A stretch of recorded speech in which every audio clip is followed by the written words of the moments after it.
Bible. The word Bible, which in English as in medieval Latin is treated as a singular noun, is in its original Greek form a plural, the sacred books, correctly expressing the fact that the sacred writings of Christendom collectively described by this title are made up of a number of independent records, which set before us the successive stages in the history of revelation. The origin of each of these records forms a distinct critical problem, and for the discussion of these questions of detail, the reader is referred to the separate articles on the biblical books. An account of the Bible as a whole involves so many aspects of interest that apart from the separate articles on its component books, the general questions of importance arising out of its present shape require to be discussed in separate sections of this article. They are here divided accordingly into two main divisions: A, Old Testament, and B, New Testament, and under each of these are treated: 1, the canon; 2, the texts and versions; 3, textual criticism.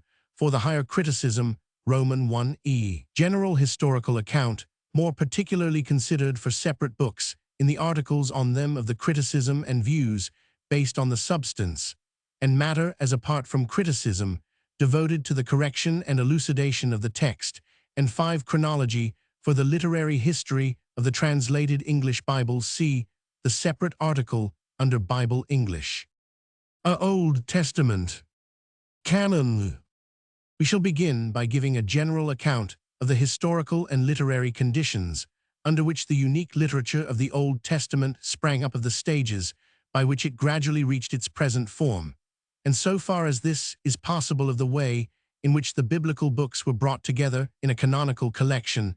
There exists no formal historical account of the formation of the Old Testament canon. The popular idea that this canon was closed by Ezra has no foundation in antiquity. Certainly, in the apocryphal book of 2 Esdras, written towards the end of the 1st century A. Roman 500, we read Roman 14:26, 38, 48, that the law being burnt, Ezra, at his own request, was miraculously inspired to rewrite it. He procured accordingly 5 skilled scribes, and dictated to them for 40 days, during which time they wrote 94 books. Roman 1e, not only according to the Jewish reckoning, the 24 books of the Old Testament, but 70 apocryphal books as well, which being filled, it is said, with a superior or esoteric wisdom, are placed upon even a higher level. Roman 10:47, than the Old Testament itself. No argument is needed to show that this legend is unworthy of credit. Even if it did deserve to be taken seriously, it still contains nothing respecting either a completion of the canon or even a collection or redaction of sacred books by Ezra, yet it is frequently referred to by patristic writers, and Ezra, on the strength of it, is regarded by them as the genuine restorer of the lost books of the Old Testament. See Ezra. In 2 Mac. Roman 2, it is said that Nehemiah, founding a library, gathered together the things concerning the kings and prophets, and the writings of David and letters of kings about sacred gifts. These statements are found in a part of 2 Mac, which is admitted to be both late and full of untrustworthy matter. Still, the passage may preserve an indistinct reminiscence of an early stage in the formation of the canon. The writings referred 850 to being possibly the books of Samuel and Kings, and some of the prophets, a part of the Psalter and documents, such as those excerpted in the book of Ezra respecting edicts issued by Persian kings in favor of the temple, but obviously nothing definite can be built upon a passage of this character. The first traces of the idea current in modern times that the canon of the Old Testament was closed by Ezra are found in the 13th century A. Roman 500. From this time, as is clearly shown by the series of quotations in Ryle's Canon of the Old Testament, p. 257, ff. 2nd ed. p. 269, ff. The legend for it is nothing better grew, until finally in the hands of Elias Levita 1538, and especially of Johannes Buxtorf 1665, it assumed the form that the men of the great synagogue body, the real existence of which is itself very doubtful, but which is affirmed in the Talmud to have written the books of Ezekiel, the minor prophets Daniel and Esther. With Ezra as president, first collected the books of the Old Testament into a single volume, restored the text where necessary from the best MSS, and divided the collection into 3 parts: the law, the prophets, and the writings, the hagiographa, The reputation of Elias Levita and Buxtorf led to this view of Ezra's activity being adopted by other scholars, and so it acquired general currency, but it rests upon no authority in antiquity whatever. The statement just quoted, however, that in the Jewish canon, the books of the Old Testament are divided into 3 parts, though the arrangement is wrongly referred to Ezra, is in itself both correct and important. The Law, the Prophets, and the writings Roman 1e, the hagiographer, is the standing Jewish expression for the Old Testament, and in every ordinary Hebrew Bible the books are arranged accordingly in the following 3 divisions. The Torah, or law, corresponding to our Pentateuch 5 books. The prophets, consisting of 8 books, divided into 2 groups. A. The former prophets Joshua, Judges, Samuel, Kings. B. The latter prophets Isaiah, Jeremiah, Ezekiel, the minor prophets called by the Jews the 12, and counted by them as 1 book. The writings, also sometimes the sacred writings Roman 1e, as we call them, the hagiographer, consisting of 3 groups, containing in all 11 books. A. The poetical books, Psalms, Proverbs, Job. B. The 5 megaloth, or rolls grouped thus together in later times on account of the custom, which arose of reading them in the synagogues at 5 sacred seasons: Song of Songs, Ruth, Lamentations, Ecclesiastes, Esther. C. The remaining books, Daniel, Ezra, and Nehemiah, forming 1 book, Chronicles. There are thus, according to the Jewish computation, 24 books in the Hebrew canon. The threefold division of the canon, just given, is recognized in the Talmud, and followed in all Hebrew MSS, the only difference being that the books included in the latter prophets and in the hagiographer are not always arranged in the same order. No book, however, belonging to one of these 3 divisions is ever by the Jews transferred to another. The expansion of the Talmudic 24 to the 39 Old Testament books of the English Bible is effected by reckoning the minor prophets one by one, by separating Ezra from Nehemiah, and by subdividing the long books of Samuel, Kings, and Chronicles. The different order of the books in the English Bible is due to the fact that when the Hebrew Bible was translated into Greek between the 3rd and 1st centuries B. Roman 100, the Hebrew tripartite division was disregarded, and the books, including those now known as the Apocrypha, were grouped mostly by subjects, the historical books being placed first, Genesis, Esther, the poetical books next, Job, Song of Songs, and the prophetical books last, Isaiah, Malachi. Substantially, the same order was followed in the Vulgate.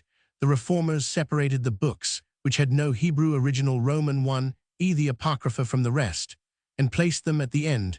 The remaining books, as they stood in the Vulgate, were then in the order which they still retain in the English Bible. The tripartite division of the Hebrew canon, thus recognized by Jewish tradition, can however be traced back far beyond the Talmud. The Proverbs of Jesus, the son of Sirach, Roman 100 B. Roman 100, which form now the apocryphal book Ecclesiasticus, were translated into Greek by the grandson of the author at about 130 B. Roman 100, and in the preface prefixed by him to his translation, he speaks of the law and the prophets and the other books of our fathers, and again of the law and the prophets and the rest of the book's expressions, which point naturally to the same threefold division, which was afterwards universally recognized by the Jews. The terms used, however, do not show that the hagiographer was already completed. As we now have it, it would be entirely consistent with them if, for instance, particular books, as Esther or Daniel or Ecclesiastes, were only added to the collection. Subsequently, another allusion to the tripartite division is also no doubt to be found in the expression, the law, the prophets, and the Psalms in Luke, Roman 24, a collection of sacred books, including in particular the prophets, is also referred to in Dan, Roman 9, R. Roman 5, written about 166 B. Roman 100. This threefold division of the Old Testament, it cannot reasonably be doubted, rests upon an historical basis. It represents 3 successive stages in the history of the collection. The law was the first part to be definitely recognized as authoritative or canonized. The prophets, as defined above, were next accepted as canonical.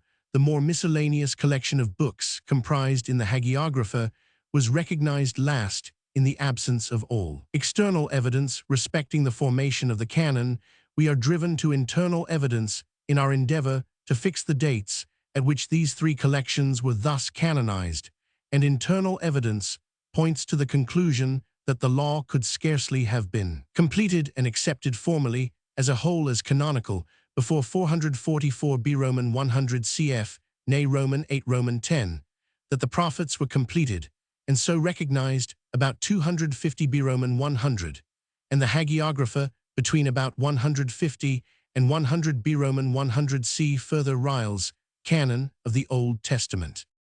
Having thus fixed approximately the terminus ad quem at which the Old Testament was completed, we must now begin at the other end and endeavor to sketch in outline the process by which it gradually reached its completed form, and here it will be found to be characteristic of nearly all the longer books of the Old Testament, and in some cases even of the shorter ones as well, that they were not completed by a single hand, but that they were gradually expanded and reached their present form by a succession of stages.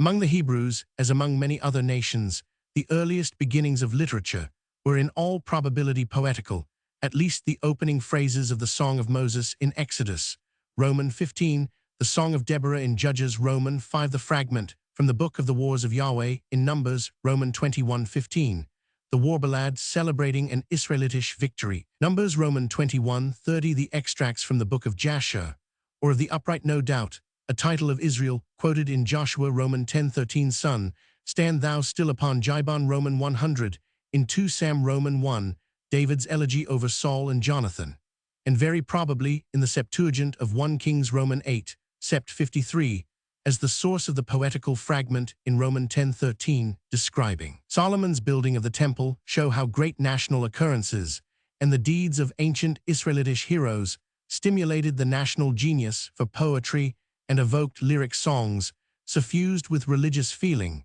by which their memory was perpetuated the poetical descriptions of the character or geographical position of the various tribes now grouped together as the blessings of Jacob, Gen. Roman 49, and Moses, Deut. Roman 33, may be mentioned at the same time. These poems, which are older, and in most cases considerably older than the narratives in which they are now embedded, if they were collected into books, must have been fairly numerous, 851, and we could wish that more examples of them had been preserved.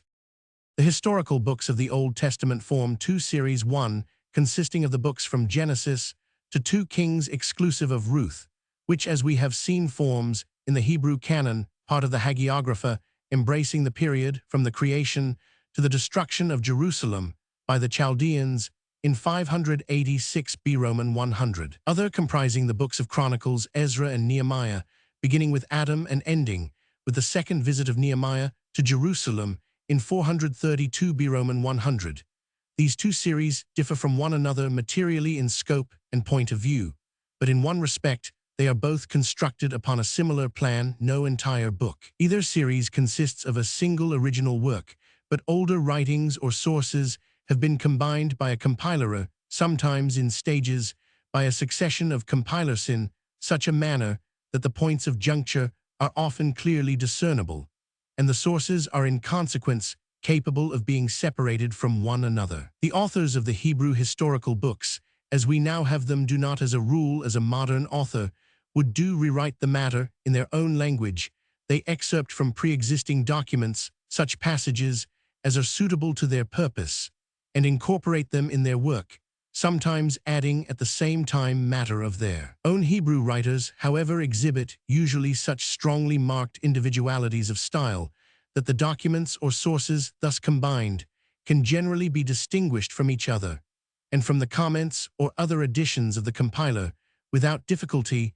The literary differences are moreover often accompanied by differences of treatment or representation of the history, which, where they exist, confirm independently the conclusions of the literary analysis.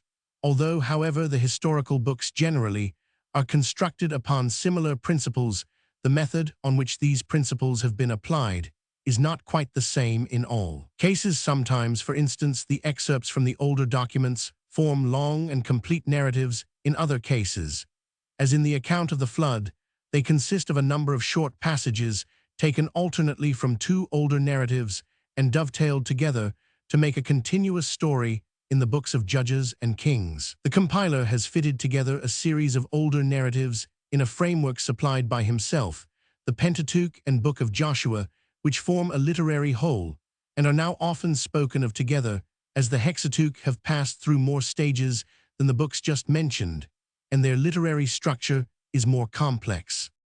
The Hexateuch genjosh the traditions current among the Israelites, respecting the origins and early history of their nation's patriarchal period, and the times of Moses and Joshua were probably first cast into a written form in the 10th or 9th century B. Roman 100, by a prophet living in Judah, who from the almost exclusive use in his narrative of the sacred name, Yahweh Jehovah, as we now commonly write it, Yahweh is referred to. Among scholars by the abbreviation J, this writer, who is characterized by a singularly bright and picturesque style, and also by deep religious feeling and insight, begins his narrative with the account of the creation of man from the dust, and tells of the first sin, and its consequences, Gen Roman 2b Roman 3.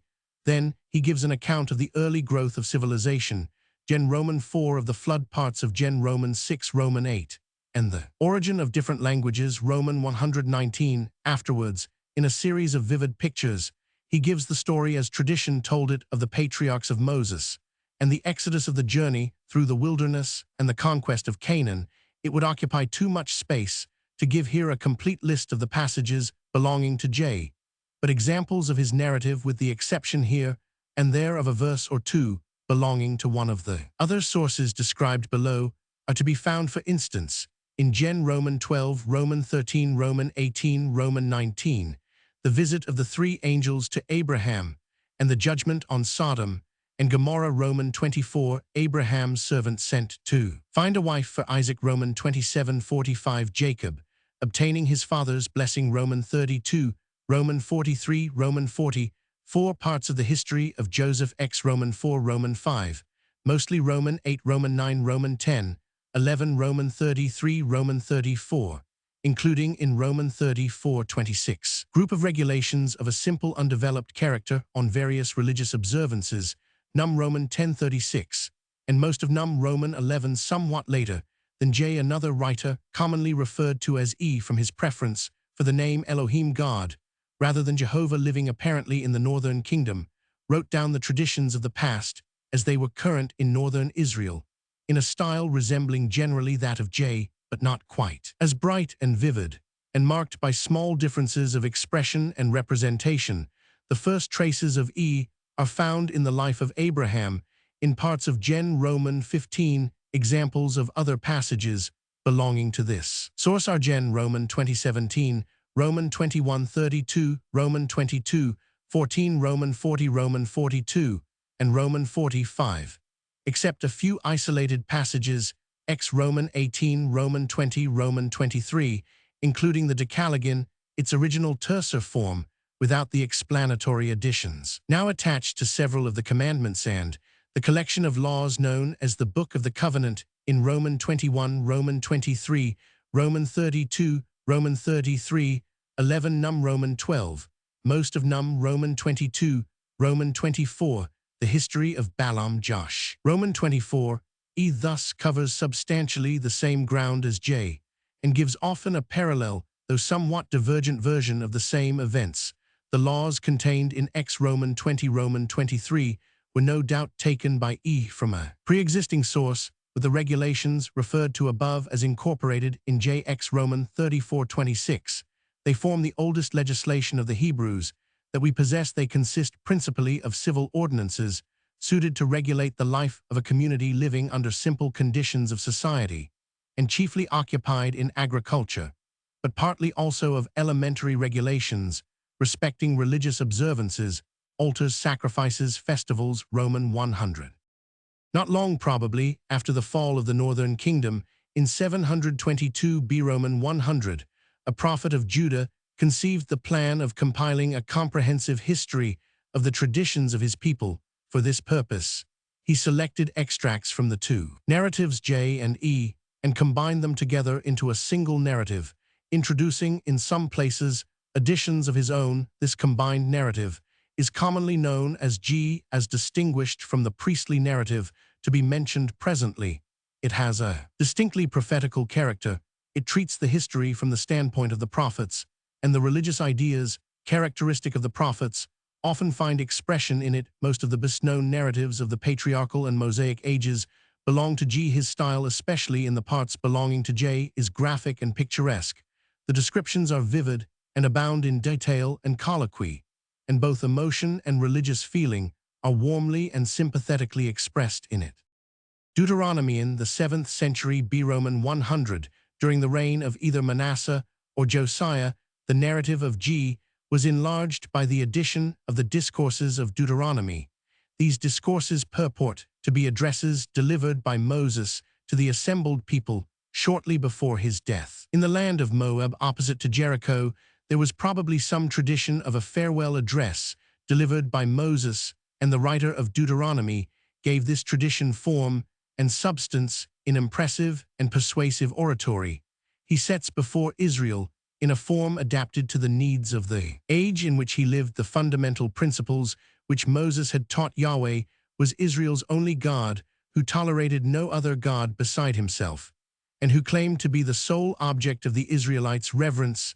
This is the fundamental thought which is insisted on and developed in Deuteronomy with great eloquence and power. The truths on which the writer loves to dwell are the sole Godhead of Yahweh, his spirituality, Roman 4, his choice of Israel, and the love and faithfulness which he had shown towards it by redeeming it from slavery in Egypt and planting it in a free and fertile land, from which are deduced the great practical duties of loyal and loving devotion to him, an uncompromising repudiation of all false gods, the rejection of all heathen practices, a cheerful and ready obedience to his will, and a warm-hearted and generous attitude towards man. Love of God is the primary spring of human duty. Romans 6. In the course of his argument, especially in Chs. Roman 12, Roman 26, the writer takes up most of the laws, both civil 852 and ceremonial, which see above had been incorporated before in J and E, together with many besides which were current in Israel. These, as a rule, he expands, applies, or enforces with motives for obedience to them, is not to be rendered merely in deference to external authority. It is to be prompted by right moral and religious motives. The ideal of Deuteronomy is a community of which every member is full of love and reverence towards his God, and of sympathy and regard for his fellow men. The song Deut. Roman 32 and blessing Deut. Roman 33 of Moses are not by the author of the discourses, and the latter, though not Mosaic, is of considerably earlier date. The influence of Deuteronomy upon subsequent books of the Old Testament is very perceptible upon its promulgation. It speedily became the book which both gave the religious ideals of the age and molded the phraseology in which these ideals were expressed. The style of Deuteronomy, when once it had been formed, lent itself readily to imitation, and thus a school of writers imbued with its spirit and using its expressions quickly arose, who have left their mark upon many parts of the Old Testament, in particular the parts of the combined narrative G, which are now included in the book of Joshua, passed through the hands of a Deuteronomic editor who made considerable additions to them, chiefly in the form of speeches, placed for instance in the mouth of Joshua, or expansions of the history, all emphasizing principles inculcated in Deuteronomy and expressed in its characteristic phraseology. For example, most of Josh Roman 1, Roman 211, Roman 34:69, Roman 10:43, Roman 11:23, Roman 12, Roman 136:812, Roman 23. From an historical point of view, it is characteristic of these additions that they generalize Joshua's successes and represent the conquest of Canaan, effected under his leadership, as far more complete than the earlier narratives allow us to suppose. Was the case, the compilers of Judges and Kings are also below strongly influenced by Deuteronomy. The priestly sections of the Hexateuch, known as P, remain still to be considered.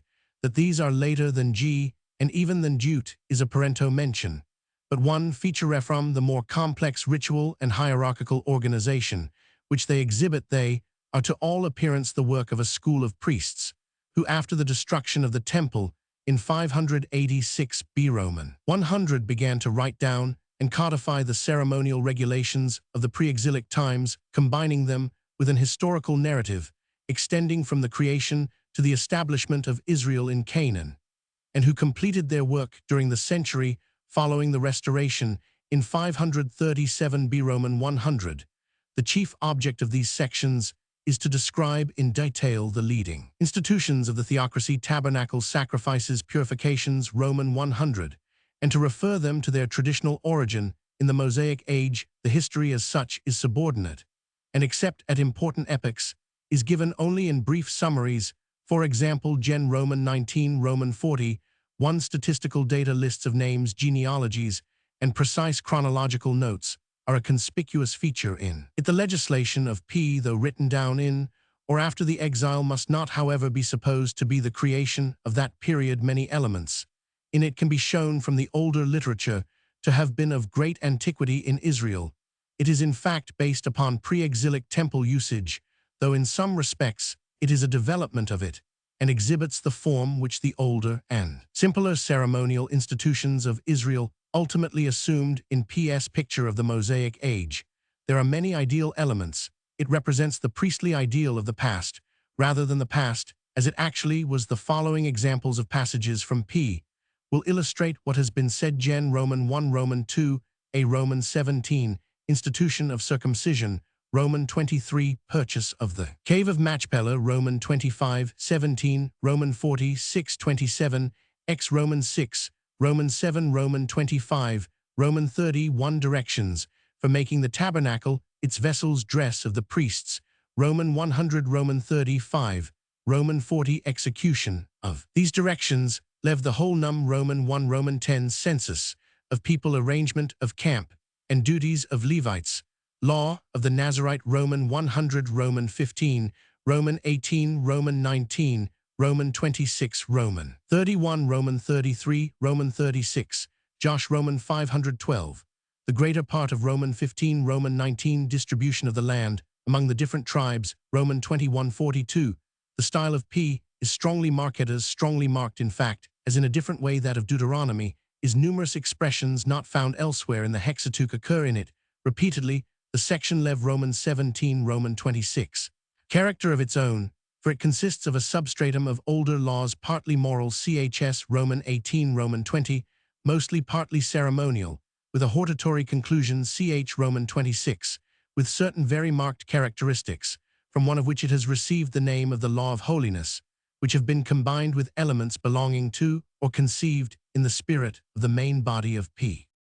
Not long after P was completed, probably in the 5th century B Roman 100, the whole consisting of G and Deuteronomy was combined with it, and the existing Hexateuch was thus produced. Judges, Samuel, and Kings. The structure of these books is simpler than that of the Hexateuch. The Book of Judges consists substantially of a series of older narratives arranged together by a compiler, and provided by him, where he deemed it necessary, with introductory and concluding comments.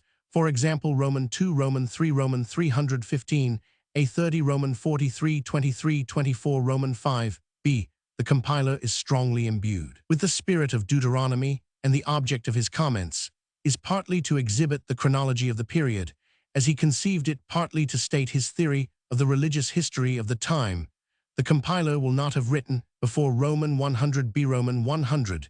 The narratives incorporated by him will in most cases have been considerably earlier. The books of Samuel center round the names of Samuel, Saul, and David. They consist of a series of narratives or groups of narratives dealing with the lives of these three men, arranged by a compiler, who, however, unlike the compilers of Judges and Kings, rarely allows his own hand to appear. Some of these narratives are to all appearance nearly contemporary with the events that they describe. For example, 1 Sam, Roman 9, Roman 10, Roman 11, 11, 15, Roman 13, Roman 14, Roman 25, Roman 31, 2 Sam, Roman 9, Roman 20. Others are later in 1 Sam, the double and discrepant accounts of the appointment of Saul as king, Roman 9, Roman 10, Roman 11, 11, 15, and Roman 8, Roman 10, 27, Roman 12, and of the introduction of David to the history, Roman 16, 23, and Roman 17, Roman 18, are noticeable in Roman 9, Roman 10, Roman 11, 11, 15, the monarchy is viewed as God's gracious gift to his people in Roman 8, Roman 10, 27, Roman 12, which reflect the feeling of a much later date. The monarchy is viewed unfavorably and represented as granted by God unwillingly. The structure of the Book of Kings resembles that of Judges, a number of narratives evidently written by prophets, and in many of which also as those relating to Elijah, Elisha, and Isaiah prophets play a prominent part, and a series of short statistical notices relating to political events, and derived probably from the official annals of the two kingdoms, which are usually cited at the end of a king's reign, have been arranged together, and sometimes expanded at the same time in a framework supplied by the compiler. The framework is generally recognizable. Without difficulty, it comprises the chronological details, references to authorities and judgments on the character of the various kings, especially as regards their attitude to the worship at the high places, all cast in the same literary mold, and marked by the same characteristic phraseology, both in point of view and in phraseology. The compiler shows himself to be strongly influenced by Deuteronomy. The two books appear to have been substantially completed before the exile, but short passages were probably introduced into them afterwards. Examples of passages due to the compiler: 1 Kings Roman 24, Roman 861. The prayer of dedication put into Solomon's mouth, Roman 99, Roman 11b, Roman 14, 11, 19, 20, 21, 24, 29, 31, Roman 15, 15, Roman 21, b2 Kings Roman 910, a Roman 17, 23. The latter prophets Isaiah, Jeremiah, Ezekiel, the 12, the writings of the canonical prophets, form another important element in the Old Testament, also like the historical books of gradual growth. Beginning with Amos and Hosea, they form a series which was not completed till more than 3 centuries had passed away. The activity of the prophets was largely called forth by crises in the national history. They were partly moral reformers, partly religious teachers, partly political advisors. They held up before a backsliding people the ideals of human duty, of religious truth, and of national policy. They expanded and developed and applied to new situations and 853 circumstances of the national life, the truths which in a more germinal form they had inherited from their ancestors, the nature and attributes of God, his gracious purposes towards man, the relation of man to God, with the practical consequences that follow from it, the true nature of religious service, the call to repentance as the condition of God's favor, the ideal of character and action which each man should set before himself, human duty under its various aspects, the responsibilities of office and position, the claims of mercy and philanthropy, justice and integrity, indignation against the oppression of the weak, and the unprotected ideals of a blissful future when the troubles of the present will be over and men will bask in the enjoyment of righteousness and felicities.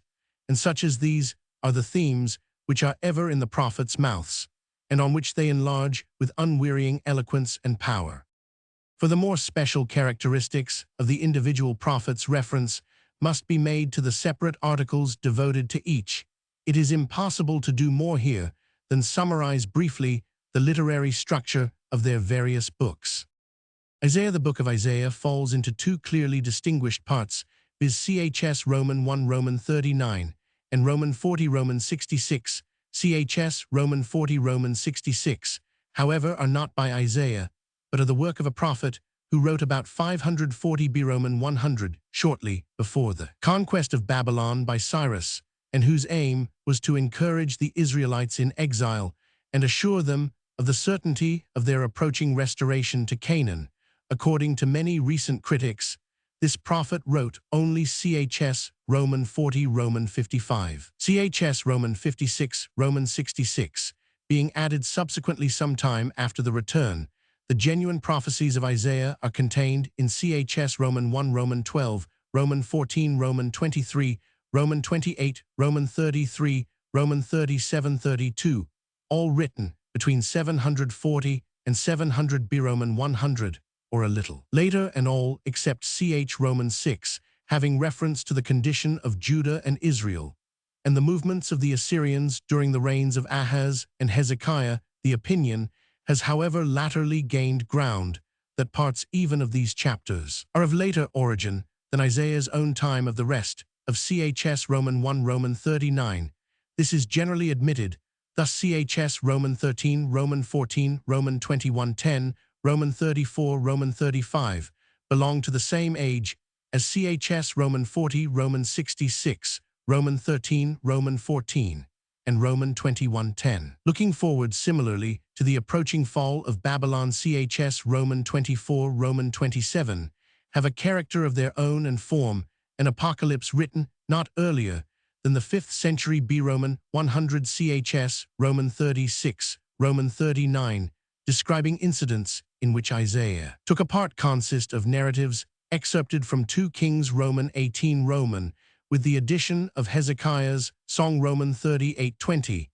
It is evident from these facts that the book of Isaiah did not assume its present form till considerably after the return of the Jews from exile in 537, when a compiler or series of compilers arranged the genuine prophecies of Isaiah, which had come to his hands together with others which at the time were attributed to Isaiah, and gave the book its present form. Jeremiah's first public appearance as a prophet was in the 13th year of Josiah Roman 1 Roman 25 Roman 1 E626 B Roman 100, and his latest prophecy ch Roman 44 was delivered by him in Egypt, whither he was carried against his will by some of the Jews who had been left in Judah shortly after the fall of Jerusalem in 586. Jeremiah was keenly conscious of his people's sin, and the aim of most of his earlier prophecies is to bring his countrymen, if possible, to a better mind in the hope that thereby the doom which he sees impending may be averted and end, which eventually he saw clearly to be unattainable. Jeremiah's was a sensitive, tender nature, and he laments with great pathos and emotion his people's sins, the ruin to which he saw his country hastening, and the trials and persecutions which his predictions of disaster frequently brought upon him.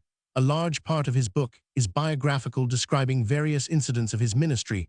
Prophecies of restoration are contained in CHS Roman 30, Roman 33, the prophecies of the first 23 years of his ministry, as we are expressly told in CH Roman 36, were first written down in 604 B Roman 100 by his friend and amanuensis Baruch, and the roll thus formed must have formed the nucleus of the present book. Some of the reports of Jeremiah's prophecies, and especially the biographical narratives, also probably have Baruch for their author, but the chronological disorder of the book and other indications show that Baruch could not have been the compiler of the book, but that the prophecies and narratives contained in it were collected together gradually, and that it reached its present form by a succession of stages, which were not finally completed till long after Israel's return from Babylon.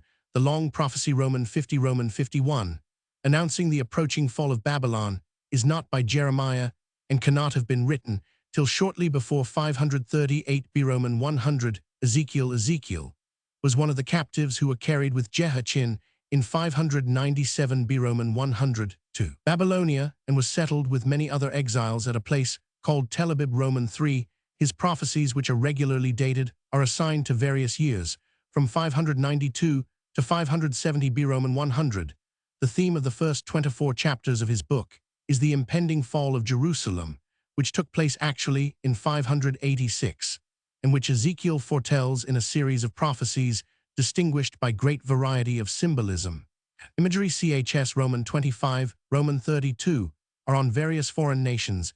Edom, Tyre, Egypt. Roman 100 prophecies of Israel's future restoration follow in CHS Roman 33, Roman 48 CHS Roman 40 Roman 48 being remarkable for the minuteness with which Ezekiel describes the organization of the restored community, as he would fain see it realized, including even such details as the measurements and other arrangements of the temple, the sacrifices to be offered in it, the duties and revenues of the priests, and the redistribution of the country among the 12 tribes.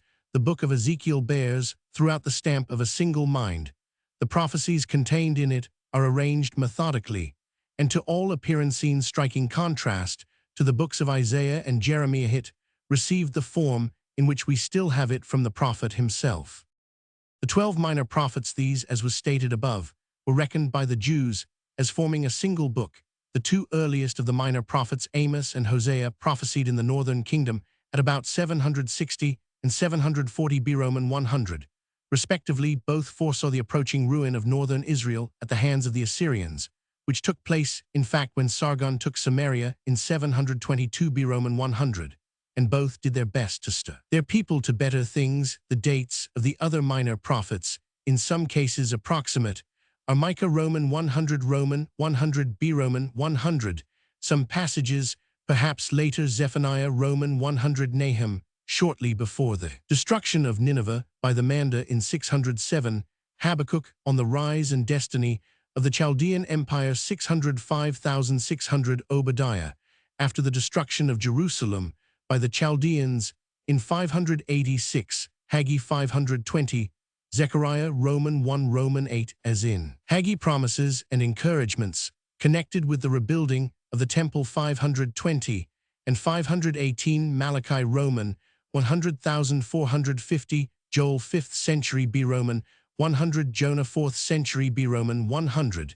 The latest prophecies in the book are probably those contained in Zech Roman 9 Roman 14, which reflect entirely different historical conditions from Zech Roman 1 Roman 80 520 and 518 B. Roman 100, and may be plausibly assigned to the period beginning with the conquests of Alexander the Great between 332 and Roman 100 B. Roman 100. Why these prophecies were attached to Zech Roman 1 Roman 8 must remain matter of conjecture, but there are reasons for supposing that together with the prophecy of Malachi, they came to the compiler of the Book of the 12 Prophets anonymously, and he simply attached them at the point which his collection had reached Roman 1e at the end of Zech Roman 8.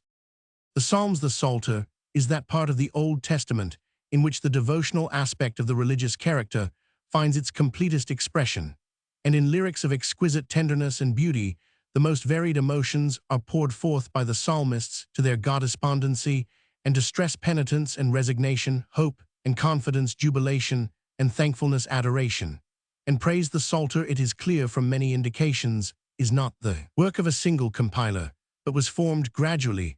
A single compiler is not likely to have introduced double recensions of one and the same psalm as PS Roman 53, PS Roman 14, PS Roman 70, PS Roman 11, 17, PS Roman 108, PS Roman 57, 11, Roman 60, 12. In the Hebrew canon, the Psalter is composed of 854 books: Roman 1, Roman 41, Roman 42, Roman 72, Roman 73, Roman 89, Roman 90, Roman 106, Roman 107, Roman 150, and in many parts it is manifestly based upon independent smaller collections. For it contains groups of psalms headed David, the sons of Korah, Asaph's songs of ascents.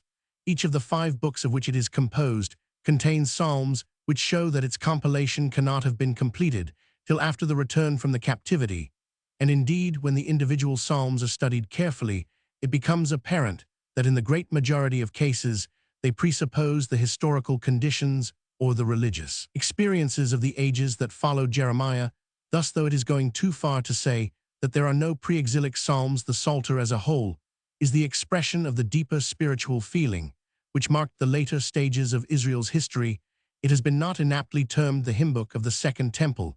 Its compilation can hardly have been finally completed before the 3rd century B. Roman 100, if it is true, as many scholars think, that there are psalms dating from the time of the Maccabee struggle, PS Roman 44, Roman 74, Roman 79, LXXZI, and perhaps others. It cannot have been completed till after 165 B. Roman 100, the Book of Proverbs. This is the first of the 3 books belonging to the wisdom literature of the Hebrews, the other 2 books being Job and Ecclesiastes.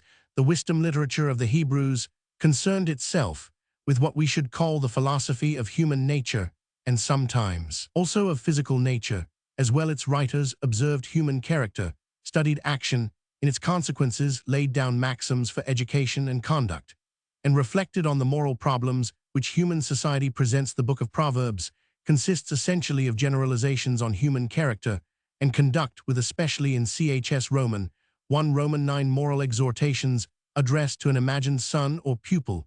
The book consists of 8 distinct portions. Chs Roman 1 Roman 9 being introductory, the Proverbs properly so called, beginning at Roman 10, with the title The Proverbs of Solomon, and other shorter collections, beginning at Roman 22, Roman 24, Roman 25, Roman 30, Roman 30, 1 Roman 31 respectively.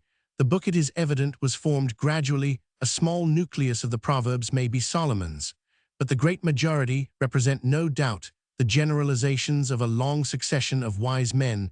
The introduction, or praise of wisdom, as it has been called, chs Roman 1x, commending the maxims of wisdom as a guide to the young, will have been added after most of the rest of the book was already complete. The book will not have finally reached its present form before the 4th century B Roman 100. Some scholars believe that it dates entirely from the Greek period, which began 332 B Roman 100, but it may be doubted whether there are sufficient grounds for this conclusion. Job. The Book of Job deals with a problem of human life in modern phraseology. It is a work of religious philosophy.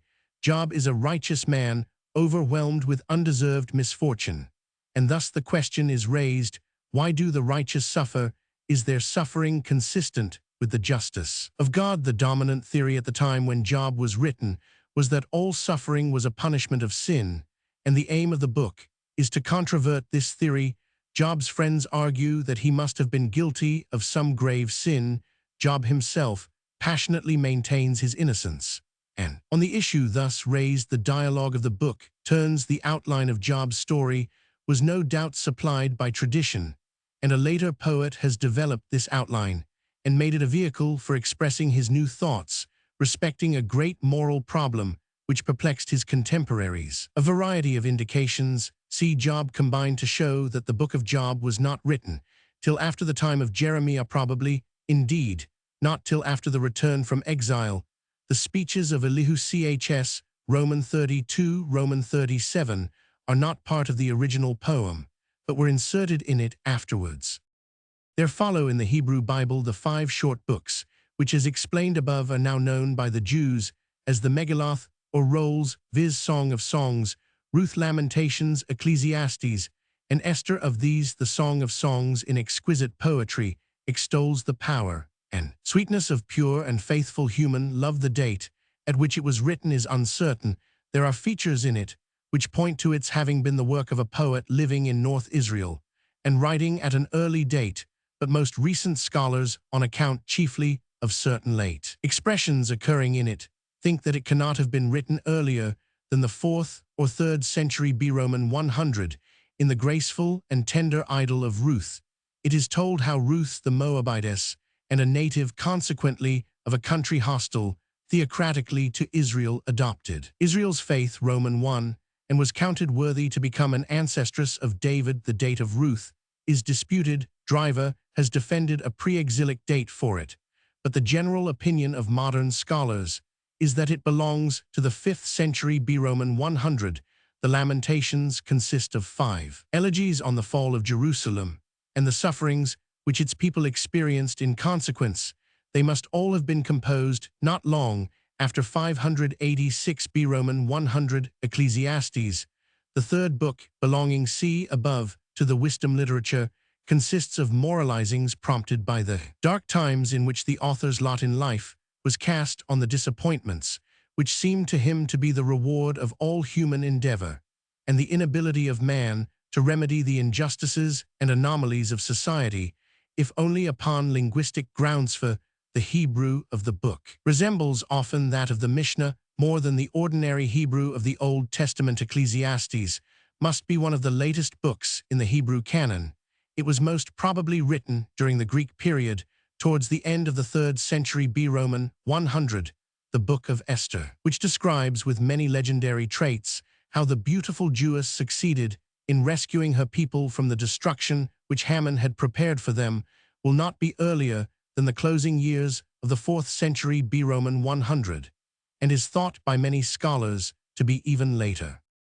The Book of Daniel. The aim of this book is to strengthen and encourage the pious Jews in their sufferings under the persecution of Antiochus Epiphanes, 168,165, B Roman 100, chs.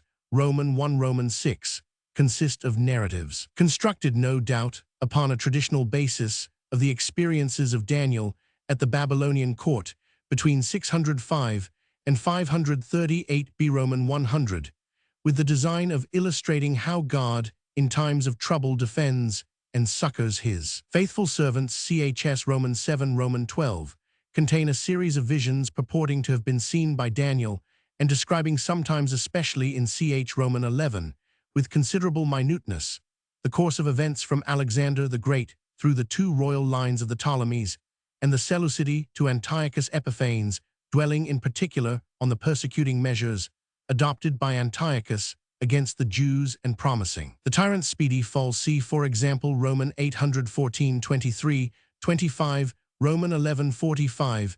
Internal evidence shows clearly that the book cannot have been written by Daniel himself, and that it must in fact be a product of the period in which its interest culminates, and the circumstances of which it so accurately reflects. Roman 1 of 168,165 b Roman 100 Chronicles, Ezra and Nehemiah. These books form the second series of historical books referred to above. Ezra and Nehemiah, carrying on the narrative of Chronicles and forming its direct sequel 1 Chr Roman 1 Roman 9, consists mostly of tribal genealogies, partly based upon data contained in the older books, Jenkins, partly including materials found by the compiler elsewhere. 1 Chr Roman 102 Chr Roman 36 consists of a series of excerpts from the books of Samuel and Kingsome Times, transcribed without substantial change at other times, materially altered in the process, combined with matter, in some cases limited to a verse or two, in others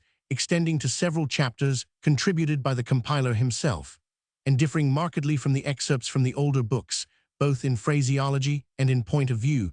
The books of Ezra and Nehemiah are of similar structure here. The sources excerpted are the memoirs of Ezra and Nehemiah, written by themselves in the first person, viz. Ezra Roman 7 Roman 9, including the decree of Artaxerxes Roman 726, nay Roman 1 Roman 7, a Roman 12, 41 Roman 13, and a narrative written in Aramaic Ezra Roman 4 Roman 6, Ezra Roman 10, and nay Roman 8 Roman 10 also are in all probability based pretty directly upon the memoirs of Ezra. The remaining parts of the books are the composition of the compiler, the additions of the compiler, especially in the Chronicles, place the old history in a new light. He invests it with the associations of his own day and pictures pre-exilic Judah as already possessing the fully developed ceremonial 855 system under which he lived himself, and as ruled by the ideas and principles current among his contemporaries. There is much in his representation of the past which cannot be historical. For examples of narratives, which are his compositions, see 1 Chr Roman 15:24, Roman 16:42, Roman 22, Roman 29, 2 Chr Roman 13:22, Roman 14, Roman 15, Roman 16, 11, Roman 17, Roman 19, Roman 20, Roman 26, 20, Roman 29, Roman 31, on account of the interest shown by the compiler in the ecclesiastical aspects of the history. His work has been not inaptly called the Ecclesiastical Chronicle of Jerusalem. From historical allusions in the book of Nehemiah, it may be inferred that the compiler wrote at about 300 B Roman 100 SR Roman 500. Texts and versions. Text. The form in which the Hebrew text of the Old Testament is presented to us in all MSS and printed editions is that of the Masoretic text, the date of which is usually placed somewhere between the 6th and 8th centuries of the Christian era. It is probable that the present text became fixed as early as the 2nd century A Roman 500, but even this earlier date leaves a long interval between the original autographs of the Old Testament writers and our present text. Since the fixing of the Masoretic text, the task of preserving and transmitting the sacred books has been carried out with the greatest care and fidelity, with the result that the text has undergone practically no change of any real importance. But before that date, owing to various causes, it is beyond dispute that a large number of corruptions were introduced into the Hebrew text. In dealing, therefore, with the textual criticism of the Old Testament, it is necessary to determine the period at which the text assumed its present fixed form before considering the means at our disposal for controlling the text when it was, so to speak, in a less settled condition. An examination of the extant MSS of the Hebrew Old Testament reveals two facts which at first sight are somewhat remarkable. The first is that the oldest dated MS, the Codex Babylonicus Petropolitanus, only goes back to the year A Roman 500. Though it is probable that one or two MSS Masoretic texts belong to the 9th century, the second fact is that all our Hebrew MSS represent one and the same text, viz. The Masoretic. This text was the work of a special guild of trained scholars called Masoretes, or Masters of Tradition, or less correctly two, whose aim was not only to preserve and transmit the consonantal text which had been handed down to them, but also to ensure its proper pronunciation. To this end, they provided the text with a complete system of vowel points and accents. Their labors further included the compilation of a number of notes, to which the term Masora is now usually applied. These notes, for the most part, constitute a sort of index of the peculiarities text and possess but little general interest. More important are those passages in which the Masoretes have definitely adopted a variation from the consonantal text. In these cases, the vowel points attached to the written word kethib belong to the word which is to be substituted for it, the latter being placed in the margin with the initial letter of Kir to be read prefixed to it. Many even of these readings merely relate to variations of spelling, pronunciation, or grammatical forms. Others substitute a more decent expression for the coarser phrase of the text, but in some instances, the suggested reading really affects the sense of the passage. These last are to be regarded either as old textual variants or more probably as emendations corresponding to the errata or corrigenda of a modern printed book. They do not point to any critical editing of the text, for the aim of the Masoretes was essentially conservative.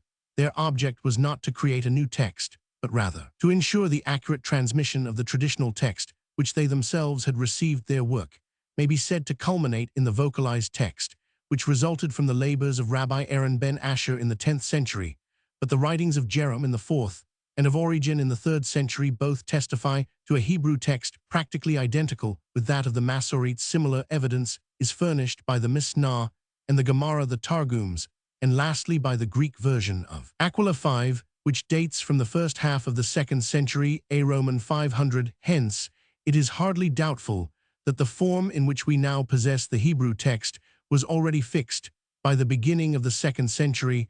On the other hand, evidence, such as that of the Book of Jubilees, shows that the form of the text still fluctuated considerably as late as the 1st century A Roman 500, so that we are forced to place the fixing of the text sometime between the fall of Jerusalem and the production of Aquila's version. Nor is the occasion far to seek. After the fall of Jerusalem, the new system of biblical exegesis, founded by Rabbi Hillel, reached its climax at Jamnia under the famous Rabbi Akiba, Roman 500 Roman 100.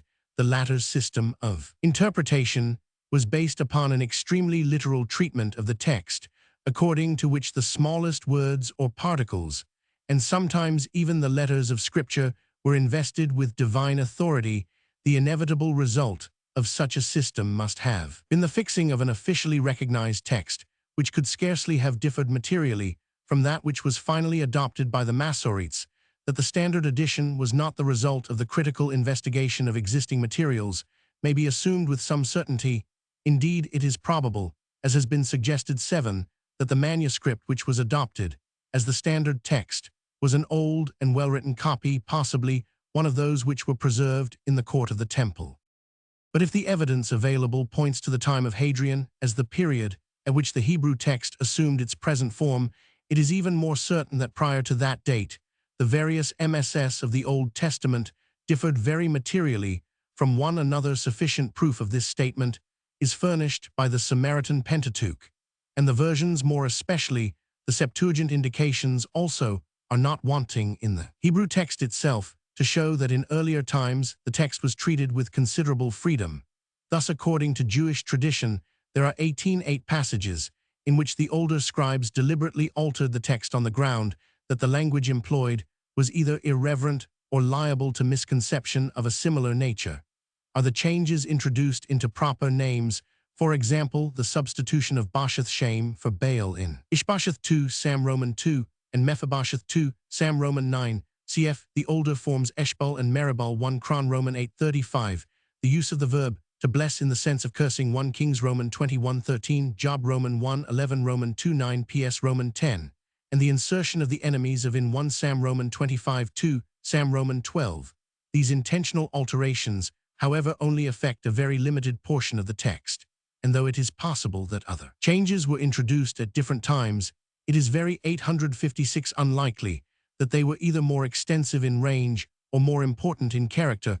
At the same time, it is clear both from internal and external evidence that the archetype from which our MSS are descended was far from being a perfect representative of the original text.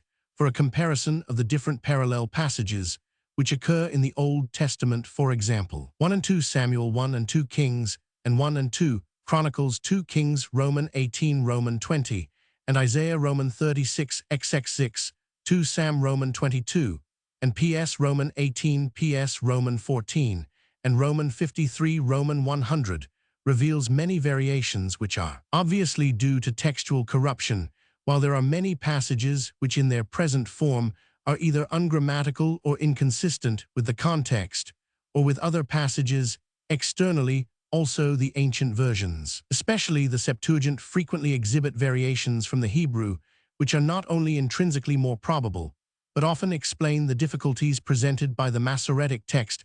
Our estimate of the value of these variant readings, moreover, is considerably heightened when we consider that the MSS, on which the versions are based, are older by several centuries than those from which the Masoretic text was derived. Hence, the text which they presuppose has no slight claim to be regarded as an important witness for the original Hebrew.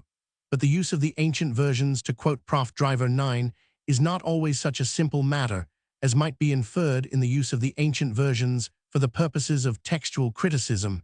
There are 3 precautions which must always be observed. We must reasonably assure ourselves that we possess the version itself in its original integrity.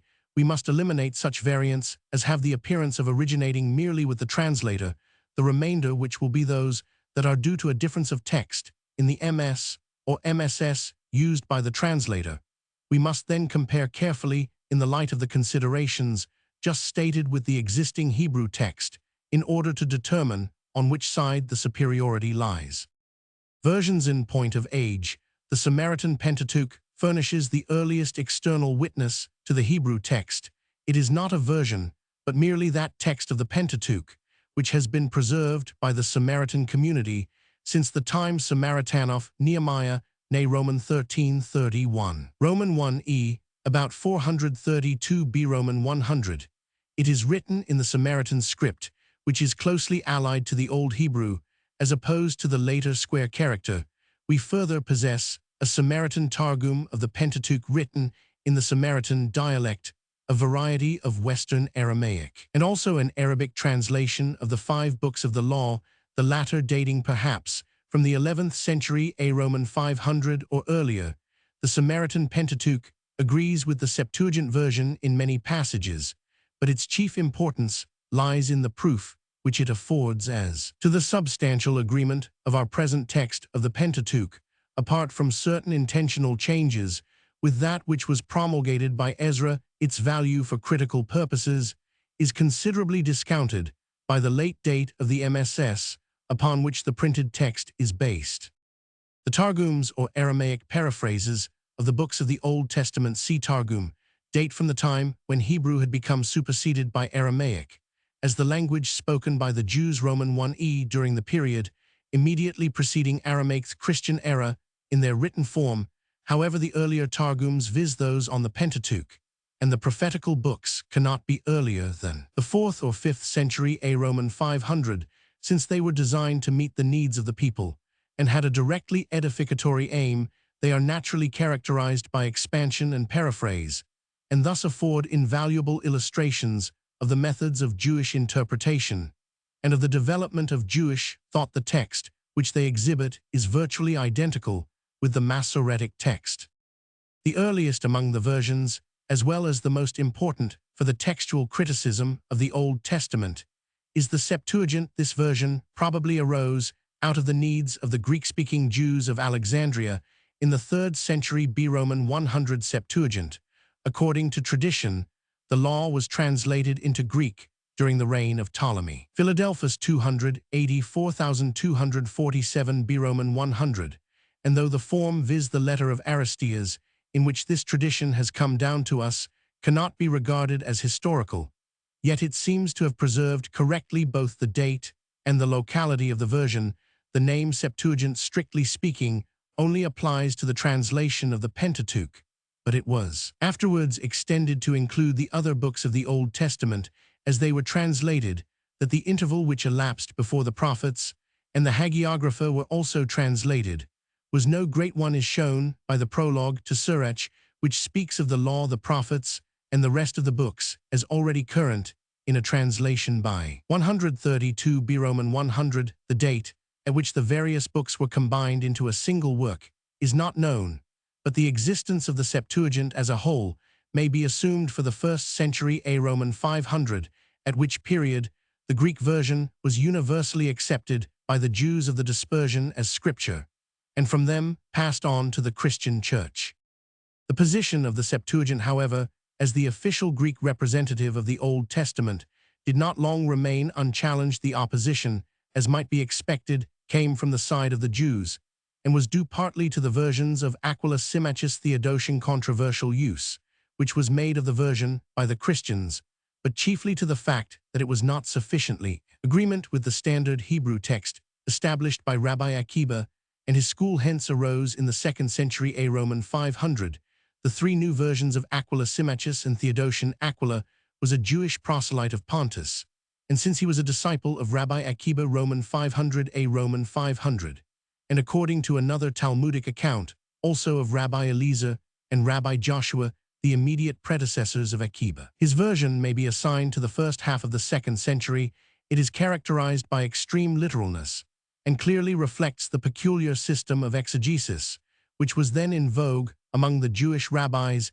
Its slavish adherence to the original caused the new translation to be received with favor by the Hellenistic Jews, among whom it quickly superseded the older Septuagint. For what remains of this version, which, owing to its character, is of the greatest value to the textual critic, we have until recently been indebted to Origen's Hexapla. See below, for though Jerome mentions a secunda editio, no MS of Aquila's translation has survived. Fragments, however, of 2 codices were discovered 1897 in the Geniza at Cairo, which illustrate more fully the peculiar features of this version. The accounts given of Theodotion are somewhat conflicting. Both Irenaeus and Epiphanius describe him as a Jewish proselyte, but while the former calls him an Ephesian and mentions his translation before that of Aquila, the latter states that he was a native of Pontus and a follower of Marcion, and further assigns his work to the reign of Commodus A Roman 500,192. Others, according to Jerome, describe him as an Ebionite. On the whole, it is probable that Irenaeus has preserved the most trustworthy account. Theodotion's version differs from those of Aquila and Symmachus in that it was not an independent translation, but rather a revision of the Septuagint on the basis of the current Hebrew text. He retained, however, those passages of which there was no Hebrew equivalent, and added translations of the Hebrew where the latter was not represented in the Septuagint. A peculiar feature of his translation is his excessive use of transliteration, but apart from this, his work has many points of contact with the Septuagint, which it closely resembles in style. Hence, it is not surprising to find that later MSS of the Septuagint have been largely influenced by Theodotion's translation. In the case of the Book of Daniel, as we learn from Jerome Prefatio in Dan, the translation of Theodotion was definitely adopted by the Church, and is accordingly found in the place of the original Septuagint in all MSS and editions. It is interesting to note in this connection that renderings which agree in the most remarkable manner with Theodotion's version of Daniel are found not only in writers of the 2nd century, but also in the New Testament. The most probable explanation of this phenomenon is that these renderings are derived from an early Greek translation, differing from the Septuagint proper, but closely allied to that which Theodotion used as the basis of his revision. Symmachus, according to Eusebius and Jerome, was an Ebionite. Epiphanius represents him very improbably as a Samaritan who became a Jewish proselyte. He is not mentioned by Irenaeus, and his date is uncertain, but probably his work is to be assigned to the 857 end of the 2nd century his version was commended by Jerome as giving the sense of the original, and in that respect it forms a direct contrast with that of Aquila. Indeed, Dr. Sweet thinks it probable that he wrote with Aquila's version before him, and that in his efforts to recast it, he made free use both of the Septuagint and of Theodotion. As in the case of Aquila, our knowledge of the works of Theodotion and Symmachus is practically limited to the fragments that have been preserved through the labors of Origen. This writer, C. Origen, conceived the idea of collecting all the Origen's hexaplexisting Greek versions of the Old Testament, with a view to recovering the original text of the Septuagint partly by their aid and partly by means of the current Hebrew text. He accordingly arranged the texts to be compared in 6 parallel columns in the following order: 1. The Hebrew text; 2. The Hebrew transliterated into Greek letters; 3. Aquila; 4. Symmachus; 5. The Septuagint; and 6. Theodotion. In the Septuagint column, he drew attention to those passages for which there was no Hebrew equivalent by prefixing an obelus, but where the Septuagint had nothing corresponding to the Hebrew text, he supplied the omissions chiefly, but not entirely, from the translation of Theodotion, placing an asterisk at the beginning of the interpolation. The close of the passage to which the obelus or the asterisk was prefixed was denoted by the metobolus that Origen did not succeed in his object of recovering the original Septuagint is due to the fact that he started with the false conception that the original text of the Septuagint must be that which coincided most nearly with the current Hebrew text. Indeed, the result of his monumental labors has been to impede rather than to promote the restoration of the genuine Septuagint, for the hexaplar text, which he thus produced, not only effaced many of the most characteristic features of the old version, but also exercised a prejudicial influence on the MSS of that version.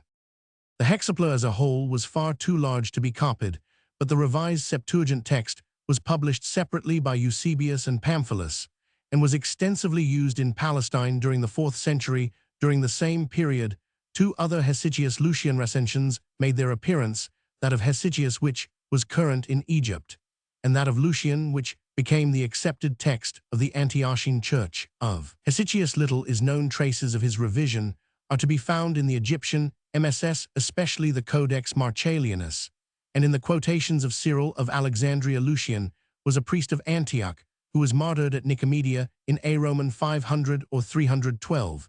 His revision, to quote Dr. Sweet, was doubtless an attempt to revise the or common text of the Septuagint in accordance with the principles of criticism which were accepted at Antioch. To Siriani is due the discovery that the text preserved by codices 1982-93-108 really represents Lucian's recension. The same conclusion was reached independently by Lagarde, who combined Codex 118 with the aforementioned above as field hexaplar p87, has shown. This discovery is confirmed by the marginal readings of the Syro-hexaplar. The recension C. Driver notes on the Hebrew text of the Books of Samuel p52 is characterized by the substitution of synonyms for the words originally used by the Septuagint and by the frequent occurrence of double renderings, but its chief claim to critical importance rests on the fact that it embodies renderings not found in other MSS of the Septuagint, which presuppose a Hebrew original self-evidently superior in the passages concerned to the existing Masoretic text. Latin versions of even greater importance in this respect is the Old Latin version, which undoubtedly represents a Greek original prior to the hexaplar, the earliest form of the version, to quote Dr. Kennedy, to which we can assign a definite date, namely that used by Cyprian, plainly circulated in Africa in the view of many authorities. This version was first produced at Carthage, but recent writers are inclined to regard Antioch as its birthplace, a view which is supported by the remarkable agreement of its readings with the Lucianic recension. And with the early Syriac MSS, unfortunately, the version is only extant in a fragmentary form, being preserved partly in MSS, partly in quotations of the Vulgate Fathers. The non-canonical books of the Vulgate, however, which do not appear to have been revised by Jerome, still represent the older version. It was not until after the 6th century that the Old Latin was finally superseded by the Vulgate or Latin translation of the Old Testament made by Jerome during the last quarter of the 4th century. This new version was translated from the Hebrew, but Jerome also made use of the Greek versions, more especially of Symmachus. His original intention was to revise. The Old Latin and his two revisions of the Psalter, the Roman, and the Gallican, the latter modeled on the hexaplar, still survive of the other books, which he revised according to the hexaplar text that of Job has alone come down to us. For textual purposes, the Vulgate possesses but little value, since it presupposes a Hebrew original practically identical with the text stereotyped by the Masoretes. Syriac versions, the Peshitta Peshitta, or simple revision of the Old Testament, is a translation from the Hebrew, though certain books appear to have been influenced by the Septuagint. Its date is unknown, but it is usually assigned to the 2nd century A. Roman 500. Its value for textual purposes is not great, partly because the underlying text is the same as the Masoretic, partly because the Syriac text has at different times been harmonized with that of the Septuagint. The Syro-Hexaplar version, on the other hand, is extremely valuable for critical purposes. This Syriac translation of the Septuagint column of the Hexaplar was made by Paul, Bishop of Tella at Alexandria in A. Roman 500,617. Its value consists Syro-Hexaplarin, the extreme literalness of the translation, which renders it possible to recover the Greek original with considerable certainty. It has further preserved the critical signs employed by Origen, as well as many readings from the other Greek versions. Hence, it forms our chief authority for reconstructing the hexaplar. The greater part of this work is still extant. The poetical and prophetical books have been preserved in the Codex Ambrosianus at Milan, published in photolithography by Siriani Monsacker et Prof., and the remaining portions of the other books have been collected by Lagarde in his Bibliothecae Syriaci Roman 100. Of the remaining versions of the Old Testament, the most important are the Egyptian, Ethiopic, Arabic, Gothic, and Armenian, all of which, except a part of the Arabic, appear to have been made through the medium of the Septuagint. Authorities: Wellhausen, Bleek, Einleitung in das Alt Testament, 4th ed. Berlin 1878, pp 571 ff. Or 5th ed. Berlin 1886, pp 523 ff. SR Driver Notes on Samuel, Oxford 1890, Introd 3 F. W. Robertson Smith. Old Testament in the Jewish Church, 2nd ed. 1895, F. G. Kenyon, Our Bible, and the Ancient, MSS, London 1896. Th. We're a Short History of the Hebrew Text, London 1896. H. B. Sweet Introduction to the Old Testament in Greek, Cambridge 1900. F. Boole Canon New Text, des At English Trans, Edinburgh 1892. Ischura Geschichte des Judischen Volks, 3rd ed. 1902. Vol Roman 333 Roman 100 H. Cornell Einleitung in das Alt Testament, 4th ed. 1896. And Prolegomena to Ezekiel, Leipzig 1886. H. Roman 50 Strack Einleitung in das Alt Testament. Prolegomena Critica in Vet Test, Leipzig 1873. Eloise Histoire Critique du Texte et des Versions de la Bible Armien 1892. Inessel Urtext und Übersetzungen der Bibel, Leipzig 1897 ed. Koenig Einleitung in das Alt Testament, Bonn 1893. F. Field Origines Hexaplorum qui supersunt Roman 100. A Dillman and F. Boole article on Bibeltext des At in Pre-Vol Roman 2, ch. Roman 500. Ginsberg Introduction to the Masoretic, a critical edition of the Bible, London 1897, and the Masorah, London 18,801,885. J. F. Sund. Textual criticism. The aim of scientific Old Testament criticism is to obtain, through discrimination between truth and error, a full appreciation of the literature, which constitutes the Old Testament, of the life out of which it grew, and the secret of distinction between textual and higher criticism, influence which these have exerted and still exert. For such an appreciation, many things are needed, and the branches of Old Testament criticism are correspondingly numerous. It is necessary, in the first instance, to detect the errors which have crept into the text in the course of its transmission, and to recover so far as possible the text in its original form. This is the task of textual, or as it is sometimes called in contradistinction to another branch, lower criticism. It then becomes the task of critical exegesis to interpret the text thus recovered so as to bring out the meaning intended by the original authors. This higher criticism partakes of two characters, literary and historical. One branch seeks to determine the scope, purpose, and character of the various books of the Old Testament, the times in and conditions under which they were written, whether they are severally the work of a single author or of several, whether they embody earlier sources, and if so, the character of these and the conditions under which they have reached us, whether altered, and if altered, how. This is literary criticism. A further task is to estimate the value of this literature as evidence for the history of Israel, to determine as far as possible whether such parts of the literature as are contemporary with the time described present correct, or whether 858 in any respect one-sided or biased or otherwise incorrect descriptions, and again how far the literature that relates the story of long past periods has drawn upon trustworthy records, and how far it is possible to extract historical truth from traditions such as those of the Pentateuch that present, owing to the gradual accretions and modifications of intervening generations. Composite picture of the period described, or from a work such as Chronicles, which narrates the past under the influence of the conception that the institutions and ideas of the present must have been established and current in the past. All this falls under historical criticism, which on its constructive side must avail itself of all available and well-sifted evidence, whether derived from the Old Testament or elsewhere, for its presentation of the history of Israel's ultimate purpose. Finally, by comparing the results of this criticism as a whole, we have to determine, by observing its growth, and comparing it with others, the essential character of the religion of Israel. In brief, then, the criticism of the Old Testament seeks to discover what the words written actually meant to the writers, what the events in Hebrew history actually were, what the religion actually was, and hence its aim differs from the dogmatic or homiletic treatments of the Old Testament, which have sought to discover in Scripture a given body of dogma or incentives to a particular type of life or the like. Biblical criticism, and in some respects more especially Old Testament criticism, is in all its branches very largely of modern growth.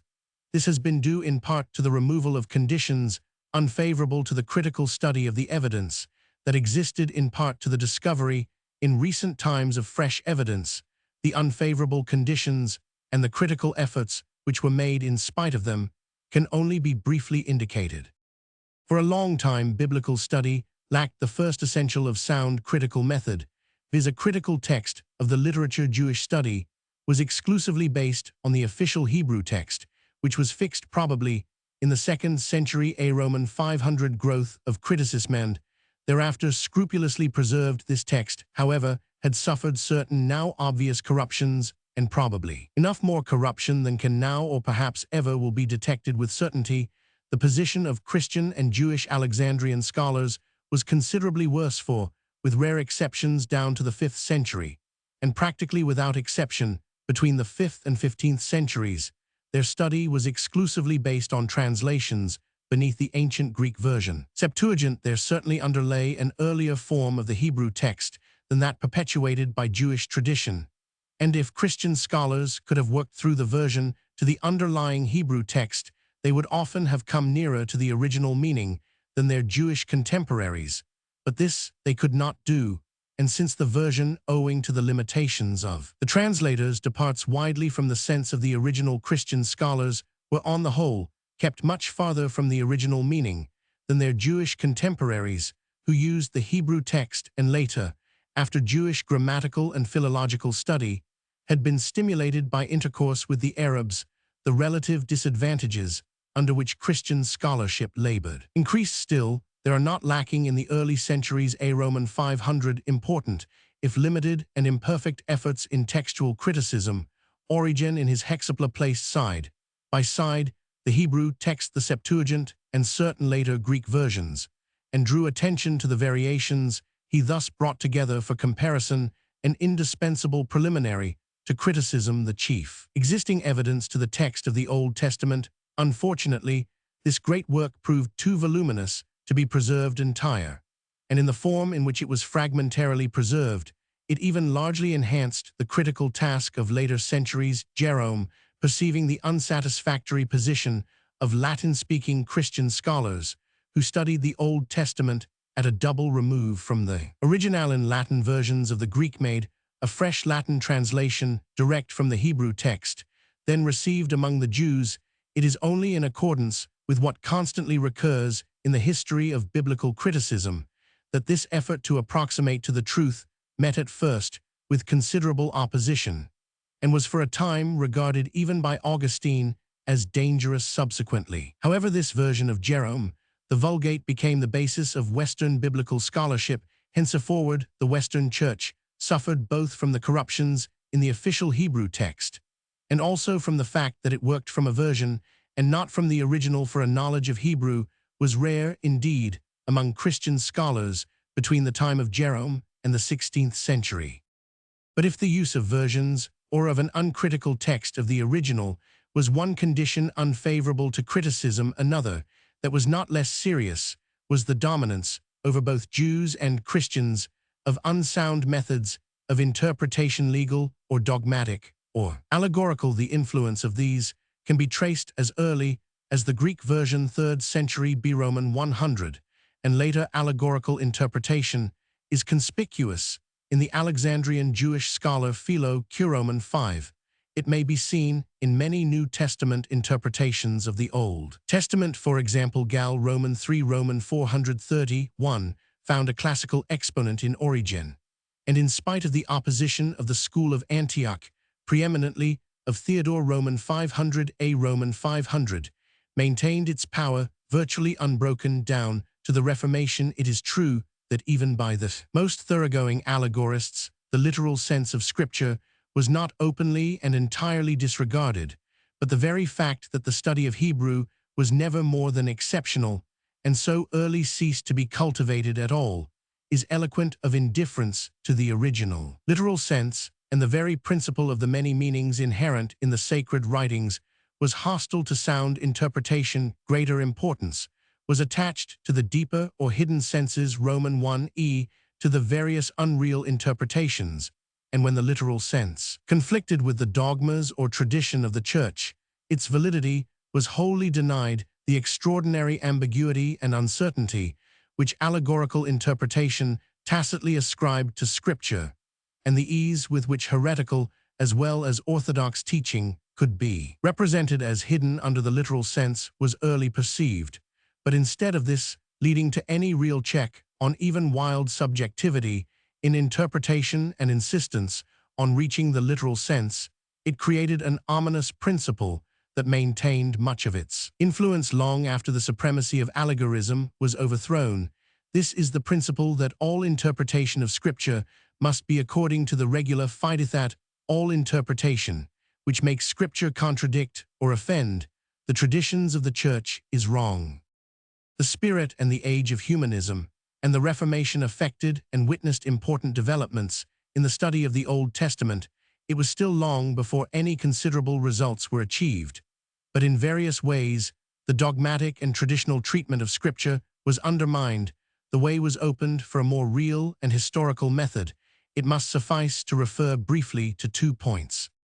Ignorance gave place to knowledge of the languages in which the Old Testament was written. In 1506, the distinguished humanist Johann Reuchlin, who had begun the study of Hebrew under a Jewish teacher about 1492, published a work entitled De Rudimentes Hebraicis, containing a Hebrew lexicon and a Hebrew grammar. In 1504, Conrad Pelicanus, whose study of Hebrew had profited from intercourse with Reuchlin, had published a brief introduction to the language. In 1514, the Complutensian Polyglot began to be printed, and in 1522 was published. Various Jewish editions of the Hebrew Bible had already been printed, in part since 1477, entire since 1488.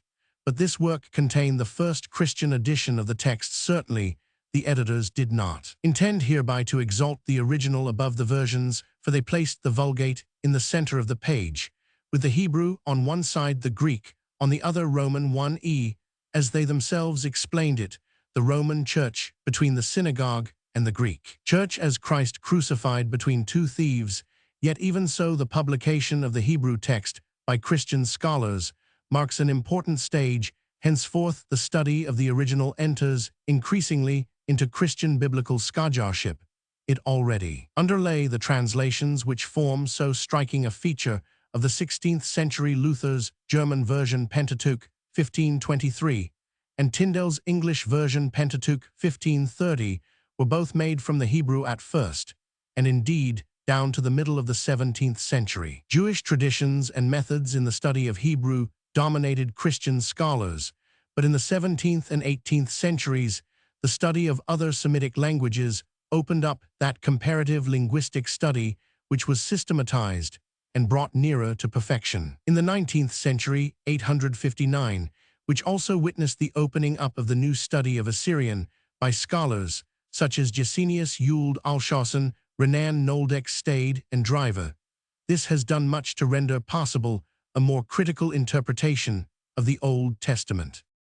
An increasing stress was laid on the literal sense of Scripture. The leading reformers Luther, Zwingli, Melanchthon frequently expressed themselves against the prevailing view of the manifold sense of Scripture, and in particular questioned the legitimacy of allegorical interpretation except for purposes of popular and practical exposition. The effort to get at and abide by the literal sense is characteristic of Calvin's extensive exegetical works. True practice did not always keep pace with theory, and the literal sense had to yield if it came into conflict with the faith. The allegorical method for long obscured the meaning of the Song of Songs, and any departure from it was severely condemned, just as Theodore of Mopsuestia drew down on himself for maintaining the literal sense of the song. The condemnation of the Second Council of Constantinople A Roman 500, so Sebastian Caselio owed in part to the same indiscretion his expulsion from Geneva in 1544. Even in the 16th and 17th centuries, scholars like Grotius and Michaelis met with violent opposition for the same cause. But however slowly and irregularly, the new conditions and the new spirit affected the study of the Old Testament, it became subject to the same critical methods, which since the Renaissance have been applied to other ancient literatures. Biblical criticism is part of a wider critical movement, but it is noticeable how from stage to stage biblical scholars adopted the various critical methods which, as applied to other literatures, have been proved valid rather than themselves initiated them. The textual criticism of the classical literatures made way before the textual criticism of the Old Testament. Bentley's Phalaris 1699 preceded any thorough or systematic application of higher criticism to any part of the Old Testament. Niebuhr's History of Rome 1811 preceded Yule's History of Israel 18,430,1859. The fundamental principles of the textual criticism of the Old Testament are the same as those which apply to any other ancient text, and need not be described here. See the article Textual Criticism. There are also, however, conditions of textual criticism in the Bible. Certain conditions peculiar to the text of the Old Testament, the significance of these, and the extent to which they must govern the application of the general principles have even yet scarcely obtained full and general recognition. These, then, must be briefly described. The earliest Hebrew MSS of the Old Testament date from not earlier than the 9th century A Roman 500, or nearly 1,000 years after the latest parts of the Old Testament were written. These MSS, and the Hebrew Bibles as usually printed, contain in reality two perfectly distinct texts, the work of two different ages, separated from one another by centuries. The one is a text of the Old Testament itself, the other a text of a later Jewish interpretation of the Old Testament. The text of the Old Testament consists of consonants only for the alphabet of the ancient Hebrews, like that of their Moabite, Aramaean, and Phoenician neighbors, contain no vowels. The text of the interpretation consists of vowels and accents. Only for vowel signs and accents had been invented by Jewish scholars between the 5th and 9th centuries A Roman 500. The text of the Old Testament is complete in itself and intelligible though ambiguous, but the text of the interpretation, read by itself, is unintelligible and only becomes intelligible when read with the consonants under, over, or in which they are inserted of the text of the Old Testament.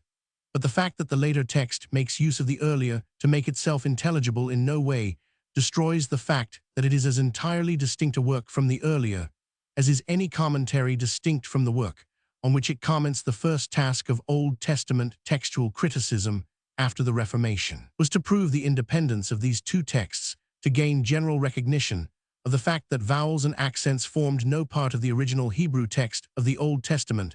The conflict that arose over this question in the Christian Church was prolonged and bitter in part because it unfortunately became inflamed by the contending interests of Roman Catholic and Protestant. The coeval origin of consonants and vowels had indeed been questioned or denied by the earliest reformers, Luther, Zwingli, Calvin, but later in the period of Protestant scholasticism, and under the influence of one school of Jewish rabbis, Protestant scholars in particular, and especially those of the Swiss school, notably, the Buxtorfs, had committed themselves to the view that the vowels formed an integral and original part of the text of the Old Testament, and this they maintained with all the more fervency, because the ambiguity of the consonants without the vowels was a troublesome fact in the way of the extreme Protestant doctrine of the inspiration, verbal infallibility, and sufficiency of Scripture, while it was by no means unwelcome to Catholic theologians, with their doctrine of the need for an authoritative interpretation. Still, in the end, it was due in large measure to the learning and argumentative power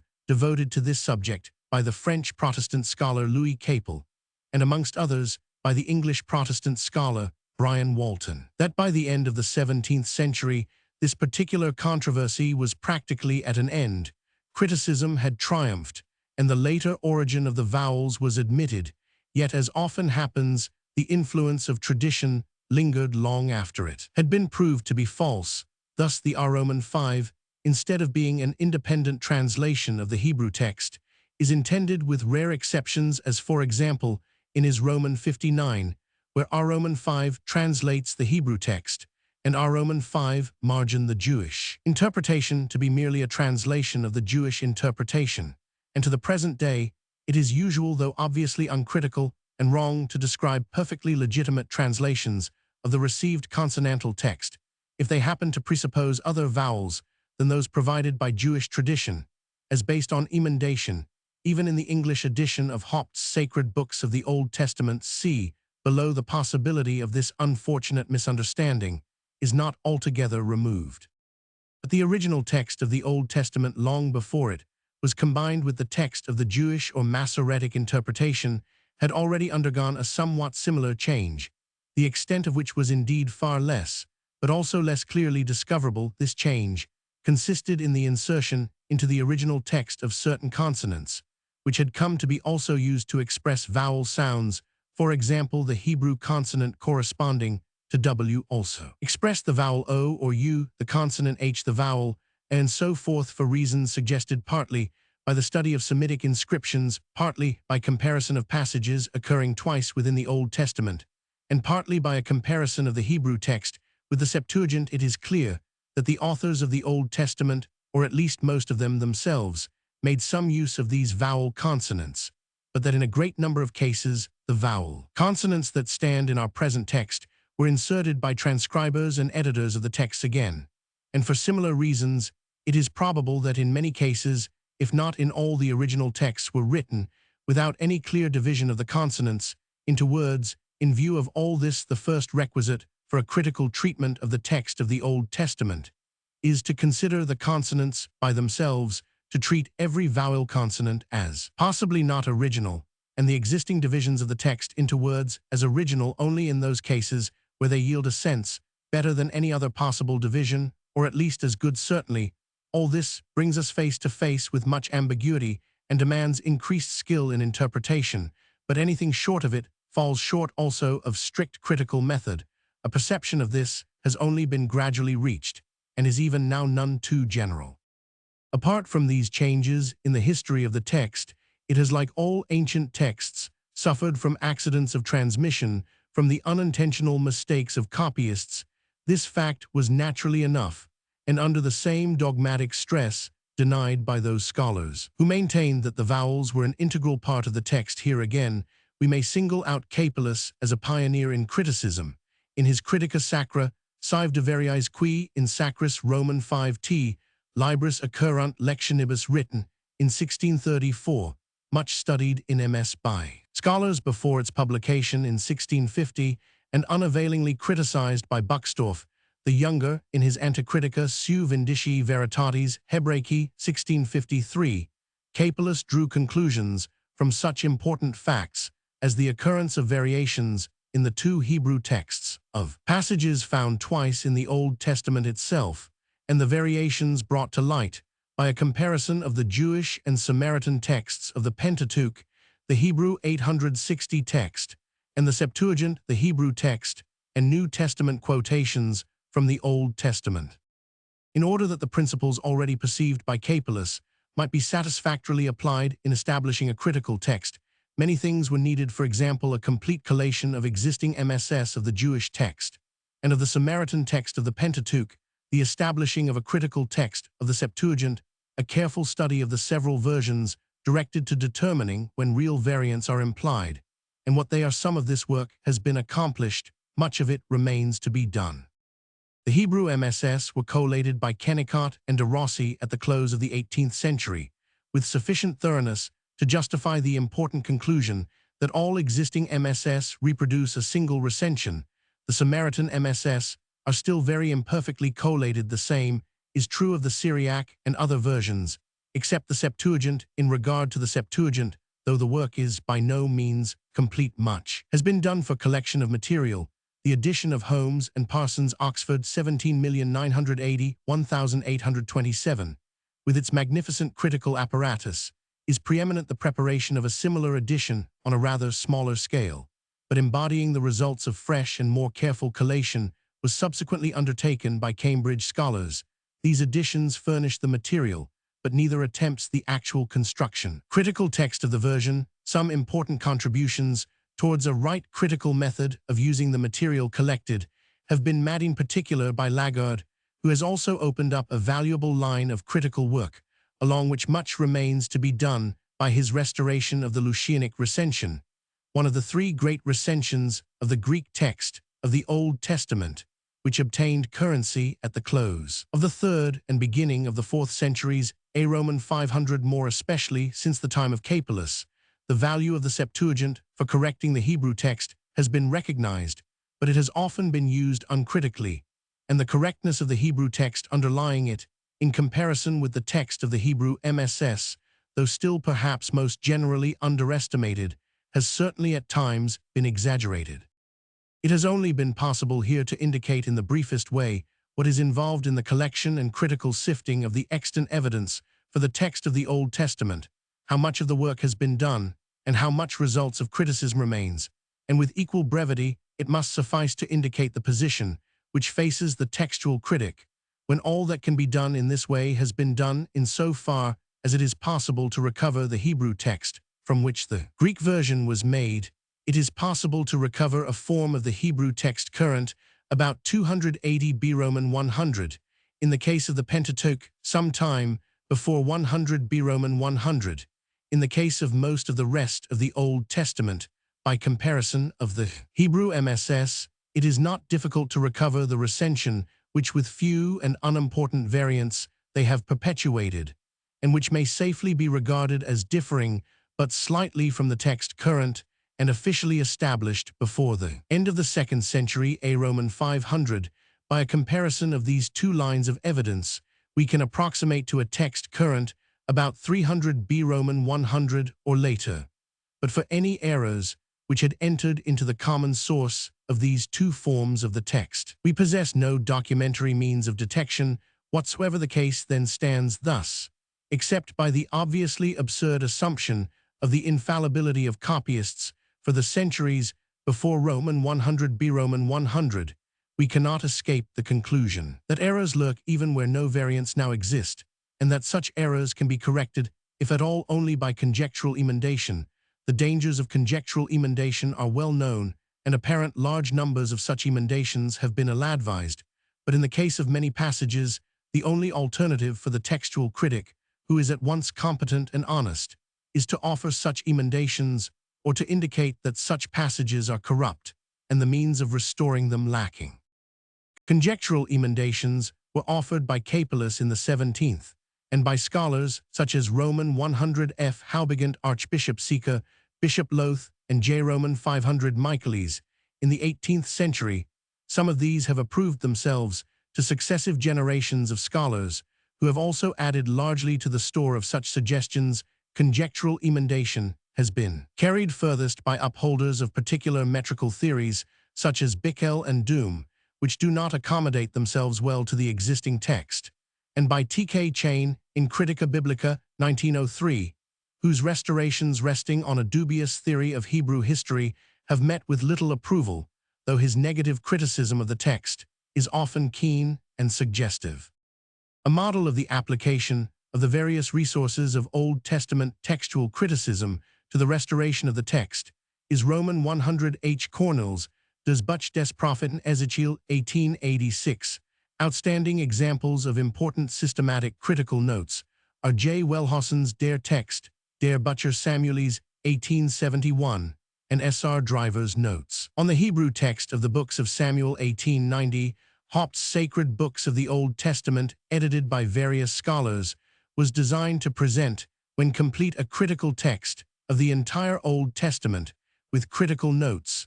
The results of textual criticism, including a considerable number of conjectural emendations, are succinctly presented in Kittel's Biblia Hebraica 1906, but the text here printed is the ordinary Masoretic vocalized text. The valuable editions of the Old Testament by Baer and Delitzsch, and by Ginsburg, contain critical texts of the Jewish interpretation of Scripture, and therefore necessarily uncritical. Texts of the Hebrew Old Testament itself, it lies entirely outside their scope to give or even to consider the evidence which exists for correcting the obvious errors in the text of the Old Testament, as received and perpetuated by the Jewish interpreters. See also the authorities mentioned in the following section. G by J. Higher criticism. We now pass on to consider the growth of literary and historic criticism, which constitute the higher criticism. As already explained down to the Reformation, conditions were unfavorable to such criticism. The prevailing dogmatic use of Scripture gave no occasion for inquiry into the human origins or into the real purport and character of the several books. Nevertheless, we find some sporadic and tentative critical efforts or questions. The most remarkable of these was made outside the Church's significant indication of the adverse effect of the conditions within the Neoplatonist philosopher Porphyry in the 3rd century A. Roman 500, untrammeled by Church tradition and methods, anticipated one of the clearest and most important conclusions of modern criticism. He detected the incorrectness of the traditional ascription of Daniel to the Jewish captivity in Babylon, and discerned that the real period of its composition was that of Antiochus Epiphanes 4 centuries later. In the mind even of Augustine Locutio, in Jos Roman 6, questions were raised by the occurrence of the formula until this day in Jos Roman 4, but were stilled by a rather clever, though wrong use of Jos Roman 6 Abelard Helusi Problema Roman 40.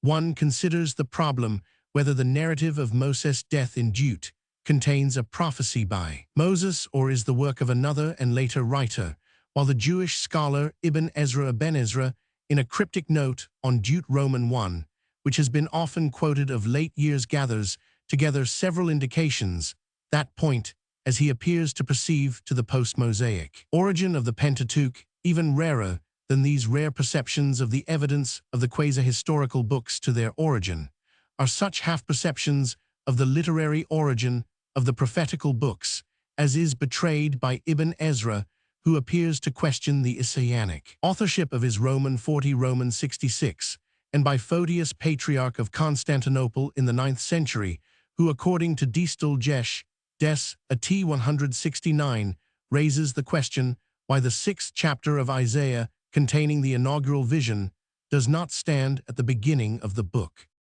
Even after the Renaissance and the Reformation, tradition continued influential, for though the Reformers were critical of the authority of ecclesiastical tradition in the matter of 861, the interpretation and use of Scripture, they were not immediately the Reformers interested in literary and historical criticism, nor concerned to challenge the whole body of traditional lore on these matters. At the same time, we can see from Luther's attitude how the doctrine of the Reformers, unlike that of the Protestant scholastics who came later, admitted considerable freedom, in particular with reference to the extent of the canon, but also to several questions of higher criticism.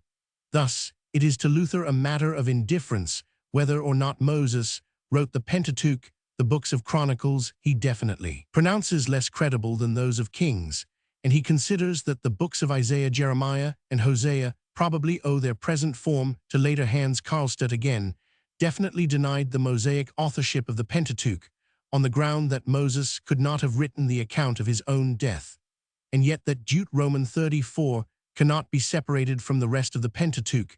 The later scholastic Protestant doctrine of verbal infallibility necessarily encouraged critical reaction and proved a widely extended retarding force far down into the 19th century. Nevertheless, criticism advanced by slow degrees among individuals now in the Roman Church, now in the number of those who sat loosely to the restrictions of either Roman or Protestant authority, and now among Protestant scholars and theologians.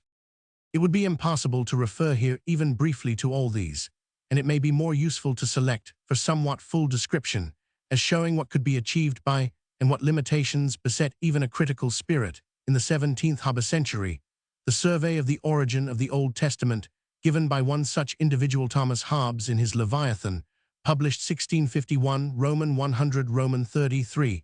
As far as possible, this survey shall be cited verbatim.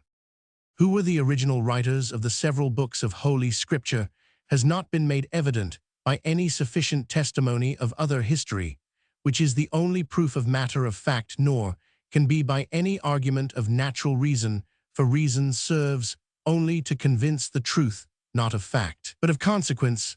The light, therefore, that must guide us in this question must be that which is held out unto us from the books themselves. And this light, though it show us not the author of every book, yet it is not unuseful to give us knowledge of the time wherein they were written. And first, for the Pentateuch, we read Deuteronomy 34 concerning the sepulchre of Moses, that no man knoweth of his sepulchre to this day, that is, to the day wherein those words were written.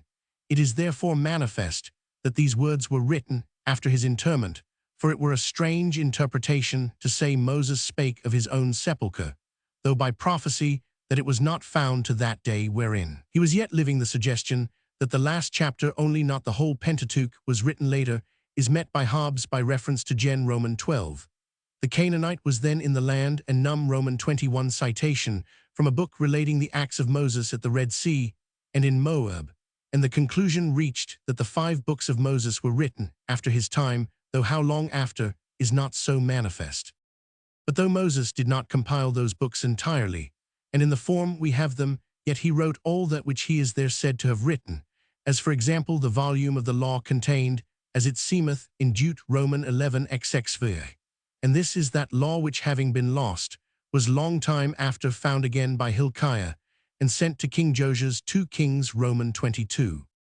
The books of Joshua, Judges, Ruth, Samuel are proved much later than the times recorded in them by the numerous passages which speak of customs, conditions, Roman 100 remaining unto this day, and Judges in particular by Roman 18, where it said that Jonathan and his sons were priests to the tribe of Dan, until the day of the captivity of the land. As for Kings and Chronicles, besides the places which mention such monuments, as the writer Seth remained till his own days, Hobbes here cites 13 from Kings, 2 from Chron.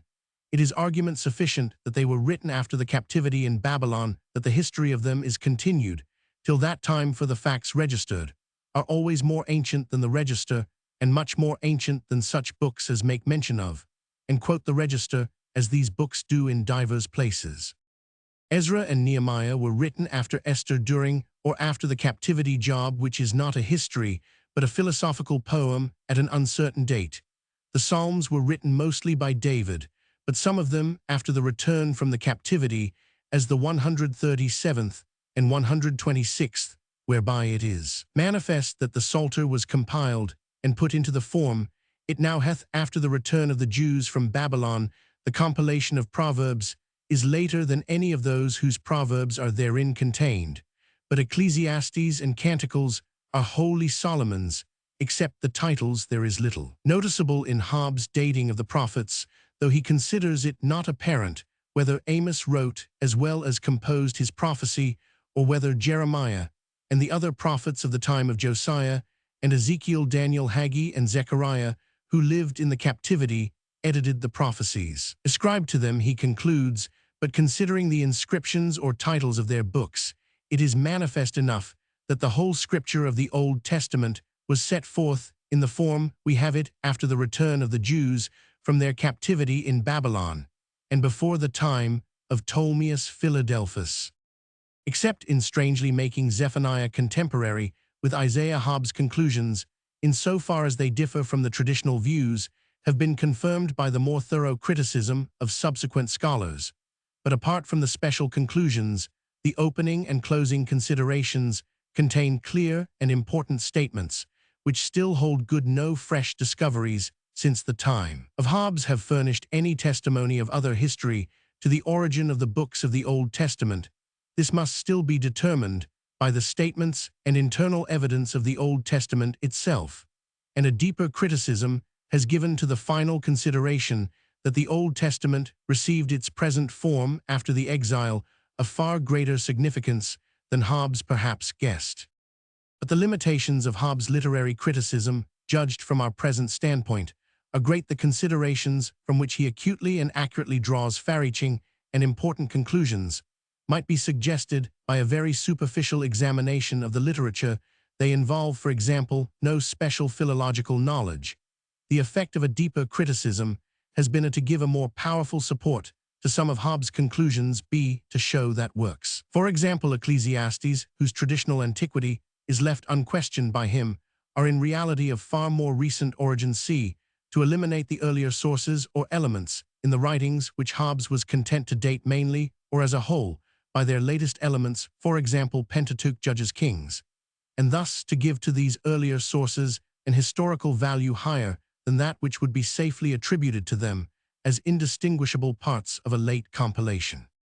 Hobbes argues in the case of the Pentateuch that two authors are distinguishable: Moses and a much later compiler and editor, Spinoza, whose conclusions in his Tractatus Theologica Politicus 1671, Roman 100, Roman 8, Roman 9, had in general much in common with Hobbes. Drew attention, in particular, to the confused mixture of law and narrative in the Pentateuch, the occurrence of duplicate narratives and chronological incongruities. Father Simon, in his Histoire critique du Vieux Testament 1682, also argues that the Pentateuch is the work of more than one author and makes an important advance towards a systematic analysis of the separate elements, by observing that the style varies, being sometimes very curt and sometimes very copious, although the variety of the matter does not require it, but none of these makes any attempt to carry through a continuous analysis. The first attempt of this kind is that of a French Catholic physician, Jean Estruc, in a work published anonymously in 1753 under the title of Conjectures sur les mémoires originaux dont il paraît que Moïse servi pour composer le livre de la Genèse. He argued that in Genesis and Estruc ex Roman 1 Roman 2 Moses had used different documents, and that of these the two chief were distinguished by their use of different divine names, Elohim and Yahweh. By the use of this clue, he gave a detailed analysis of the passages belonging to the several documents. Estruc's criteria were too slight to give to all the details of his analysis anything approaching a final analysis, but later criticism has shown that his criteria, so far as they went, were valid, and his results, broadly speaking, sound, though incomplete, and moreover, they have abundantly justified his really important fundamental theory that the documents used by the compiler of the Pentateuch have been incorporated so much as they lay before him that we can get 862 behind the compiler to the earlier sources, and thus push back the evidence of much of the Pentateuch beyond the date of its compilation to the earlier date of the sources. In identifying the compiler with Moses, Estruc failed to profit from some of his predecessors, and the fact that he held to the traditional Mosaic origin of the Pentateuch may have prevented him from seeing the similar facts which would have led him to continue his analysis into the remaining books of the Pentateuch. For subsequent developments and the fruitful results of documentary analysis as applied to the Pentateuch and other composite books, which cannot be dealt with in any detail here, reference must be made to the special articles on the books of the Old Testament. The year of the publication of Astruc's book saw also the publication of Bishop Loth's De Sacra Poesi Hebriorum. Later Loth published a new translation of Isaiah with notes. 1778. Loth's contribution to a more critical Loth appreciation of the Old Testament lies in his perception of the nature and significance of parallelism in Hebrew poetry, in his discernment of the extent to which the prophetical books are poetical in form, and in his treatment of the Old Testament as the expression of the thought and emotions of a pipeline, a word, as literature. Both Loth's works were translated and became influential in Germany. In spite of these earlier achievements, it is J.G. Eichhorn who has not without reason been termed the founder of modern Old Testament criticism. Certainly, the publication of his Einleitung Introduction to the Old Testament, Eichhorn in 17,801,783, is a landmark in the history of Old Testament criticism. An intimate friend, Herder himself keenly interested in literature, he naturally enough treats the Old Testament as literature like Loth, but more thoroughly, and as an Oriental scholar, he treats it as an Oriental literature in both respects. He was to be widely followed. His introduction, consisting of 3 closely packed volumes dealing with textual as well as literary criticism, is the first comprehensive treatment of the entire Old Testament as literature. Much of the voluminous detailed work in this and other works is naturally enough provisional, but in the introduction there emerge most of the broad conclusions of literary criticism, sometimes incomplete, which after more than a century of keen examination by scholars unwilling to admit them, have passed by more or less general consent into the number of historical certainties or high probabilities. With his wide linguistic knowledge, Eichhorn perceived that the language alone, though he also adduces other considerations, betrays the late origin of Ecclesiastes, which he places in the Persian period, 538,332 B. Roman 100 Canticles. 2. Preserves linguistic features, which are not of the Solomonic age. He analyzes significant stylistic peculiarities, such as occur, for example, in Isaiah Roman 24, Roman 27, for various reasons here following Kopp, who just previously in additions to his translation of Loth's Isaiah had shown himself the pioneer of the higher criticism of the book of Isaiah. He argues that in our Isaiah are many oracles not the work of this prophet. In other directions, the still powerful influence of tradition affects Eichhorn. He maintains the exilic origin of parts of Daniel, though he is convinced here again, in part by language, of the later origin of other parts. His Pentateuchal criticism is limited by the tradition of Mosaic authorship, but even within these limits, he achieves much. He carries through, as Astruc had done, the analysis of Genesis into primarily 2 documents. He draws the distinction between the priest's code of the middle books of the Pentateuch and Deuteronomy, the people's law book, and admits that even the books that follow Genesis consist of different documents, many incomplete and fragmentary, whence the theory became known as the fragmenthypothesis, but all the work of Moses and some of his contemporaries. Other literary critics of the same period or a little later are Alex Geddes, a Scottish Catholic priest who projected and in part carried out 17,921,800, a critically annotated new translation of the Old Testament, and argued therein that the Pentateuch ultimately rests on a variety of sources, partly written, partly oral, but was compiled in Canaan, probably in the reign of Solomon K. Roman 500 Ilgen, the Discoverer, 1798, that there were 2 distinct documents in Genesis using the divine name Elohim, and consequently that there were 3 main sources in the books, not 2 as Astruc and Eichhorn had conjectured, and J.S. Vater, the elaborator of the fragmenthypothesis. But the next distinct stage is reached when we come to De Wet, whose contributions to biblical learning were many and varied, but who was preeminent in historical criticism. He carried criticism beyond literary analysis and De Wet literary appreciation to the task of determining the worth of the documents as records the validity of the evidence. His peculiar qualities were conspicuous in his early and exceedingly influential work Beiträge zur Einleitung in das Alte Testament, 18,061,807. In the introduction to Vol Roman II, he carefully analyzes the principles of sound historical method and the essentials of a trustworthy historical record.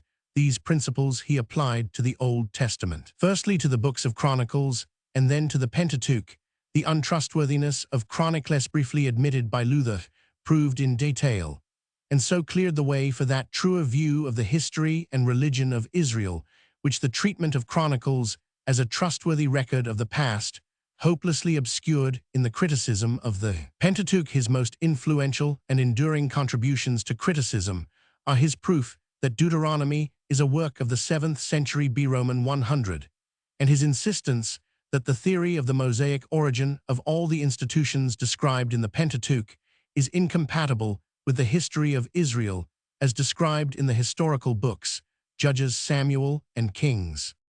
Strong in historical criticism, de Wet was weak in historical construction, but what he failed to give Ewald supplied, and if more of de Wet's than of Ewald's work still stands today, that is but an illustration of the melancholy Ewald fact that in history negative criticism is surer than positive construction.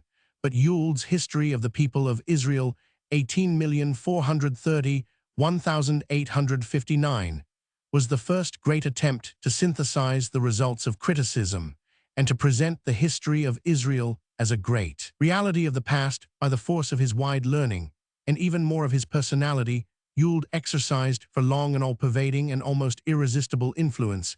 He closes one epoch of Old Testament criticism. By his influence, he retards the development of the next. Before passing to the new epoch, it must suffice to make a simple reference to the philological work of Gesenius and Ewald, which assisted a sounder exegesis, and so secured for later criticism a more stable basis. The next stage brings us to the critical theories or conclusions which at first gradually, and then rapidly, in spite of the keenest criticisms directed against them both by those who clung more or less completely to tradition and by the vague Rus representatives of the earlier critical school, gained increasing acceptance. Until today they dominate Old Testament study. The historico-critical starting point of the movement was really furnished by de Wet, but it was Vack who, in his Biblische Theologie Wissenschaftlich Dargestellt, 1835, first brought out its essential character.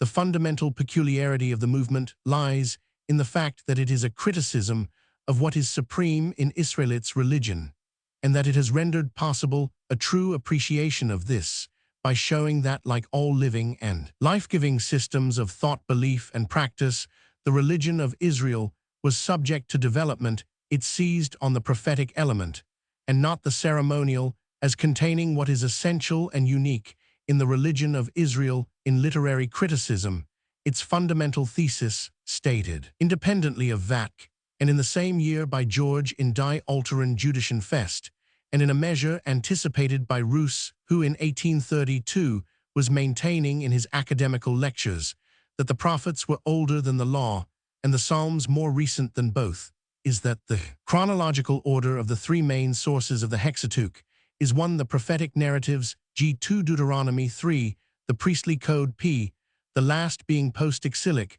This entirely reversed the prevailing view that P, with its exact details and developed ceremonial and sacerdotal system, was at once the earliest portion, 863, of the Pentateuch, and the Grundschrift or foundation of the holier view that was maintained by Ewald, and though with very important modifications to the last, by a Dillman Roman 500 inherent in this view of religious development, and the new critical position were far-reaching changes in the literary, historical, and religious criticism of the Old Testament. These have been gradually rendered clear as the fundamental positions on which they rest have been secured by the manifold work of 2 generations of scholars. Nearly a generation passed before Vack's point of view gained any considerable number of adherents. This is significant in part. It may fairly be attributed to the retarding influence of the school of Ewald, but in large part also Graf, Kuhn and Wellhausen, Soto. The fact that Vack, a pupil of Hegel, had developed his theory on a priori grounds, in accordance with the principles of Hegel's philosophy of history. It was only after a fresh and keener observation of facts that the new theory made rapid progress for that when it came much, was due to the work of Graff, a pupil of Roos, whose Geschichtliche des Alten Testaments appeared in 1866, to the Dutch scholar Cuinan, who, starting from the earlier criticism, came over to the new made at the basis of his religion of Israel 18,691,870, a masterly work and a model of sound method, and continued to support it by a long series of critical essays in the Theologische Tijdschrift, and to Wellhausen, who displayed an unrivaled combination of grasp of details and power of historical construction. His Prolegomena zur Geschichte Israels was published in 1878 and translated into English in 1885. The history itself, Israelitische Jüdische Geschichte, followed 20 years later after. Much further critical work had been done in the meantime. Not a little also was due to Colenso, the Pentateuch critically examined Pt. Roman 1, 1862, who, though he never entirely accepted the new position, contributed by his searching analysis of the unreality of PS narrative to the formation, for example in the mind of Cuinan, or ratification of the judgment on that work, which is fundamental to the general theory. This sketch of the critical movement has now been brought down to the point at which the comprehensive conclusions which still dominate Old Testament study gained clear expression, and were shown to be drawn from the observation of a large body of facts. It does not fall within the scope of this article to examine the validity of these conclusions, nor even to notice the various subsidiary or consequential conclusions, nor again is it possible to survey the more special developments of literary criticism, which have later emerged, amongst which one of the most important has been the radical examination of the prophetic writings introduced and developed by, amongst others, Stade Wellhausen Doomchain Marty. The starting point of this newer criticism of the prophets is the clearer practical recognition of the fact that all pre-exilic prophecy has come down to us in the works of post-exilic editors, and that, for the old statement of the problem of the prophetic books, what prophecies, or elements in Isaiah, Jeremiah, and the rest, are later than these prophecies, to be substituted the new critical question from these post-exilic collections: how are the pre-exilic elements to be extracted? Bound up with this question of literary criticism is the very important question of the origin and development of the messianic idea. But two things, the extent of the influence of criticism and the relation of archaeology and criticism, yet remain for consideration, in the course of which it will be possible just to indicate some other problems awaiting solution. It is one thing for scholars to reach conclusions, it is another for these conclusions to exercise a wide influence in the churches and over general culture. In the 16th century, we find Arbeiter Dicta of the Reformers challenging traditional opinions on the influence of criticism, origin, and character of the Old Testament.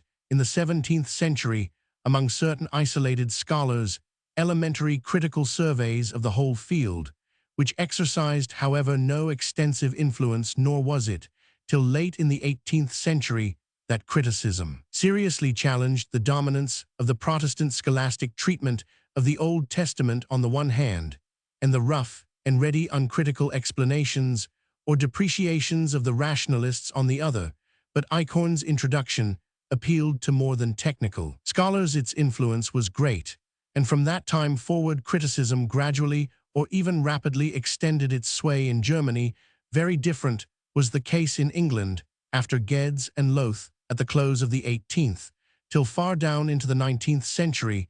The attitude even of scholars, with rare exceptions, was hostile to critical developments, and no independent critical work was done. Pusey indeed studied under Eichhorn, and in his historical inquiry into the probable causes of the rationalist character lately predominant in German theology, 18,280,1830, speaks sympathetically of the attitude of the Reformers on the question of Scripture, and in condemnation of the later Protestant scholastic doctrine. But even in this book, he shows no receptivity for any of the actual critical conclusions of Eichhorn and his successors, and subsequently threw the weight of his learning against critical conclusions. Notably, in his commentary on Daniel 1864, Dean Stanley owed something to Ewald and spoke warmly of him, but the preface to the History of the Jewish Church, in which he does so, bears eloquent testimony to the general attitude towards Old Testament criticism in 1862, of which we have further proof in the almost unanimous disapprobation and far-spread horror with which Colenso's Pentateuch Pt. Roman I was met on its publication in the same year. From 1869, T.K. Chain worked indefatigably as a resourceful pioneer, but for many years in view of the prevailing temper with extreme self-suppression and willingness to concede to tradition all that could, with any plausibility, be conceded. Chain origin of the Psalter P15 more especially is his influence observable after 1890, when he published his Bampton Lectures, The Origin of the Psalter, work of vast learning and keen penetration, without restraint on the freedom of his judgmental ways, stimulating to students and fellow workers, though by no means always carrying large numbers with him. From about 1880, the prevailing temper had changed within a decade of this date. The change had become great.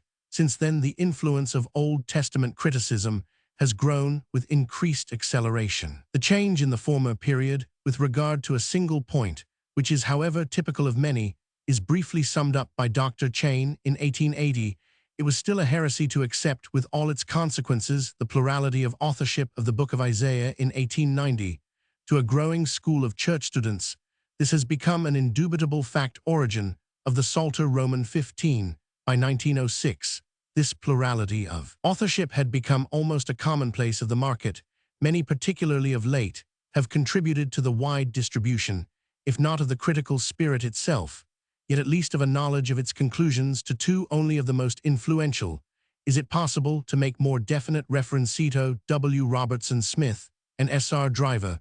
From 1875 onwards, Smith contributed to the 9th edition of the Encyclopaedia Britannica, a long series of important articles, which together with the articles of Chain, Wellhausen, and others made that work an important factor in the change, which was to pass over English thought in regard to the Bible in 1878. By his pleadings in the trial for heresy brought against him on the ground of these articles, he turned a personal defeat in the immediate issue into a notable victory for the cause, which led to his condemnation, and subsequently in 1880, in two series of lectures afterwards published and widely read, he gave a brilliant, and as it proved to a rapidly increasing number, a convincing exposition of the criticism of the literature, history, and religion of Israel, which was already represented in Germany 864 by Wellhausen, and in Holland by Kuenen in 1891. Dr. Driver published his Introduction to the Literature of the Old Testament, 6th ed., 1897, less popular in form than Smith's lectures. It was a more systematic and comprehensive survey of the whole field of the literary criticism of the Old Testament. The position of the author as Regius Professor of Hebrew at Oxford and Canon of Christ Church, in succession to Pusey, and his well-established reputation as a profound Hebrew scholar commanded wide attention. The qualities of the book itself, its marked sobriety, its careful discrimination between the differing degrees of probability attaching to various conclusions and suggestions, and in general its soundness of method rapidly extended the understanding of what Old Testament criticism is, and commanded acceptance of the well-established conclusions. No less rapid has been the change in America during the same period, nor less numerous the scholars well equipped to pursue the detailed investigation involved in critical study, or those who have shown ability in popular presentations of the critical standpoint. Preeminent amongst these is Roman 100 Briggs, whose influence has been due in part to a large and varied body of work, Biblical Study, 1883, and many articles and volumes since, and in part to his organization of United Critical International and Interconfessional Labor, the chief fruits of which have been the Hebrew lexicon based on Gesenius and edited by F. Brown, one of the most eminent of American scholars, S.R. Driver, and himself, and the International Critical Commentary. Other important works in which English and American scholars have cooperated are the Encyclopaedia Britannica, 18,991,903, and Hastings' Bible Dictionary, 18,981,900, the latter less radical, but yet on the whole based on acceptance of the fundamental positions of Vatt Graf, Wellhausen. Between either of these and Smith's Dictionary of the Bible, 1863, yawns a great gulf space, for forbids any attempt to sketch. Here the special growth of criticism in other countries, such as France, where the brilliant genius of Renan was in part devoted to the Old Testament, or within the Roman Catholic Church, which possesses in Pierre Lagrange, for example, a deservedly influential critical scholar, and in the Revue biblique and organ, which devotes much attention to the critical study of the Old Testament. Rapid and extensive as has been the spread of critical methods, there have not been lacking anticritica. Many of these have been not only apologetic, but unscholarly. That is, however, not the case with all in Dr. James Orr's learned work The Problem of the Old Testament, considered with reference to recent criticism, 1906. The author's chief aim is to prove insecure the fundamental positions of the now dominant school of criticism. In view of extensive misconception occasioned by many of these anticritica, it needs to be pointed out that terms like criticism, higher criticism, critics are often loosely used. Criticism is a method.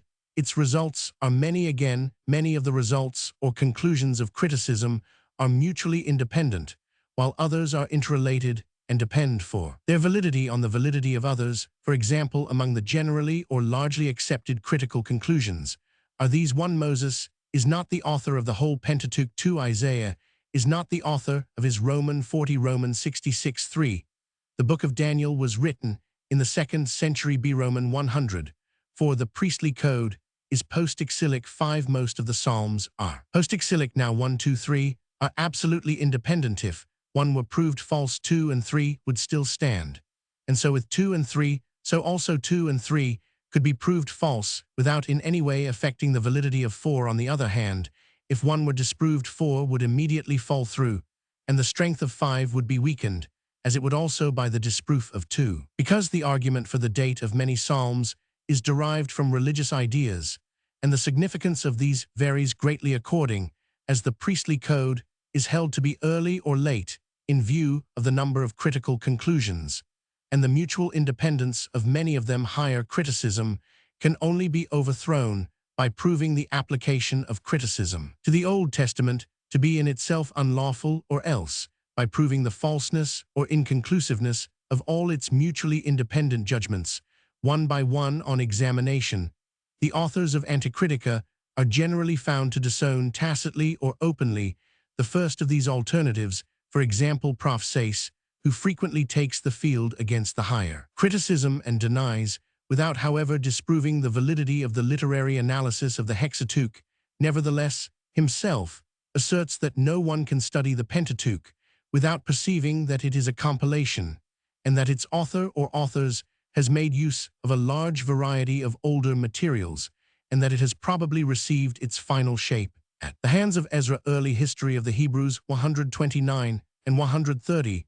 For this is significant enough. Prof. Sayce, the most brilliant and distinguished of the anticritics, does not really reoccupy the position of the able and pious men of the mid-19th century, to whom even to speak of any portion of the Bible as a history was an outrage upon religion's Stanley Jewish Church. Preface: these may still have pious, but they have no longer scholarly successors. Prof. Sayce travels farther back, it is true, but on critical lines he abandons the Pentateuchal criticism of the 20th century to reoccupy the critical position of Hobbes, Spinoza, and Simon in the 17th century. Whether reasonably or not must here be left an open question.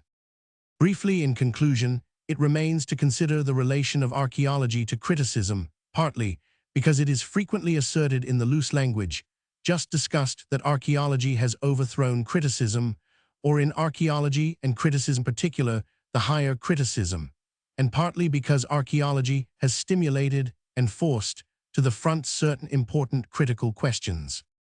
More especially since the middle of the 19th century, the decipherment of Egyptian and Assyrian inscriptions and systematic excavation in Palestine and other parts of the East have supplied a multitude of new facts bearing more or less directly on the Old Testament.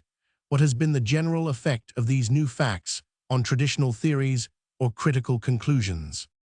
This and similar questions leading up to the ultimate and supreme question wherein does lie the uniqueness of Israel's religionaire among those which will require in the future renewed examination in the light of a critical study alike of the Old Testament and of all the relevant material furnished by archaeology. Archaeology has not yet found the key to every unopened door, but it has already done enough to justify the surmise that if criticism had not already disintegrated the traditional theories of the Old Testament, archaeology in the latter half of the 19th century would itself have initiated the process.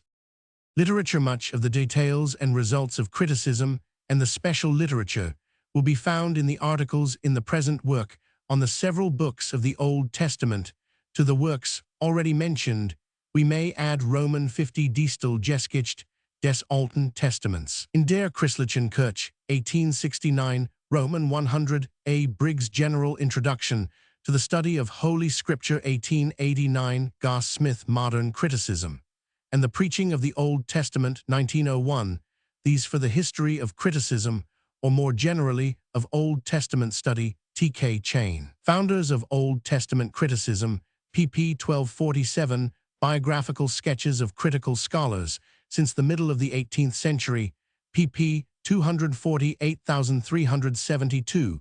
Criticism of Driver's Introduction, as already indicated. The Exposition of Literary Criticism, in English, is Driver's Introduction to the Literature of the Old Testament. For the general principles of historical criticism, see Ch. Roman 5 Langlois and Ch. Sainobo's Introduction to the Study of History, Eng Trans, 1898, with which it is interesting to compare de Wet's brief discussion referred to in the article. G. by G. Old Testament Chronology. A sense of the importance of a fixed standard of chronology was only acquired gradually in the history of the world. Nations in a primitive state of civilization were not, and are not, conscious of the need. When the need began to be felt, events were probably at first dated by the regnal years of kings. The reigns of successive kings were then arranged in order and grouped if necessary in dynasties, and thus a fixed standard was gradually constructed. Particular states also not unfrequently introduced fixed eras, which obtained a more or less extensive currency, as the era of the First Olympiad 776 B Roman 100, of the foundation of Rome 753 B Roman 100, and of the Seleucidae at Antioch 312 B Roman 100, which is followed by the Jewish author of the first book of Maccabees. Some of the earliest documents which we possess are dated by the year in which some noticeable event took place, as in contractables of the age of Sargon of Agade, Akkad 3800 B Roman 100, or according to other authorities, 2800 B Roman 100, in the year in which Sargon conquered the land of Amaru the Amorites, or in the year in which Samsudatana Roman 100 B Roman 100 made the statue of Marduk, is Roman 6, in the year of King Uzziah's death Roman 14 Roman 20, are examples of this method of dating, found even in the Old Testament in process of time. However, the custom of dating by the regnal year of the king became general. The Babylonians and Assyrians were probably the first to construct and employ fixed chronological standard, and the numerous contractables and list of kings and yearly officials discovered within recent years afford striking evidence of the precision with which they noted chronological details. Biblical chronology is unfortunately, in many respects, uncertain. Prior to the establishment of the monarchy, the conditions for securing an exact and consecutive chronology did not exist. The dates in the earlier period of the history, though apparently in many cases precise, being in fact added long after the events described, and often, as will appear below, resting upon an artificial basis, so that the precision is in reality illusory. And after the establishment of the monarchy, though the conditions for an accurate chronology now existed, errors by some means or other found their way into the figures, so that the dates as we now have them are in many cases at fault by as much as 2 to 3 decades of years. The exact dates of events in Hebrew history can be determined only when the figures given in the Old Testament can be checked, and if necessary corrected, by the contemporary monuments of Assyria and Babylonia, or as in the post-exilic period by the knowledge which we independently possess of the chronology of the Persian kings. In the following parts of this article, the chronological character of each successive period of the Old Testament history will be considered and explained as far as the limits of space at the writer's disposal permit. Roman 1, from the creation of man to the Exodus in the whole of this period, the chronology, insofar as it consists of definite figures, depends upon that part of the Pentateuch, which is called by critics the priestly narrative. The figures are in most, if not in all cases, artificial, though the means now fail us of determining upon what principles they were calculated. It is also to be noted that in the Samaritan text of the Pentateuch and in the Roman 70, the figures, especially in the period from the creation to the birth of Abraham, differ considerably from those given in the Hebrew, yielding in Sam a lower, but in the Roman 70 a much higher total. The following tables will make the details clear. Age of each at birth of next. Heb Sam Roman 70 Adam 930, 130, 130, 230. Seth 912, 105, 105, 205. Enosh 905, 90, 90, 190. Kenan 910, 70, 70, 170. Mahalalel 895, 65, 65, 165. Jard 962, 162, 62, 162. Enoch 365, 65, 65, 165. Methuselah 969, 187, 67, 18,726. Lamech 777, 182, 53, 188. Noah 950 age, at flood, 600, 600, 600. Total from the creation of man to the flood, 1656, 13, 07, 22, 62. The figures in parentheses indicate the entire ages assigned to the several patriarchs. These are generally the same in the three texts. The Sam, however, it will be noticed, makes in three cases the father's age at the birth of his eldest son less than it is in the Heb text, while the Roman 70 makes it in several cases as much as 100 years higher. The general result of these differences being that the total in the Sam is 349 years less than in the Heb, while in the Roman 70 it is 606 years more. The names, it need hardly be remarked, belong to the prehistoric period, and equally with the figures are destitute of historical value. Age of each at birth of next. Heb Sam Roman 70, Arphaxad 43,827, 3528, 135, 135. Canaan 460 cf, Luke Roman 3, 130. Shelah 430, 330, 130, 130. Eber 464, 34, 134, 134. Peleg 230, 930, 130, 130. Ru 239, 32, 132, 132. Serug 230, 30, 130, 130. Nahor 148, 29, 79, 79. Terah 205, 70, 70, 70. Abraham 175 age at Col. Gen Roman 1275, 75, 75. Total from the flood to the call of Abraham 365, 10, 15, 1145. The variations are analogous to those under 1, except that here the birth years of the patriarchs in both Sam and Roman 70 differ more consistently, in one direction being viz. Almost uniformly higher by 100 years. It has been much debated in both cases which of the three texts preserves the original figures in two. It is generally agreed that the Heb does this, the figures in Sam and Roman 70 having been arbitrarily increased for the purpose of lengthening the entire period. The majority of scholars hold the same view in regard also to 1, but Dillman gives here the preference to the figures of the Sam.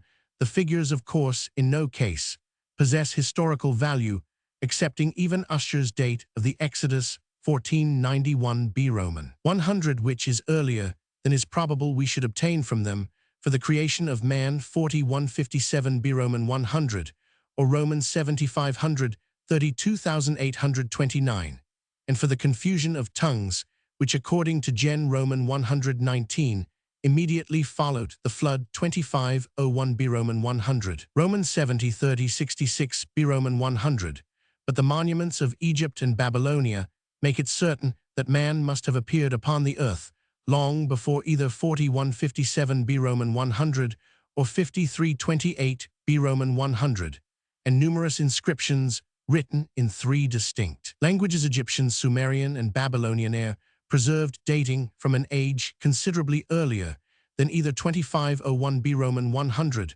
or 3066 B Roman 100. The figures of Gen Roman 5 and Roman 11 thus merely indicate the manner in which the author of the priestly narrative, probably to some extent tradition, before him pictured the course of these early ages of the world's history. The ages assigned to the several patriarchs, except Enoch in Gen Roman 5, are much greater than those assigned to the patriarchs mentioned in Gen Roman 11, and similarly the ages in Gen Roman 11:18 are higher than those in Gen Roman 11:26. It is thus a collateral aim of the author to exemplify the supposed gradual diminution in the normal years of human life.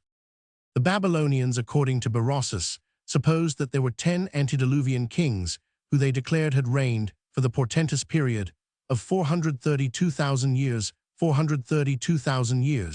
However, it has been ingeniously pointed out by Oppert Gottgel Nachrichten 1877 p. 205, ff 86,400 lustra, while 1656 years, the Heb date of the flood 86,400 weeks, 1656 72, 23, and 23 years, being 8395 days 5 intercalary days, 8400 days 1200 weeks. And hence, the inference has been drawn that the two periods have in some way been developed from a common basis, the Hebrews taking as their unit a week, where the Babylonians took a lustrum of 5 years. From the call of Abraham to the birth of Isaac.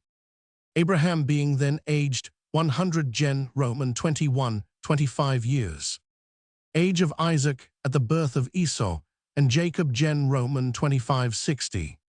Age of Jacob when he went down into Egypt Gen Roman 47 130. The period of the patriarch's sojourn in Canaan was thus 215. But the period of the Israelites' sojourn in Egypt, according to Ex Roman 1241, was 430. We thus get, from the call of Abraham to the Exodus Heb text, 215, 430, 645 years. From the flood to the call of Abraham Heb text, 365. From the creation of man to the flood Heb text, 1656. From the creation of man to the Exodus Heb text, 2666. On these figures, the following remarks may be made. Roman 1 in Genesis, the chronology of the priestly narrative P is not consistent with the chronology of the other parts of the book. G 3 or 4 illustrations will suffice. The author of Gen Roman 1220 evidently pictures Sarai as a comparatively young woman, yet according to P Roman 12 Roman 17, she was 65 years old. B in Gen Roman 21 it is clearly implied that Ishmael has been carried by his mother, yet according to Roman 16 Roman 21, 8 he must have been at least 15 years old. C in Gen Roman 27, Isaac is to all appearance on his deathbed. Cf. ver 2, yet according to P Roman 25, Roman 26, Roman 35, he survived for 80 years, dying at the age of 180 Usher, and others arguing back from the dates in Roman 40, 7 Roman 45, Roman 41 Roman 31 infer that Jacob's flight to Haran took place in his 77th year. This reduces the 80 years to 43 years, though that is scarcely less incredible. It involves moreover the incongruity of supposing that 37 years elapsed between Esau's marrying his Hittite wives, Roman 26, and Rebekah's expressing her apprehensions, Roman 27, lest Jacob, then aged 77, should follow his brothers. Example D, in Gen Roman 44 Benjamin is described as a little one in P almost immediately afterwards. Roman 46. He appears as the father of 10 sons for a similar anomaly in Roman 46. See the Oxford Hexateuch. Roman 1 P 25 n Roman 2, the ages to which the various patriarchs lived: Abraham 175, Isaac 180, Jacob 147, though not so extravagant as those of the antediluvian patriarchs, or with one exception, as those of the patriarchs between Noah and Abraham are much greater than is at all probable in view of the structure and constitution of the human body. Roman 3. The plain intention of Ex Roman 12:40-41 is to describe the Israelites as having dwelt in Egypt for 430 years, which is also in substantial agreement with the earlier passage. Gen Roman 15 shall sojourn in a land that is not theirs, and they shall afflict them 400 years. It does not, however, accord with other passages, which assign only 4 generations from Jacob's children to Moses. Ex Roman 620 Num Roman 269 cf. Gen Roman 15 or 5 to Joshua Josh Roman 7. And for this reason no doubt the Psalm and Roman 70 read in Ex Roman 12, the sojourning of the children of Israel in the land of Egypt and in the land of Canaan was 430 years, reducing the period of the sojourn in Egypt to half of that stated in the Hebrew text, viz. 215 years. This computation attained currency among the later Jews. Josephus and others cf. the 400 years of Gal Roman 3, the forced and unnatural rendering of Ex Roman 12 in the A Roman 5 contrast R Roman 5, which was followed by Usher, is intended for the purpose of making it possible from the facts that have been here briefly noted. It must be evident how precarious, and in parts how impossible, the biblical chronology of this period is. Roman 4. It has been observed as remarkable that 2666, the number of years in the Hebrew text from the creation of man to the Exodus, is in round numbers just 2/3 of 4,000, and the fact has suggested the inference that the figure was reached by artificial computation. The date of the Exodus is it possible to determine this even approximately upon the basis of external data. Roman 1. The correspondence between the Egyptian governors established in different parts of Palestine and the Egyptian kings Amenhotep and Menophes. Roman 3 and Roman 4 of the 18th dynasty, which was discovered in 1887 at Tel El Amarna, makes it evident that Palestine could not yet have been in the occupation of the Israelites. It was still an Egyptian province, and the Babylonian language in which the correspondence is written shows that the country must have been for a considerable time past before it came into the possession of Egypt under Babylonian 867 influence. Now one of the kings who corresponds with Amenhotep. Roman 4 is Bernabariash Bernabarias, king of Babylon, and Egyptologists and Assyriologists are agreed that the date of these monarchs was Roman 100 B. Roman 100. The conquest of Canaan, consequently, could not have taken place till after 1400. B. Roman 100 Roman 2.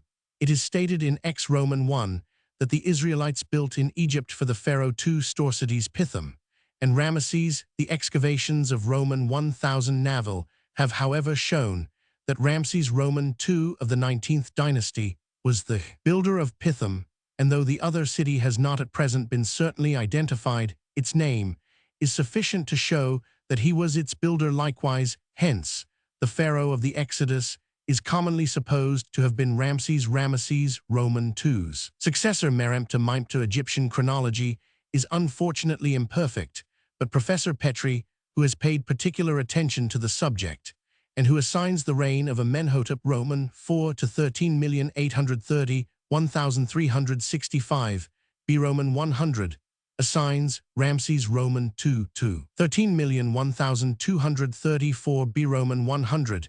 In Merempta's 5th year, the delta was invaded by a formidable body of Libyans and other foes, and it has been conjectured that the Israelites took the opportunity of escaping during the unsettlement that was thus occasioned.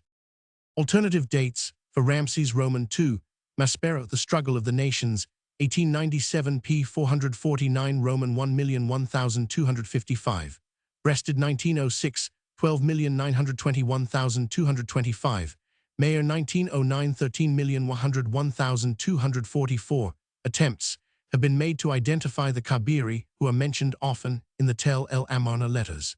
Foes threatening to invade Palestine and bring the Egyptian supremacy over it to an end with the Hebrews. The Exodus, it has been pointed out, might then be placed under Amenhotep, Roman 214,480,000 1420, B Roman 100, breasted 14,490,1423, Petri the successor of Thotham's, and more time would be allowed for the events between the Exodus and the time of David Roman 100, which, if the date given above be correct, have been thought to be unduly compressed. See or in the Expositor March 1897 p. 161 ff. But there are difficulties attaching to this view, and it has not been adopted generally by scholars. There may be some ultimate connection between the Kabiri and the Hebrews, but the Kabiri of the Tel El Amarna letters cannot be the Hebrews who invaded Canaan under Joshua. The mention of Israel on the stele of Meremptah, discovered by Petri in 1896, Israel Usarael is desolated, its seed or fruit, is too vague and indefinite in its terms to throw any light on the question of the Exodus. The context speaks of places in or near Canaan, and it is possible that the reference is to Israelite clans who either had not gone down into Egypt at all or had already found their way back to Palestine. See Hogarth's Authority and Archaeology, pp. 62-65. From the Exodus to the foundation of the Temple in the 4th year of Solomon, 1 Kings Roman 6. In the chronological note, 1 Kings Roman 6, this period is stated to have consisted of 480 Roman 70 years.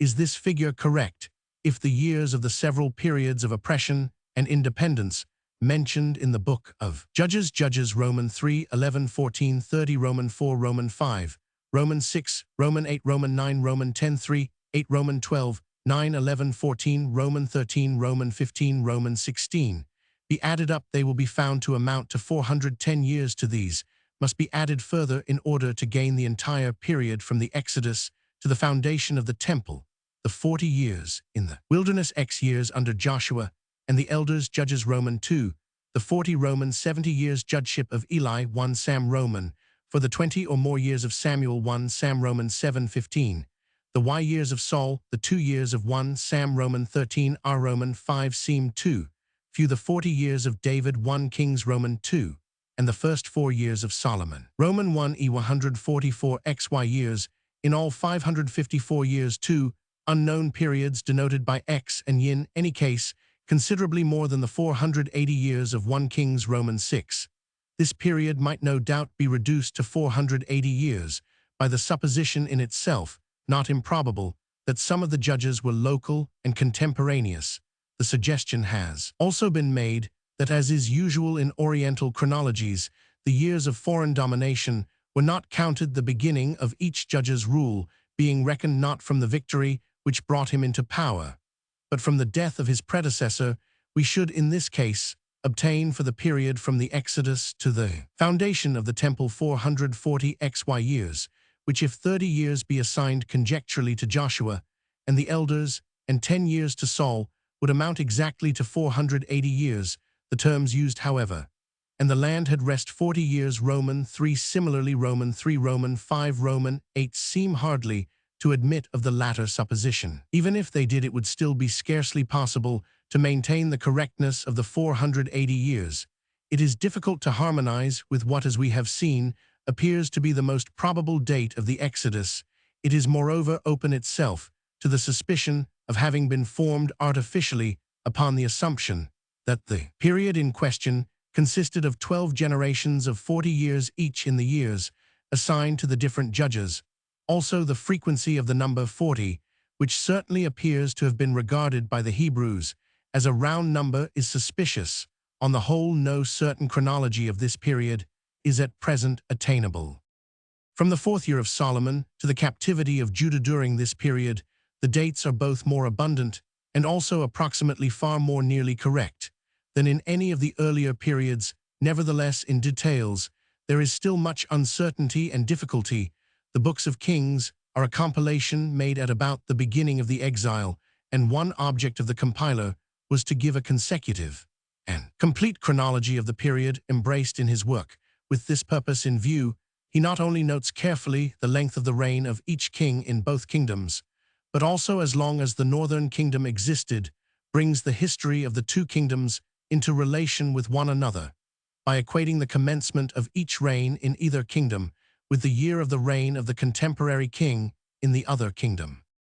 The following are examples of the standing formulae used by the compiler for the purpose. In the 20th year of Jeroboam king of Israel began Asa to reign over Judah, and 41 years reigned he in Jerusalem. 1 Kings Roman 15:10. In the 3rd year of Asa king of Judah began Baasha the son of Ahijah to reign over all Israel in Tirzah, and reigned 24 years. Ibid ver 33. In these chronological notices, the lengths of the reigns were derived. There is every reason to suppose, either from tradition or from the state annals, the book of the Chronicles of Israel or Judah, so constantly referred to by the compiler as his authority. For example, 1 Kings Roman 15:31, Roman 16. But the synchronisms Roman 1 the corresponding dates in the contemporary reigns in the other kingdom were derived, it is practically certain, by computation from the lengths of the successive reigns. Now, in some cases, perhaps in the lengths of the reigns themselves, in other cases in the computations based upon them, errors have crept in which have vitiated more or less the entire chronology of the period. The existence of these errors can be demonstrated in 2 ways. 1. The chronology of the 2 kingdoms is not consistent with itself. 2. The dates of various events in the history, which are mentioned also in the Assyrian inscriptions, are in serious disagreement with the dates as fixed by the contemporary Assyrian chronology. Chronological table. The dates printed in heavy type are certain, at least within a unit. Chronology of Ashur, probable real. Dates biblical events, events in contemporary history. Babylonia, Assyria, Egypt. Much before 7000 B. Roman 100 creation of man. 76,000 Temple of Bel at Nippur founded. Menes, the first king of the first Egyptian dynasty. Roman 10,037 Lugal-Sagassi. King of Uruk, Erech Gen. Roman 10,39,980,3721 Fourth Dynasty. 39,693,908 Cheops the Great. Pyramid, the Great Pyramids.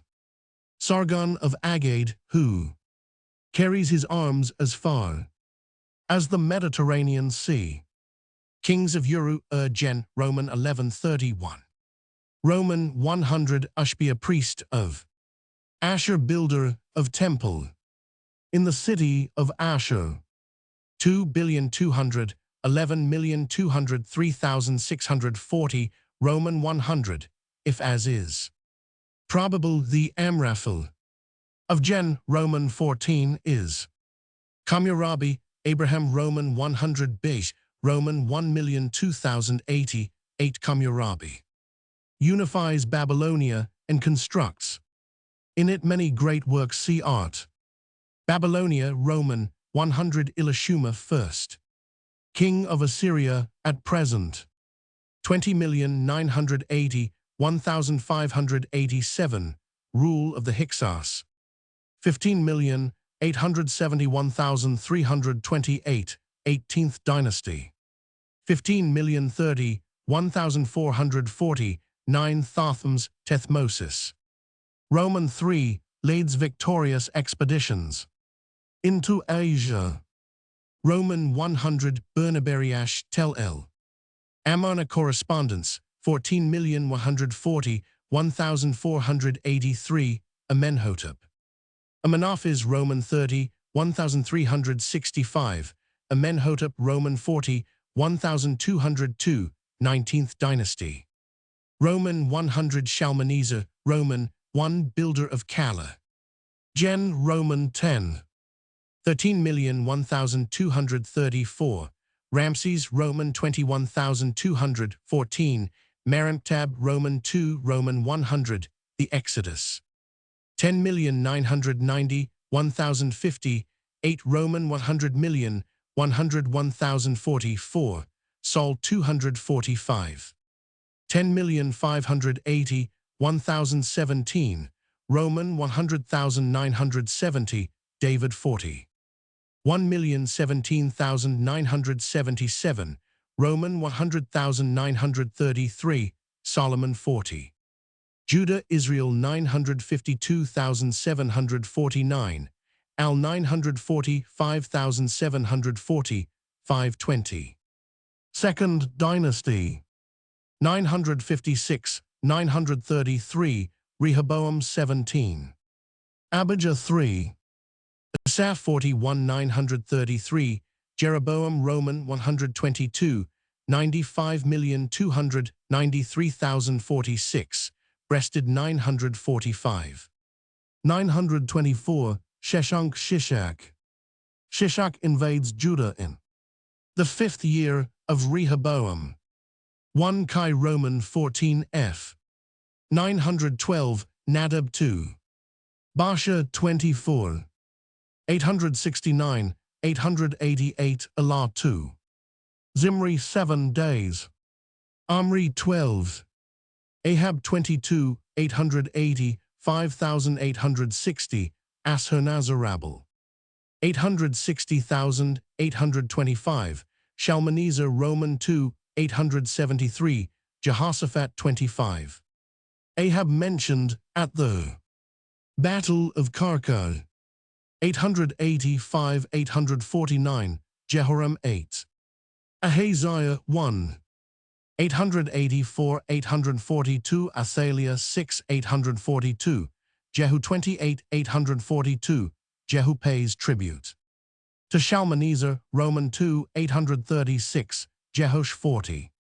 856, 814, Jehoahaz 17. 840, 1798, Jehosh 16, 825,812, Shamshi Adad.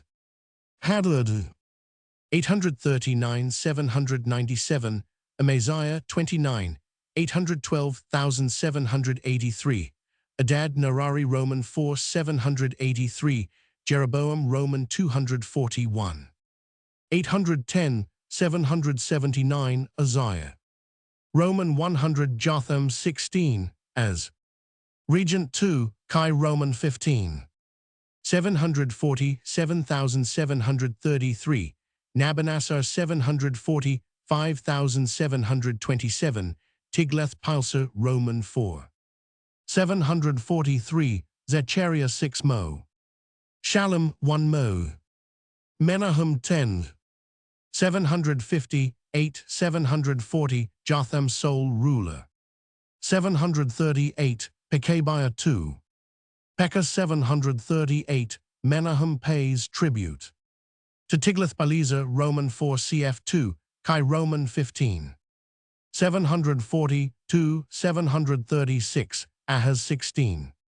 730, 733, or 732, Hoshea 9, 733, or 732, assassination of Pekah and succession of Hoshea mentioned by Tiglath-Pileser Roman 3, capture of Damascus by Tiglath-Pileser Roman 42, Chi Roman 16 cf.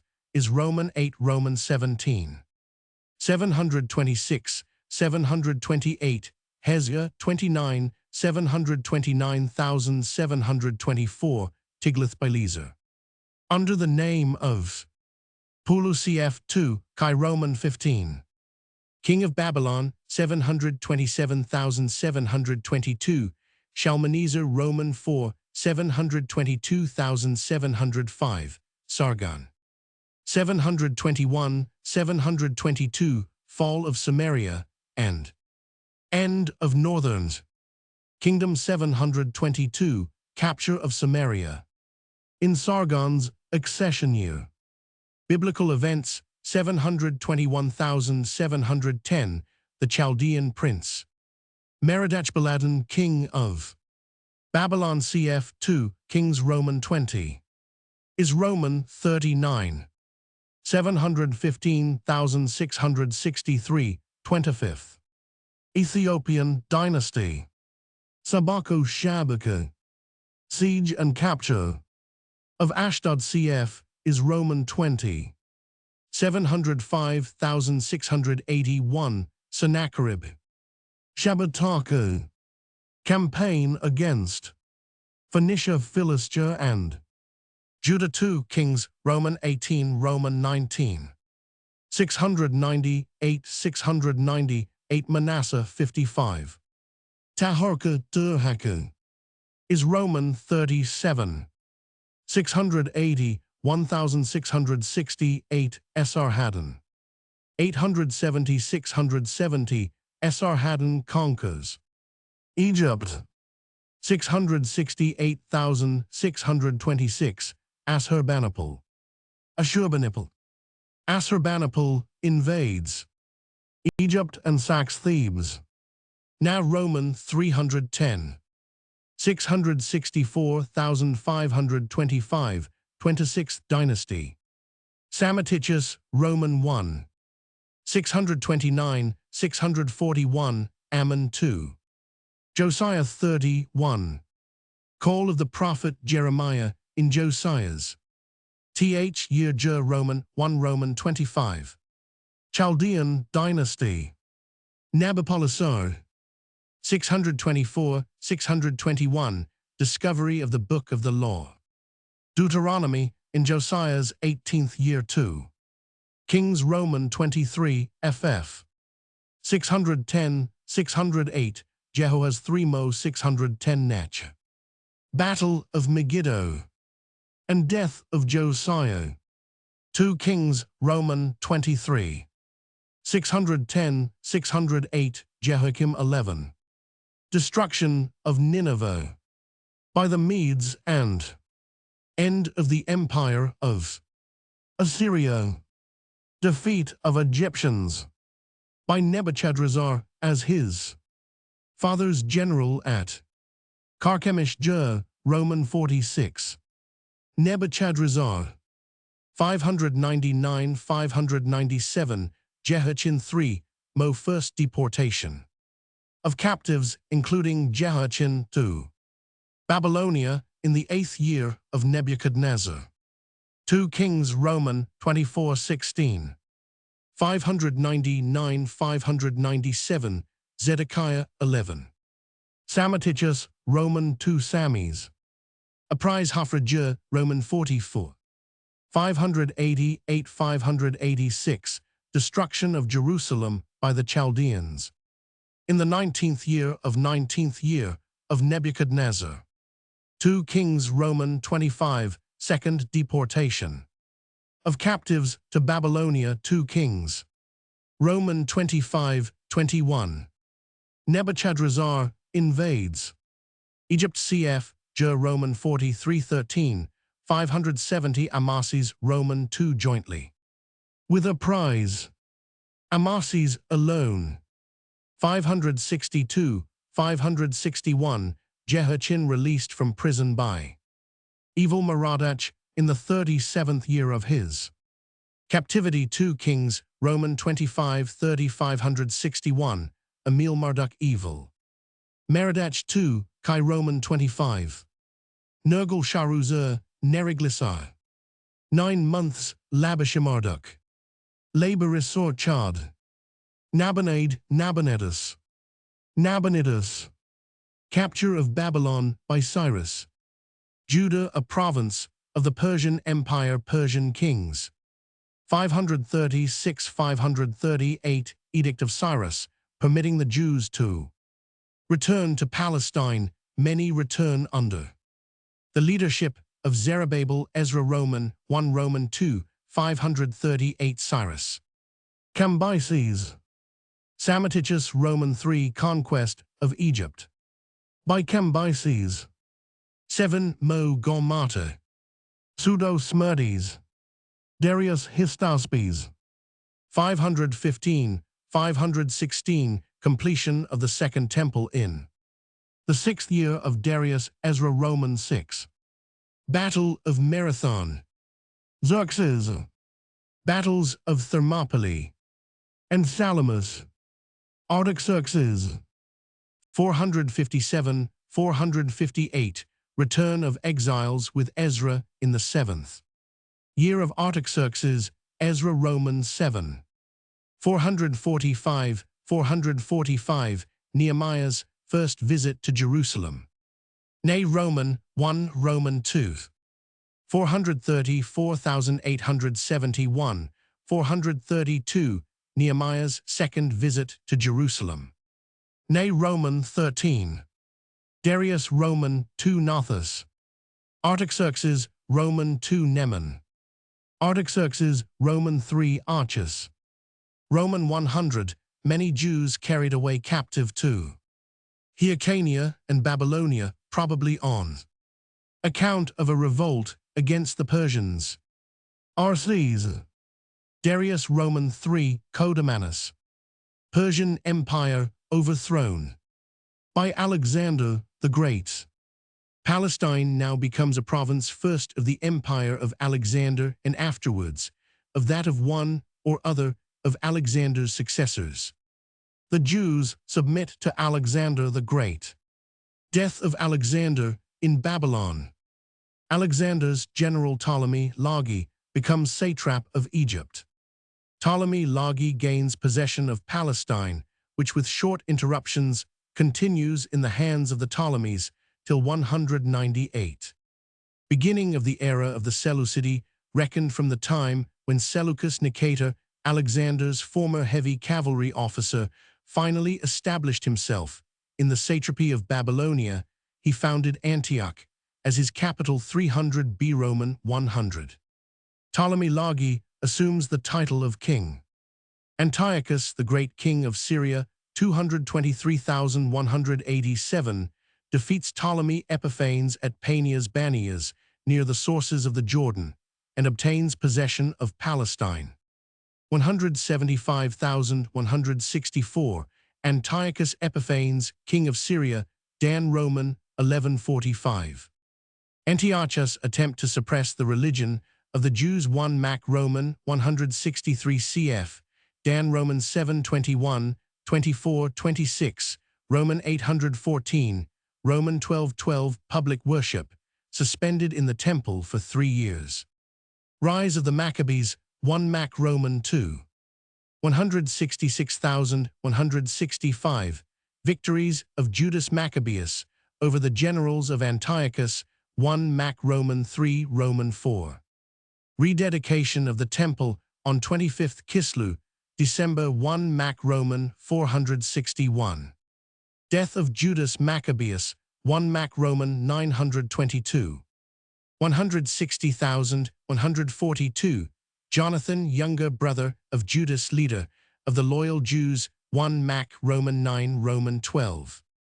142,135, Simon, elder brother of Judas, 1 Mac Roman 13 Roman 16. 135,105, John Hyrcanus, son of Simon. 105,104, Aristobulus Roman, 1 son of Hyrcanus king. 10,478, Alexander Janneus, brother of Aristobulus king. 7869, Salome Alexandra, widow of Alexander Janneus. Aristobulus Roman, 2 son of Alexandra. Capture of Jerusalem by Pompey. Palestine becomes a part of the Roman province of Syria. Dates according to Ushers. Chronology. B. Roman 100, dates according to Assyrian. Inscription. B. Roman 100, reign of Ahab 918,897. Ahab mentioned at the Battle of Karkar 854. Reign of Jehu 880, 4,856. Jehu pays tribute to Shalmaneser Roman 2, 842. Reign of Menahem 772,761. Menahem mentioned by Tiglath-Pileser Roman 4. Reign of Pekah 759,739. Reign of Hoshea 730,721. Assassination of Pekah and succession of Hoshea mentioned by Tiglath-Pileser Roman 4 733 or 73,251. Capture of Samaria by Sargon in Hezekiah's 6th year. 2 Kings Roman 18 721 722. Invasion of Judah by Sennacherib in Hezekiah's 14th year, Ibid ver 13, 713, 701. Manifestly, all the biblical dates earlier than 733,732 B Roman 100 are too high and must be considerably reduced. The two events also in Hezekiah's ninth fall of Samaria and the invasion of Sennacherib, which the compiler of the Book of Kings treats as separated by an interval of 8 years, were separated in reality by an interval of 21 years. Much has been written on the chronology of the kings, and many endeavors have been made to readjust the biblical figures so as to bring them into consistency with themselves, and at the same time into conformity with the Assyrian dates. But though the fact of there being errors in the biblical figures is patent, it is not equally clear at what points the error lies, or how the available years ought to be redistributed between the various reigns. It is in any case evident that the accession of Jehu and Athaliah must be brought down from 884 to 842 B Roman 100, and this will involve naturally a corresponding reduction of the dates of the previous kings of both kingdoms, and of course, at the same time of those of Solomon, David, and so all the difficulty is, however, greatest in the 8th century here in Judah.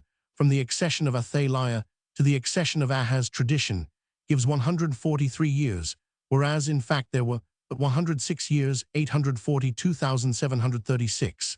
And in Israel from the death of Menahem to the fall of Samaria, it gives 31 years, whereas from 738, assuming that Menahem died in that year, to 722, there are actually only 16 years. The years assigned by tradition to the reigns in both kingdoms in the middle part of the 8th century B Roman 100 have thus to be materially reduced, but in the following period from the fall of Samaria in 722 to the capture of Jerusalem by the Chaldeans in 586, the biblical dates, so far as we can judge, are substantially correct. See further the table above.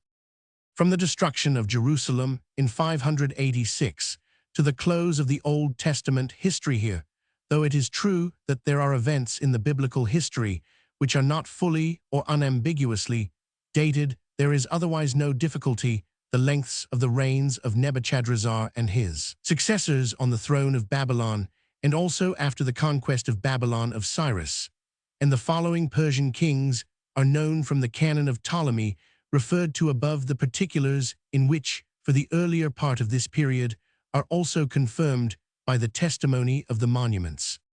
See for further information on the subject the article Chronology and the same heading in the Encyclopaedia Britannica calls 773,799, with the literature referred to on call 819, especially the writings of Noldek Wellhausen and Camphossen there mentioned. S.R. Roman 500. Bay New Testament. Canon. The New Testament is the collection of the sacred books of Christians. It forms in the Bible the distinctive possession of Christians, just as the Old Testament is the collection of sacred books, which Christians share with Jews. Every term in the definition is significant and has a history. There are first the books, then the collection, then the sacred volume, complete as such in idea, though not as yet complete in its actual contents, and lastly the sacred volume in its full dimensions as it has come down to us. There is a double development of quality and of quantity. Of quality, as to the estimate formed of the books, their increasing recognition as sacred, and of quantity, by which the books so recognized were gradually brought up to their present number. Our duty will be to describe this double process, and we shall do so under the four heads: the growth of a specifically Christian literature, the collection of the books into a single volume made up of ordered groups, the investing of this volume with the character of a sacred book, and the gradual settlement, by which the volume assumed its present dimensions, neither less nor more. The model throughout was the Old Testament. The result was attained when there was a definite volume called the New Testament by the side of the earlier volume called the Old Testament, complete like it, and like it endowed with the attributes of a sacred book. This is the consummation towards which events had been steadily moving, not at first consciously, for it was some time before the tendencies at work were consciously realized, but ending at last in the complete equation of Old Testament and New, and in the bracketing together of both, as the first and second volumes of a single Bible.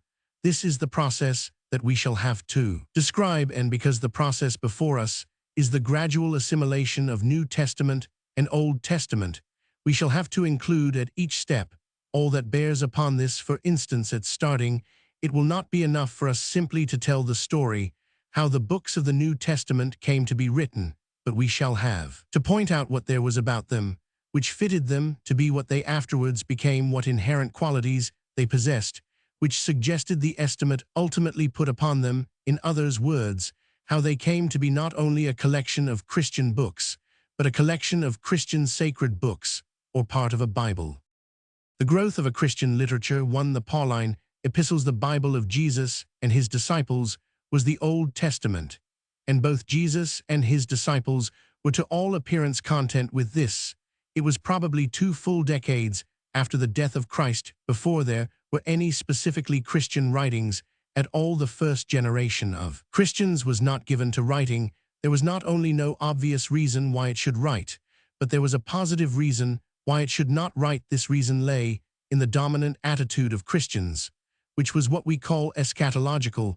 The first generation of Christians lived in the daily expectation that Christ would return from heaven. The truth is that not only were Christians expecting, as we say, the second coming of the Messiah, but what they expected was the coming. The Messiah, as all Jews conceived of him, was a superhuman being, and his first coming as a man among men did not count as really messianic.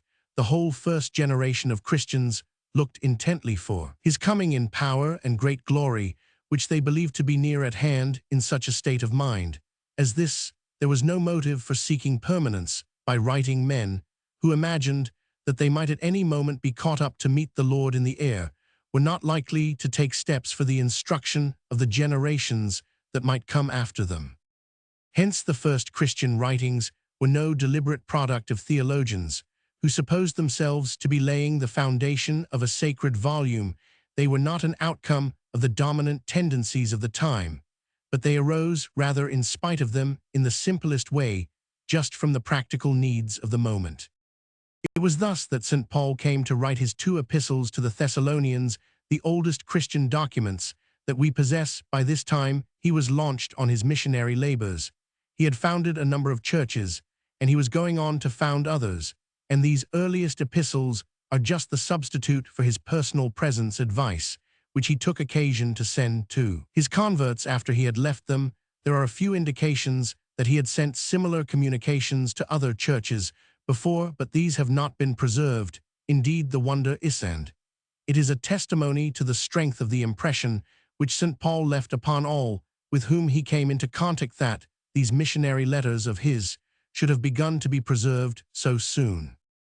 Both epistles to the Thessalonians have for their object to calm somewhat the excited expectations of which we have spoken.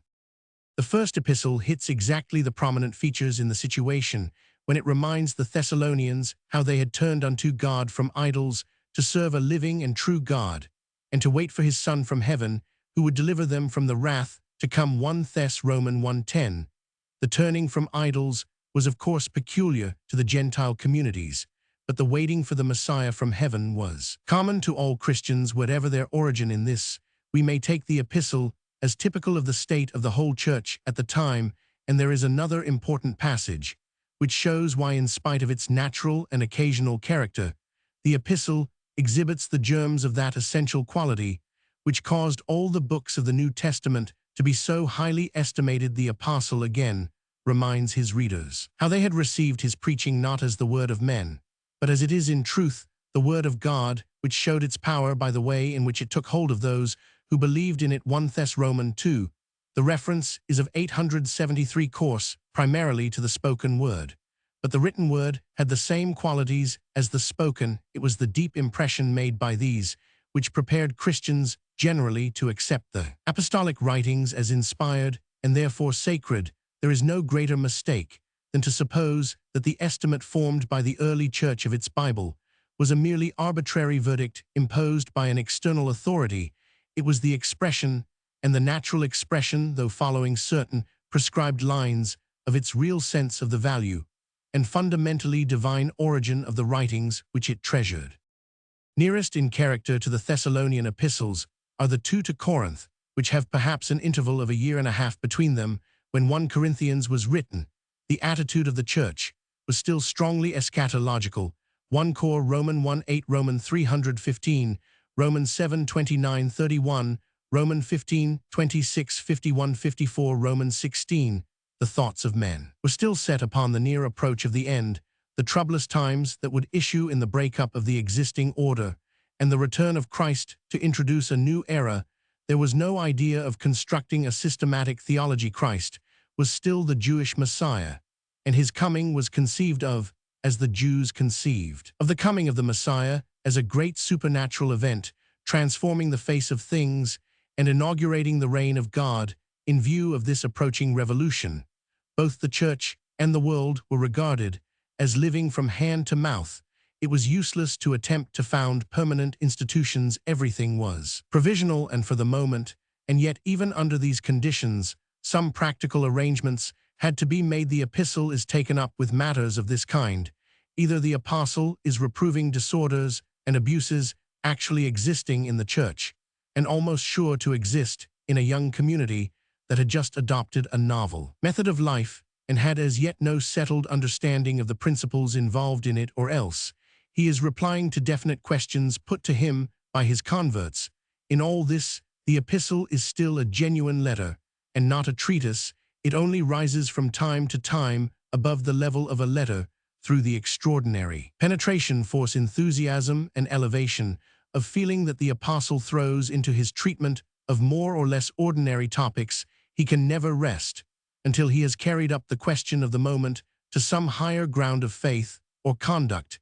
It is in this incidental and digressive way that we get the description of the gospel in Roman 1, Roman 2 of the Christian ministry, in Chs Roman 3, Roman 4 of the principle of consideration for others, in Ch Roman 9 of the sacrament of the Lord's Supper, in Chs Roman 10, Roman 11 of Christian love, in Ch Roman 13 of the resurrection, and its consequences in Ch Roman 15. Corinthians is even more product of the situation. It is even more taken up with personal relations.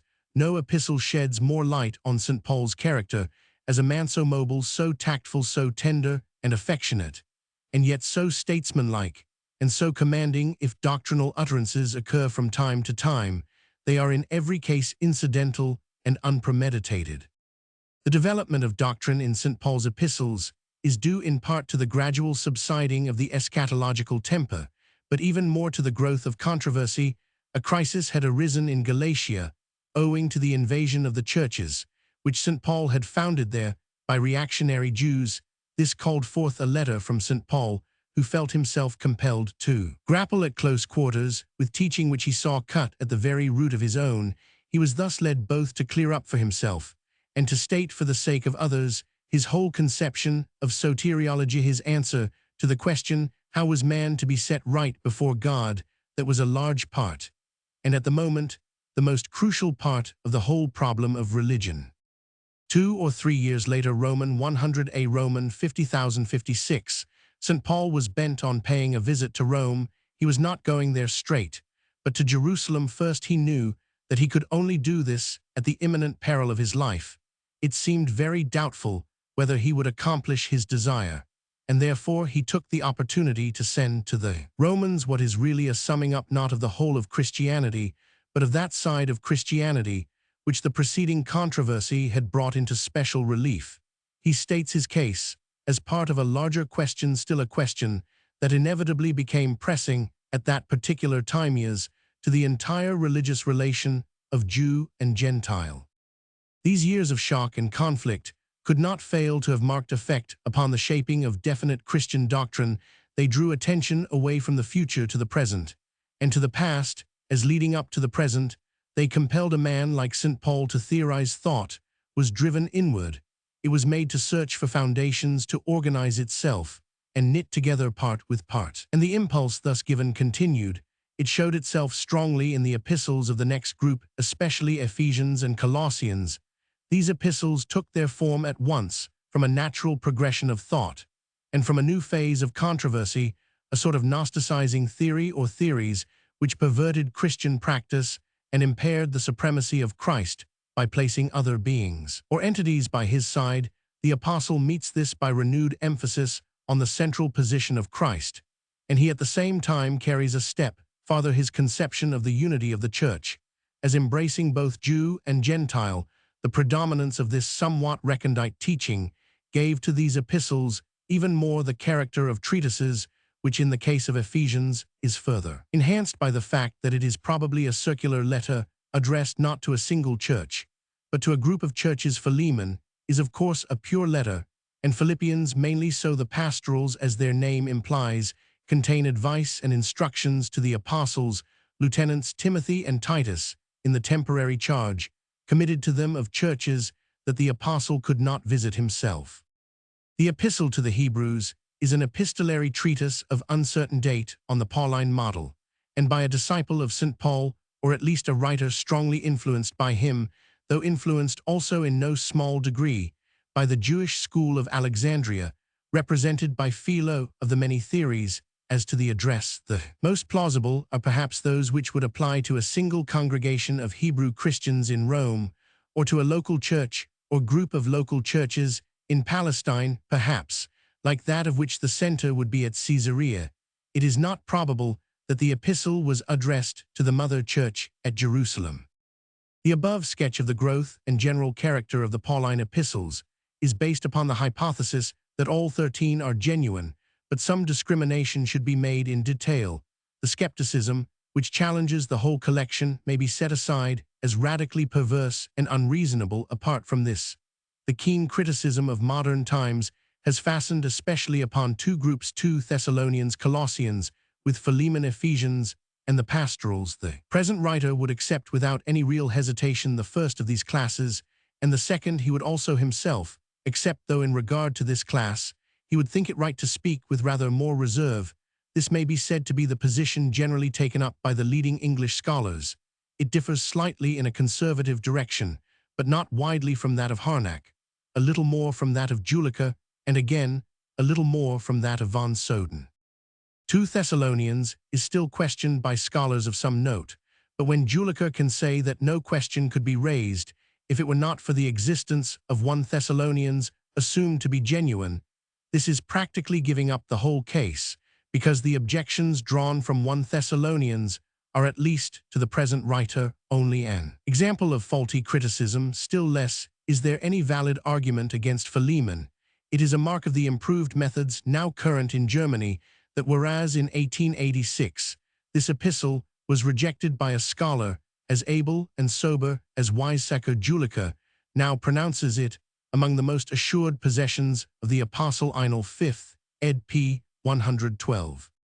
But there is an arguable case of some real weight against Colossians, Ephesians, pastorals, least against Colossians, and perhaps most against the pastorals. Colossians is strongly vouched for by its connection with Philemon, and the objections to Ephesians are considerably reduced when it is taken as a circular letter.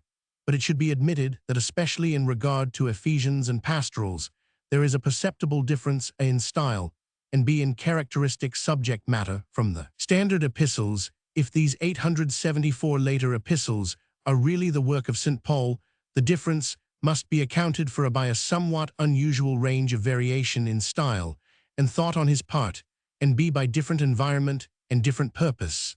The question is whether these explanations are adequate. The writer of this is inclined to think that they are. St. Paul was in any case an unusual writer, by no means facile, or with ready command of expression. Still, he could by an effort express what he wanted, and new situations called up new words and new minor ideas. He was also a writer in whom the physical wear and tear must have been enormous. It might well be believed that the change in the so-called epistles of the imprisonment from the earlier epistles was due in part to the physical effects of prolonged confinement, as compared with the free, varied, and open life and exciting controversies of earlier years.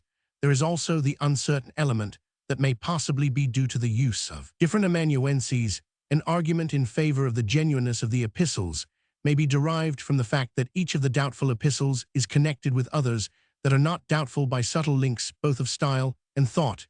If the reasons suggested above are not adequate, then we must set down the questioned epistles to some disciple of St. Paul who has carried the ideas and principles of his master a step farther, or has applied them to a different set of problems and conditions.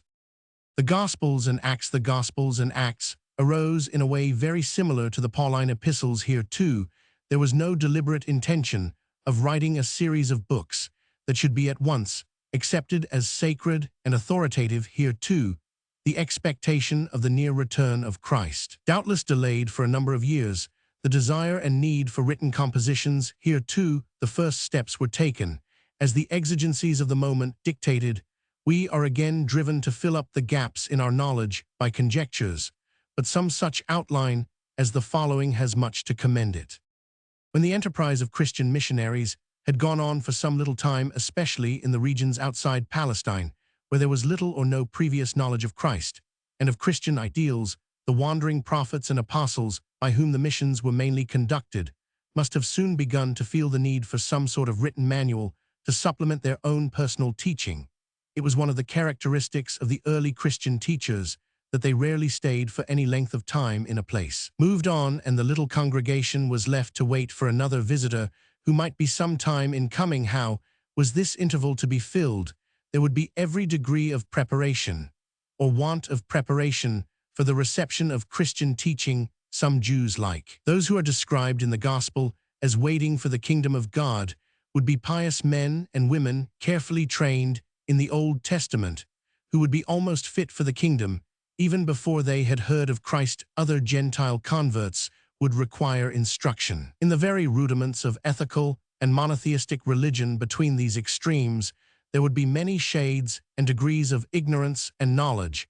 How could these various cases be met at once? Most simply and most effectually, we remember that the Christian preachers were preaching before all things a person, but a person whose interest for these new converts lay chiefly in the fact that he was about to come and establish a supernatural kingdom, for which they had to fit themselves. The best way, therefore, of helping them to do this was to provide them with an outline of the characteristic teaching of Christ, which should be at the same time a clear statement of his moral demands.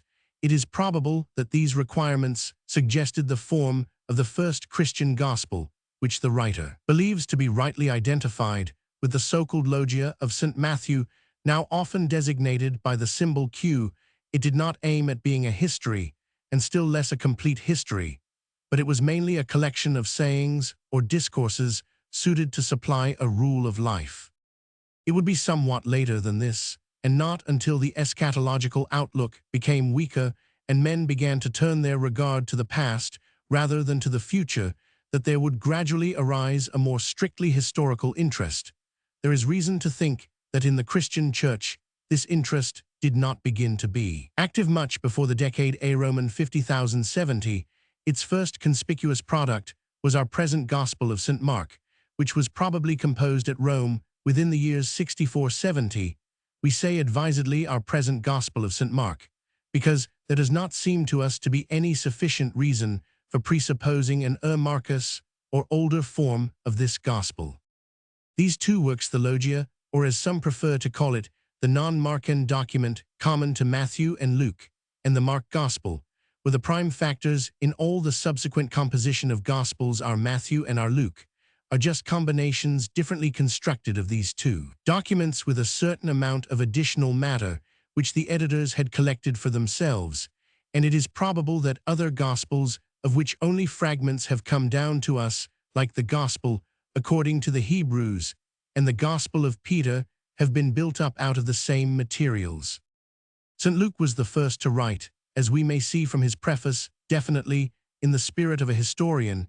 He addresses his work to Theophilus, apparently an official person, who had already been taught the main outlines of Christianity. He had planned his work on a large scale, and in Acts we have its second volume. It is an event of no small importance for criticism that so eminent a scholar as Prof. Harnack should have come round to the view almost universally prevalent in England, that St. Luke himself was the final editor and author of both the third Gospel and the Acts. It is a very secondary question, what is their exact date? The reasons which converge upon the conclusion just expressed as to the origin and nature of the fundamental documents worked up in our present synoptic Gospels are as follows. Roman 1, the literary analysis of the synoptic Gospels, brings out a number of sections common to Matthew and Luke, which probably at one time existed as an independent document. Roman 2, this document consisted in the main, though not entirely, of a collection of sayings of the Lord which set in strong relief at once his character and the moral and religious ideal that he desired to commend. Roman 3, we have an express statement, which must have been originally made before the end of the 1st century, that the Apostle Matthew composed in Hebrew a work, described as logia. This word need not mean, but may quite well and pointedly mean a collection specially of sayings, and would still more aptly denote collection of divine or authoritative sayings, prop oracles. Roman 4, we know further that the conditions of early Christian missionary teaching were such as have been described.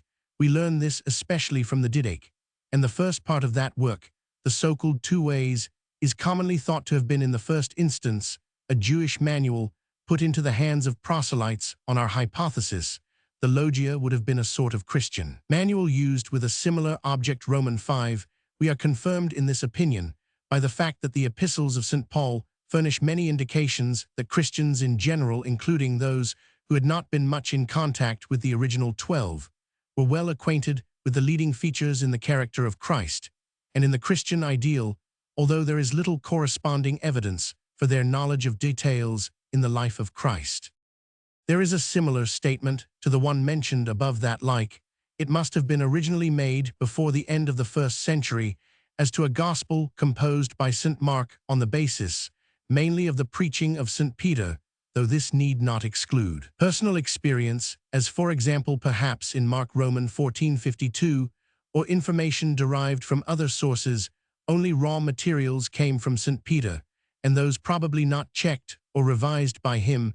The arrangement is due to Mark himself, and is more successful than might have been expected in the circumstances, indeed so successful as to suggest advice from some good quarter, according to Irenaeus. Roman 100a. Roman 500, who is more precise than Clement of Alexandria, the Gospel was not published until after the death of Peter, which would place its composition between the limits a. Roman 570. The phenomena which are sometimes supposed to require the hypothesis of an Marcus are more simply and satisfactorily explained as incidents in the transmission of the Markan text. The matter peculiar to Matthew and Luke raises a number of interesting questions which are still too much sub judice to 875 be answered decidedly or dogmatically, though approximate and provisional answers may before long be forthcoming. All parts of the problem have been greatly forwarded by the recent publication of important works by Wellhausen and Harnack. See below the date of the completed Luke.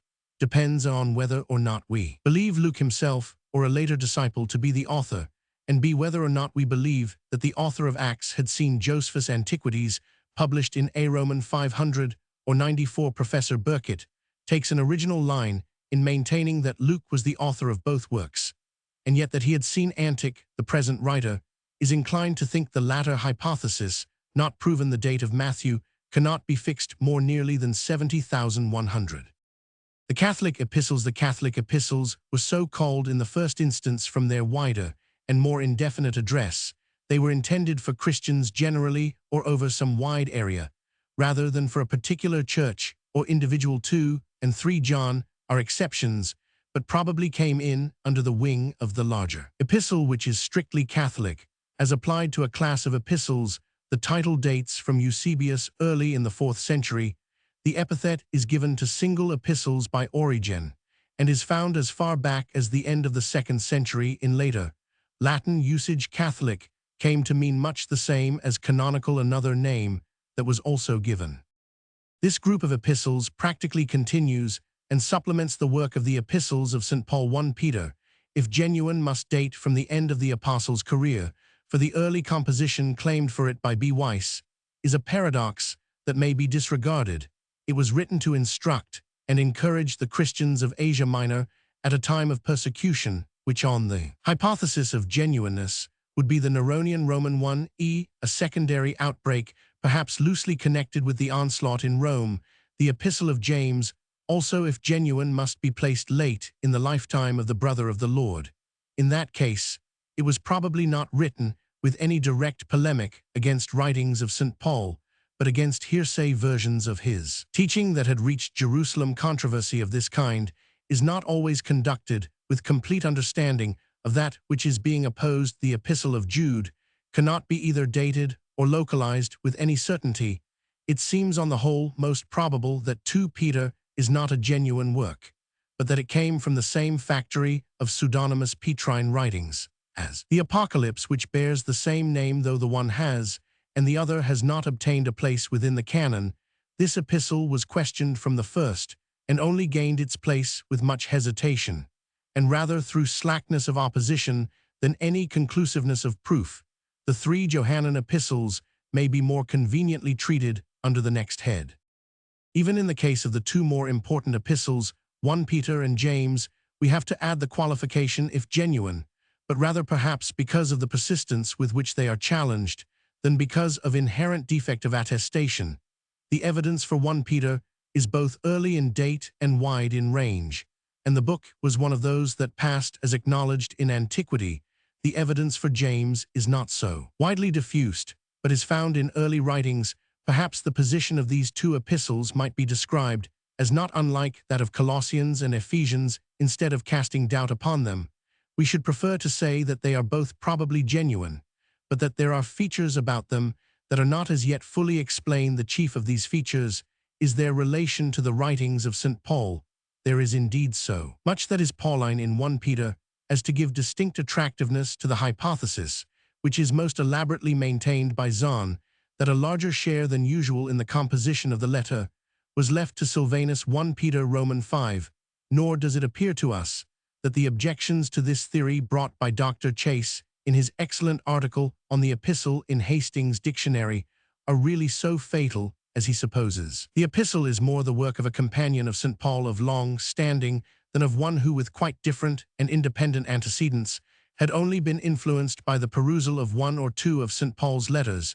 In the Epistle of James, we have a really distinct type, and it seems to us that the degree to which the epistle misses its mark as a polemic may be easily and naturally accounted for in more ways than one.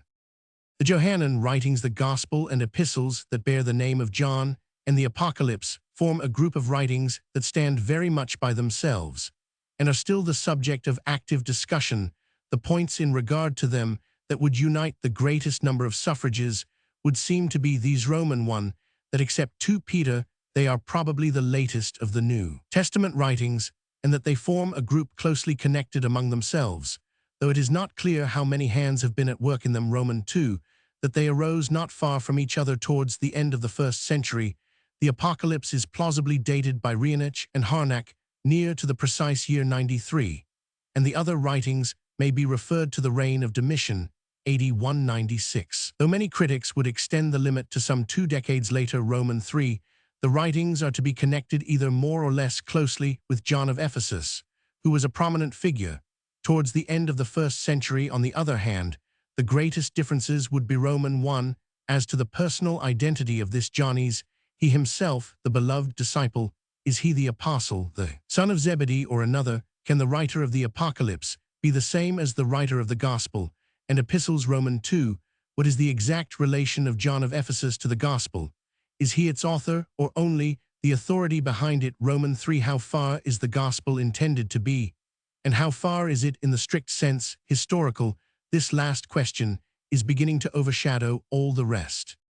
Whatever may be the ultimate decision on these intricate questions, the 4th Gospel in any case played a very important part in the history of the Church and of Christian theology.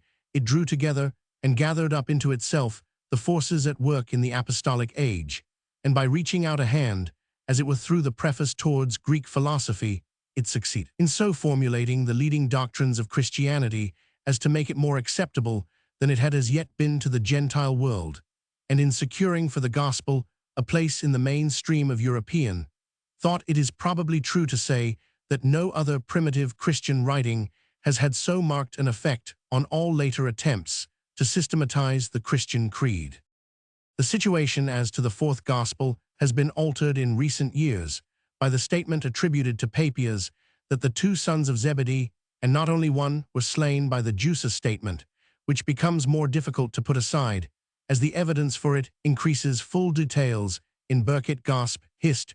pp. 252,255, E. Schwartz. Über Roman 500 Todd Roman 500 Sohn Zebedassei, Berlin 1904.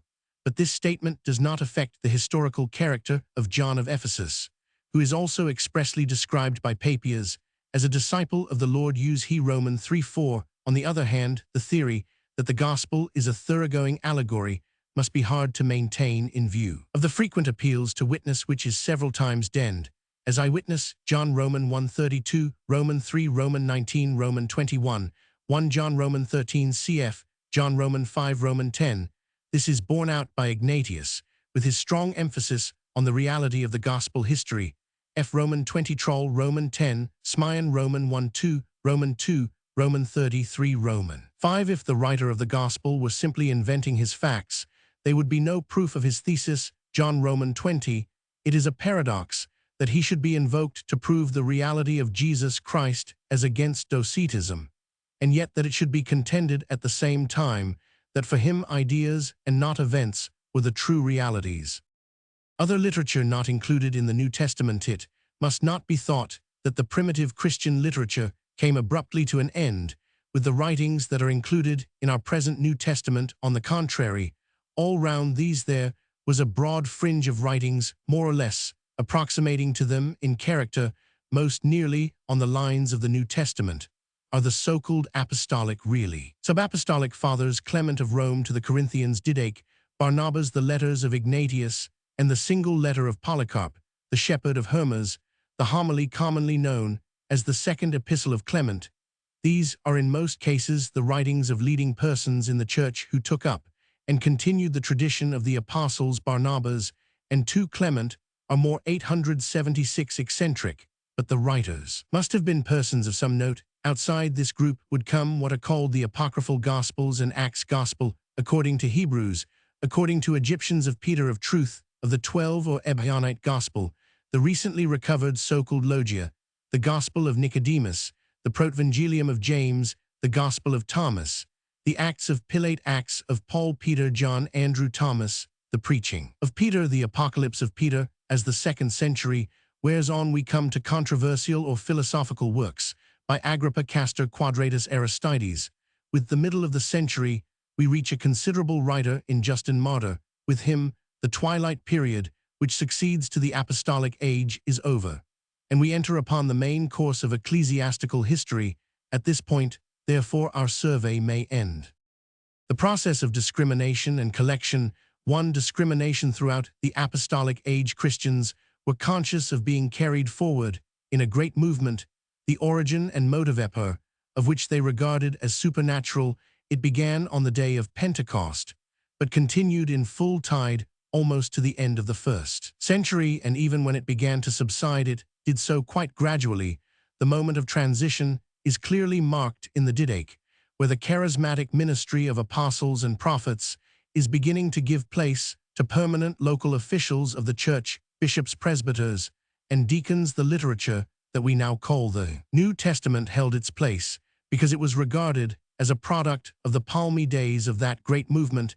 It was considered to be the work of inspired men of men, whom the Holy Spirit, at that time specially active in the church, had chosen as its organs. We have seen how St. Paul, for instance, fully believed that his own preaching had a force behind it, which vindicated for it the claim to be the word of God. 1 Thess Roman 2, and it was inevitable that the other preachers and teachers should have had in different degrees something of the same consciousness. This consciousness receives perhaps its strongest expression in the Apocalypse. There is really no contradiction between this sense of a high calling and mission with a special endowment corresponding to it, and the other fact that the writings from this age that have come down to us are all except perhaps the Apocalypse, and even the Apocalypse in some degree, as we see by the letters to the 7 churches, strictly occasional and natural in their origin. The lives and actions of apostles and prophets were in their general tenor like those of other men. It was only that for the particular purpose of their mission they found themselves carried beyond and above themselves. St. Paul himself knew, when he was speaking by the Spirit, and when he was not, and we too can recognize to some extent when the afflatus comes upon him, it is fortunate that this should be so clearly marked in his epistles, because it enables us to argue by analogy to the other writers when we come to historical books, like the Third Gospel and the Acts. We find the writer just pursuing the ordinary methods of history, and not claiming to do anything more. Luke Roman 14. With the methods of history, these writers were naturally exposed to the risks and chances of error attendant upon those methods. There was hot at first among the writers any idea that they were composing an infallible narrative. The freedom with which they used each other's work, and with which the early texts were transmitted, excludes this. But there was the idea that the whole movement of the church to which they gave expression was in a special sense divine, and this belief was the fundamental principle that determined the marking off of the writings of the first or apostolic age from the rest. At the same time, it must not be supposed that a hard and fast line can be drawn beyond which the spiritual stimulus of this first age ceased. The writings of Clement of Rome, a Roman 500, and of Ignatius Roman 100, a Roman 500, marked the transition. Ignatius, for instance, clearly distinguishes between his own position and that of the apostles. I do not enjoin you as Peter and Paul. Roman 999, they were apostles, I am a convict. They were free, but I am a slave to this very hour. Rome Roman 4. And yet none the less Ignatius is conscious of acting and speaking at times from a kind of inspiration, even though certain persons desired to deceive me after the flesh. Yet the Spirit is not deceived, being from God, for it knoweth whence it cometh, and where it goeth, and it searcheth out the hidden things. I cried out when I was among you, I spake with a loud voice, with God's own voice. Give ye heed to the bishops, and the presbyters and deacons. Philadelph, Romans 7. In like manner Clement, in two places, Roman 59, Romans 63, writes, as though God were speaking through him. Collection concurrently with the tendency to discriminate between the higher authority of certain writings and the lower authority of others, there was also a tendency to collect and group together writings of the first class. The earliest example of this tendency is in the case of the Pauline epistles. Marcion, we know, Roman 100, a Roman 500, had a collection of 10 out of 13 in the order Gal 1 and 2 Cor, Rome 1 and 2 Thess, Laodic F. Carl Phil Philem. We observe that the pastorals are omitted, but it is highly probable that the collection went back a full generation before Marcion. The short epistle of Polycarp contains references or allusions to no less than 9 out of the 13 epistles, including 2 Thess F1 and 2 Tim. Ignatius, writing just before, gives clear indications of 6, including 1 Tim and Titus. The inference lies near at hand that both writers had access to the full collection of 13, not omitting the pastorals. Polycarp, ad Phil. Roman 13, shows how strong was the interest in collecting the writings of eminent men. It of course did not follow that because the letters of St. Paul were collected, they were therefore regarded as sacred. The feeling towards them at first would be simply an instinct of respect and deference, but we have seen above that the essential conditions of the higher estimate were present all along, and were only waiting to be recognized as soon as reflective thought was turned upon them. This process appears to have been going on throughout the middle years of the 2nd century. The famous passage of Irenaeus, Advher Roman 3:8, assumes the possession by the Church of 4 authoritative Gospels, and no more. This is the general view of the Church of his time, except the little clique known as the Elogi, who rejected the 4th Gospel, and Marcion, who only recognized St. Luke. But here again, we may go back some way farther. Irenaeus writes, Roman 100, a Roman 500, as though the 4 Gospels had held the field as far back as he can remember. About a Roman 500, Tatian, the disciple of Justin, composed out of these Gospels his Diatessaron. If Justin used any other Gospel, his use of it was very subordinate. Practically, we may say that the estimate of the 4 to which Tatian and Irenaeus testify must have been well established by the middle of the century, though sporadic instances may be found of the use of other Gospels that did not become canonical. The sifting out of these was proceeding steadily and gradually, and by the end of the century it may be regarded as complete. We must make allowance for the existence of this margin, and for the blurring of the boundary line that goes along with it. We cannot claim for the Church absolute sureness of judgment as to what falls on one side of the line and what on the other. It is possible, for example, that a mistake has been made in the case of 2 Peter, which however is edifying enough. It is not less possible that writings like 1 Clem and Ep Ignat are not inferior in real religious value to the Epistle of Jude, but broadly speaking, the judgment of the early Church has been endorsed by that of after ages. Harnack raises an interesting question, Reden u Offsatsi Roman 2, ff, how it came about that 4 Gospels were recognized. And not only one, there are many indications early in the 2nd century of a tendency towards the recognition of a single Gospel. For instance, there are the local Gospels according to Hebrews, according to Egyptians Marcion had but one Gospel, St. Luke, the Valentinians preferred St. John, and so on. Tatian reduced the 4 Gospels to one by means of a harmony, and it is possible that something of the kind may have existed before he did this. There is probably some truth in the view that the Church clung to its 4 Gospels as a weapon against Gnosticism. It could not afford to reduce the number of its documents, but over and above this, there was probably something in the circumstances in which the 877 canonical Gospels were composed, and in their early history, which gave them a special prestige in the eyes of the faithful. The story, which Eusebius quotes from Clement of Alexandria, He Romans 6, seems to point to something of the kind. Influences at work. The whole process of the formation of the New Testament was steady and gradual. The critical period during which the conception grew up of the New Covenant, with its sacred book, by the side of the Old Covenant, which in its written embodiment we call the Old Testament, extends roughly over the 2nd century. By the last decades of that century, a preliminary list of these new sacred books had been formed and placed by the side of the Old, with substantially the same attributes. We must briefly sketch the process by which this came about, tracing the causes which led to the result, and indicating the manner in which they operated. We have seen that the ultimate cause was the consciousness on the part of the Church that the first age of its own history was characterized by spiritual workings more intense than other times. This feeling had been instinctive, and it found expression in several ways, each one of them partial when taken alone, but obtaining their full effect in combination. It should be understood that the goal towards which events were moving all the time was the equalizing of the New Testament with the Old Testament. A public reading from the way in which the epistles of Paul were brought to the knowledge of the churches to which they were addressed was by reading in the public assemblies for worship. This was done by the direction of the apostle himself. 1 Thess Roman 5 Col Roman 4.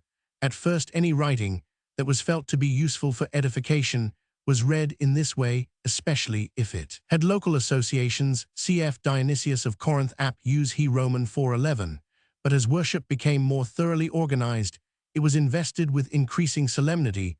The freedom of choice was gradually restricted, and inasmuch as lections were regularly taken from the Old Testament, it was only natural that other lections read alongside of them should gradually be placed upon the same footing. The authority of Christ and the apostles, as the words of prophets and lawgivers had from the first carried their own authority with them under the Old Covenant, so, from the first, the words of Christ needed no commendation from without under the New, and what applied to words of Christ soon came also to apply in their degree to words of the apostles. The only difference was that an authority at first instinctively assumed came to be consciously recognized and formally defined. There was also a natural tendency towards leveling up the different parts of books and groups of books. In other words, the somewhat vague sense of spiritual power and impressiveness hardened into the conception of sacred books united in a sacred volume. See controversy. The process was accelerated by the demand for standard or rule of faith and practice at an early date in the 2nd century. This demand was met by the composition of the oldest form of what we call the Apostles' Creed. But the creed was but the condensed essence of the New Testament scriptures, and behind it there lay an appeal to these scriptures, which was especially necessary, whereas in the case of the Valentinian Gnostics, the dissident bodies professed to accept common belief of Christians in its conflict with Gnostics, Marcionites, and Montanists. The Church was led to insist more and more upon its Bible, its own Bible, just as in its older controversy With the Jews it had to insist on the Bible which it inherited from them. This was a yet further cause of the equating of the two parts of the sacred volume, which went on with an imperceptible crescendo through the first 3/4 of the 2nd century, and by the last quarter was fairly complete. Provisional canon of New Testament end of 2nd century. By the last quarter of the 2nd century, the conception of a Christian Bible in two parts, Old Testament and New Testament, may be said to be definitely established already at the beginning of this period. Melito had drawn up a list of the 22 books of the Old Covenant, Roman 1e of the documents to which the Old Covenant made its appeal. It was a very short step to the compiling of a similar list for the New Covenant, which by another very short step becomes the New Testament by the side of the Old Testament. It is therefore not surprising, though a piece of great good fortune, that there should be still extant a list of the New Testament books that may be roughly dated from the end of the century. This list, published by Muratori in 1740 and called after him the Muratorian Fragment on the Canon, is commonly believed to be of Roman origin and to be a translation from the Greek, though there are a few dissensions on both heads. The list recognized 4 Gospels, Acts 13 epistles of Paul, 2 epistles of John, Jude, Apocalypse of John, and, as the text stands, of Peter. There is no mention of Hebrews, or apparently of 3 John or epistles of Peter, where it is possible, cannot say more that the silence as to 1 Peter is accidental. The Shepherd of Hermas, on account of its date, is admitted to private, but not public reading. Various writings associated with Marcian Valentinus Basilides and Montanus are condemned. There are many interesting points about this list, which still shows considerable freshness of judgment. Roman 1. There are traces of earlier discussions about the Gospels, both in disparagement of the Synoptics, as compared with St. John, and in criticism of the latter as differing from the former. Roman 2. There is a healthy tendency to lay stress on the historical value of narratives, which proceed from eyewitnesses. Roman 3. An overruling and uniting influence is ascribed to the Holy Spirit. Roman 4. The writer is concerned to point out that letters addressed to a single church, and even to an individual, may yet have a wider use for the church as a whole. Roman 5. The sense is not yet lost that the appeal of the Old Testament is as coming from men of prophetic gifts, and that of the New Testament as coming from apostles. Romans 6. It is in accordance with this that a time limit is placed upon the books included in the New Testament. Romans 7. Christians are to be on their guard against writings put forth in the interest of heretical sects. When the data of Fram Murat are compared with those supplied by the writers of the last quarter of the 2nd and 1st of the 3rd centuries, Tatian, Theoph Ant Iron Clem Alex Turt Hippal, it is seen that there is a fixed nucleus of writings that is acknowledged with one exception over all parts of the Christian world. The exception is the Syriac-speaking Church of Edessa and Mesopotamia. This church at first acknowledged only the Gospel in the form of Tatian's Diatessaron Acts and the Epistles of Paul.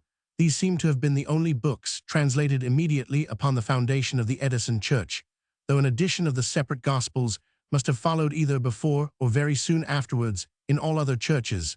The 4 Gospels, Acts, and Epistles of Paul are fixed with the addition in nearly all of 1 Peter 1. John the Apocalypse was generally accepted in the West. Hebrews and James were largely accepted in the East.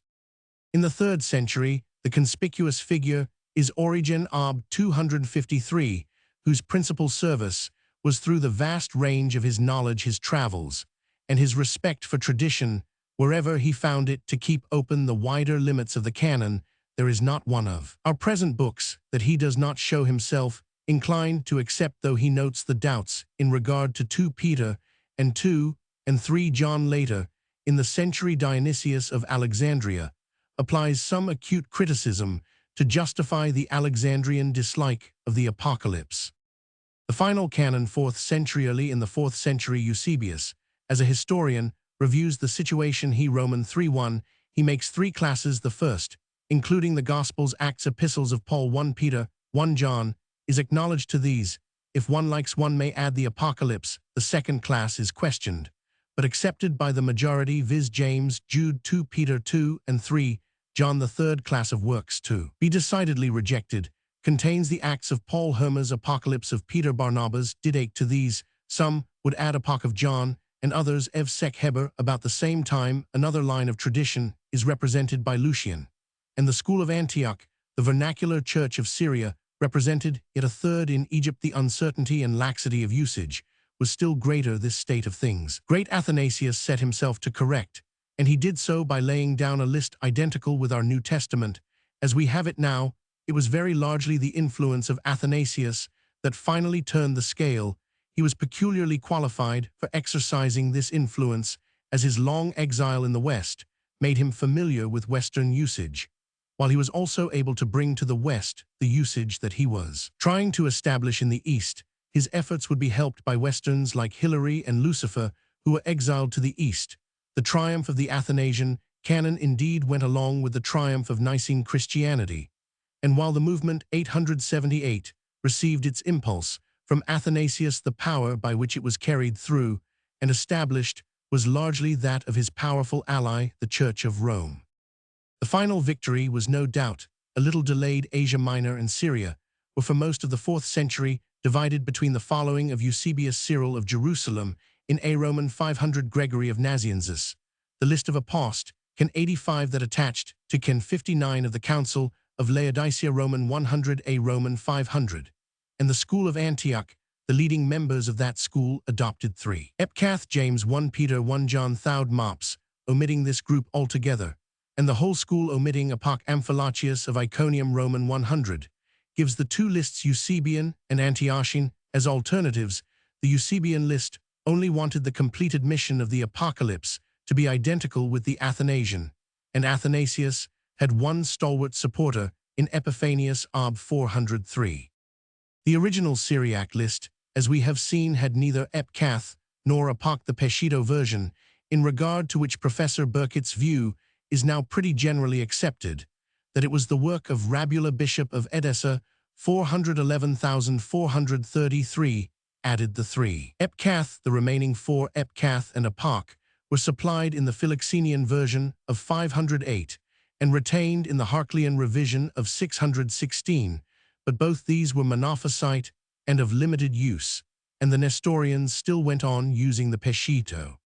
Meantime, in the West, an important synod was held by Damasus at Rome in 382, which, under the dominant influence of Jerome and the Athanasian tradition, drew up a list corresponding to the present canon. This was ratified by Pope Gelasius 492,496 and independently confirmed for the province of Africa by a series of synods held at Hippo Regius in 393 and at Carthage in 397 and 419, under the lead of Augustine. The formal completion of the whole process in East and West was reserved for the Quiniskstine Council in Trullo of 692. But even after that date, irregularities occur from time to time, especially in the East. In the fixing of the canon, as in the fixing of doctrine, the decisive influence proceeded from the bishops and the theologians of the period 325,450, but behind these was the practice of the greater churches, and behind that again was not only the lead of a few distinguished individuals, but the instinctive judgment of the main body of the faithful.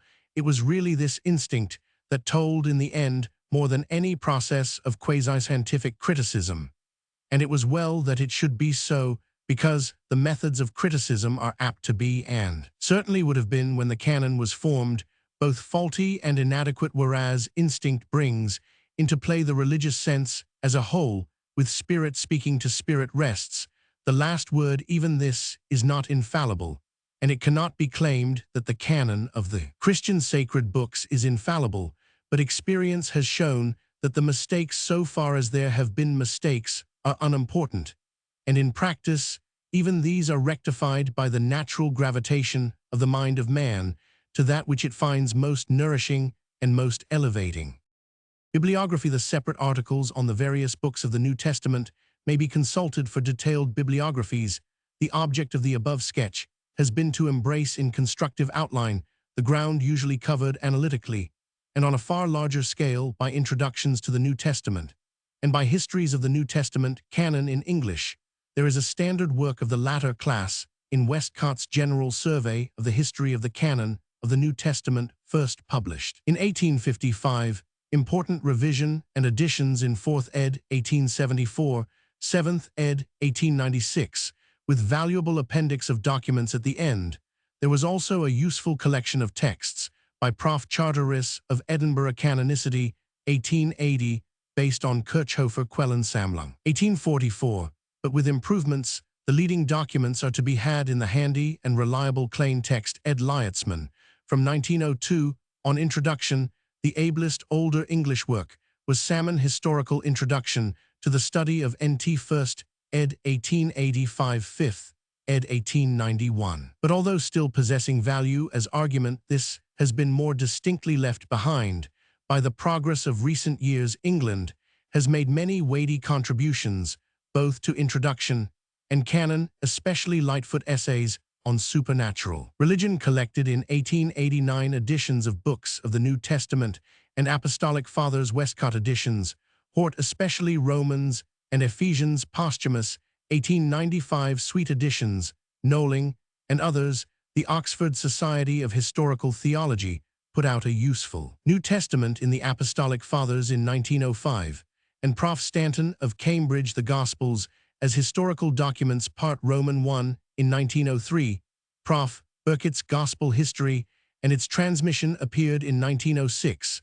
For introductory matter the student will do well to consult the Dictionary of the Bible Ed Hastings, 5 vols 18,980,1904, and Encyclopaedia Biblica Ed Chain, and Black 4 vols 18,990,1903. Dr. Hastings and his contributors belong more to the right wing of criticism, and Dr. Chain and his to the left. Systematic Introduction is a characteristic production of Germany and has done excellent service in its day, though there are signs that the analytic method hitherto mainly practiced is beginning to give place to something more synthetic.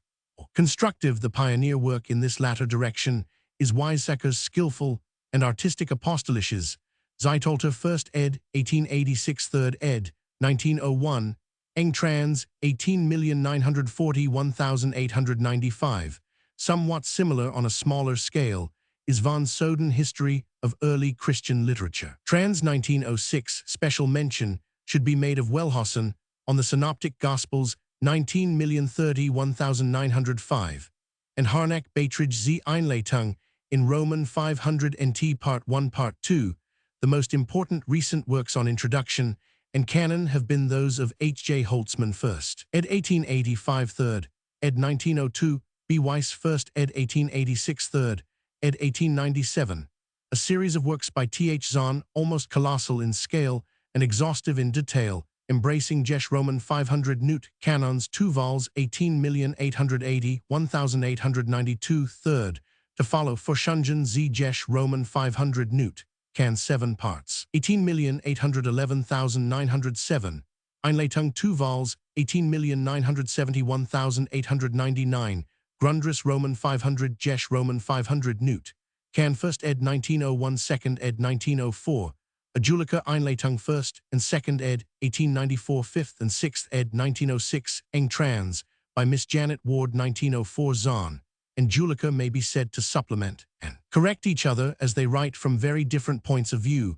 and on Julica's side, there is no lack of criticism of his great opponent. Zahn's series is monumental in its way, and his Grundriss is very handy and full of closely packed and in statements of facts trustworthy matter. Julica's work is also highly practical, very complete, and well proportioned in scale, and up to a certain point, its matter is also excellent. The History of the Canon, by the Egyptologist Joe Leipold, Leipzig, 1907, may also be warmly recommended. It is clear and methodical, and does not make the common mistake of assigning too much to secondary causes. The author does not forget that he is dealing with a sacred book, and that he has to show why it was held sacred. W. Song. Texts and Versions.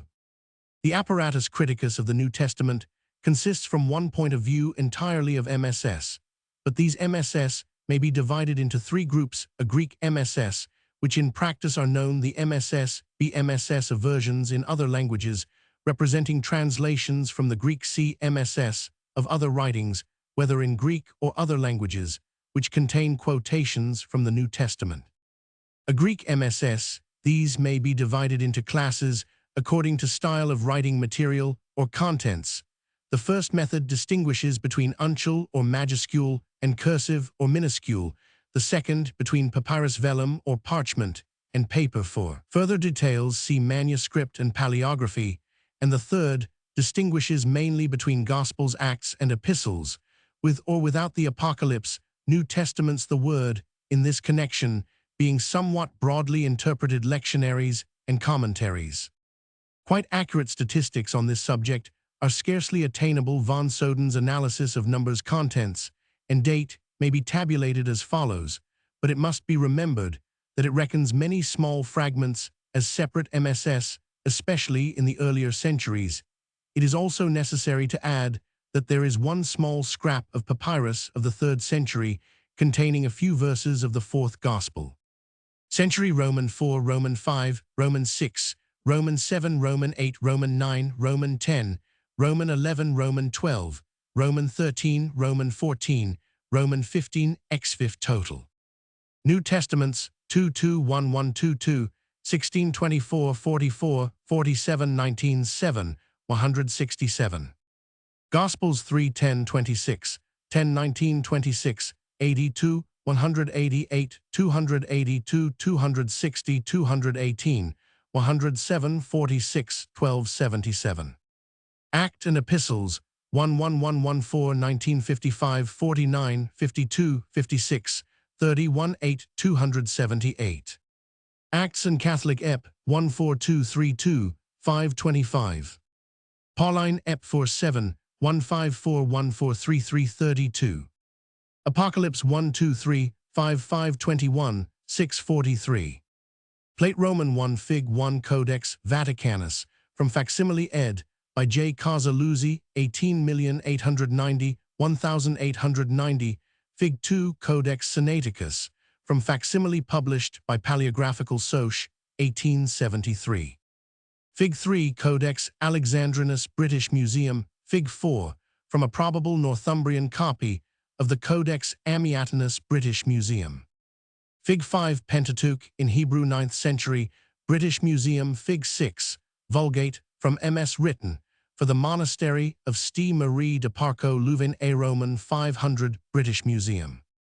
Plate Roman 2 Fig 700, 13th century, Latin Bible, from copy belonging to Robert de Bello, Abbot of St. Augustine's, Canterbury, British Museum. Fig 8 Early Wycliffite version, from copy belonging to Thomas of Woodstock, Duke of Gloucester, written towards the end of 14th century, British Museum. Fig 9 The 42-line Bible, printed at Mainz, 14,526, British Museum. Fig 10 Tyndale's quarto edition of New Testament, printed by P. Quentin Cologne, 1525, from the only remaining fragment in British Museum. Fig 11 First printed English Bible, 1535, British Museum. Fig 12 First edition of the Authorized Version, 1611, British Museum.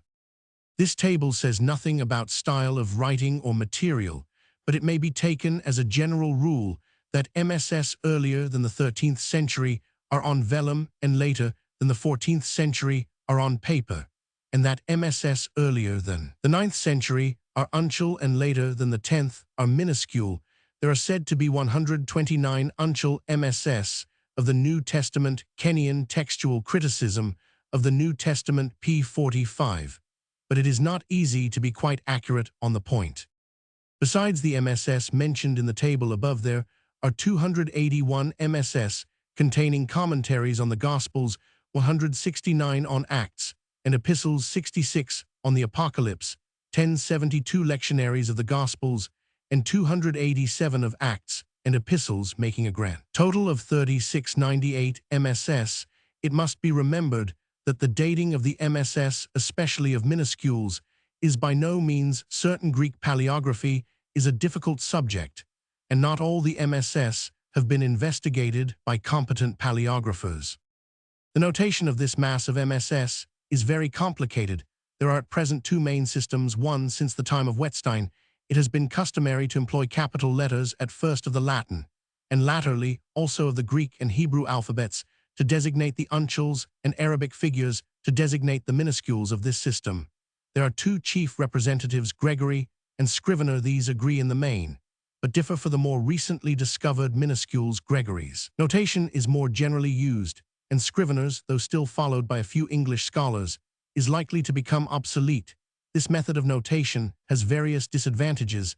There are not enough letters to cover the uncials. The same letter has to serve for various fragments, which are quite unconnected, except by the accident of simultaneous discovery, and no information is given about the MS referred to remedy these drawbacks.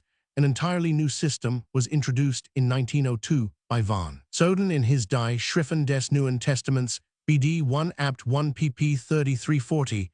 He abandons the practice of making a distinction between uncial and minuscule on the ground that for textual criticism, the style of writing is less important than the date and contents of a MS. To indicate these, he divided MSS into three classes: 1 New Testaments, the Apocalypse being not regarded as a necessary part; 2 Gospels, and 3 Acts Epistles, and Apocalypse, the latter again being loosely regarded. These three classes he distinguished, as into these letters he attaches numbers arranged on a principle showing the century to which the MS belongs and defining its contents more precisely.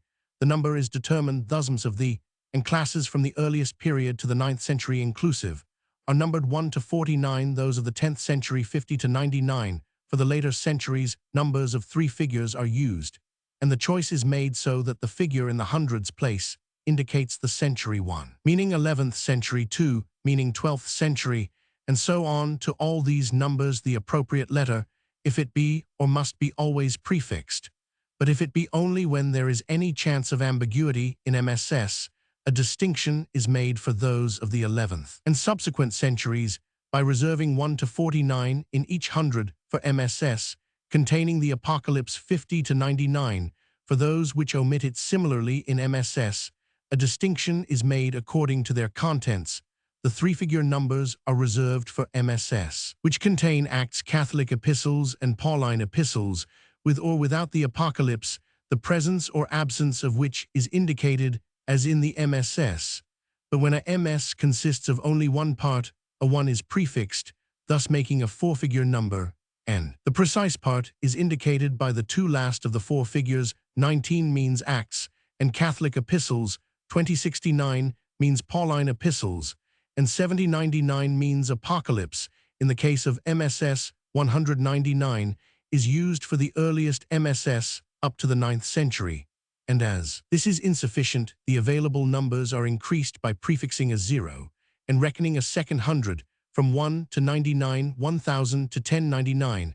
Our MSS of the 10th century 100 to 199, our MSS of the 11th century 200,299 of the 12th century, and so on. As this is insufficient, the range of numbers is increased by prefixing a 1 and so obtaining another 100, for example 1100 to 1199, and in the 12th and subsequent centuries, where even this is not enough, by passing on to the thousands and using 20,002,999 for the 12th century, 30,003,999 for the 13th, and so on. In each case is prefixed.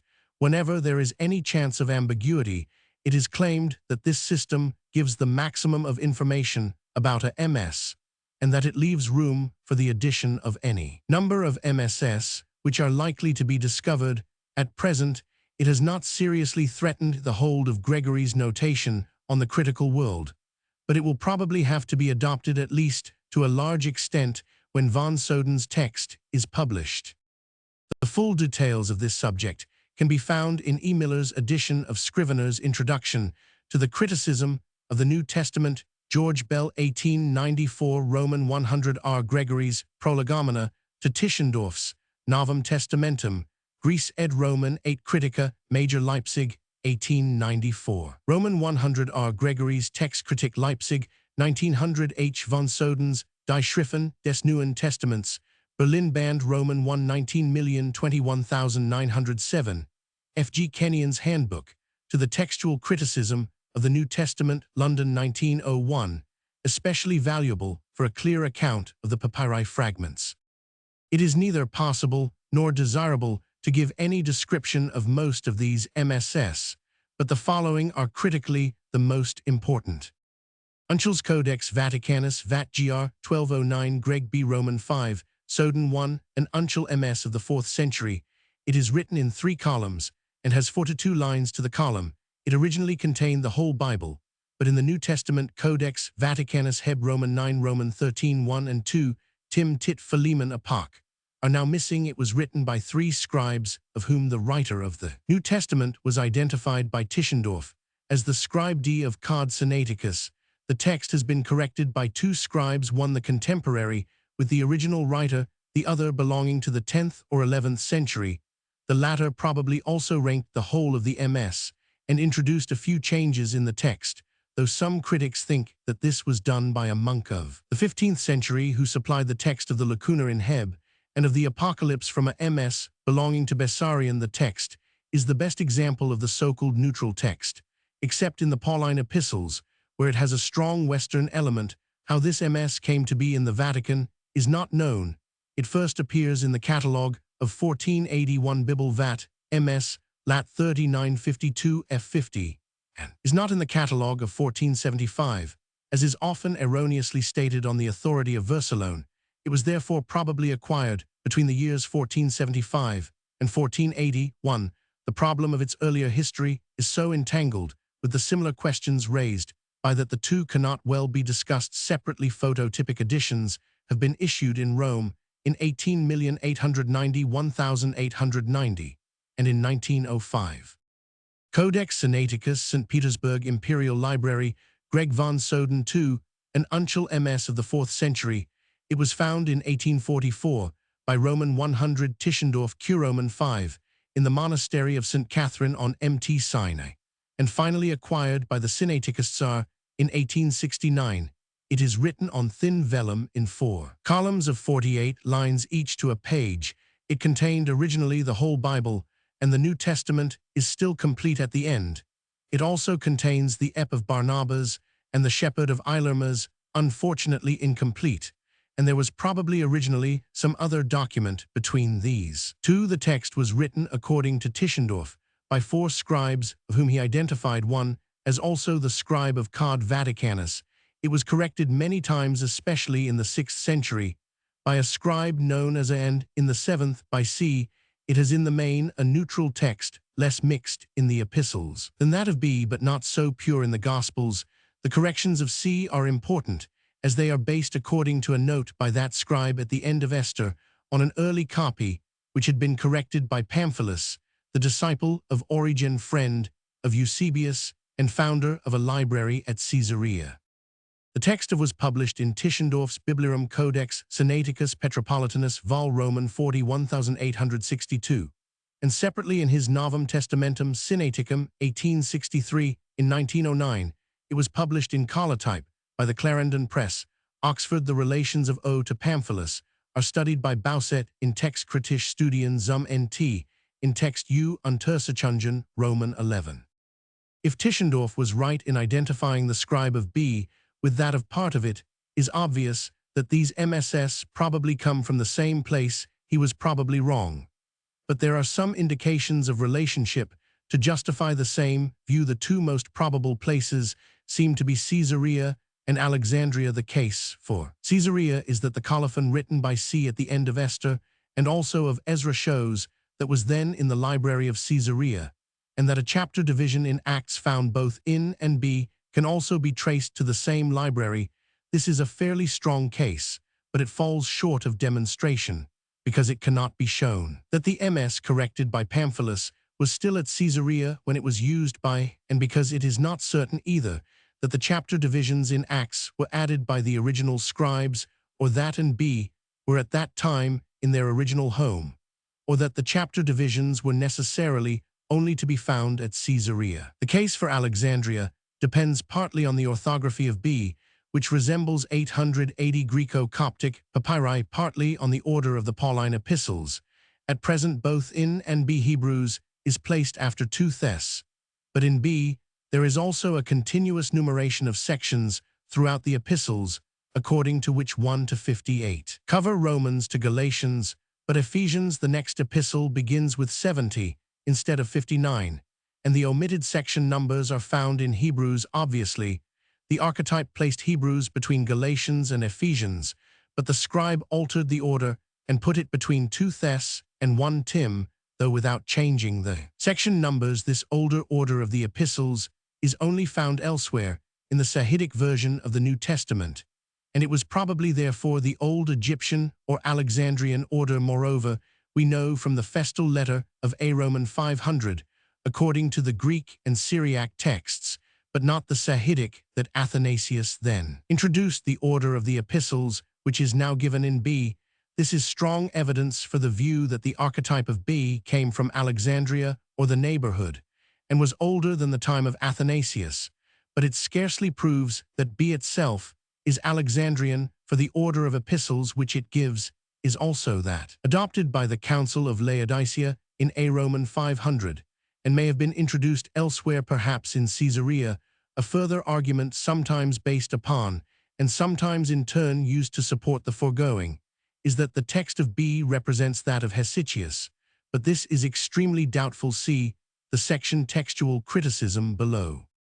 The question of the provenance of and B may best be studied in J. Rendell Harris, Stoichiometry, Cambridge, 1893, pp. 71-89, J. Armitage Robinson, Euthaliana Texts and Studies, Roman 3, Cambridge, 1895, Esp. pp. 34-43, these more especially for the connection with Caesarea. Raffles Alter und Heimat der Vatikanischer Bibelhandschrift in the Nachrichten der Gesell der Wiss, zu Göttingen, 1899, Vol. Roman 1 pp. 72-79, and O. von Gebhardt, in a review of the last named in the Theologische Literaturzeitung, 1899, Col. 556.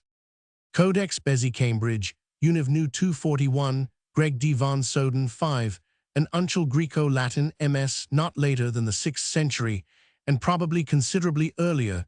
The text is written in one column to a page, the Greek, on the left-hand page, and Bezy Latin on the right. It was given to the University of Cambridge in 1581, but its early history is doubtful. Beza stated that it came from Lyon and had been always preserved in the monastery of St. Irenaeus. There is no reason to question Beza's bona fides, or that the MS was obtained by him after the sack of Lyon in 1562 by Desidretz, but there is room for doubt as to the accuracy of his belief that it had been for a long time in the same monastery. His information on this point would necessarily be derived from Protestant sources, which would not be of the highest value, and there are 2 pieces of evidence which show that just previously the MS was in Italy in the first place. It is certainly identical with the MS called, which is quoted in the margin of the 1550 edition of Robert Stephanus' Greek Testament.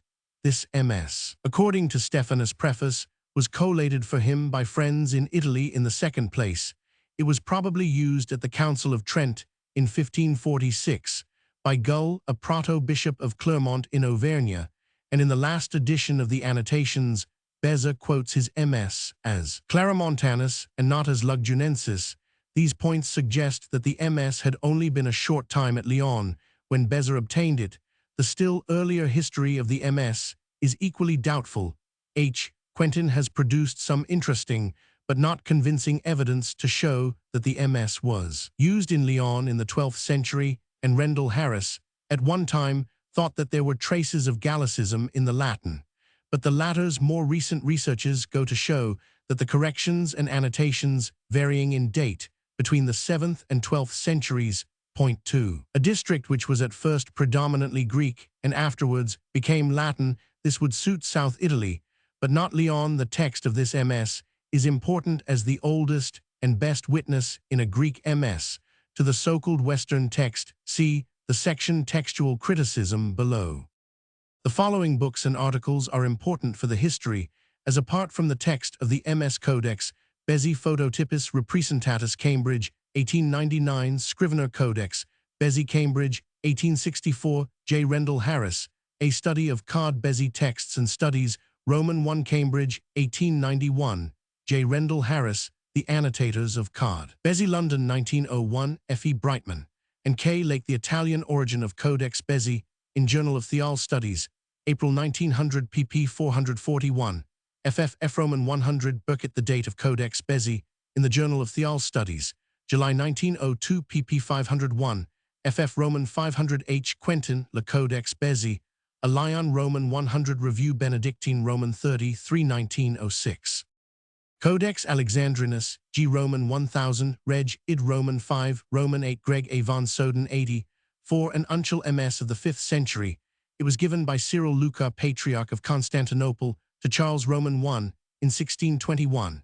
It appears probable that Cyril Luca had brought it with Alexandrinushim from Alexandria, of which he had formerly been Patriarch. A note by Cyril Luca states that it was written by Thecla, a noble lady of Egypt. But this is probably merely his interpretation of an Arabic note of the 14th century, which states that the MS was written by Thecla, the martyr, an obviously absurd legend. Another Arabic note by Athanasius, probably Athanasius Roman III Patriarch, Roman 100, states that it was given to the Patriarchate of Alexandria, and a Latin note of a later period dates the presentation in 1098 so far back as it can be traced. It is therefore an Alexandrian MS, and paleographical arguments point in the same direction. Originally, the MS contained the whole of the Old and New Testaments, including the Psalms of Solomon in the former and 1 and 2 Clement in the latter.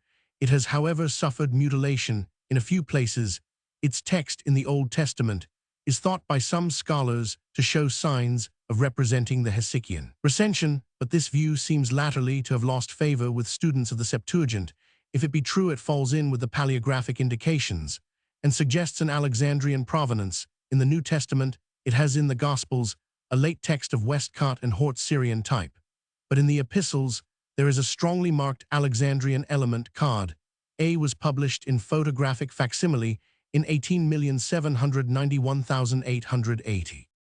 Codex Ephremi Syri Rescriptus Paris, Nat Gr. 9, Greg C. von Soden 3. An uncial palimpsest, the top writing being that of Ephraim of the 5th century.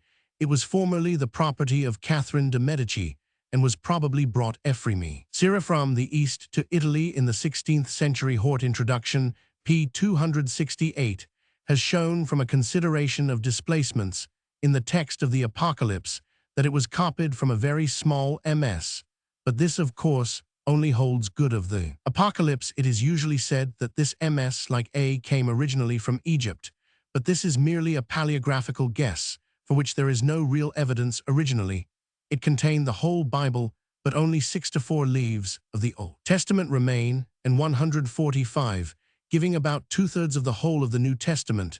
The character of the text is mixed with a strong Alexandrian element, published in facsimile by Tischendorf, 1843, discussed by Lagarde in his Jes Abhandlungen p. 94. Codex Claromontanus Paris, Nat. Gr. 107, Greg D. Paul von Soden 1026, an uncial Greco-Latin MS of the 6th century.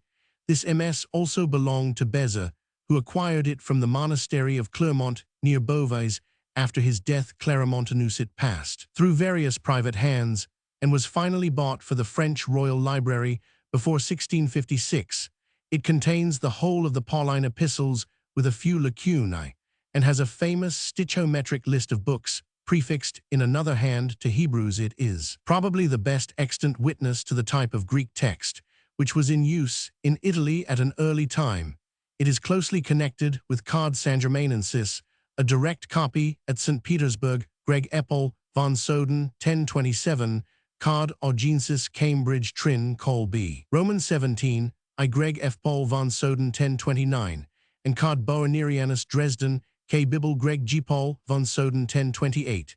The text is published in Tischendorf's Codex Claromontanus, 1852. Its relations to Efk are best discussed in Westcott and Hort's Introduction, 335,337.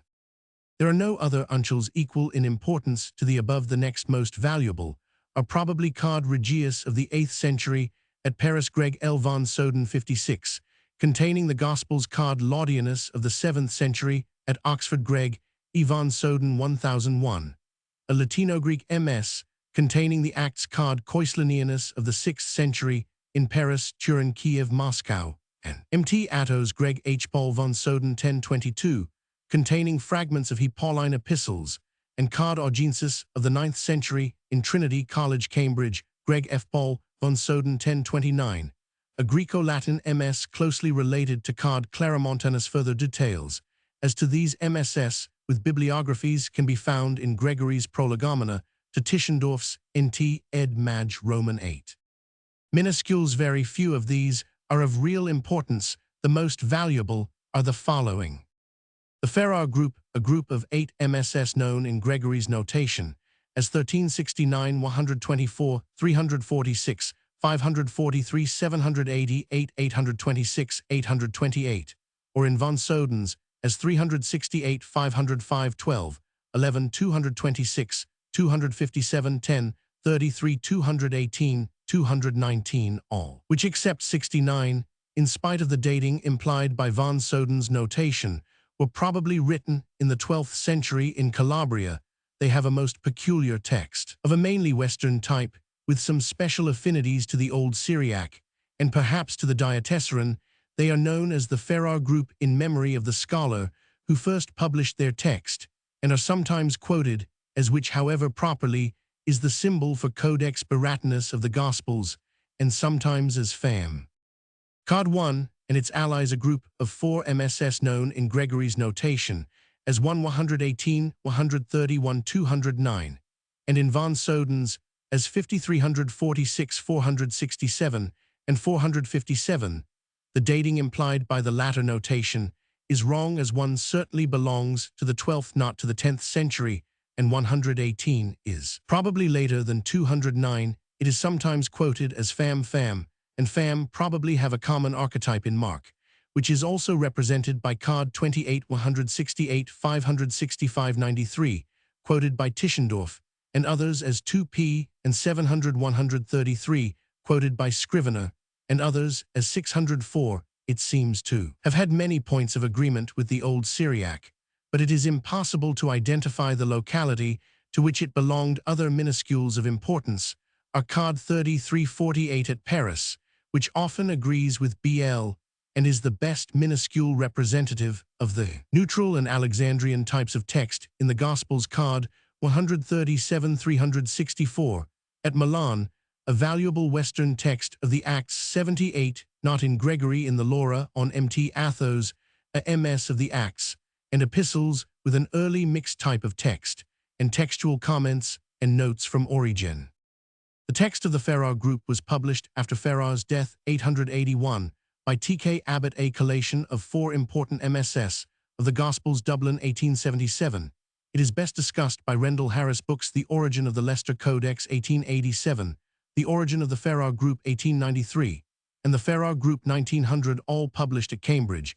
The text of Fam, with a discussion of its textual relations, is given in K. Lake's Codex 1, and its allies' texts and studies, Romans 7, 1902, 565, was edited by J. Belsham in Des Evanges, Des Marcus, Nac Roman 500 Greich, Cod Theodori Roman 100 Christiania, 1885, many corrections to which are published in the appendix to H.S. Cronin's Codex Papyrus Texts and Studies, Roman 5, 700, was published by H. Roman 100 Hoskier in his collation of Cod Evans 604, London, 1890-78, is edited by E. van der Goltz in Text und Untersuchungen, NF Roman 2.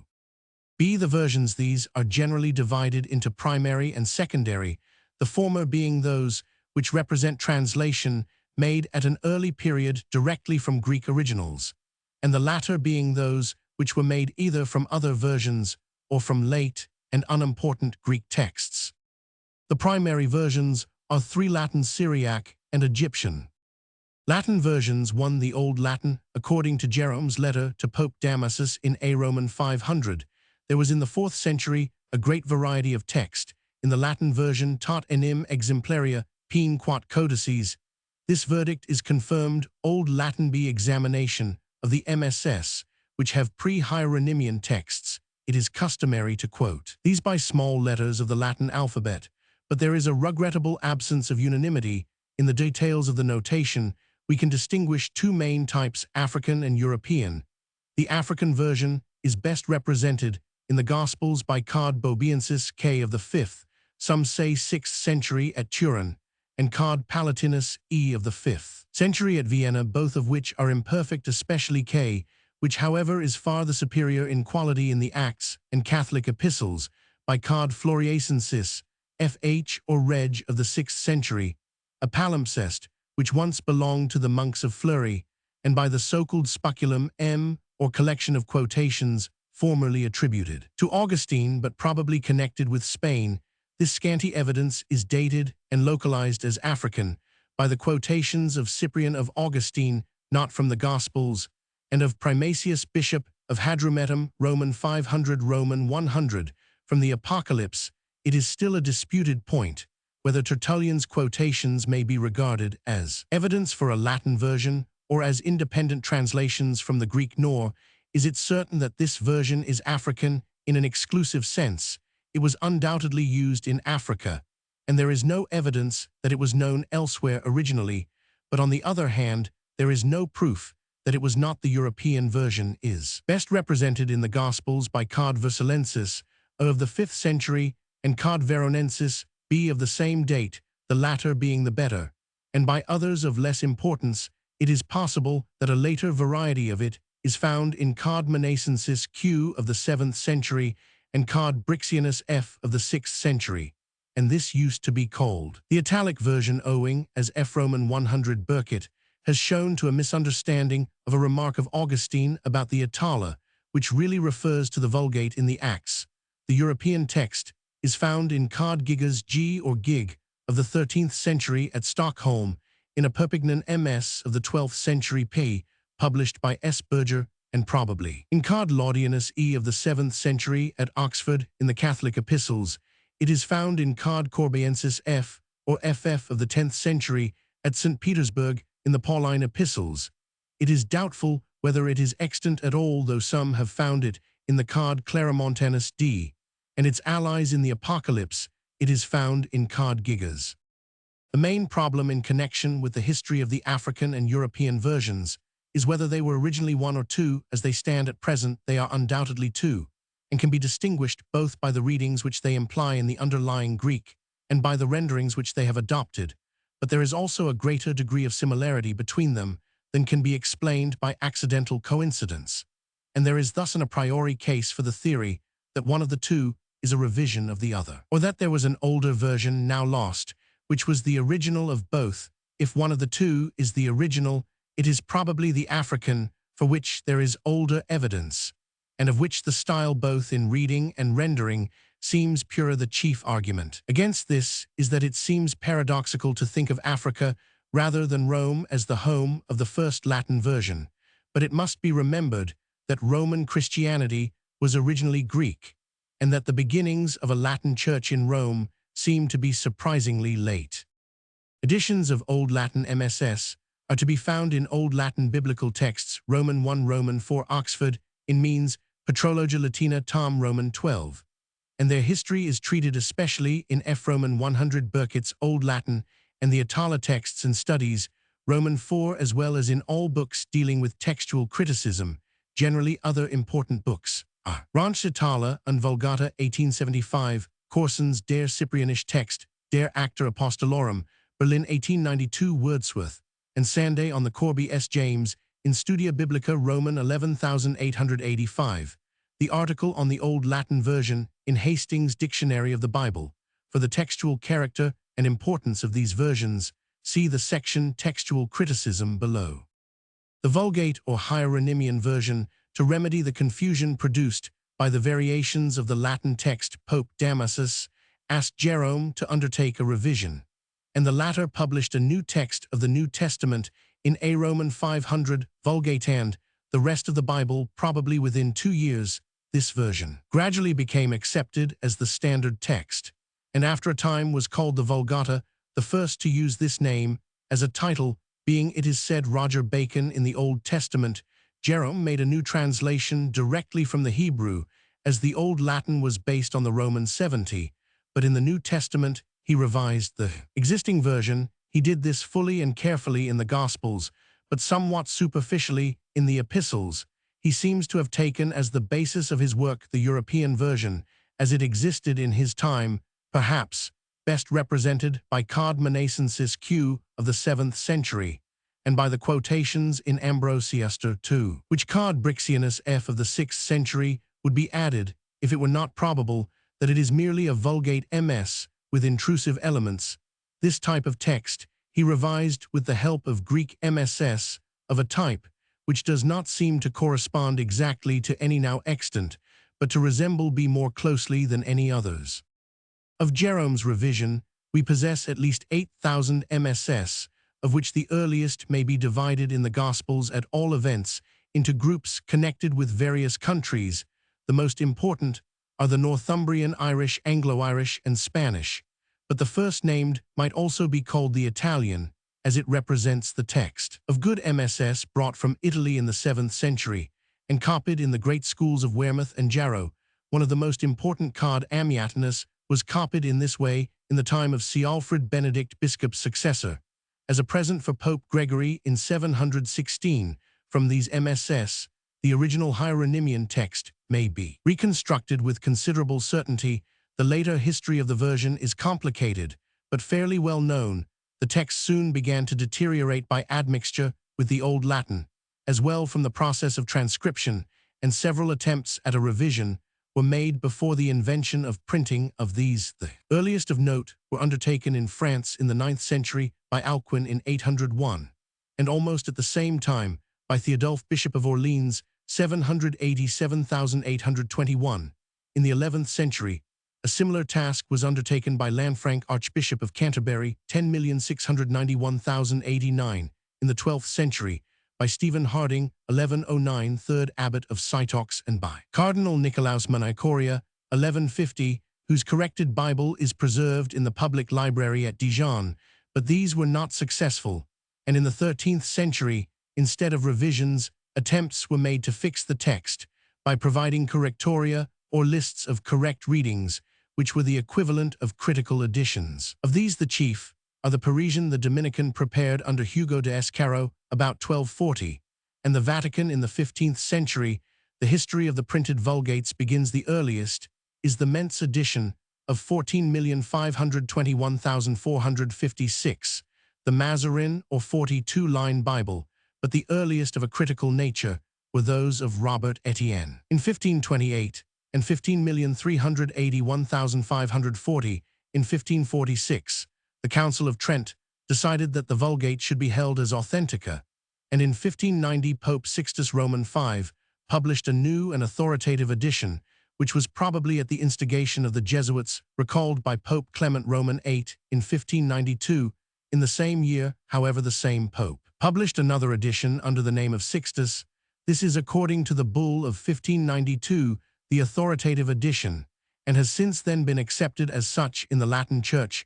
The critical edition, by J. Wordsworth, Bishop of Salisbury, and H. J. White, probably restores the text almost to the state in which Jerome left it. The text of the Vulgate may be studied in Wordsworth and White Novum Testamentum Latin Corson Epistula ad Galatas. Its history is best given in S. Berger's Histoire de la Vulgate, Paris, 1893, in which a good bibliography is given on pp. Roman 32, Roman 30, for the section in Kenyon's Handbook to the textual criticism of the New Testament is particularly clear and full. Syriac versions 1. The Old Syriac. This is only known to us at present through 2 MSS of the Gospels containing the Evangelion da Mepharesh, or separated Gospel, probably so called in distinction to Tatian's Diatessaron. These Old Syriacs are known as the Curetonian. And Sinaitic, the Curetonian, is a MS of the 5th century. The fragments of it which we possess are MS Brit Mus Addit 14, which was brought in 1842 from the monastery of St. Mary in the Nitrian Desert, and was edited by Cureton in 1858, and 3 leaves in Berlin, MS Orient, Quart 528, which were bought in Egypt by H. Brugsch, and published by a Roediger in 1872. It was given to the monastery of St. Mary in the 10th century, but its earlier history is unknown. It contained originally the 4 Gospels in the order MT, MK, Jo Roman 50. It is generally quoted as Siakur or Sir Roman 100. The Sinaitic was discovered in 1892 by Mrs. Lewis and Mrs. Gibson in the library of St. Catherine's Monastery on Mt. Sinai, where it still remains, and was published in 1894 by R. Roman 50 Bensley, J. Rendell Harris, and F. Roman 100 Burkitt, with an introduction by Mrs. Lewis. It is a palimpsest MS, and the upper writing Lives of Saints dated A. Roman 500 is the work of John the Anchorite of Beit Mari, canon a monastery of Marath Mesran city in the district of Antioch. This town is 882 between Antioch and Aleppo. Though the monastery is otherwise unknown, it seems probable that it was the source of many of the MSS now at Sinai. The underwriting seems to be a little earlier than that of the Curatonian. It contains the Gospels in the order MT Roman 1100 Roman 50 Jo, with a few lacunae. There is no evidence that this version was ever used in the church services. The diatessaron was always the normal Syriac text of the Gospels until the introduction of the Peshitta, but the quotations and references in Ephrat's Ephraim and the Acts of Judas Thomas show that it was known, even if not often used. It seems certain that the Old Syriac version also contained the Acts and Pauline epistles, as Ephrat's and Ephraim agree in quoting a text which differs from the Peshitta, but no MSS containing this text are at present known to exist. The text of this version is best given with a literal English translation in F. Roman 100 Burkitt's Evangelion de Mephiresh, Cambridge, 1904. The Peshitta simple version, this is represented by many MSS dating from the 5th century.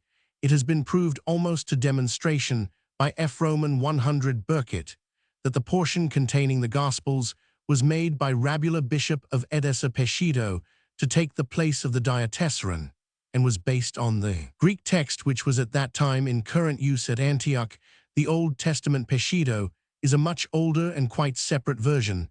The exact limits of Rabula's work are difficult to define. It seems probable that the Old Syriac version did not contain the Catholic epistles, and as these are found in the Peshitta, they were presumably added by Rabula, but he never added 2 Peter, Jude 2, and 3 John, or the Apocalypse, and the text of these books, which is sometimes bound up with the Peshitta really, is that of the Philoxenian or of the Harklian version, a comparison of the Peshitta with quotations in Ephrat's. And Ephraim shows that Rabula revised the text of the Acts and Pauline epistles, but in the absence of MSS of the Old Syriac for these books, it is difficult to define the extent or character of his work. The Peshitta is quoted as Sir P. Pesh and Seish because Tischendorf followed the edition of Schaff. The best text of the Peshitta is by G. H. Gwilliam Tetrivangelium Sanctum, Oxford 1901. Its relations to Rabula's revision are shown by F. Roman 100 Burkitt S. Ephraim's quotations from the Gospel texts and studies, Romans 7, Cambridge 1901, which renders out of date F. H. Wood's article on the same subject in Studia Biblica, Roman 3 pp. 105,138. The Philoxenian version, this is known from a note extant in MSS of the Harklian version to have been made in A. Roman 500 for Philoxenus, bishop of Hierapolis, by Polycarpus. A corpus capus, no MSS of it have survived, except in Philoxenian Peter, Jude 2 and 3. John and the Apocalypse. The 4 former are found in some MSS of the Peshitta, as the Philoxenian was used to supply these epistles, which were not in the older version, and the Apocalypse was published in 1892 by Dr. Gwynn from a MS belonging to Lord Crawford. This version may be studied in Isaac H. Hall's Williams, MS Baltimore, 1886, in the European editions of the Syriac Bible, so far as the minor Catholic epistles are concerned in Hermathena Vol. Romans 71,890, pp. 280-1314, article by Gwynn in Zeitschrift für Assyriologie, Roman 12, and Roman 13 series of articles by Merckx in Gwynn's The Apocalypse of St. John in a Syriac version, Dublin, 1897. The Harklian version, this is a revision of the Philoxenian made in 616 by Thomas of Harkle, Heraclea, bishop of Hierapolis. It was apparently an attempt to replace the literary freedom of the Philoxenian by an extreme literalness. It Harklian represents in the main the text of the later Greek MSS, but it has important textual notes and has adopted a system of asterisks and obeli from the hexapla. Roman 70, the source of these notes seems to have been Old MSS from the library of the Anaton near Alexandria. The marginal readings are therefore valuable evidence for the Old Alexandrian text. This version is quoted as Sir H, and when necessary Sir HC or Sir HMG, and by Tischendorf as Siep Sira posterior. It should be noted that when Tischendorf speaks of Sirata, he means the Peshitta and the Harklian. There is no satisfactory critical edition of this version, nor have the Philoxenian and the Harklian been disentangled from each other. The printed text is that published in 17,781,803 by J. White at Oxford under the title Versio Philoxenia. For the marginal notes, see S. Westcott and Hort Introduction. And for Acts Potts a Benländisch Text, der Apostelgeschichte Leipzig, 1900. The Palestinian or Jerusalem version, this is a lectionary, which was once thought to have come from the neighborhood of Jerusalem, but has been shown by Burkitt to come from Palestinianthat of Antioch. It was probably made in the 6th century in connection with the attempts of Justinian to abolish Judaism, usually quoted as Sir Pa, and by Tischendorf as Sir here. The text may be found in Lewis and Gibson's The Palestinian Syriac Lectionary, London 1899 Gospels, and in Studia Sinaitica Part Roman 6 Acts and Epistles. Its origin is discussed best by F. Roman 100 Burkitt in the Journal of Theological Studies, Vol. Roman 21901, pp. 174,183. The Carcafensian. This is not a version, but a Syriac Masorah of the New Testament, Roman 1, a collection of notes on the texts, probably emanates from the monastery of the Skull. Little is known of it, and it is unimportant. See Gwilliam's materials for the criticism of the Peshitta NT in Studia Biblica, in Esp. pp. 60-63. Tatian's Diatessaron. This is something more than a version. It was originally a harmony of the 4 Gospels, made by Tatian, the pupil of Justin Martyr, towards the end of the 2nd century. In its original form, it is no longer extant, but Tatian's Diatessaron exists in Arabic, published by Sciasca, and Latin Cod Fuldensis translations, in both of which the text has unfortunately been almost entirely conformed to the ordinary type. These authorities are therefore only available for the reconstruction of the order of the selections from the Gospels, not for textual criticism, properly so called. For the latter purpose, however, we can use an Armenian translation of a commentary on the Diatessaron by Ephraim, and the quotations in Ephrat's The Diatessaron appears to have been the usual form in which the Gospels were read until the beginning of the 5th century, when the Peshitta was put in its place, and a systematic destruction of copies of the Diatessaron was undertaken. The Diatessaron may be studied in Zahn Evangelion Harmonie article in the Protestantisch Real Encyclopaedia, 1898, J. H. Hill, The Earliest Life of Christ, Edinburgh, 1893, J. Rendell Harris, Fragments of the Commentary of Ephraim, The Syrian, London, 1895, F. Roman 100 Burkitt, Evangelion de Mephiresh, Cambridge, 1904, Vol. Roman 2. Interrelation of Syriac versions. The relations which subsist between the various Syriac versions remain to be discussed. There is little room for doubt that the Harklian was based on the Philoxenian, and the Philoxenian was based on the Peshitta, the revision being made in each case by the help of the Greek MSS of the day. But the relations which subsist between the Old Syriac, the Diatessaron, and the Peshitta are a more difficult question. There are now but few, if any, scholars who think that the Peshitta is an entirely separate version, and the majority have been convinced by Burkitt and recognize one, that the Peshitta is based on a knowledge of the Old Syriac, and the Diatessaron too, that it was made by Rabula with the help of the contemporary Greek text of the Antiochian Church. But there is not yet the same degree of consensus as to the relations between the Old Syriac and the Diatessaron. Here, it is necessary to distinguish between the original text of the Old Syriac and the existing MSS. Of it, Kerr and Sin, there is no question that many passages in these show signs of Diatessaron influence, but this is only to be expected if we consider that from the end of the 2nd to the beginning of the 5th century, the Diatessaron was the popular form of the Gospels.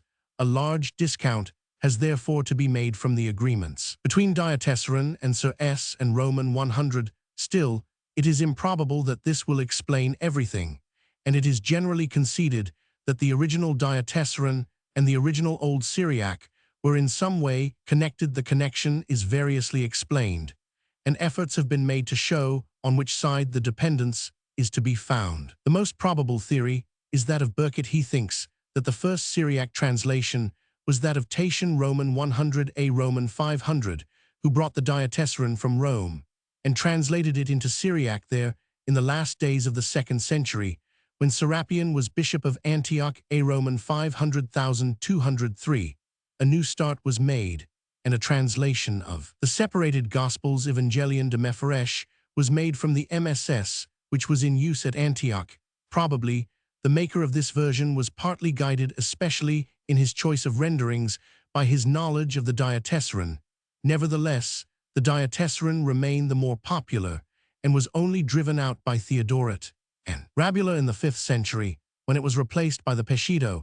If this theory be correct, the Syriac versions represent 3 distinct Greek texts: 1. The 2 ND century Greek text from Rome used by Tatian; 2. The 2 ND century Greek text from Antioch used for the Old Syriac; 3. The 2 ND century Greek text from Antioch used by Rabula for the Peshitta. The best discussion of this point is in Vol. Roman 2 of Burkitt's Evangelion de Mephiresh. Egyptian versions. Much less is known at present about the history of the Egyptian versions. They are found in various dialects of Coptic, the mutual relations of which are not yet certain, but the only ones which are preserved with Copticany completeness are the Bohairic or Lower Egyptian, and Sahidic or Upper Egyptian, though it is certain that fragments of intermediate dialects, such as Middle Egyptian Fayumic, Achaemenic, and Memphitic also exist. The Bohairic has been edited by G. Horner.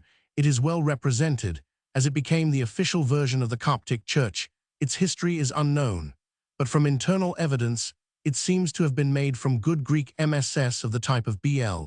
But the date to which this points depends largely on the general view taken of the history of the text of the New Testament. It need not but may be earlier than the 4th century. The Sahidic is not so well preserved. G. Homer's researches tend to show that the Greek text on which it was based was different from that represented by the Bohairic, and probably was akin to the Western text, perhaps of the type used by Clement of Alexandria. Unfortunately, none of the MSS seems to be good, and at present it is impossible to make very definite use of the version. It is possible that this is the oldest Coptic version, and this view is supported by the general probabilities of the spread of Christianity in Egypt 883, which suggest that the native church and native literature had their strength at first chiefly in the southern parts of the country. It must be noted that Westcott and Hort called the Bohairic Memphitic, and the Sahidic Thebaic and Tischendorf called the Bohairic Coptic. C. G. Horner's The Coptic Version of the New Testament in the Northern Dialect, Oxford Scrivener's Introduction, Ed Miller Vol. Roman 2, pp. 91,144, and especially an article on Egyptian versions in Hastings' Dictionary of the Bible Vol. Roman 1 by Forbes Robinson. Among the secondary versions, the only one of real importance is the Armenian. The Armenian version. The early history of this version is obscure, but it seems probable that there were 2 translations made in the 4th century, one by Mesrop, with the help of Hrofanos Rufinus, based on a Greek text, 2 by Armenian Sahak, based on Syriac, after the Council of Ephesus A Roman 500. Mesrop and Sahak compared and revised their work with the help of MSS from Constantinople. The general character of the version is late, but there are many places in which the Old Syriac basis can be recognized, and in the Acts and Epistles, where the Old Syriac is no longer extant. This is sometimes very valuable evidence. See Scrivener Ed Miller Vol. Roman 2, pp. 148,154, Hastings' Dictionary of the Bible article on the Armenian versions of the New Testament by F. Roman 100 Canibir, J. A. Robinson Euthaliana Texts and Studies Roman 3 Cap 5, on the supposed connection of Mark Roman 16 FF, with Ariston mentioned in this version. C. Esp. Sweets the Gospel, according to St. Mark London 1902, p. Roman 111. Other secondary versions, which are sometimes quoted, are the Gothic, Ethiopic, Georgian, Arabic, Anglo-Saxon, Frankish, and Persic. None has any real critical importance. Details are given in Gregory's Prolegomena and in Scrivener's introduction. See quotations. In patristic writings, the value of this source of evidence lies in the power which it gives us to date and localize texts. Its limitations are found in the inaccuracy of quotation of the writers, and often in the corrupt condition of their text. This latter point especially affects quotations, which later scribes frequently forced into accord with the text they preferred. All writers earlier than the 5th century are valuable but particularly important are the following groups: 1. Greek writers in the West, especially Justin Martyr, Tatian, Marcian, Irenaeus, and Hippolytus. 2. Latin writers in Italy, especially Novatian, the author of the De Rebaptismate, and Ambrosius. 3. Latin writers in Africa, especially Tertullian and Cyprian. 4. Greek writers in Alexandria, especially Clement of Alexandria, Origen, Athanasius, and Cyril. 5. Greek writers in the East, especially Methodius of Lycia and Eusebius of Caesarea. 6. Syriac writers, especially Ephrates and Ephraim. It is doubtful whether the diatessaron of Tatian ought to be reckoned in this group, or in one. None of these groups bears witness to quite the same text, nor can all of them be identified with the texts found in existing MSS or versions, but it may be said with some truth that Group 2 used the European Latin version, Group 3 the African Latin, and Group 6 the diatessaron in the Gospels and the Old Syriac elsewhere,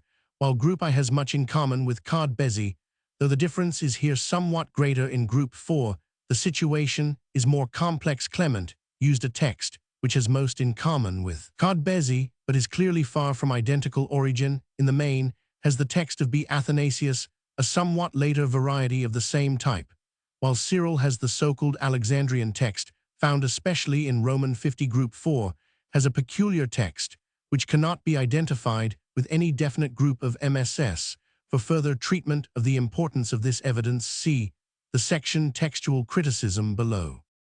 There is as yet but little satisfactory literature on this subject. Outstanding work is P. Roman 1000 Barnard's Clement of Alexandria's Biblical Texts and Studies, Roman 5, 1899. Harnack's Ein Schrift Novatians in Text und Untersuchungen, Roman 13. Suter's Ambrosiester in Texts and Studies, Roman 7. Society of Historical Theologies, New Testament in the Apostolic Fathers, an article by Kostschau by Belcitate bei Origens in the Zeitschrift F. Wissenschaftliche Theologie, 1900 pp. 321,378. And on the general subject, especially Nessel's Einführung in das Griechische New Testament, Göttingen 1909 pp. 159,167. K. Roman 50. Textual criticism. The problem which faces the textual critic of the New Testament is to reconstruct the original text from the materials supplied by the MSS versions and quotations in early writers, which have been described in the preceding section on the apparatus criticus. His object, therefore, is to discover and remove the various corruptions which have crept into the text by the usual methods of the textual critic: the collection of material, the grouping of MSS and other authorities, the reconstruction of archetypes, and the consideration of transcriptional and intrinsic probability. No book, however, presents such a complicated problem or such a wealth of material for the textual critic.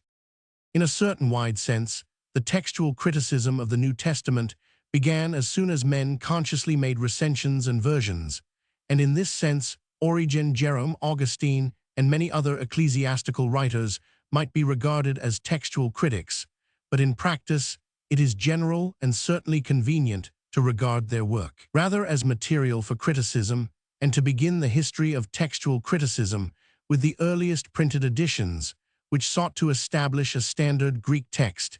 It is of course impossible here to give an account of all these, but the following may fairly be regarded as the epoch-making books from the beginning to the present time. The Complutensian, the first printed text of the Greek Testament, is known as the Complutensian because it was made under the direction of Cardinal Ximenes of Alcala, Lat Complutum. It was printed in 1514 and is thus the first printed text, but is not the first published, as it was not issued until 1522. It is not known what MSS Ximenes used, but it is plain from the character of the text that they were not of great value. His text was reprinted in 1569 by Chr. Plantin at Antwerp. Erasmus, the first published text, was that of Erasmus. It was undertaken at the request of Johannes Froben Frobenius, the printer of Basel, who had heard of Cardinal Ximenes' project and wished to forestall it. In this he was successful, as it was issued in 1516. It was based chiefly on MSS at Basel, of which the only really good one, Card Evan 1, was seldom followed. Erasmus issued new editions in 1519, 1522, 1527, and 1535, and the Aldine Greek Testament, printed at Venice in 1518, is a reproduction of the first edition. Stephanus, perhaps the most important of all early editions, were those of Robert Etienne or Stephanus of Paris and afterwards of Geneva. His two first editions, 1546-1549, were based on Erasmus, the Complutensian and Collations of 15 Greek MSS. These are 16 Mo volumes, but the third and most important edition, 1550, was a folio with a revised text. It is this edition which is usually referred to as the text of Stephanus. A fourth edition, in 16 Mo, published at Geneva in 1551, is remarkable for giving the division of the text into verses, which has since been generally adopted. Beza Stephanus' work was continued by Theodore Beza, who published 10 editions between 1565 and 1611. They did not greatly differ from the 1550 edition of Stephanus, but historically are important for the great part they played in spreading a knowledge of the Greek text, and as supplying the text which the Elzevirs made the standard on the continent. Elzevir, the two brothers Bonaventura and Abraham Elzevir, published two editions at Leiden in 1624 and 1633, based chiefly on Beza's text in the preface to the second edition.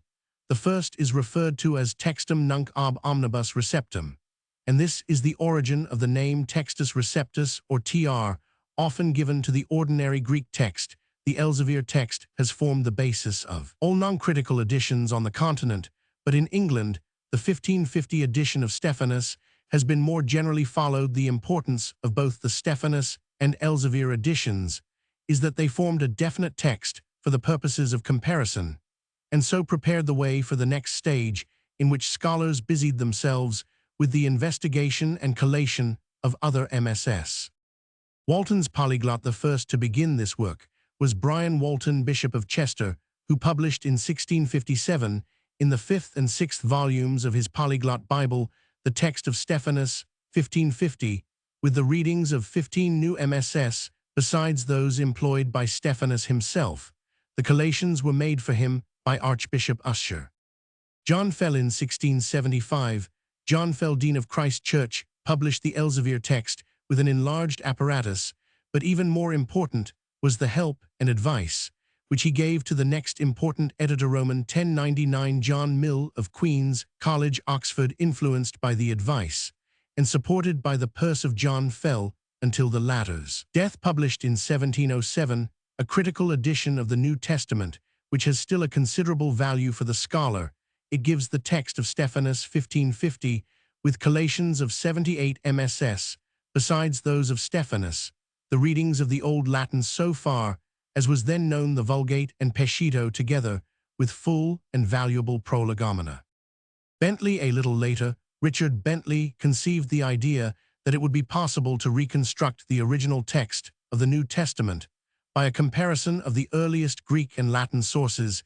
He began to collect material for this purpose and issued a scheme entitled Proposals for Printing in 1720, but though he amassed many notes, nothing was ever printed. W. Mace Fairness forbids us to omit the name of William or Daniel Mace, a Presbyterian minister, who published the New Testament in Greek and English in 2 vols in 1729, and really anticipated many of the verdicts of later critics. He was, however, not in a position to obtain recognition, and his work has been generally overlooked.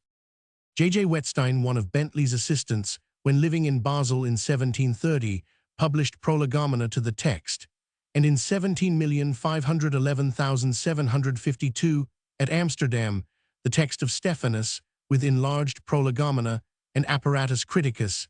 His textual views were peculiar. He preferred to follow late MSS on the ground that all the earlier copies had been contaminated by the Latin, almost reversing the teaching of Bentley. His edition is historically very important, as it introduced the system of notation, which in the amplified form given to it by Gregory is still in general use.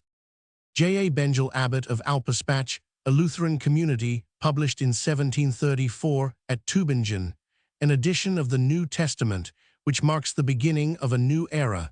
For the first time, an attempt was made to group the MSS, which were divided into African and Asiatic. The former group contained the few old MSS, the latter, the many late MSS, and preference was given to the African. This innovation has been followed by almost all critics since Bengel's time, and it was developed by Griesbach.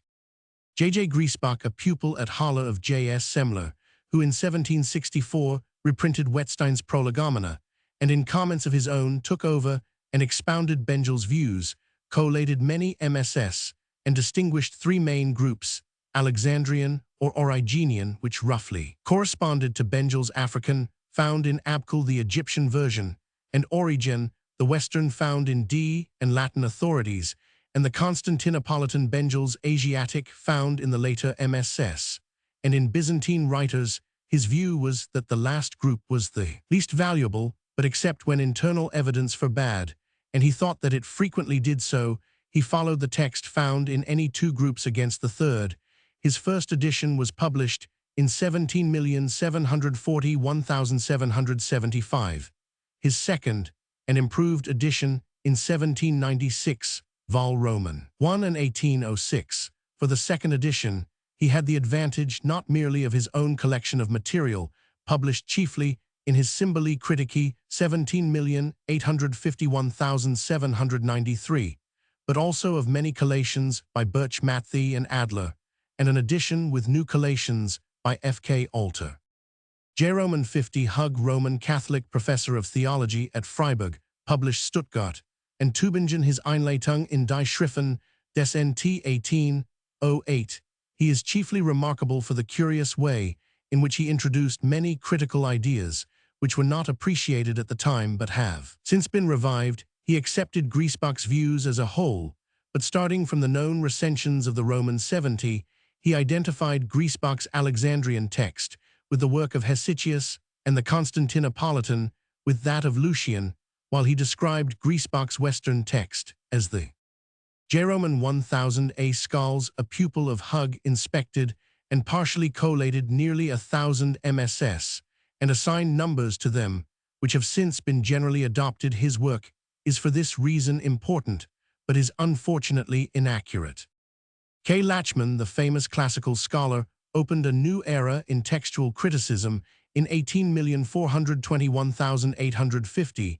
In his Nt Gris et Latin, in this great book, a break was made for the first time with the traditional text and the evidence of the late MSS, and an attempt was made to reconstruct the text according to the oldest authorities. This was a great step forward, but unfortunately, it was accompanied by a retrogression to the pre-Grispatian, or rather pre-Bengelian days, for Lachmann rejected the idea of grouping MSS, and having selected a small number of the oldest authorities, undertook always to follow the reading of the majority.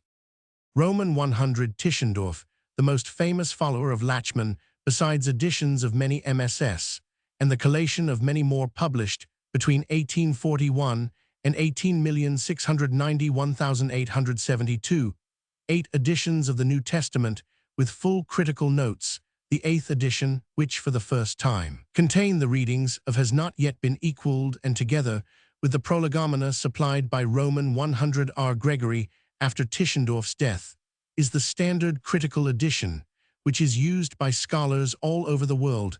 At the same time, it must be admitted that it gradually became antiquated. Fresh collations of MSS, and especially fresh discoveries and investigations into the text of the versions and fathers, have given much new information which entirely changed the character of the evidence for many readings, and rendered a new edition necessary. See Soden H. Vaughan, As a collector and publisher of evidence, Tischendorf was marvelous, but as an editor of the text, he added little to the principles of Lachmann, and like Lachmann, does not seem to have appreciated the value of the Griesbatian system of grouping MSS. S.B. Tregelles, an English scholar like Tischendorf, spent almost his whole life in the collection of material and published a critical edition based on the earliest authorities at intervals between 1857 and 1872. His work was eclipsed by Tischendorf's, and his critical principles were almost the same as the German scholars, so that his work has obtained less recognition than would otherwise have been the case. Tischendorf and Tregelles finished the work which Lachmann began. They finally exploded the pretensions of the Textus Receptus to be the original text, but neither of them gave any explanation of the relations of the later text to the earlier, nor developed Griesbach system of dealing with groups of MSS rather than with single copies. B.F. Westcott and F.J.A. Hort, commonly quoted as W.H., the Cambridge scholars, supplied the deficiencies of Lachmann, and without giving up the advantages of his system and its development by Tischendorf, brought back the study of the text of the New Testament to the methods of Griesbach. Their great work was published in 1881 under the title of the New Testament in the original Greek. Their view of the history of the text is that a comparison of the evidence shows that while we can distinguish more than one type of text, the most clearly discernible of all the varieties is first recognizable in the quotations of Chrysostom, and is preserved in almost all the later MSS, though found in so great a number of witnesses. This type of text is shown not to be the earliest or best by the evidence of all the oldest MS versions and fathers, as well as by internal evidence. Moreover, a comparison with the earlier sources of evidence shows that it was built up out of previously existing texts. This is proved by the conflations which are found in it. For instance, in Mark Roman 9, the later MSS read a clumsy sentence, which is clearly made up out of two earlier readings found in BCL Bow and found in DX Fam 28 Lat. It is impossible, in face of the fact that the evidence of the oldest witnesses of all sorts is constantly opposed to the longer readings, to doubt that W.H. were right in arguing that these phenomena prove that the later text was made up by a process of revision and conflation of the earlier forms, influenced by the use of the later text by Chrysostom. W.H. called it the Syrian or Antiochian text, and refer to the revision which produced it as the Syrian revision. They suggested that it might perhaps be attributed to Lucian, who is known to have made a revision of the text of the Roman 70. The earlier texts, which were used for the Syrian revision, may, according to W.H., be divided into three: 1, the Western text, used especially by Latin writers, and found also in Cod Bezi and in Circe; 2, the Alexandrian text used by Cyril of Alexandria, and found especially in CL 33; and 3, a text which differs from both the above-mentioned, and is therefore called by W.H. the neutral text, found especially in B. and the quotations of Origen. Of these three types, W.H. thought that the neutral was decidedly the best. The Alexandrian was clearly a literary recension of it, and W.H. strove to show that the Western was merely due to the non-literary efforts of scribes in other parts to improve the narrative. The only exception which they allowed to this general rule was in the case of certain passages, especially in the last chapters of Luke, where the Western authorities omit words which are found in the neutral and Alexandrian texts. Their reason was that omission seems to be contrary to the genius of the Western text, and that it is therefore probable that these passages represent interpolations made in the text on the neutral side. After the division between it and the Western, they might be called neutral interpolations, but W.H. preferred the rather clumsy expression Western non-interpolations. Having thus decided that the neutral text was almost always right, it only remained for W.H. to choose between the various authorities which preserved this type. They decided that the two best authorities were in B, and that when these differed, the reading of B, except when obviously an accidental blunder, was probably right. The great importance of this work of W.H. lies in the facts that it not merely condemns, but explains the late Antiochian text, and that it attempts to consider in an objective manner all the existing evidence, and to explain it historically and genealogically. Opinions differ as to the correctness of the results reached by W.H., but there is scarcely room for doubt that as an example of method their work is quite unrivaled at present, and is the necessary starting point for all modern investigations. Since Westcott and Hort, no work of the same importance appeared up till 1909, various useful texts have been issued, among which those of Nestle Novum Testamentum, Greece Stuttgart, 1904, based on a comparison of the texts of Tischendorf W.H. and Weiss, and of Baljan Novum Testamentum, Greece Groningen, 1898, are the best. The only serious attempt, as yet published, to print a complete text independently of other editors, is that of B. Weiss, Das New Testament, Leipzig, 18,941,900, but the method followed in this is so subjective and pays so little attention to the evidence of the versions that it is not likely to be permanently important. The text reached is not widely different from that of W.H., the new work, in course of preparation by von Soden at Berlin, which promises to take the place of Tischendorf's edition, must certainly do this so far as Greek MSS are concerned, for the whole field has been reinvestigated by a band of assistants who have grouped and collated specimens of all known MSS. Besides these works, the chief efforts of textual critics since W.H. have been directed towards the elucidation of minor problems and the promulgation of certain hypotheses to explain the characteristics either of individual MSS or of groups of MSS, among these the works of Sanday, Corson, Wordsworth, White, Burkitt, and Harris on the history of the Old Latin and Vulgate. Especially the work of Burkitt on the Old Syriac have given most light on the subject. These lines of research have been described in the preceding section on the apparatus criticus. Other noteworthy and interesting, though in the end probably less important, work has been done by Blas, Bauset, Schmid, Rendell, Harris, and Chase. The outline of the chief works is as follows. F. Blas, in his various books on the Acts and Third Gospel, Blas has propounded a new theory as to the Western text. He was 885, struck by the fact that neither the Western can be shown to be derived from the neutral, nor the neutral from the Western.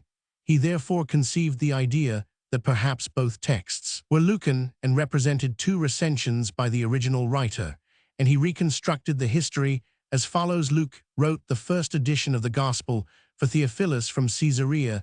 This is the neutral text of the Gospel. Afterwards he went to Rome, and there revised the text of the Gospel and reissued it for the church in that city. This is the Western, or as Blas calls it, Roman text of the Gospel. At the same time, he continued his narrative for the benefit of the Roman Church, and published the Western text of the Acts. Finally, he revised the Acts and sent a copy to Theophilus. This is the neutral text of the Acts. This ingenious theory met with considerable approval when it was first advanced, but it has gradually been seen that Western text does not possess the unity which Blas' theory requires it to have. Still, Blas' textual notes are very important, and there is a mass of material in his books. Bauset and Schmid, these two scholars have done much work in trying to identify smaller groups of MSS with local texts. Bauset has argued that the readings in the Pauline epistles found in ch and a few minuscules represent the text used by Pamphilus, and on the whole this view seems to be highly probable. Another group, which Bauset has tried to identify, is that headed by B, which he connects with the recension of Hesychius, but this theory, though widely accepted in Germany, does not seem to rest on a very solid basis. To some extent influenced by and using Bauset's results, Schmid has tried to show that certain small lines in the margin of B point to a connection between that MS and a gospel harmony, which by assuming that the text of B is Hesychian he identifies with that of Ammonius. If true, this is exceedingly important. Nestle, however, and other scholars think that the lines in B are merely indications of a division of the text into censor paragraphs and have nothing to do with any harmony. Rendell, Harris, and Chase do investigations, which attracted much notice when they were published, tried to explain the phenomena of the Western text as due to retranslation from early versions into Greek. Rendell, Harris argued for the influence of Latin and Chase for that of Syriac. While both threw valuable light on obscure points, it seems probable that they exaggerated the extent to which retranslation can be traced, that they ranked Codex Bezae somewhat too highly as the best witness to the Western text, and that some of their work was rendered defective by their failure to recognize quite clearly that the Western text is not a unity. At the same time, however little of Rendell, Harris results may ultimately be accepted by the textual critics of the future, his work will always remain historically of the first importance, as having done more than anything else to stimulate thought and open new lines of research in textual criticism in the last decade of the 19th century. The time has not yet come when any final attempt can be made to bring all these separate studies together and estimate exactly how far they necessitate serious modification of the views of Westcott and Hort, but a tentative and provisional judgment would probably have to be on somewhat the following lines. The work of W.H. may be summed up into two theorems. 1. The text preserved in the later MSS is not primitive, but built up out of earlier texts. 2. These earlier texts may be classified as Western Alexandrian and neutral, of which the neutral is the primitive form.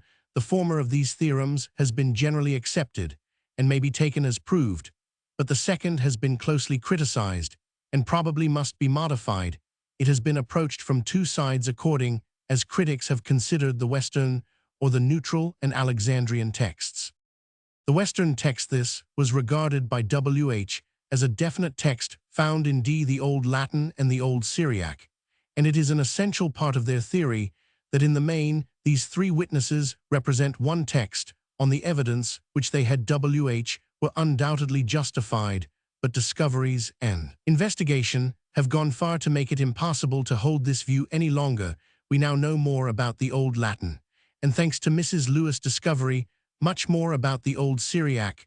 The result is that the authorities on which W.H. relied for their Western text are seen to bear witness to two texts, not to one. The Old Latin, if we take the African form as the oldest as compared with the neutral text, has a series of interpolations and a series of omissions. The Old Syriac, if we take the Sinaitic MS as the purest form compared in the same way, has a similar double series of interpolations and omissions, but neither the omissions nor the interpolations are the same in the Old Latin as in the Old Syriac. Such a line of research suggests that instead of being able, as W.H. thought, to set the Western against the neutral text, the Alexandrian being merely a development of the latter, we must consider the problem as the comparison of at least three texts, a Western, geographically, and Eastern, and the neutral. This makes the matter much more difficult, and an answer is demanded to the problem afforded by the agreement of two of these texts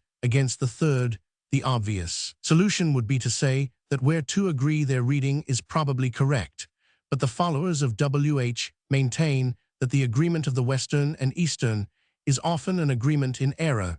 It is difficult to see how texts geographically so wide apart as the Old Latin and Old Syriac would seem to be are likely to agree in error, but it is certainly true that some readings found in both texts seem to have little probability. Sandé, followed by Chase, and a few other English scholars, has suggested that the Old Latin may have been made originally in Antioch, but this paradoxical view has met with little support. A more probable suggestion is Burkitt's, who thinks that many readings in our present Old Syriac MSS are due to the Diatessaron, which was a geographically Western text. It may be that this suggestion will solve the difficulty, but at present it is impossible to say. The neutral and Alexandrian texts made it plain that the Alexandrian text was a literary development of the neutral, but they always maintained that the latter text was not confined to, though chiefly used in Alexandria. More recent investigations have confirmed their view as to the relation of the Alexandrian to the neutral text, but have thrown doubt on the age and widespread use of the latter. Whatever view be taken of the provenance of Codex Vaticanus, it is plain that its archetype had the Pauline epistles in a peculiar order, which is only found in Egypt, and so far no one has been able to discover any non-Alexandrian writer who used the neutral text. Moreover, Barnard's researches into the biblical text of Clement of Alexandria show that there is reason to doubt whether even in Alexandria the neutral text was used in the earliest times. We have no evidence earlier than Clement, and the text of the New Testament which he quotes has more in common with the Old Latin or geographically Western text than with the neutral, though it definitely agrees with no known type preserved in MSS or versions. This discovery has put the neutral text in a different light. It would seem as though we could roughly divide the history of the text in Alexandria into three periods. The earliest is that which is represented by the quotations in Clement, and must have been in use in Alexandria at the end of the 2nd and beginning of the 3rd century. It is unfortunately not found in any extant. MS, the 2nd stage, is that found in the quotations of Origen, which is fairly well represented in B, though Origen seems at times to have used MSS of the earlier type. The 3rd stage is WHS Alexandrian, found in the quotations of Cyril of Alexandria. And a few MSS SPCL, it is clearly a revision of the 2nd stage, as WH saw, but we can now add that it was not merely a literary revision, but was influenced by the tendency to revive readings which are found in the 1st stage, but rejected in the 2nd. It thus seems probable that WHS theory must be modified both as regards the Western text, which is seen not to be a single text at all, and as regards the neutral text, which seems to be nothing more than the 2nd stage of the development of the text in Alexandria. But the importance of these modifications is something more than the doubt which they have thrown on WHS theories. They have really shifted the center of gravity of the textual problem. Formerly, the Greek uncials, which go back to the 4th century, were regarded as the most important source of evidence, and were supposed to have the decisive vote. But now it is becoming plain that still more important, though unfortunately much less complete, is the evidence of the versions and of quotations by early writers. Both of these point to the existence in the 3rd and even 2nd century of types of text, which differ in very many points from anything preserved in Greek MSS. Yet there is no doubt that both of them ultimately represent Greek MSS, which are no longer extant. The question, therefore, is whether we ought not to base our text on the versions and ecclesiastical quotations rather than on the extant Greek MSS. Two positions are possible. One, we may defend a text based on the best existing Greek MSS, by the argument that these represent the text which was approved by competent judges in the 4th century, and would be found to exist in earlier MSS if we possessed them. The weak point of this argument is the lack of evidence in support of the second part. The only possible sources of evidence apart from the discovery of fresh MSS are the versions, and they do not point to existence in the 2nd or 3rd century of texts. Agreeing with the great uncials, it is also possible to argue, as WH did on the same side, that the purest form of text was preserved in Alexandria, from which the oldest uncials are directly or indirectly derived, but this argument has been weakened, if not finally disposed of, by the evidence of Clement of Alexandria. It is of course conceivable that Clement merely used bad MSS, and that there were other MSS which he might have used agreeing with the great uncials, but there is no evidence for this view too. If we reject this position, we must accept the evidence as giving the great uncials much the same secondary importance as Westcott and Hort gave to the later MSS, and make an attempt to reconstruct a text on the basis of versions. And fathers, the adoption of this view sets textual critics a peculiarly difficult task. The first stage in their work must be the establishment of the earliest form of each version and the collection and examination of the quotations in all the early writers.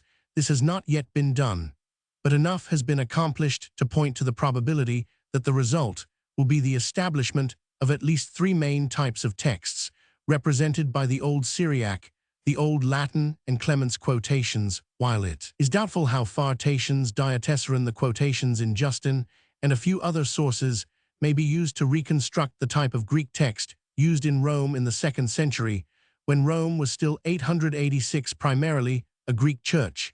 The 2nd stage must be the comparison of these results, and the attempt to reconstruct from them a Greek text from which they all arose. Bibliography. The literature of textual criticism of the New Testament is so great that only a few of the more important modern books can be mentioned here. H. von Soden, Die Schriften des Neuen Testaments, Roman 11907, Nessel Einführung in das Griechische New Testament, Göttingen 1909, F. G. Kenyon Handbook to the Textual Criticism of the New Testament, London 1901, Roman 100 R. Gregory Textkritik des Neuen Testament, Leipzig 19,1902, and Die Griechische des NT Leipzig 1908, Westcott and Hort Introduction, Vol. Roman 2 of their New Testament, in Greek, Cambridge 1882, The History of Criticism, is dealt with in all the above-mentioned books, and also in F.H. Scrivener. Introduction to the Criticism of the New Testament, London 1894. For other points, especially important besides books mentioned in the preceding section, C. F. Blas Acta Apostolorum Göttingen 1895, and an editio minor with a valuable preface Leipzig 1896, Rendell Harris, 4 lectures on the Western text, Cambridge 1894, F. Chase. The Zero Latin Text, London 1895, W. Bauset, Textkritische Studien, Leipzig 1894, B. Weiss der Codex D. in der Apostelgeschichte, Leipzig 1897, A. Pot der Abendländische Text, Roman 500, Apostelgeschichte, Leipzig 1900 G. Salmon, Some Thoughts on Textual Criticism of the New Testament, London 1897, Schmidt, Die Evangelien 1, Alien Unseil Codex, Leipzig 1903. K. Roman 50. Criticism. The New Testament is a series of early Christian writings which the Church came to regard as canonical Roman. 1e. They were placed in the same category as the Old Testament, the writings which the Christian had inherited from the Jewish Church, just as the ancient scriptures were considered to be the Word of God, so that what they contained was necessarily the true and inspired doctrine, so also the New Testament was available for proving the Church's dogma. The assured canonicity of the whole New Testament resulted in its use by the medieval theologians, the schoolmen, as a storehouse of proof texts. Thus, the New Testament seemed to exist in order to prove the Church's conclusions, not to tell its own tale. The Novum Instrumentum, published by Erasmus in 1516 c. above textual criticism, contained more than the mere editio princeps of the Greek text. Erasmus accompanied it with a Latin rendering of his own, in which Erasmus aimed at giving the meaning of the Greek without blindly following the conventional phraseology of the Latin Vulgate, which was the only form in which the New Testament had been current in Western Europe. For centuries, this rendering of Erasmus, together with his annotations and prefaces to the several books, make his editions the first great monument of modern biblical study. Medieval Bibles contain short prefaces by St. Jerome, and others. The stereotyped information supplied in these prefaces was drawn from various sources. Erasmus distinguishes, for example, between the direct statements in the Acts and the inferences which may be drawn from incidental allusions in the Pauline epistles, or from the statements of ancient non-canonical writers. This discrimination of sources is the starting point of scientific criticism. The early champions of church reform in the beginning of the 16th century found in the Bible their most trustworthy weapon. The picture of apostolical Christianity found in the New Testament offered indeed a glaring reformist contrast to the papal system of the later Middle Ages. Moreover, some of the authorities used by the schoolmen had been discovered by the new learning of the Renaissance to be no authorities at all, such as the writings falsely attributed to Dionysius the Areopagite. When therefore the breach came, and the struggle between reformers and conservatives within the undivided Church was transformed into a struggle between Protestants and Romanists, it was inevitable that the authority which in the previous centuries had been ascribed to the Church should be transferred by the Reformed churches to the Bible. The Bible alone is the religion of. Protestants did really express the watchword of the anti-Romanist parties, especially towards the close of the acuter struggle at the beginning of the movement. The New Testament itself had been freely criticized. Luther, like his countrymen of today, judged the contents of the New Testament by the light of his leading convictions.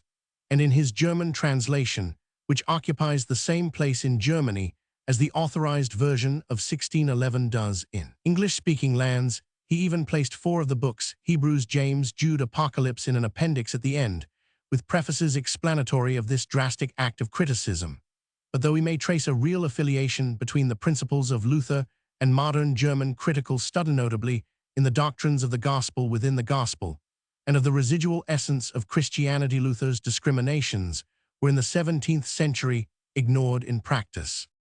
From cover to cover, the whole New Testament was regarded at the beginning of the 18th century by almost all Protestants as the infallible revelation of the true religion, the doctrines of Christianity, and in many communities influence of textual criticism. The customs of the Church were held to be inferences from the inspired text of the Scriptures.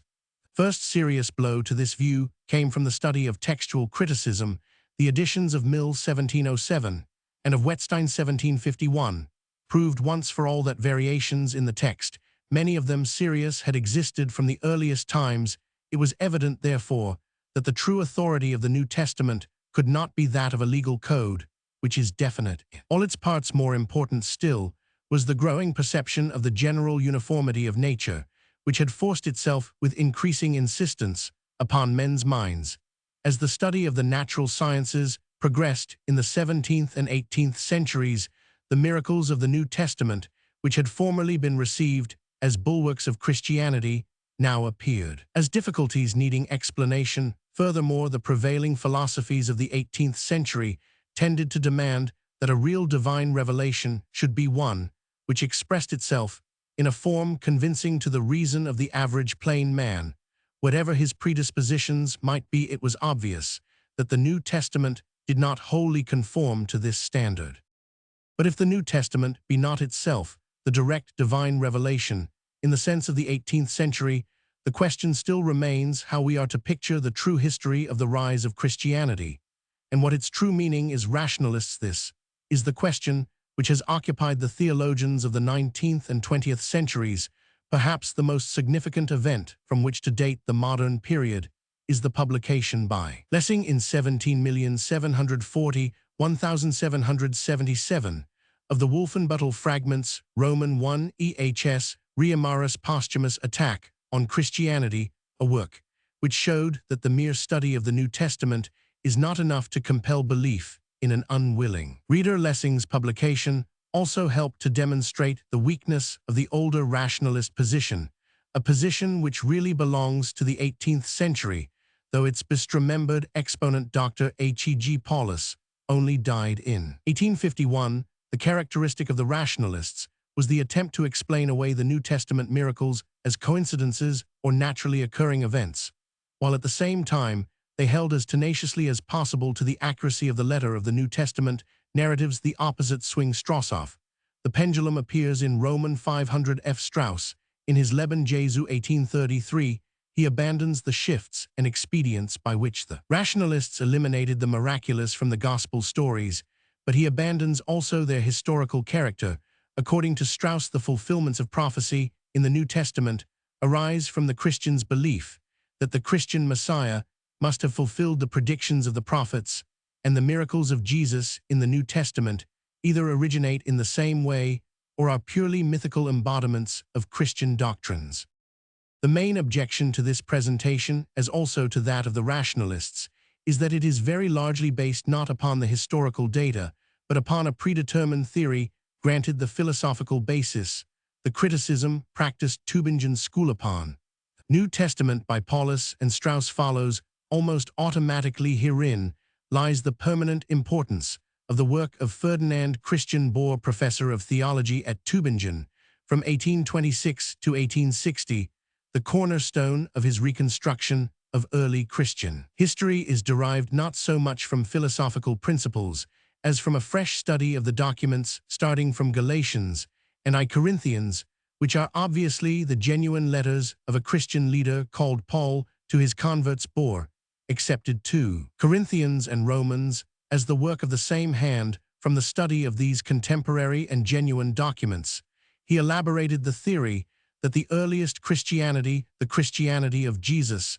and the original apostles, was wholly Judaistic in tone and practice. Paul, converted to belief in Jesus as Messiah after the crucifixion, was the first to perceive that for Christians Judaism had ceased to be binding. Between him and the older apostles arose a long and fierce controversy, which was healed only when at last his disciples and the Judaizing disciples of the apostles coalesced into the Catholic Church.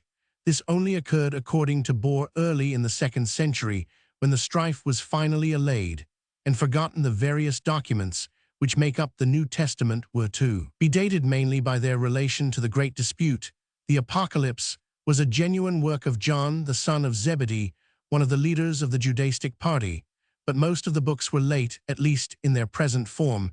The Acts, Bohr thought, were written about a Roman 500, after the memory of the great controversy had almost passed away, all four Gospels also were to be placed in the 2nd century, though that, according to Matthew, retained many features unaltered from the Judaistic original upon which it was based.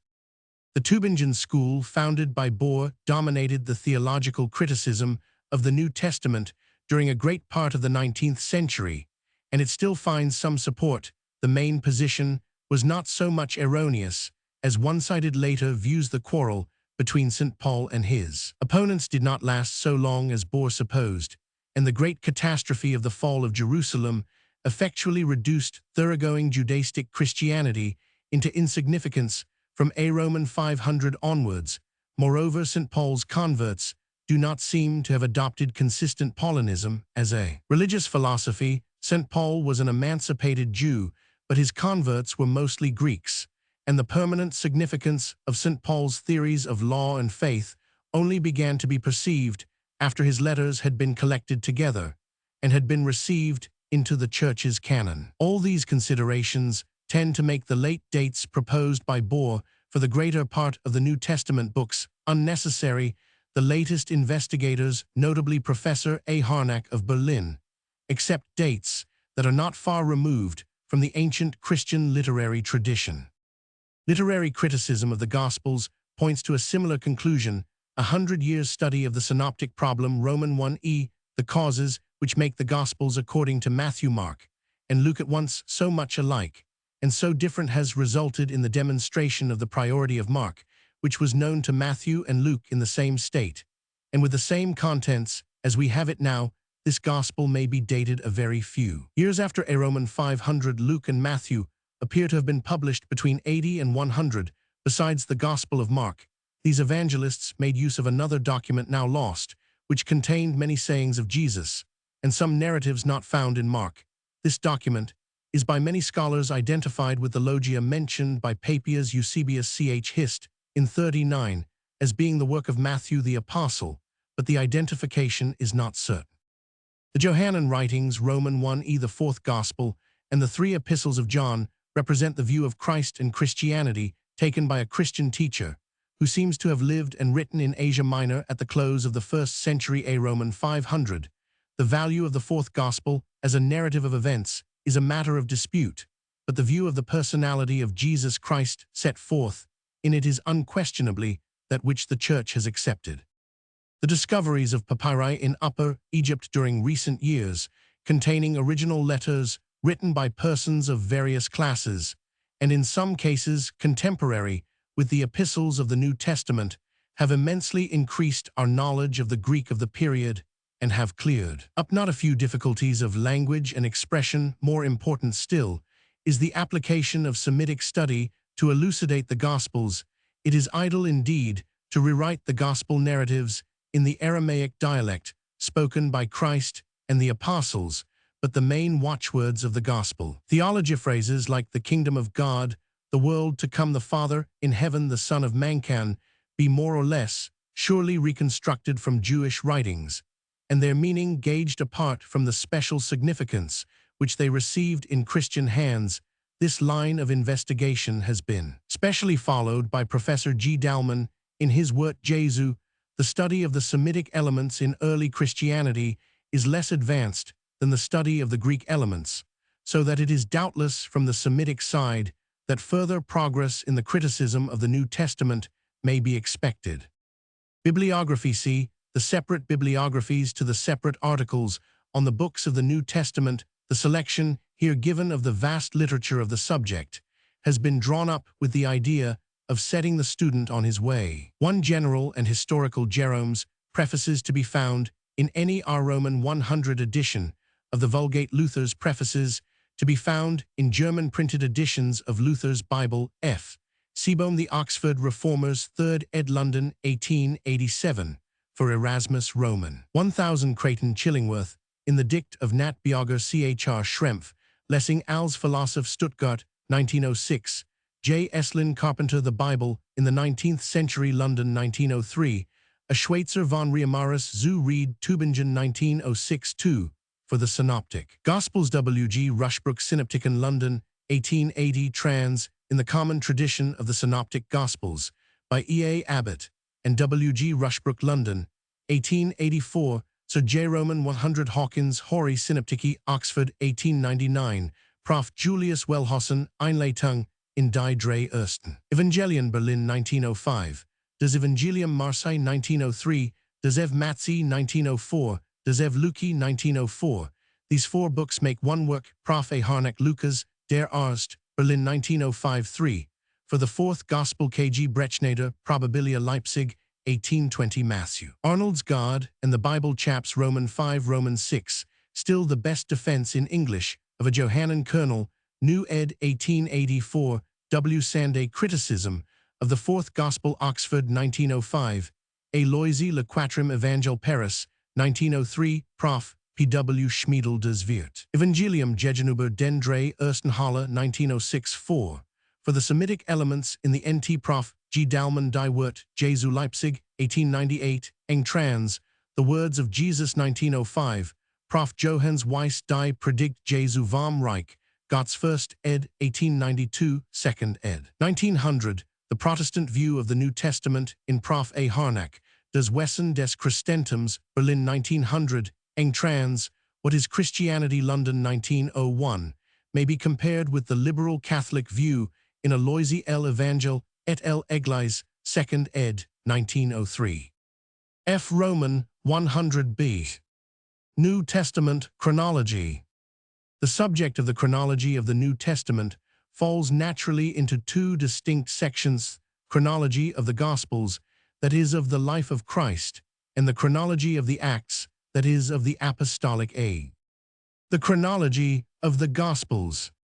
The data group themselves round three definite points, and the intervals between them. The definite points are the nativity, the baptism, and the crucifixion. The age of Christ at the time of the baptism connects the first 2 points, and the duration of his public ministry connects the second and third. The results obtained under the different heads serve mutually to test, and thereby to correct or confirm one another. The date of the Nativity, as fixed according to our common computation of Anni Domini, first put forward by Dionysius Exiguus at Rome early in the 6th century, has long been recognized to be too late. The fathers of the primitive church had been 888 nearer the truth, with the years 3 or 2b Roman 100 c.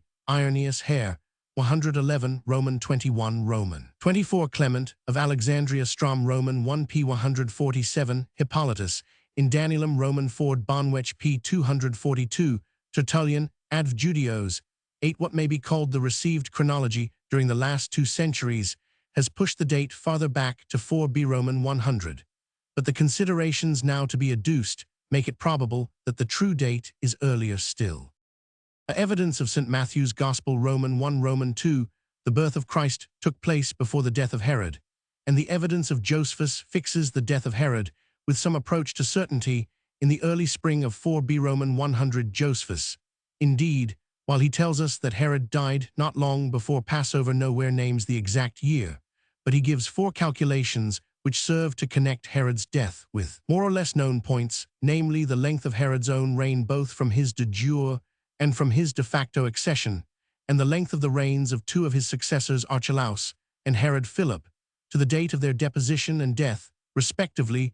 The various calculations are not quite easy to harmonize, but the extent of choice for the year of Herod's death is limited to the years 4 and 3b Roman 100, with a very great preponderance of probability in favor of the former. How long before this the nativity should be placed, the Gospel does not enable us to say precisely, but as Herod's decree of extermination included all infants up to 2 years of age, and as a sojourn of the Holy Family in Egypt of unknown length intervened between the massacre and Herod's death, it is clear that it is at least possible, so far as the evidence of this Gospel goes, that the birth of Christ preceded Herod's death by as much as 2 or 3 years. What is thus shown to be possible would of course be necessary if we went on with the astronomer Kepler to identify the star of the Magi, with the conjunction of the planets Jupiter and Saturn, which occurred in the constellation Pisces in May, October, and December of 7b Roman 100. B. Evidence of St. Luke's Gospel, Roman 28. The birth of Christ took place at the time of a general census of the empire ordered by Augustus.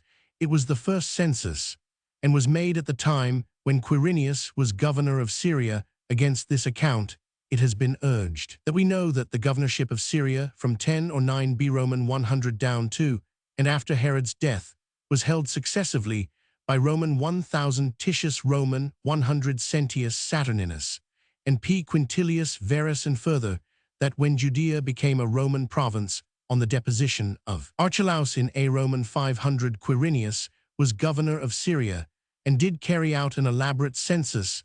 The notice in the Gospel, it is suggested, grew out of a confused recollection of the later and only historical census, and is devoid of any value whatever at the other extreme. So W. Roman 1000 Ramsay was Christ born at Bethlehem, 1898 pp. 149 ff.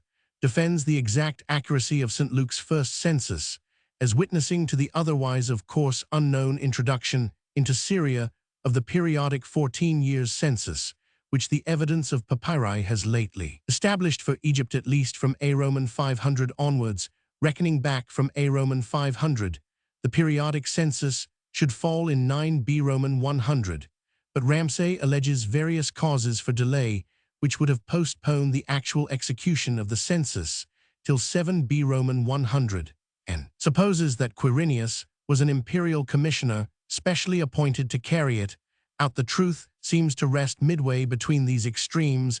St. Luke's statement of a general census is in all probability erroneous, and the introduction of the name Quirinius appears to be due to confusion with the census of A. Roman 500, but the confusion in question would only be possible, or at any rate likely, if there really was a census at the time of the Nativity, and it is no more improbable that Herod should have held or permitted to be held a local census than that Archelaus of Cappadocia, in the reign of Tiberius Tacitus and Roman 6, should have taken a census of his own native state after the Roman manner.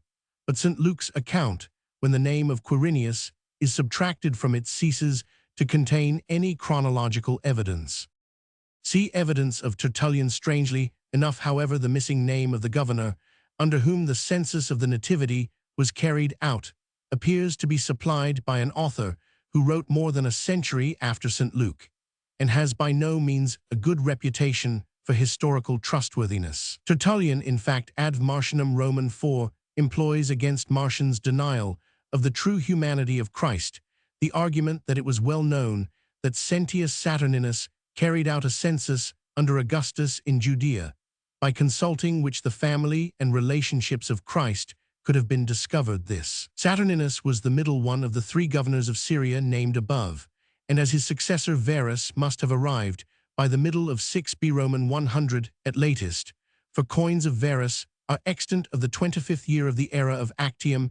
His own tenure must have fallen about 8 and 7 B. Roman 100, and his census cannot be placed later than 7 or 76 B. Roman 100. The independence of Tertullian's information about this census is guaranteed by the mere fact of his knowledge of the governor's name, and if there was a census about that date, it would be unreasonable not to identify it with St. Luke's census of the Nativity. The traditional Western day for the Christmas festival, 25th December, goes back as far as Hippolytus Locke Sit, the traditional Eastern day, 6th January, as far as the Basilidian Gnostics, but in their case only as a celebration of the baptism mentioned by Clement of Alexandria. Locke Sit. The interval between the Nativity and the baptism. Evidence of St. Luke's Gospel, Roman 3, at the time of his baptism Jesus, was of which words 2 opposite misinterpretations must be avoided. Roman 1 does not mean, as Valentinian interpreters thought, iron 11 Roman 22, Roman 33, so also Epiphanius Hair Roman 51, beginning to be 30 years, in the sense of not yet quite 30, but at the beginning of his ministry, as in Luke Roman 23, Acts Roman 1. Roman 10 Roman 2 does not mean on attaining the full age of 30, before which he could not have publicly taught, for, if there was by Jewish custom or tradition any minimum age, for a teacher it was not 30, but 40. Babtalm ed. 1715 Fol 19, B. Iron Locke Sit. St. Luke's phrase is a general one, about 30 years old, and cannot be so pressed as to exclude some latitude in either direction. The date of the baptism. Evidence of St. Luke's Gospel Roman 3, a terminus, a quo for the baptism, is the synchronism of the commencement of the Baptist's public ministry with the 15th year of the rule of Tiberius Augustus, died on 19th August A Roman 500, and reckoned from that point Tiberius 15th year might be according to different methods of calculation, either A Roman 500 or 2829 or 29, but any such result would be difficult to reconcile with the results yielded by other lines of investigation in this article. Among alternative views, the choice seems to lie between the following. Roman 1, the years of Tiberius, are here reckoned from some earlier starting point than the death of his predecessor, probably from the grant to him of coordinate authority with Augustus over the provinces made in A Roman 500 C for the parallel with the case of Vespasian. And Titus Ramsay, St. Paul the Roman traveler p. 387, so that the 15th year would be roughly A Roman 500 or Roman 2. St. Luke has made here a second error in chronology, caused perhaps in this case by reckoning back from the crucifixion and only allowing 1 year to the ministry of Christ. B. Evidence of St. John's Gospel Roman 2, 20a terminus ad quem for the baptism is the synchronism of the first Passover mentioned after it, with the 46th year of the building of Herod's temple. Herod began the temple in the 18th year of his reign, probably 2019 B Roman 100, and the Passover of the 46th year is probably that of A Roman 500, while too much stress must not be laid on a chain of reasoning open to some uncertainty at several points. It is difficult to suppose, with Loisy Quatrim Evangel 1903 p. 293, that the number was intended 889 by the evangelist as purely figurative, and is therefore destitute of all historical meaning. On the whole, the baptism of Christ should probably be placed in A Roman 50,027, and as the Nativity was placed in 76 B Roman 100 at latest, this would make the age of Christ at his baptism to be about 32, which tallies well enough with St. Luke's general estimate. The interval between the baptism and the crucifixion, or in other words, the duration of the public ministry of Christ. Evidence of the synoptic tradition and of St. Mark's Gospel Roman 2, Roman 6, Roman 14, the order of events in the primitive synoptic tradition appears to be faithfully reproduced in St. Mark, and if this order is chronological, Christ's ministry lasted at least 2 years, since the plucking of the ears of corn April-June marks a first spring, the feeding of the 5,000, when the grass was fresh green, about March a second, and the Passover of the crucifixion a third, and these 3 points are so far removed from one another in the narrative that the conclusion would hold even if the general arrangement in St. Mark were only roughly and not minutely chronological. On the other hand, it may be true that an impression of a briefer period of ministry naturally results, and in early generations did actually result from the synoptic account, considered as a whole. B. Evidence of St. Luke's Gospel Roman 9, Roman 19, compared with Roman 4, Roman 9, Roman 4 still stronger, is the impression of brevity suggested by St. Luke. The second and larger half of the narrative of the ministry is introduced at Roman 9 with the words, "It came to pass, as the days of his assumption were coming to the full, he set his face firmly to go to Jerusalem," under which phrase the evangelist cannot have meant to include more than a few months, perhaps not more than a few weeks, so that even if the earlier and shorter half of the account, which describes a purely Galilean ministry, Judea, in Roman 4, if it is the true reading, means Judea in the sense of Palestine, is to be spread over a longer period of time, the combined narrative can hardly have been planned on the scale of more than a single year. St. Luke himself may have understood literally, like so many of his readers in ancient times, the reference which he records to the acceptable year of the Lord. Roman 4, Isaiah Roman 61 c2, above 3, ad fin. See evidence of St. John's Gospel Roman 2, the Passover of the Jews was near, and 23, he was in Jerusalem at the Passover at the feast. Roman 5, after these things was a feast, or the feast of the Jews. Roman 6, and the Passover, the feast of the Jews, was near. Roman 7, and the feast of the Jews, the tabernacles, was near. Roman 10, at that time, the feast of dedication took place at Jerusalem. Roman 11, and the Passover of the Jews was near. Besides Roman 4, say ye not, that there is yet a period of 4 months, and harvest cometh. Behold, I tell you, lift up your eyes, and see the fields, that they are white to harvest. This catena of time references is of course unique in the Gospels as a basis for a chronology of the ministry, and it is not reasonable to doubt with Loisy Locksit, who suggests that the aim was to produce an artificial correspondence of a 3.5 years ministry with the half-week of Daniel, but many and diverse, as are the early interpretations of Daniel's 70 weeks, no one before Eusebius thought of connecting the half-week with the ministry, that the evangelist intended these notices as definite historical data, possibly for the correction of the looser synoptic narratives and of the erroneous impressions to which they had given rise. Unfortunately, difficulties, either Roman 1 of reading or Roman 2 of interpretation or Roman 3 of arrangement, have been raised with regard to nearly all of them, and these difficulties must be briefly noticed here. Roman 1 readings, Roman 5 a B.D. Origen Epiphanius Chrysostom Paschal Chronicles CL 11 1833, the Egyptian versions Eusebius Cyril Alex Irenaeus, the balance of internal evidencicopyists being more likely to accentuate than to diminish the precision of a note of time inclines, like the balance of external evidence against the article Roman 6, is read by all known MSS versions, but it has been argued by Hort in Westcott's and Hort's New Testament in Greek Appendix, pp. 77-81, that 4 ancient authorities omitted the words, and that their omission simplifies the whole chronology, since the feast which was near in Roman 6 would then be identical with the Feast of Tabernacles mentioned in Romans 7, and all the time notices of the Gospel could be arranged to fall within the space of a single year, between the Passover of Roman 2 and the Passover of Roman 11. But of the 4 authorities, alleged Irenaeus, 11 Roman 22, Roman 33I, and the Elogi ap Epiphanius Hair Roman 51, were giving catalogues of Passovers observed by Christ at Jerusalem, and therefore naturally omitted a mere chronological reference like Roman 6. Cyril of Alexandria, in so far as his evidence is adverse to the words, appears to be incorporating a passage from the commentary of Origen not extant in Locke, and the only writer who perhaps really did omit the wordsmith, the view, no doubt, of reconciling the witness of the 4th Gospel with the then widely spread tradition of the Singular Ministries, Origen himself. Roman 2 interpretation, Roman 4, which is to be taken literally, the 4 months to harvest about January, or the fields white to harvest about May. It does not seem possible to rule out either interpretation.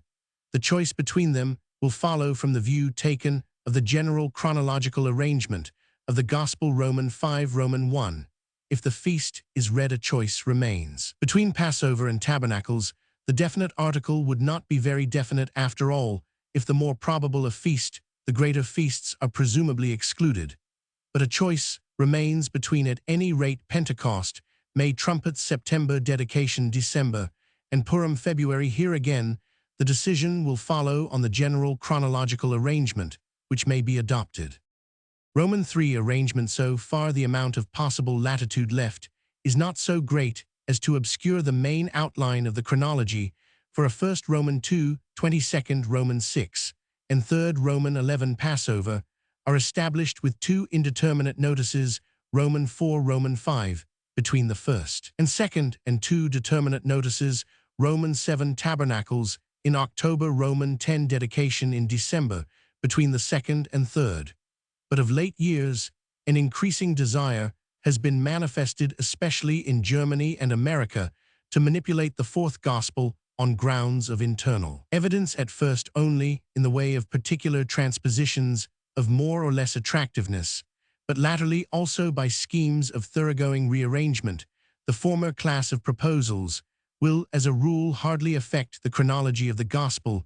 The latter will affect it vitally. The distinction here drawn may be illustrated from the earliest instance of the former, and one of the latest of the latter. In 1871, Archdeacon J.P. Norris, Journal of Philology, wished to transpose chapters Roman 5 and Roman 6. Ch. Roman 6 was like Ch. Roman 21, a Galilean appendix, and was inserted by mistake at somewhat too late a point in the body of the Gospel, and to read the feast in Roman 5, identifying it with the Passover, which was near in Romans 6. In any case, whether the feast Passover or a feast Pentecost were read in Romans 5, the transposition would not affect the 2 years ministry. In 1900, Professor B.W. Bacon, American Journal of Theology, p. 770, proposed a rearrangement of the whole Gospel, according to which the time notices would occur in the following order: Romans 6 Passover is near Roman, for the fields white to harvest May Roman 5. Feast Pentecost Roman 7 Tabernacles Roman 10 Dedication Roman 11 Passover is near Roman 12 Jesus at Bethany 6 days before Passover Roman 2.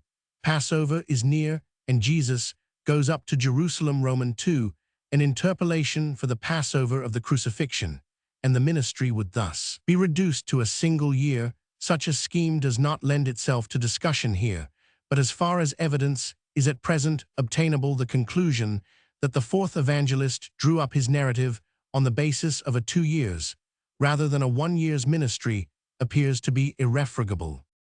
Not only do the fourth and second Gospels thus agree in indications of a 2 years ministry, but the notes of the middle spring of the 3 John Romans 6 Mark Romans 6 both belong to the feeding of the 5,001 of the few points of actual contact between the 2 Gospels. The question, however, may still be raised whether these time indications of the 2 Gospels are exhaustive, whether that is 2 years and 2 years only are to be allotted to the ministry. Irenaeus, Roman 2 Roman 226, Roman 334. In favor of a ministry of not less than 10 years appeals, Roman 1 to the tradition of Asia Minor, Roman 2 to the record in St. John that Christ, who was 30 years old at the time of his baptism, was addressed by the Jews as not yet Roman 1, nearly 50 years old. But both his arguments are probably derived from a single source, Papias' interpretation of John Roman 8. With this exception, however, all ancient writers, whether they enumerated 2 or 3 or 4 Passovers in the Gospel history, believed that the enumeration was exhaustive, and their belief appears correctly to represent the mind of the author of the fourth Gospel, seeing that his various notes of time were probably in intentional contrast to the looser synoptic accounts. Moreover, the wide currency in early times of the tradition of the Singlear ministry, Ptolemaeus 890 ap. Iron Lock Sit Clementine Homilies, Roman 17 Clem Alex, Strom Roman 1 Roman 6, Julius Africanus ap. Routh Rel Sacca, Roman 2 306, Hippolytus Pascal Cycle, and Chronicle Origin in Levitt Home Roman 9 de Principias, Roman 4, becomes more difficult to account for the farther it is removed from the actual facts. The date of the crucifixion.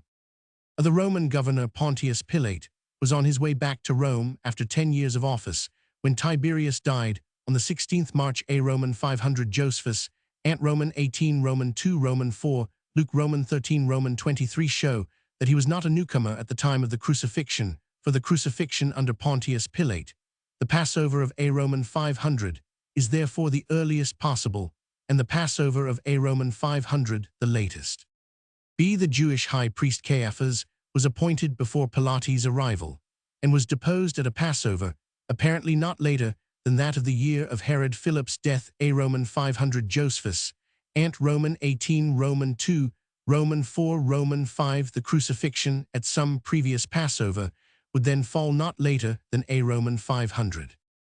See the day of the week. The resurrection on the first day of the week, Sunday, was on the third day after the crucifixion, and that the third day implies an interval of only 2 days hardly needed to be shown, but has been shown to demonstration in Field's notes on the translation of the New Testament on Matt Romans 16. The crucifixion was therefore on a Friday in some year between A. Roman 500 and 33 inclusive.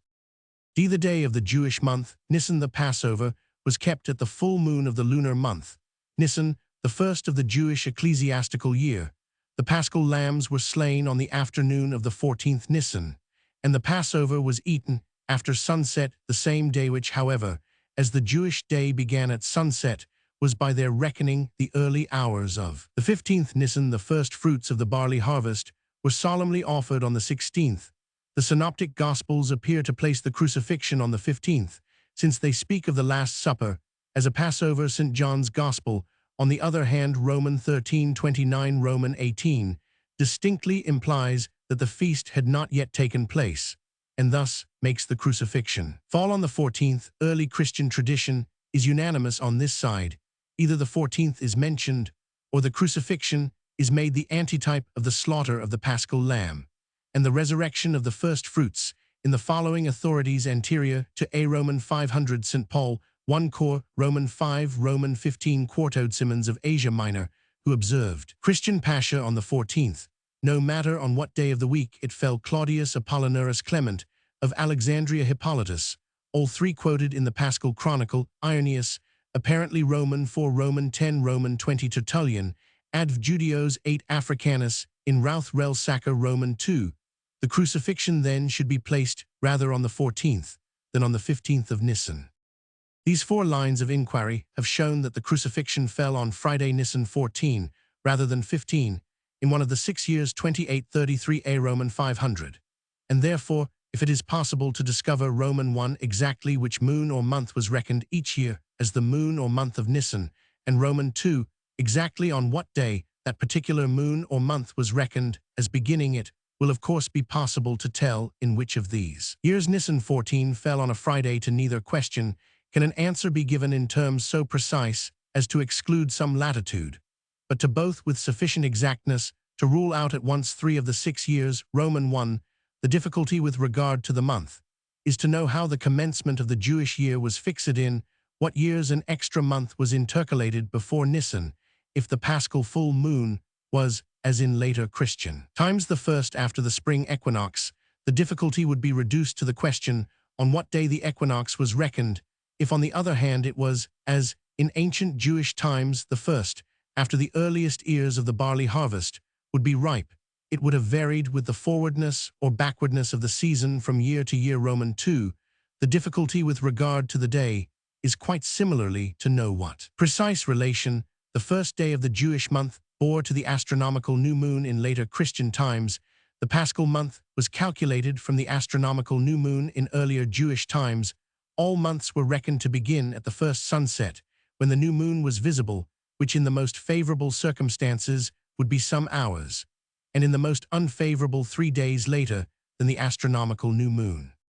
Direct material for answering the question when and how far astronomical calculations replaced simple observations as the basis of the Jewish calendar is not forthcoming. Jewish traditions represented the Sanhedrin as retaining to the end its plenary power over the calendar, and as still fixing the first day of every month and the first month of every year.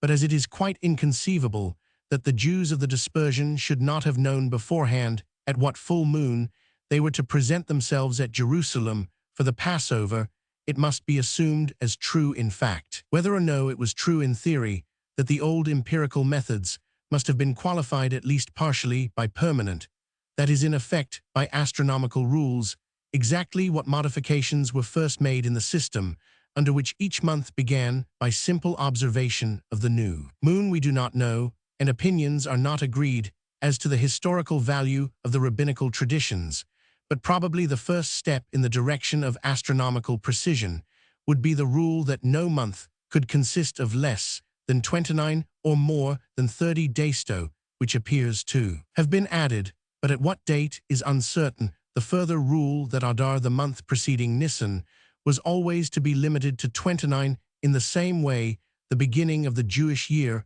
according to the state of the harvest, was supplanted by some more fixed relation to the solar year. But this relation was not, it would seem, regulated by the date real or supposed of the equinox. Christian controversialists from Anatolius of Laodicea, A. Roman 500 onwards, accused the Jews of disregarding the Christian equinoctial limit and of sometimes placing the paschal full moon before it. And it is possible that in the time of Christ, the 14th of Nisan might have fallen as far back as the 17th of March. In the following table, the first column gives the terminus paschalis, or 14th of the paschal moon, according to the Christian calendar. The second gives the 14th reckoned from the time of the astronomical new moon of Nisan. The third, the 14th, reckoned from the probable first appearance of the new moon at sunset. Alternative moons are given for A. Roman 500 according as the full moon falling about the 18th of March, is or is not reckoned the proper Paschal moon. A Roman 500, Sat Mar 27, Mar 28, Mar 30. 29 th, Mar 17, Mar 17, Mar 19. F Ap 15, Ap 16, Ap 18. 32, Ap 4, Ap 5, Ap 7. 31, Sat Mar 24, Mar 25, Mar 27. 32, Sat Ap 12, Ap 12, Ap 14. 33, W Ap 1, Ap 12, Ap 3 or 4. It will be seen at once that Friday cannot have fallen on Nisan 14th, in any of the 3 years A Roman 531 and 32. The choice is narrowed down to A Roman 500 Friday 18th March Friday 15th April would no doubt be too early even for the 14th of Nisan, A Roman 500 Friday 7th April, and A Roman 500 Friday 3rd April. Either civil year consuls or regnal years of Tiberius, in early Christian tradition, it is not a priori improbable that the year of the central event from which the Christian Church dated her own existence should have been noted in the apostolic age and handed down to the memory of succeeding generations, and the evidence does go some way to suggest that we have in favor of A Roman 500 the consulate of the 2 Gemini 15th or 16th year of Tiberius, a body of tradition independent of the Gospels, and ancient if not primitive in origin. The earliest witness indeed, who can be cited for a definite date, for the crucifixion gave not 29, but 33 A Roman 500, the pagan chronicler Phlegon, writing in the reign of Hadrian, noted, under Olympiad 202 A Roman 50,033, besides a great earthquake in Bithynia, an eclipse so remarkable that it became night 891, at the 6th hour of the day. The eclipse meant is presumably that of the crucifixion, so origin contra Celsum Roman 2. But see in Mat 134, Delaru Roman 3, Eusebius Chronicle Tib 19 A Roman 500, anon in Kramer's Catena, in Mat P 237. But as the notice of it was clearly derived by Phlegon Pagan, as he was directly or indirectly from the Gospel narrative, there is no reason at all to ascribe any independent value to the date. Phlegon may have had grounds for dating the Bithynian earthquake in that year, and have brought the dateless portent into connection with the dated one. Eusebius adopted and popularized this date, which fell in with his own system of gospel chronology. But of the year 33 as the date of the Passion, there is no vestige in Christian tradition before the 4th century. The only date, in fact, which has any real claim to represent Christian tradition independent of the Gospels, is the year 29 Tiberius 15, is given by Clem Alex Strom Roman 1 Origin Home, in Jerem Roman 14, cf. Roman 100 Cells, Roman 4 Tiberius 16, by Julius Africanus Routh Rel Sacca, Roman 2304, and Pseudo-Cyprian de Pascha, Computus A Roman 520, the consulship of the 2 Gemini, by Lactantius Roman 504, Inst Roman 4 Roman 10, and Lactantius de Mort Pers 2, the consulship of the 2 Gemini Tiberius 18, by Hippolytus Com in Danilum Roman Ford Bonwetch p. 242. The consulship of the 2 Gemini Tiberius 15, by Tertullian Adv Judios 8, the consulship of the 2 Gemini Tiberius 15 al 18, or 19 al 202. This last is a later interpolation from Eusebius. In the Acts of Pilate, other methods of expressing the year 29 appear in Hippolytus' Paschal Cycle and Chronicle, and in the Abgar legend ap Eusebius H. Roman 1. No doubt, it would be possible to explain Tiberius 16 as a combination of Luke Roman 3 with a 1-year ministry, and even to treat Tiberius 15 as an unintelligent repetition from St. Lucatho, the omission. To allow a single year for the ministry would be so strange as to be almost unintelligible, but the date by the consuls has an independent look about it, and of its extreme antiquity, the evidence gives 2 indications. Roman 1 Hippolytus Commentary on Daniel, now generally dated Roman 100 A Roman 500, combines it with an apparently inconsistent date, Tiberius 18. The latter is clearly his own combination of the length of the ministry. He says, in the same passage, that Christ suffered in his 33rd year, with Luke Roman 3, the consulship must have been. Taken from tradition without regard to consistency. Roman 2. The names of the Gemini are divergently given in our oldest authorities in Turt, Adv. Judeos correctly as Rubelius Geminus and Fufius or Rufius Geminus, but in Hippolytus and the Acts of Pilate as Rufus and Rubelio. But if the tradition of the consulship was thus, it would seem already an old one about the year 200, there is at least some reason to conclude that trustworthy information in early Christian circles pointed independently of the Gospels to the year 29 as that of the crucifixion. F. The civil month and day. The earliest known calculations by Basilidian Gnostics, quoted in Clem Alex Strom Roman 1, gave alternative dates Famenoth 25, Pharmacy 25, Pharmacy 19, that is according to the fixed Alexandrine calendar of B. Roman 121st, March 20th. April 14th, April, in the older not wholly superseded Egyptian calendar, the equivalence with Roman days varied from year to year, but in all probability these dates were only one development of those speculations in the region of numbers to which Gnosticism was so prone, and in any case to look for genuine traditions among Egyptian Gnostics, or even in the Church of Alexandria, would be to misread the history of Christianity in the 2nd century. Such traditions must be found, if anywhere, in Palestine and Syria, in Asia Minor, in Rome, not in Egypt, within the Church, not among the Gnostics. The date, which makes the most obvious claim to satisfy these conditions, would be the 25th of March, as given by Hippolytus Turt, Adv. Judeos, and the Acts of Pilate, according to all extant MSS and versions. But see below Lock Sith, same 3 authorities who bear the earliest witness for the consuls of the year of the crucifixion, and, by many later writers, it cannot be correct, since no full moon occurs near it in any of the possible years. Yet it must be very early. Too early to be explained with Dr. Salmon Dictionary of Christian Biography, Roman 3b, as originated by Hippolytus Pascal's cycle of A. Roman 500, now Epiphanius Hare Roman 50, had seen copies of the Acts of Pilate, in which the day given was not 25th March, but A. Roman 500 Roman 15, Cal Apra 18th March. And if this was the primitive form of the tradition, it is easy to see how 25th March could have grown out of it, since the 18th would, from comparatively early times in the East at any rate, have been thought impossible as falling before the equinox, and no substitution would be so natural as that of the day week Friday 25th March. But Friday 18th March A. Roman 500 was one of the 3 alternative dates for the crucifixion which on astronomical and calendar grounds were found c. above 5d to be possible.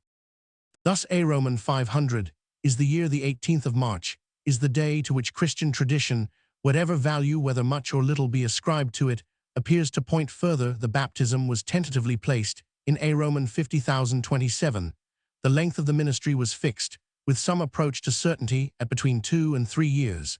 And here too, the resultant date for the crucifixion would be the Passover of A. Roman 500. To sum up the various dates and intervals to the approximate determination of which this article has been devoted, do not claim separately more than a tentative and probable value, but it is submitted that their harmony and convergence give them some additional claim to acceptance, and at any rate do something to secure each one of them Singlithe nativity in 76 B. Roman 100, the baptism in A. Roman 50,027, the crucifixion in A. Roman 500, from being to any wide extent in error. The chronology of the Apostolic Age. The chronology of the New Testament outside the Gospels may be defined for the purposes of this article as that of the period between the crucifixion in A. Roman 530 on the one hand, and on the other the persecution of Nero in A. Roman 500, and the fall of Jerusalem in A. Roman 500, of the events in Christian history which fall between these limits. It must be admitted that there are many which, with our present information, we cannot date with exactness, but the Book of Acts, our only continuous authority for the period, contains 2 synchronisms with secular history which can be dated with some pretense to exactness, and constitute fixed points by help of which a more or less complete chronology can be constructed for at least the latter half of the Apostolic Age. These are the death of Herod Agrippa Roman 1 Roman 12, and the replacement of Felix by Festus Roman 24. The death of Herod Agrippa Roman I. This prince, son of Aristobulus and grandson of Herod the Great, was made Roman I king over the Tetrarchy, which had been Herod Philip's not many days after the accession of Gaius 16th of March A. Roman 500 Roman II, ruler of the Tetrarchy of Antipas, in A. Roman 50,040, Roman III, ruler of the whole of Palestine, with Abilene on the accession of Claudius, at the beginning of A. Roman 500 Josephus. Jewish wars and antiquities differ by one in the number of years they allot to his reign over the Tetrarchies. The former work says 3 years, the latter 4, but agree in the more important datum that he reigned 3 years more after the grant from Claudius, which would make the latest limit of his death the spring of A. Roman 500. The antiquities also place his death in the 7th year of his reign, which would be A. Roman 50,044. On the other hand, coins, whose genuineness there is no apparent reason to doubt, are extant of Agrippa's 9th year, and this can only be reconciled even with A. Roman 500 by supposing that he commenced reckoning a 2nd year of his reign on Nisan 1 A. Roman 500, so that his 9th would run from Nisan 1 A. Roman 500. On the balance of evidence, the only year which can possibly reconcile all the data appears to be A. Roman 500 after Nisan, so that it will have been at the Passover of that year that St. Peter's arrest and deliverance took place. After Agrippa's death, Judea was once more governed by procurators, of whom Cuspius Fadus and Tiberius Alexander ruled from A. Roman 500 to 48.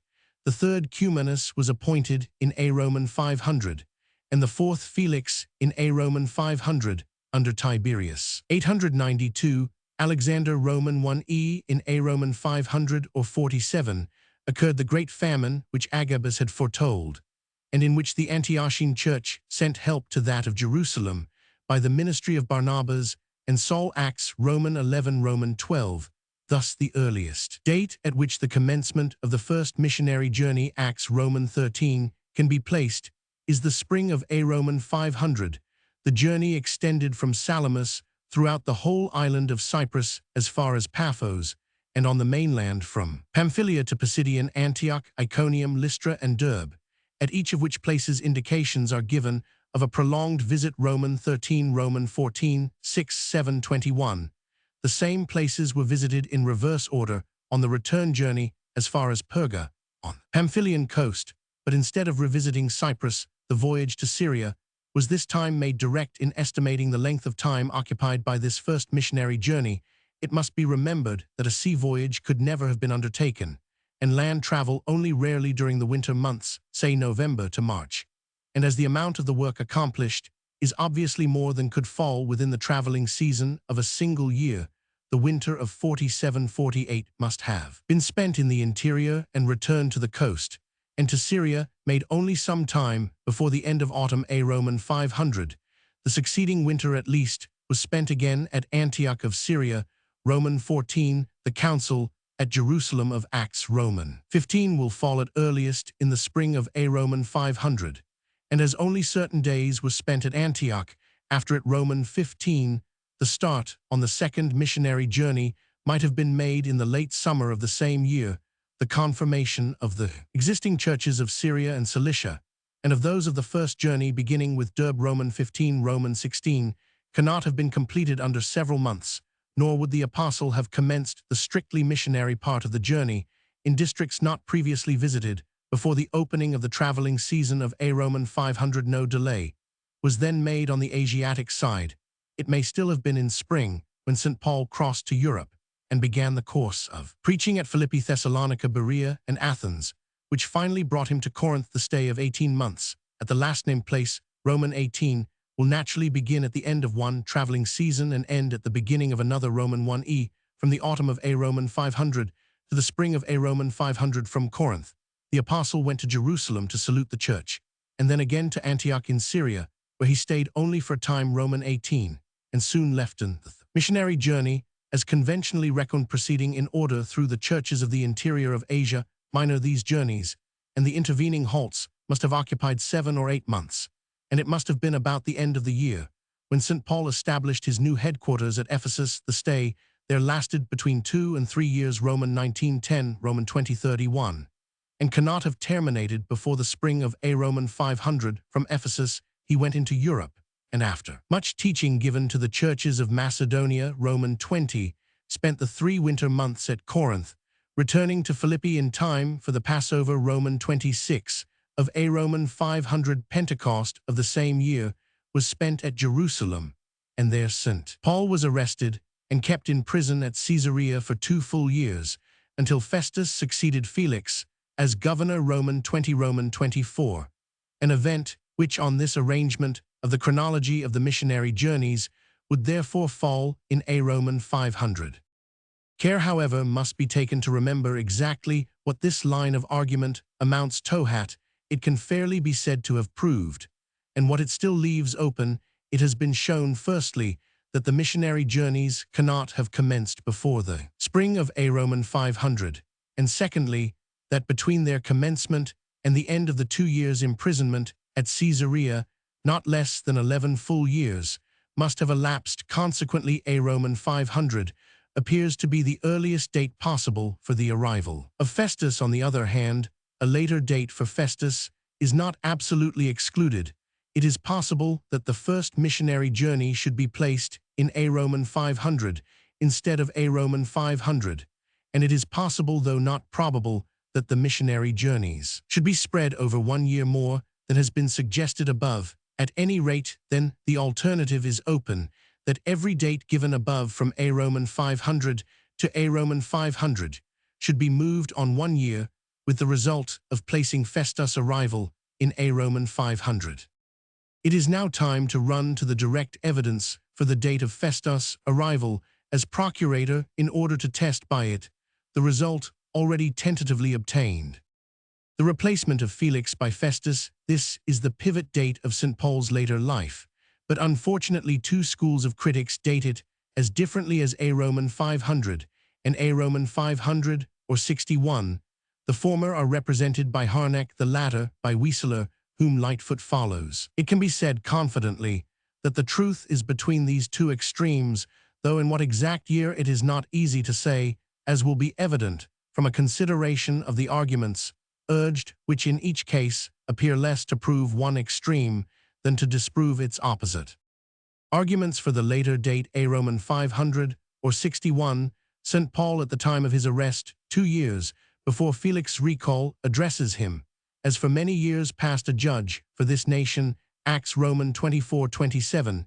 It is certain that Felix succeeded Cumanus in A Roman 500, for Tacitus mentions Cumanus' recall under that year. Josephus, immediately before the notice of the completion of Claudius' 12th year, January A Roman 500, Eusebius, probably under Claudius Roman 2, that is between September 51 and September 52, for the meaning of the regnal years. In the Chronicle of Eusebius c.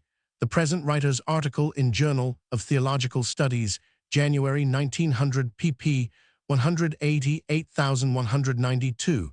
It is argued that many years cannot mean less than 6 or 7, so that St. Paul must have been speaking at earliest in 58 or 59, and Felix will have left Judea at earliest in 60 or 61.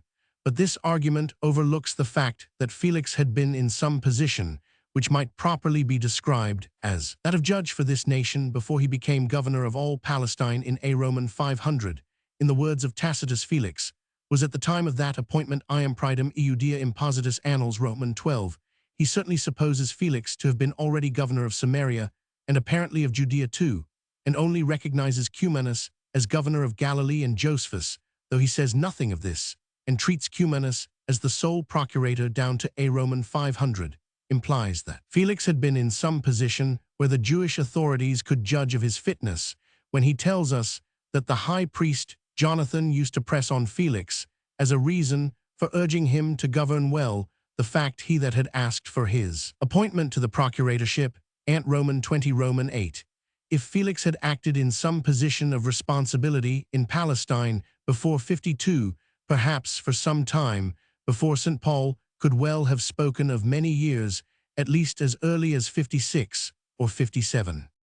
Josephus enumerates, after the accession of Nero October 54, a long catalogue of events, which all took place under the procuratorship of Felix, including the revolt of the Egyptian, which was already before these days at the time of St. Paul's arrest. 2 years from the end of Felix's tenure, this suggests no doubt that the Egyptian rebelled at earliest in 54-55, and makes it probable that St. Paul's arrest did not take place before the Pentecost of A. Roman 500, and it implies certainly that the main or most important part of Felix's governorship fell in Josephus' view under Nero, but as 2 years only of Felix's rule 52-54 fell under Claudius, this procedure would be quite natural on Josephus' part if his recall were dated in 58 or 59, so that 4 or 5 years fell under Nero, and there is no need at all to suppose that all the incidents which the historian masses under his account of Felix were successive events in Emesa, Chalcis, Caesarea, and Jerusalem may easily have been synchronous. The arguments then brought forward in favor of A. Roman 500 or 61 do not do more than bring the rule of Felix down to 58 or 59. Arguments for an early date A. Roman 500 or 56 Eusebius' chronicle places the arrival of Festus in Nero 2, October 55-56, and Eusebius' chronology of the procurators goes back probably through Julius Africanus himself, a Palestinian to contemporary authorities like the Jewish kings of Justus of Tiberias, but Roman 1 Nero 2 is really September 56, September 57 Roman 2. It is doubtful whether Eusebius had any authority to depend on here other than Josephus, who gives no precise year for Festus. Julius Africanus is hardly probable, since we know that his chronicle was very jejune for the Christian period and, if so, Eusebius had to find a year as best he could. Felix on his return to Rome was prosecuted by the Jews for misgovernment, but was acquitted through the influence of his brother Pallas. Pallas had been minister and favorite of Claudius, but was removed from office in the winter following Nero's accession, 54-55. Felix must therefore have been tried at the very beginning of Nero's reign, but this argument would make Felix recaliph. Festus came in summer as Acts. Roman 25, Roman 27-9 seemed to prove to fall actually under Claudius, and in fact, it would be a mistake look upon Pallas' retirement. As a disgrace, he stipulated that no inquiry should be made into his conduct in office, and was left for another 7 years unmolested in the enjoyment of the fortune he had amassed. There is therefore every likelihood that he retained for some years enough influence to shield his brother. Of these arguments, then the first, so far as it is valid, is an argument for the summer not of A. Roman 500 or 56, but of A. Roman 500 as that of the recall, while the second will apply to any of the earlier years of Nero's reign. In the result, then, the arguments brought forward in favor of each extreme fail to prove their case, but at the same time prove something against the opposite view. Thus, the point that Josephus catalogues the events of Felix's procuratorship under Nero cannot be pressed to bring down Felix's tenure as far as 60 or 61, but it does seem to exclude as early a termination as 56 or even 57. Conversely, the influence of Pallas. Court need not be terminated by his ceasing to be minister early in 55, but it would have been overshadowed not later than the year 60 by the influence of Poppaea, who in the summer of that year enabled the Jews to win their cause in the matter of the temple wall, and would certainly have supported them against Felix. Thus the choice again appears to lie between the years 58 and 59 for the recall of Felix and arrival of Festus. If St. Paul was arrested in 56 or 57 and appealed to Caesar on the arrival of Festus in 58 or 59, then, as he reached Rome in the early part of the year following and remained there a prisoner for 2 full years, we are brought down to the early spring of either 61 or 62 for the close of the period recorded in the Acts, that after these 2 years he was released and visited Spain in the west, and in the east Ephesus, Macedonia, Crete, Troas, Miletus, and perhaps Achaia and Epirus, is probable in the one case from the evidence of Roman 15 Clem ad cor Roman 5 and the Muratorian canon, and in the other from the pastoral epistles. These journeys certainly cannot have occupied less than 2 years, and it is more natural to allow 3 for them, which takes us down to 64-65. Early evidence is unanimous in pointing to St. Peter and St. Paul as victims of the persecution of Nero Clem ad cor Roman 5 Roman 6 Dionysius of Corinth ap. Use he Roman 2 Roman 100, combined with what we know from Tacitus of the course of the persecution, and from Gaius of Rome ap. Use Roman 2 of the burial places of the two apostles, and tradition clearly distinguished the fierce outbreak at Rome that followed on the fire of the city in July 64 from any permanent disabilities of the Christians in the eye of the law, which the persecution may have initiated. There is therefore no reason at all to doubt that both apostles were martyred in 64-65, and the date serves as a confirmation of the chronology adopted above of the imprisonment, release, and subsequent journeys of St. Paul. Investigation, then, of that part of the book of Acts, which follows the death of Agrippa, recorded in chap Roman 12 Roman 1e of that part of the apostolic age, which follows the year 44, has shown that apparent difficulties can be to a large extent set aside, and that there is nowhere room between A Roman 564 for doubt extending to more than a single year. The first missionary journey may have begun in 47 or 48, the arrival of Festus may have taken place in the summer of 58 or of 59, the 2 years of the Roman imprisonment recorded in the last chapter of Acts may have ended in the spring of 61 or 62, and the dates which fall in between these extremes are liable to the same variation. The present writer leans to the earlier alternative, in each case 47, 58, 61, but he willingly concedes that the evidence as he understands it is not inconsistent with the later alternative. But if the events of A Roman 50,064 can thus be fixed with a fair approximation to certainty, it is unfortunately otherwise with the events of A Roman 50,044 here. We are dependent Roman 1 on general indications, given in the Acts Roman 2 on the evidence of the epistle to the Galatians, which though in appearance more precise can be, and is interpreted in very different ways.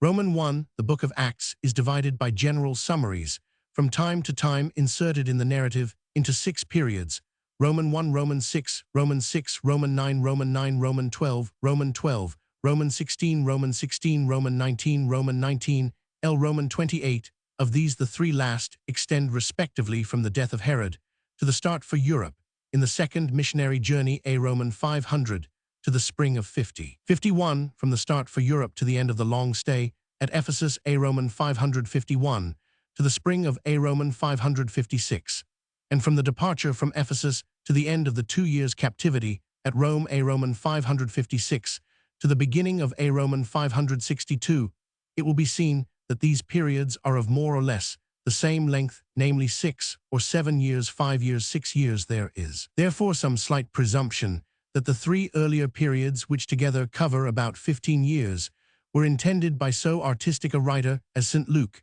to mark each some similar lapse of time. If that was so, the preaching of the apostles at Jerusalem and organization of the church at the capital, the preaching of the 7, and the extension of the church all over Palestine, the extension of the church to Antioch, and the commencement of St. Paul's work might each occupy 5 years more or less, that is to say roughly A Roman 50,034, 34, 39, 39, 40. For the conversion of St. Paul, which falls within the second period, would on this arrangement fall somewhere between 5 and 10 years after the crucifixion. Such conclusions are, however, of course general in the extreme. Roman 2, a nearer attempt to date at least the chronology of St. Paul's earlier years, as a Christian could be made by the help of the Galatian epistle, if we could be sure from what point, and to what point, its reckonings are made. The apostle tells us that on his conversion he retired from Damascus into Arabia, and thence returned to Damascus. Then, after 3 years from his conversion, he went up to Jerusalem, but stayed only a fortnight, and went to the regions of Syria and Cilicia. Then, after 14 years from his conversion, or from his last visit, he went up to Jerusalem again to confer with the elder apostles. Now, if either of these visits to Jerusalem could be identified with any of the visits whose dates have been approximately settled in the chronology of A Roman 50,064, we should have a fixed point from which to argue back. Unfortunately, even less agreement exists on this head than on the question whether the 14 years of the last mentioned visit are to be reckoned from the conversion or from the previous visit. Most critics, indeed, are now agreed that the 14 years are to be calculated from the conversion, and most of them still hold that the visit of Galatians Roman 2 is the same as the Council of Acts Roman 15, partly, no doubt, on the ground that the latter visit was too important and decisive for St. Paul to have omitted in giving even the most summary description of his relations with the 12. This ground would, however, be cut away from their feet if it were possible to hold with J. Roman 5 Bartlett Apostolic Age 1900 and Roman 5 Weber Diabverschung des Galaterbriefs vor dem Apostelkonzil Ravensburg 1900 that the epistle was actually written just before the Council Roman 1e in the winter of 48-49-49-50.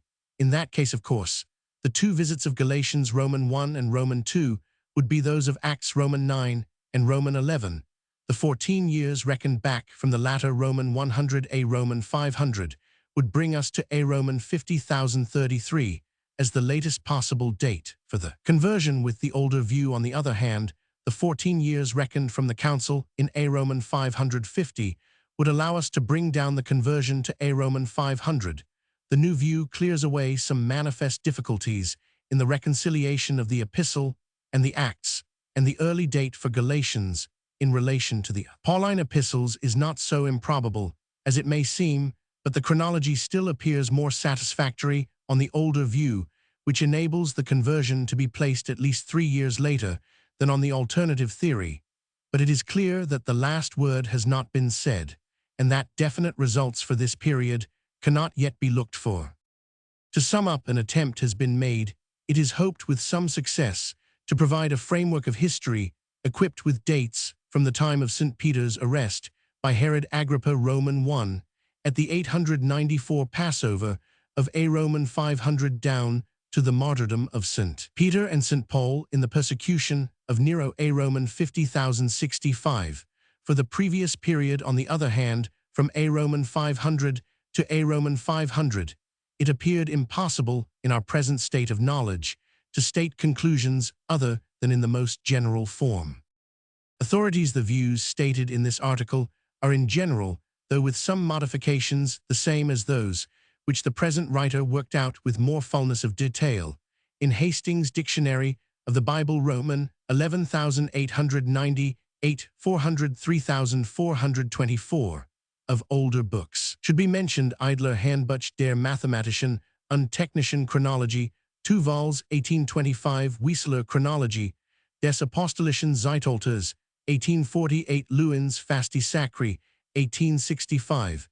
Important modern contributions are to be found in Prof. Sir W. Roman 1000 Ramsays' various works, and in Harnack's Chronology der Altchristlichen Literatur bis Eusebius Roman 1244. Mention should also be made of an article containing much useful astronomical and Talmudical information by Mr. J.K. Fotheringham, the date of the crucifixion. In the Journal of Philology Roman 29118, 1904, Mr. Fotheringham is of opinion that the evidence from Christian sources is too uncertain, and that the statements of the Mishnah must be the starting point of the inquiry, taking then the phases of the new moon as the true beginning of Nisan. He concludes that Friday cannot have coincided with Nisan 14 in any year within the period A Roman 50,035 other than A Roman 500 April 3rd, but in one of the two empirical tests of the value of these calculations that he was able to obtain Loc Cit P106N2,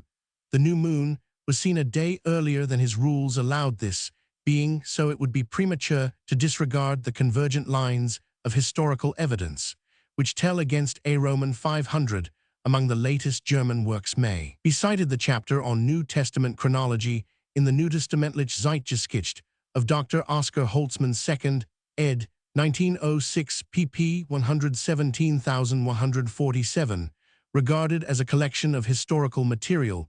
This deserves every praise, but the mass is undigested, and the treatment of the evidence arbitrary, as might be expected. Dr. Holtzmann's conclusions are clear-cut, and alternatives are rigidly excluded.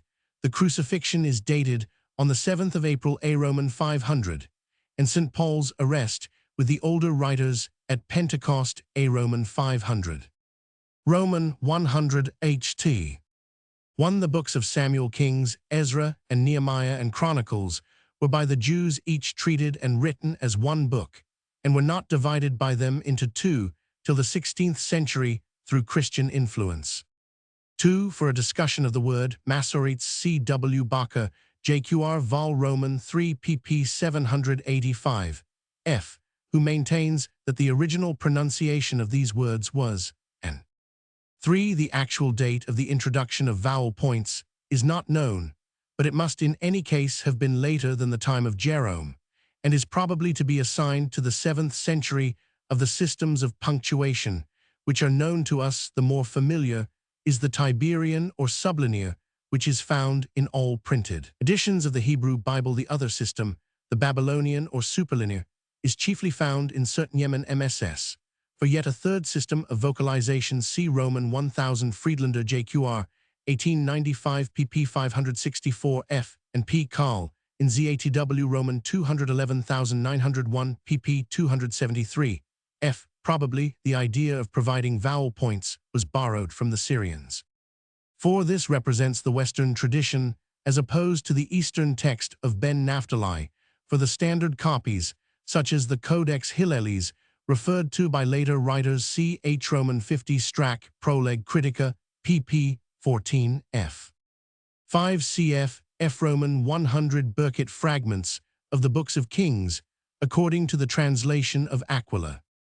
6. The Talmudic story of the three MSS, preserved in the court of the Temple Sophorim Roman 6, sufficiently illustrates the tentative efforts of the rabbis in this direction. 7. W. Robertson Smith Old Testament and the Jewish Church, pp. 69 f. 8. For these Tikkun Sophorim, or corrections of the scribes, C. Jiger Schrift, pp. 308 f. Strack Prolegomena Critica, p. 87 Bull Canon, and text of the Old Testament, pp. 103 f.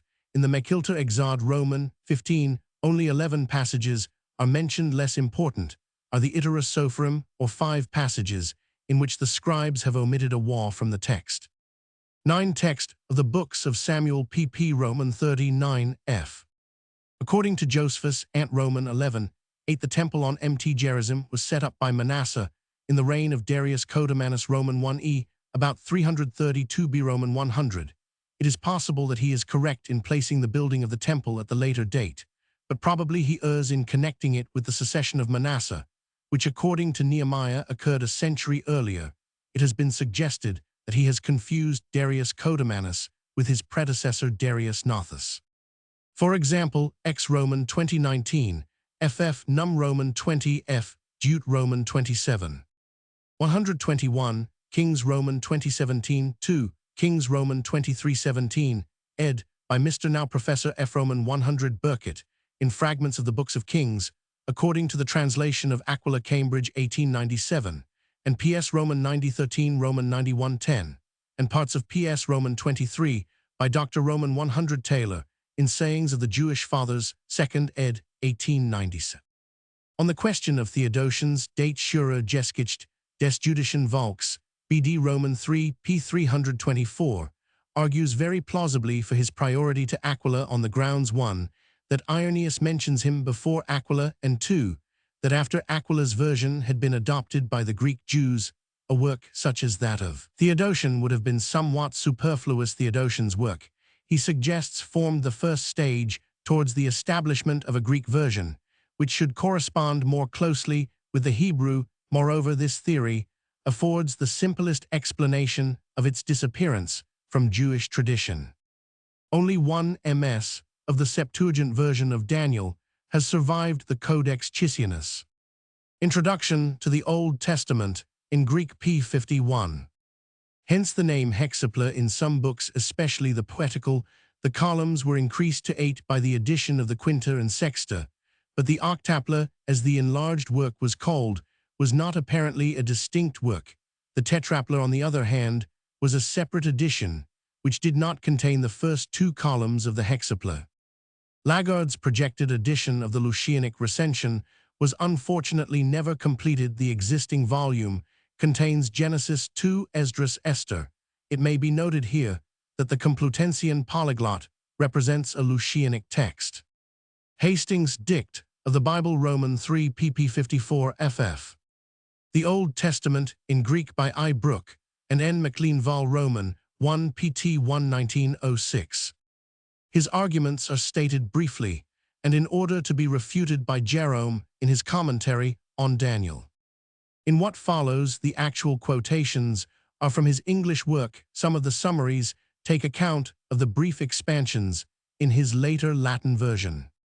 See particularly B. Stade Geschichte des Volks, Israel, 18,871,888, J. Wellhausen Die kleinen Propheten, 1892, B. Roman 1 Doomgesche, 1892, T.K. Chain Introduction to the Book of Isaiah, 1895, K. Marty Jesaja, 1900, and Des Dodke Propheten, 1904.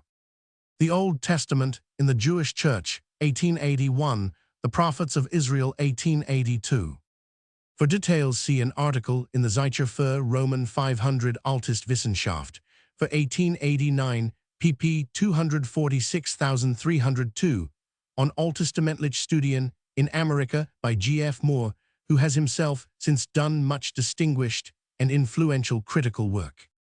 To avoid any possibility of overstating the case, it is necessary to refer here to the fact that Thutmose Thotham's Roman 3 in the 16th century B. Roman 100 mentions two Palestinian places named respectively Jacobal and Josephal and Sheshonk.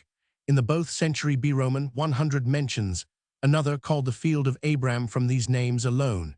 It is impossible to determine whether the places derived their names from individuals or tribes. Or according to some MSS 167.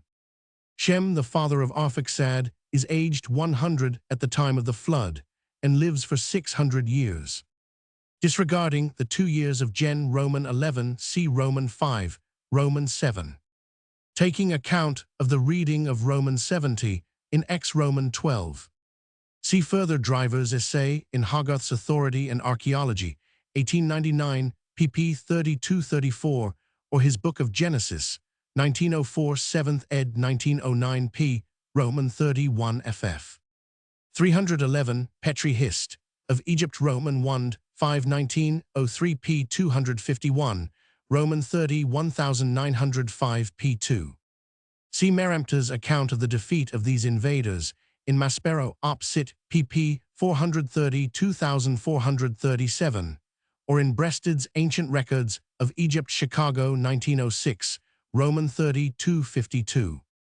Namely 40 years in the wilderness Joshua, and the elders Judges Roman 2, X years, Othniel Roman 3, 40 years, Ehud Roman 3, 80 years, Barak Roman 5, 40 years, Gideon Roman 8, 40 years, Jephthah, and 5 minor. Judges Roman 10, 3, Roman 12, 9, 11, 14, 76 years, Samson Roman 16, 20 years, Eli 1, Sam Roman 4, 40 years, Samuel Roman 7, 20 years, Saul Y years, David 40 years, and Solomon's first 4 years in all 440 XY years.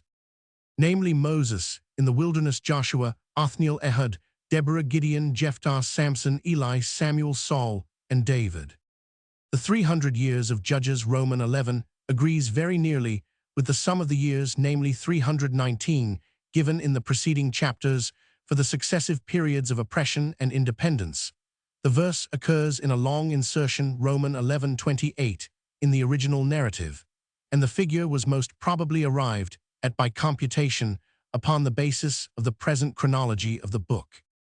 The real biblical date usher in Gen Roman 11 interpolating 60 years, because it is said in Acts Roman 7 that Abraham left Haran after his father Terah's death, Gen Roman 11, and also as explained above interpreting wrongly Ex Roman 12. Hilprecht dates the Bab expedition of the University of Pennsylvania Vol Roman 1 pt Roman 1 pp 1112 pt Roman 2 pp 23 24 43 44. Petri's dates Hist. of Egypt Vol Roman 1 51903 pp 2030 233 251 252 Vol Roman 30 1905 pp 230 526 17 296,360. Other authorities, however, assign considerably lower dates for the dynasties prior to the 18th, thus Breasted Hist. of Egypt 1906 pp 22, FF 221-597, agrees with Ed Mayer in giving for reasons which cannot be here explained for the beginning of the first dynasty, Roman 100b Roman 100, for the fourth dynasty, Roman 100b Roman 1,002,750, and for the rule of the Hyksos Roman 100b Roman 1,001,580, and in his researches in Sinai 1906 p. 175, Petri proposes for Menes b Roman 100, and for the fourth dynasty b Roman 1,004,454, c. Egypt chronology. So says Rogers Hist of Bab, and As 1900 Roman 1f, and others the date rests upon a statement of Nabonades that Sargon's son Naram-Sin reigned 3,200 years before himself. Layman holds that there are reasons for believing that the engraver by error put a stroke too many, and that 2,200 should be read instead of 3,200. The real biblical date. Rogers Roman 1375, many monuments and inscriptions of other kings in Babylonia between 4000 and 2000 B Roman 100 are also known. The lists of the Babylonian and Assyrian kings are not continuous, and before 1907 from the data then available see the discussion in Rogers Op. Cit Roman 1348 Hammurabi, the sixth king of the first Babylonian dynasty, was commonly referred to such dates as 23,762,333 B Roman 100 Sais, or 22,852,242 B Roman 100 Johns, but inscriptions recently discovered by showing that the second dynasty was partly contemporaneous with the first and the third have proved that these dates are too high. See Roman 50 W King Chronicles concerning early Bab kings 1907 Roman 1110, and the article Babylonia Chronology, the data B Roman 1,002,088 is that adopted by Thureau Dangin after a discussion of the subject in the Journal des Savants 1908 p. 199, and by Unnad in the Orient Litzeitung 1908 p. 13, and in Gressman's Altorientalisch Text und Bilder zum AT 1909 p. 103. King Op. Cit Roman 1 Roman 2.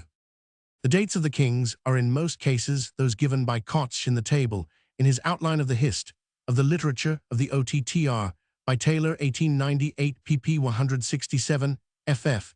See also ARS Kennedy Samuel in the Century Bible 1906 p. 31.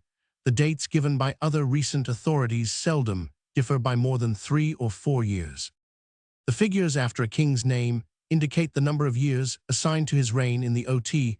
For Saul C1 Sam Roman 13 R Roman 5, the date of Sheshonk depends on that fixed for Rehoboam. Petri places the accession of Rehoboam in 937 B Roman 100. If these dates are correct, there must be some error in the ages assigned to Ahaz and Hezekiah at their accession, viz. 20 and 25, respectively, for it would otherwise follow from them that Ahaz, dying at the age of 28, left a son aged 25. The date 728 for Hezekiah's accession rests upon the assumption that the two inconsistent dates in 2 Kings, Roman 1813, the one in ver 10, which places the fall of Samaria in Hezekiah's 6th year, is correct, but some scholars, as Wellhausen, Kampfossen, and Stade, suppose that the date in ver 10, which places Sennacherib's invasion in Hezekiah's 14th year, is correct, and assign accordingly Hezekiah's accession to 715. This removes, or at least mitigates, the difficulty referred to, and leaves more room for the reigns of Jotham and Ahaz, but it requires, of course, a corresponding reduction in the reigns of the kings succeeding Ahaz. Breasted's dates for these 3 kings Hist of Egypt 1906 p. 601 are Shabaka 712,700, Shabbataka 700,680, 8 Taharka 680, 8,663. See George Smith, The Assyrian Eponym, Canon 1875 pp 29, ff 57, ff. Schrader Kalin Schriftlich Bibliothek Transcriptions and Translations of Assyrian and Babylonian Inscriptions, Roman 11,889, pp 204, ff. It may be explained here that the dates of the Assyrian and Babylonian kings can be reduced to years B Roman 100 by means of the so-called canon of Ptolemy, which is a list of the Babylonian and Persian kings with the lengths of their reigns, extending from Nabonassar 747 B Roman 100 to Alexander the Great, drawn up in the 2nd century A Roman 500 by the celebrated Egyptian mathematician and geographer Ptolemy, as the dates B Roman 100 of the Persian kings are known independently from Greek sources. The dates B Roman 100 of the preceding Babylonian kings can, of course, be at once calculated by means of the canon. The recently discovered contemporary monuments have fully established the accuracy of the canon. Or in any case, between 734 and 732 c.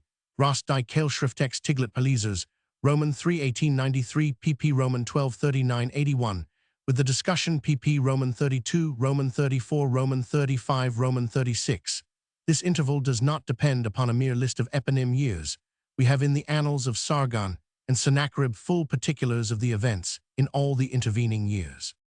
The date of this epistle is rather uncertain. Something depends upon the vexed question as to the identity of the Galatian churches. The epistle may be placed conjecturally early in the stay at Ephesus, Roman 100 A Roman 50,053. It is to be noted that the chronological grouping of the epistles by minute comparison of style is apt to be deceptive. Resemblances of this kind are due more to similarity of subject than to proximity in date. For example, from the preface to the Acts, Dionysius, bishop of the Corinthians, a very ancient writer quoted by Eusebius, writes that Peter and Paul obtained the crown of martyrdom by the command of Nero on the same day, and again, some industrious critics have added to the narrative of Acts that Paul was acquitted at his first trial by Nero.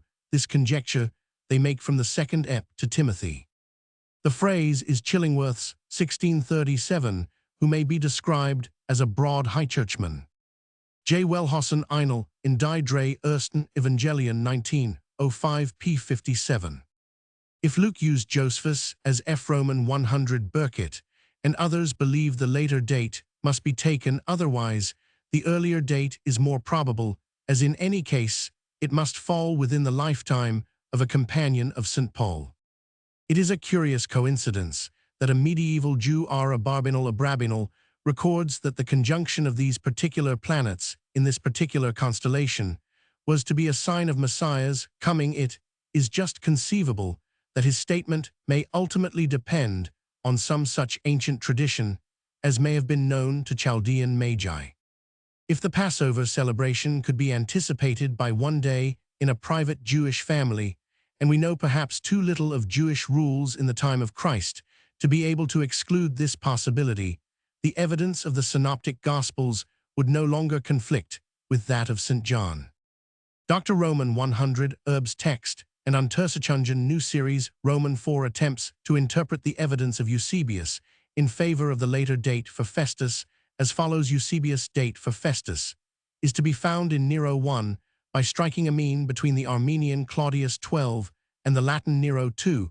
It is really to be understood as reckoned not by years of Nero, but by years of Agrippa, and as Eusebius erroneously antedated Agrippa's reign by 5 years, commencing it with A Roman 500. Instead of A Roman 500, his date for Festus is 5 years too early also, and should be moved to Nero 6 A Roman 50,060. The whole of this theory appears to the present writer to be a gigantic mare's nest. See Journal of Theological Studies, October 1901 pp. 120,123. This date appears to be satisfactorily established by Ramsay, a second fixed point, in the Pauline Chronology Expositor, August 1900. Bible English. The history of the vernacular Bible of the English race resolves itself into two distinctly marked periods, one being that of manuscript Bibles, which were direct translations from the Latin Vulgate, the other that of printed Bibles, which were more or less completely translations from the original Hebrew and Greek of the Old and New Testaments. The manuscript Bible, the first essays in biblical translation, or rather paraphrasing, assumed in English, as in many other languages, a poetical form even in the 7th century, according to the testimony of Bede Hist Eccles C. Demon, Roman 4 C. Demon, sang to creation, Mundi et origin humani generis, et tota genesis historia de ingressu Israel ex Egypto et ingressu in terram repromissionis de aliis plurimis, sacri scripturi historias de incarnation, dominica passion resurrection, et ascension in coelum de spiritus sancti, adventu et apostolorum doctrina. It is, however, doubtful whether any of the poetry which has been ascribed to him can claim to be regarded as his genuine work. The first prose rendering of any part of the Biblind, with these, we are mainly concerned in the present, inquiry originated in all probability in the 8th century, when Bede, the eminent scholar and churchman, translated Bedeth's first portion Chs Roman 1 Romans 6 of the Gospel of St. John into the vernacular.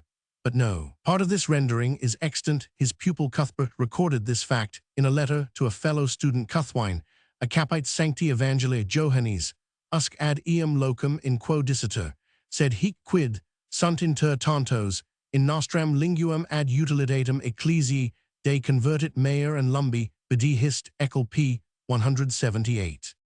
The 9th century is characterized by interlinear glosses on the Book of Psalms, and towards its close by a few attempts at independent translation of these glossed psalters. 12 MSS are known to exist, and they may be 9th and 10th century glosses ranged into two groups.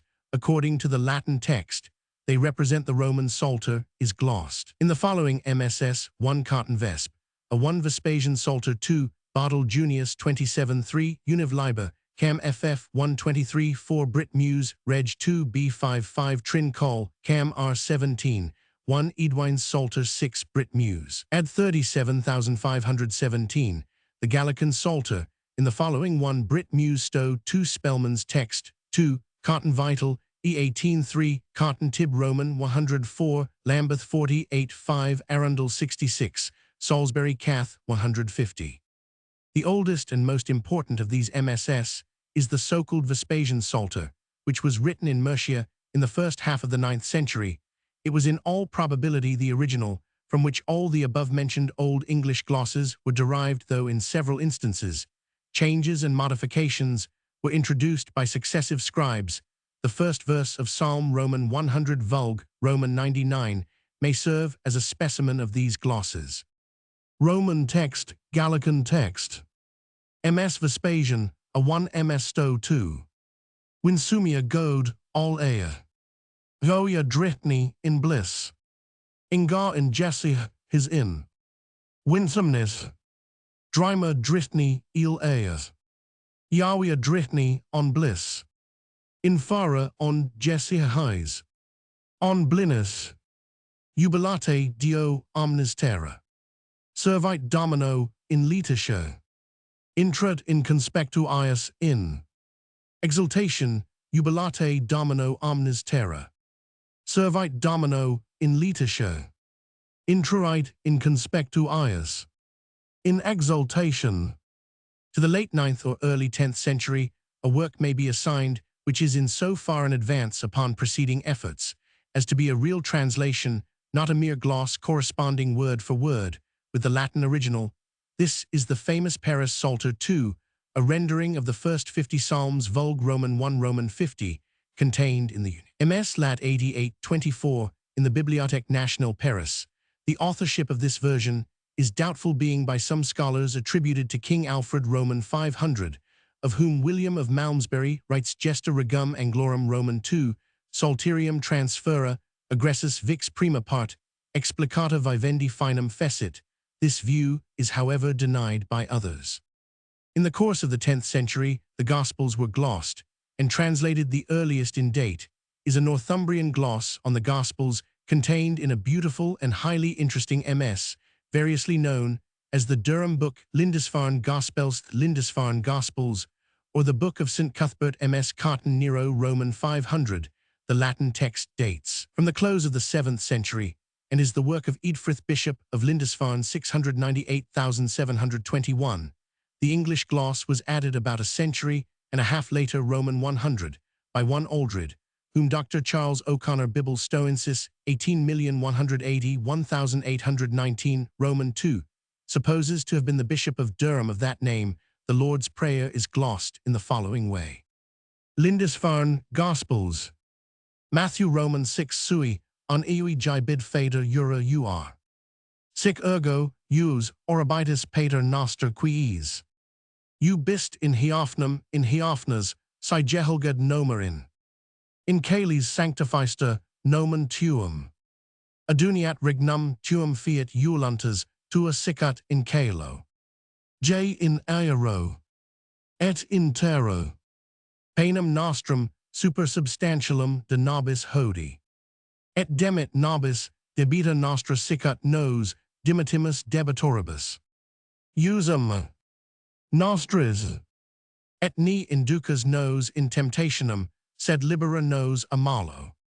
Of a somewhat later date is the celebrated Rushworth version of the Gospels MS Bodle Oct Roman 500 Roman 2, which contains an independent translation of the Gospel of St. Matthew and a gloss on those of St. Mark, St. Luke, and St. John. Rushworth version founded upon the Lindisfarne glosses. From a note in the manuscript, we learn that two men, Ephraim and Owen, made the version. Ephraim was a priest at Harewood or Harwood in the West Riding of Yorkshire, and to him the best part of the work is due. He translated the whole of St. Matthew and wrote the gloss of St. Mark Roman 1 Roman 2 and St. John Roman 183. The remaining part, a mere transcript, is Owen's work. The dialect of the translation of St. Matthew is Mercian. A further testimony to the activity which prevailed in the field of biblical lore is the fact that at the close of the century, probably about the year 1000, the Gospels were rendered anew for the first time in the south of England. West Saxon Gospels of this version, so-called West Saxon Gospels. Not less than 7 manuscripts have come down to us. A note in one of these, MS Corpus Christi College, Cambridge, 140 states, ego Elfricus scripsi hunc, librum in monasterio Baionio, et dedi Britwoldo preposido. But of this Elfric and his superior nothing further is known. The Lord's Prayer is rendered in the following way in these Gospels. West Saxon Gospelsums Corpus 140.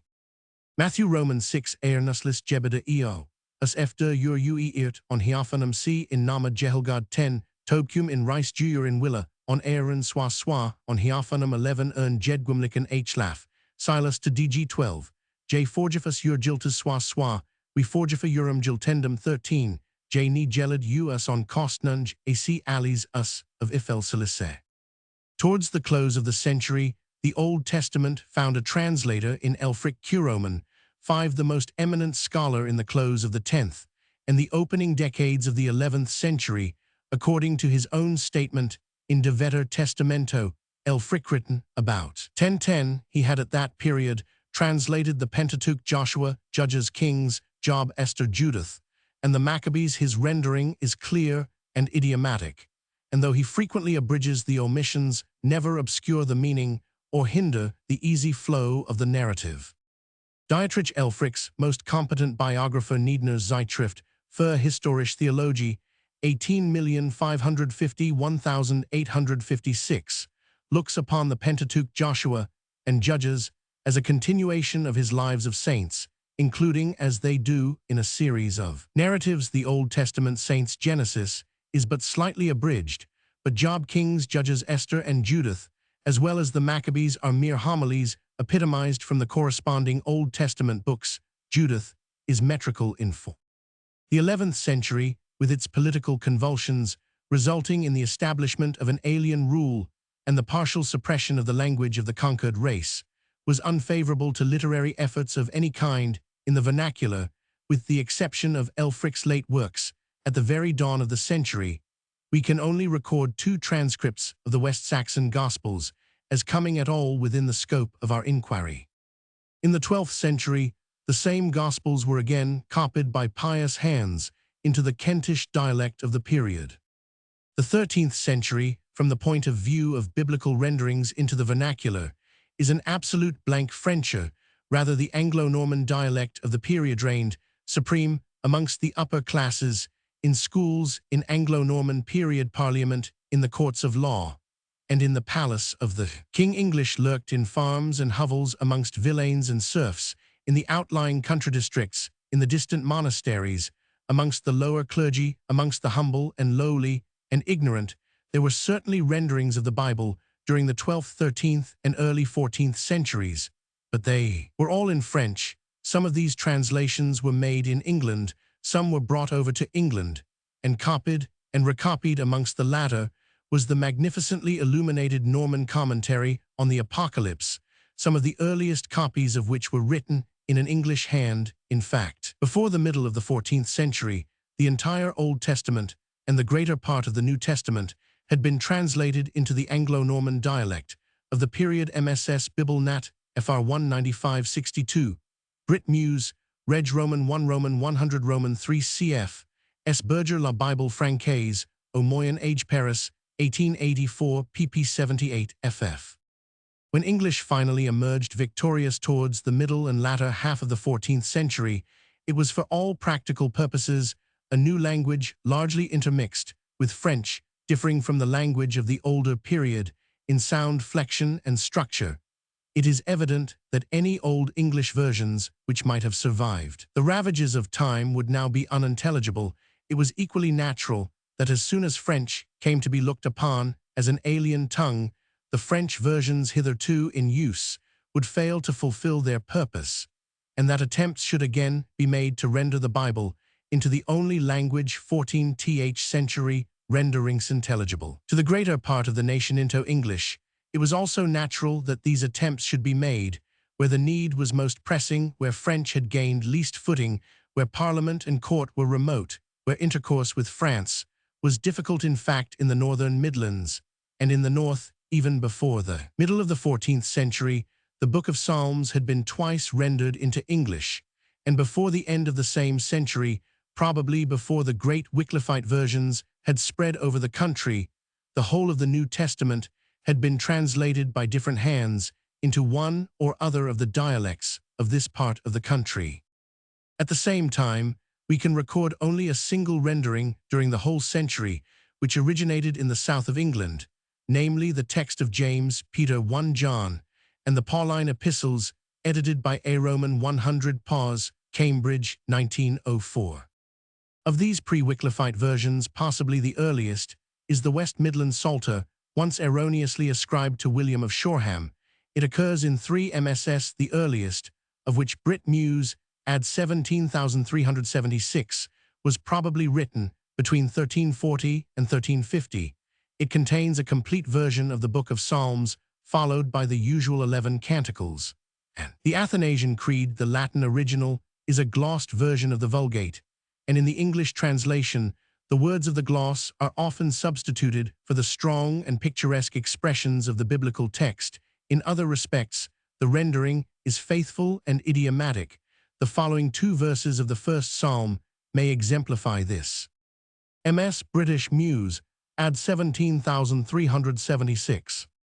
Roman 1 Beatus qui non abate in concilio impiorum, in uia peccatorum, non stetit et in cathedra, iudicio pestilenci, I falsitatis non sidit, lest be man at ada naut, in council of wicked ni stowed naut, in way of sinners ni sat nowit, in fouls judgment, 2 set in liege domini uluntas ias, in liege ias meditabita, die ac noct ac hijs, will was in will of our re Lord, and he shall in che in hijs law bo day and nyt. Before the middle of the century, Richard Rolle, Curoman 5, the Hermit of Hampel 1349, turned into English with certain additions and omissions the famous commentary on the Psalms by Peter Lombard. The work was undertaken Richard Rolliers. The metrical prologue of one of the copies tells us MS Laud Misc 286. At a worthy recluse prayer cal Dame Mergit Kirkby, the commentary gained immediate and lasting popularity and spread in numerous copies throughout the country, the peculiarities of the Hermit's vigorous northern dialect being either modified or wholly removed in the more 896 southerly transcripts. The translation, however, is stiff and literal to a fault-violating idiomatic usage, and the proper order of words in its strict adherence to the Latin. The following brief extracts may exemplify the Hermit's rendering and the change the text underwent in later copies. MS Univ Call 64, MS Reg 18 Bay 21. Roman 1 Blissful man wilk away jed, not in council of wicked, and in way of sinful stowed, not in chaira of pestilence, he not sate 2 bart in lag of Lord will of him, and in his lag he sol think day nit.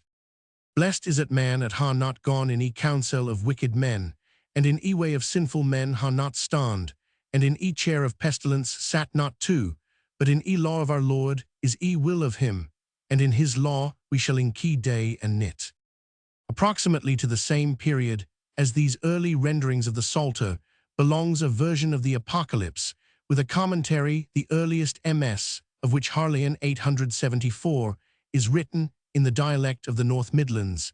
This commentary, for a long time attributed to Wycliffe, is really nothing but a verbal rendering of the popular and widely spread Norman commentary on the Apocalypse Paul Meyer and Roman 50, de l'Isle l'Apocalypse, en Francaise, aux siècles Paris, 1901, which dates back as far as the first half of the 13th century, and in its general tenor represents the height of orthodoxy. The English Apocalypse, to judge from the number of MSS remaining, must have enjoyed great and lasting popularity. Several revisions of the text exist, the later of which present such striking agreement with the later Wycliffite version that we shall not be far wrong if we assume that they were made use of to a considerable extent by the revisers of this version. To the North Midlands, or the North, belongs further a complete version of the Pauline epistles, found in the unique MS 32 Corpus Christi College, Cambridge, of the 15th century. Commentaries on the Gospels of St. Matthew, St. Mark, and St. Luke, we are told by the heading in one of the MSS Univ Liber, Cam Roman 212, were also translated into English by a man of North Cunter. The translation of these Gospels, as well as of the epistles referred to above, is stiff and awkward, the translator being evidently afraid of any departure from the Latin text of his original. The accompanying commentary is based on the Fathers of the Church and entirely devoid of any original matter. The opening lines of the 3rd chapter of Matthew are rendered in the following way. MS Cam Univ Liber Roman 2:12. Roman 3, in O days, come Ihon Baptist perchand in desert of Uri sayand, 2 dui penance, for we kingdom of Hyoin Sal, come neg 3, is he of whom it was said, be Issa prophet, sayand voice of criand, in desert redai, way of God right made little ways of him, for Ihon his clang of hoeries of camels, a geodil of a skin, about his lendis his meat, was locust honey of woad. A version of the Acts and the Catholic epistles completes the number of the New Testament books translated in the northern parts of England.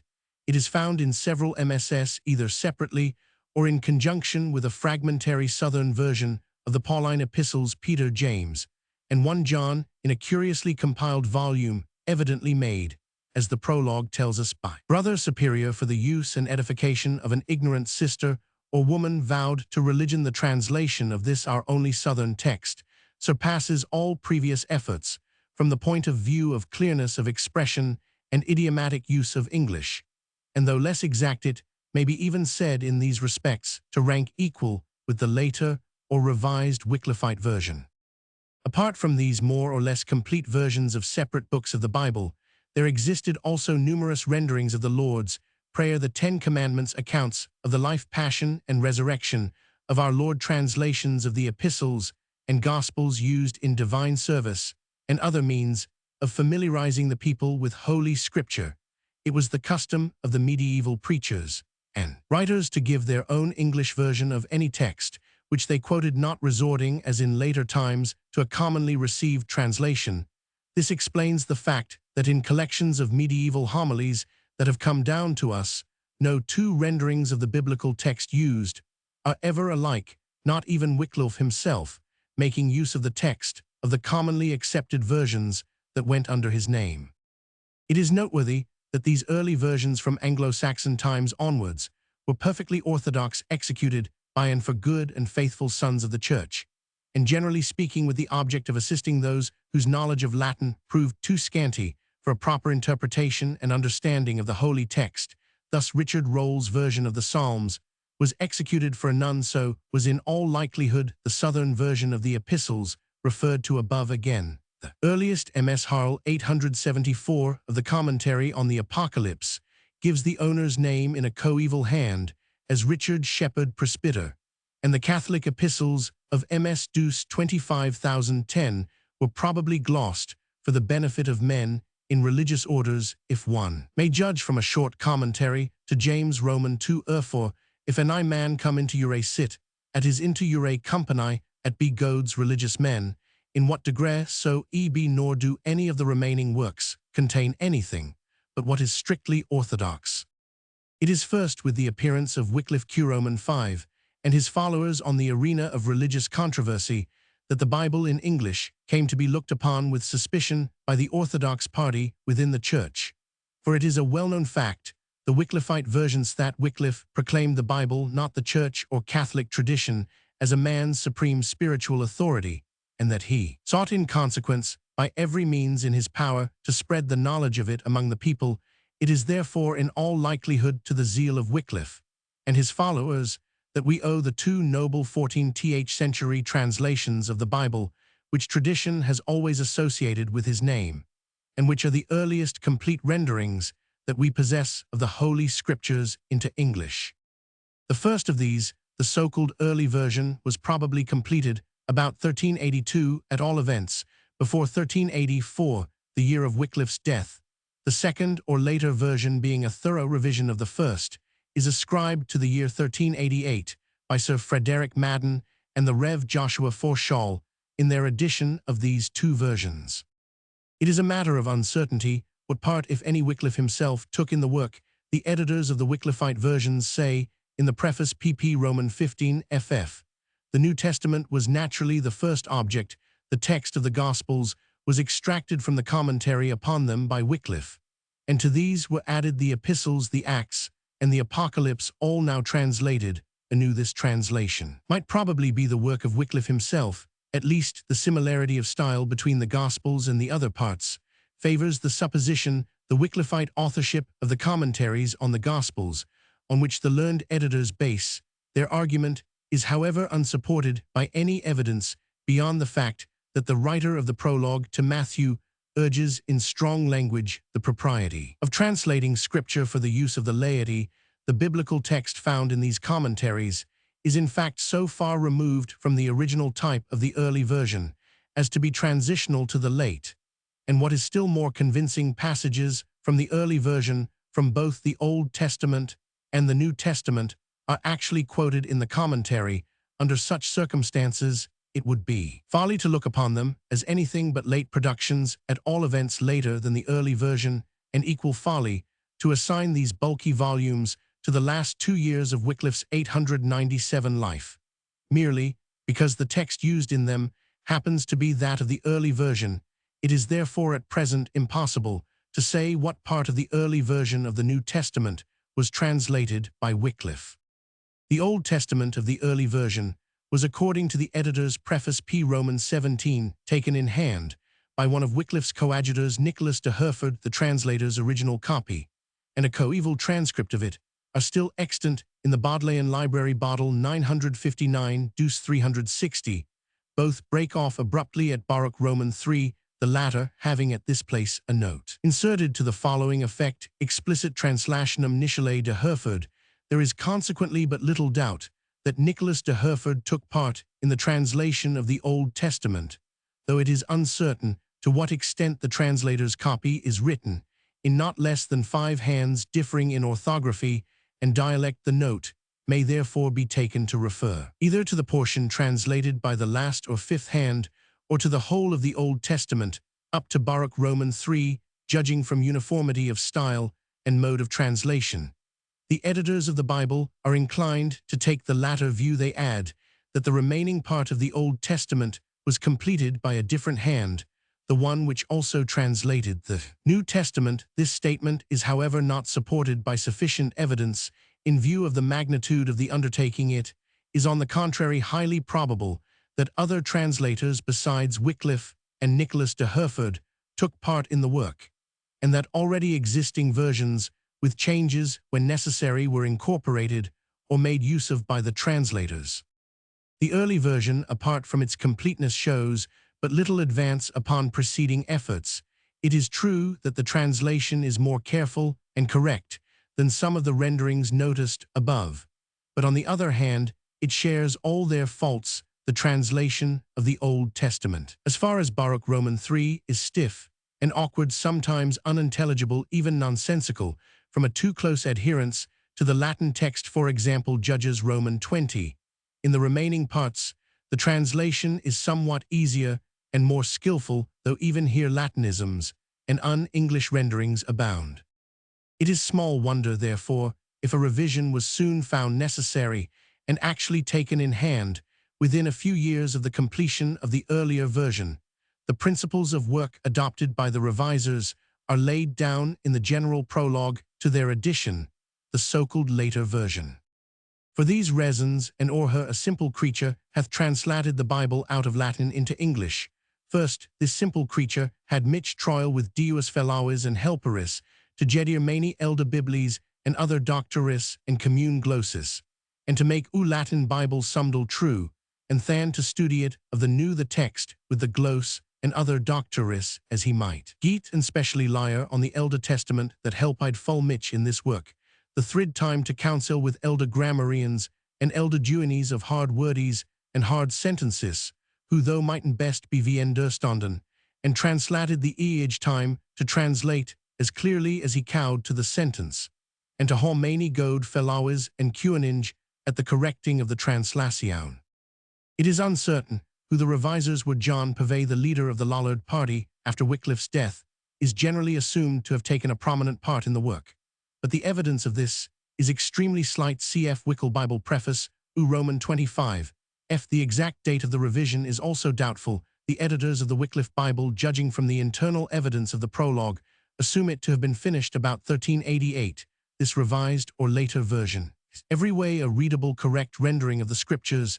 It is far more idiomatic than the earlier, having been freed from the greater number of its Latinisms. Its vocabulary is less archaic. Its popularity admits of no doubt, for even now, in spite of neglect and persecution, in spite of the ravages of fire and time, over 150 copies remain to testify to this fact. The following specimens of the early and late versions will afford a comparison with preceding renderings. Early version, late version. Psalm Roman 1. Blissful, the man that went not in the counsel of Vien Pitos, and in the way off sinful starred not, and in the chair of pestilence sat not too, but in the law of the Lord his will, and in the law of him he shall sweatily think die and nyt. Matthew Roman 3. In thilk days came Hewn Baptist Prechinge in the desert of Eud Sange to dui penance, for the kingdom of Hewen shall ni or cum nigh 3 forsath. This is he of whom it is said by Usay the prophet, a voice of a cringe in desert, make ye redie the ways of the Lord, make ye writful the paths of him for forsath, that ilk Hewn had cloth of the Heiress of Cameles, and a girdle of skin about his lindies, sodly his meat, wherein locustes and honey of the woad. Roman 1. Blessed is the man that owed not in the counsel of wicked men, and stood not in the way of sinners, and sat not in the chair of pestilence too, but his will is in the law of the Lord, and he shall bethink in the law of him die and nyt. Roman 3. In those days Hewn Baptist cam and prechide in the desert of Eudi, and said to dui penance, for the kingdom of Hewens shall ni 3 for this, is he of whom it is said by Usya the prophet, saying, a voice of a crier in desert, make ye ready the wise of the Lord, make ye writ the paths of him for. And this Hewn had clothing of camel's Heiress, and a girdle of skine about his lindies, and his meat was honesaukes and honey of the woad. The 15th century may well be described as the Via Dolorosa of the English Bible, as well as of its chief advocates and supporters, the Lollards, after the death of Wycliffe. Violence and anarchy set in, and the Lollards gradually to be looked upon as enemies of order and disturbers of society. Stern measures of suppression were directed not only against them, but against God's law, the book, for which they pleaded with such passionate earnestness. The bishops' registers bear sufficient testimony to this fact. It would appear, however, as if at first, at all events, the persecution was directed not so much against the biblical text itself as against the Lollard interpretations which accompanied it. In a convocation held at Oxford under Archbishop Arundel in 1408, it was enacted that no man hereafter by his own authority translate any text of the Scripture into English or any other tongue by way of a book, booklet, or tract, and that no man read any such book, booklet, or tract now lately composed in the time of John Wycliffe, or since or hereafter, to be set forth in part or in whole publicly or privately upon pain of greater excommunication, until the said translation be approved by the ordinary of the place, or if the case so require by the council provincial, he that shall do contrary to this shall likewise be punished as a favourer of heresy and error. It must be allowed that an enactment of this kind was not without justification. The Lollards, for instance, did not hesitate to introduce into certain copies of the pious and orthodox commentary on the Psalms, by the hermit of Hampel, interpolations of their own of the most virulently controversial kind, MSS, Trin Col, Cam B Roman 5, Brit Muse, Reg. 18 Roman 100 Roman 100. And although the text of their biblical versions was faithful and true, the general prologue of the later version was interlarded with controversial matter. It is small wonder if the prelates and priests sought to repress such trenchant criticism of their lives and doctrines as appeared more especially in the former work, and probably in many others which since have perished in faggots and burning. For all this, manuscripts of Purvey's revision were copied and recopied during this century, the text itself being evidently approved by the ecclesiastical authorities when in the hands of the right people, and if unaccompanied by controversial matter. Of the Lollard movement in Scotland, but little is known, but a curious relic has come down to our times in the shape of a New Testament of Purvey's revision, in the Scottish dialect of the early 16th century. The transcriber was in all probability a certain Murdoch Nisbet, who also showed his reforming tendencies by adding to it a rendering of Luther's prologue to the New Testament. The printed Bible it is singular that while France, Spain, Italy, Bohemia, and Holland possessed the Bible in the vernacular before the accession of Henry Roman VIII, and in Germany the scriptures were printed in 1466 and 17 times, reprinted before Luther began his great work, yet no English printer attempted to put the familiar English Bible into type. No part of the English Bible was printed before 1525, no complete Bible before 1535, and none in England before 1538. Versions of the scriptures so far noticed were all secondary renderings of the Vulgate translations of a translation. It was only with the advent of the new learning in England that a direct rendering from the originals became possible. Erasmus, in 1516, published the New Testament in Greek, with a new Latin version of his own. The Hebrew text of the Old Testament had been published as early as 1488. The first to take advantage of these altered conditions was William Tyndale Roman 5, to whom, as Dr. Westcott says, it has been allowed more than to any other man to give its characteristic shape to the English Bible of William Tyndale. Tyndale's early life. But little is known, be it enough for our purpose to say that he thoroughly saturated his mind with the new learning, first at Oxford, where in 1515 he was admitted to the degree of Roman 1000A, and then in Cambridge, where the fame of Erasmus still lingered before the beginning of 1522, we find Tyndale as chaplain and tutor in the family of Sir John Walsh of Old Sodbury in Gloucestershire. He was there constantly involved in theological controversies with the surrounding clergy, and it was owing to their hostility that he had to leave Gloucestershire. He then resolved to open their eyes to the serious corruptions and decline of the Church by translating the New Testament into the vernacular. In order to carry out this purpose, he repaired in July or August 1523 to London, and to the famous protector of scholars and scholarship, Bishop Cuthbert Tunstall. His reception was, however, cold, the bishop advising him to seek a livelihood in the town.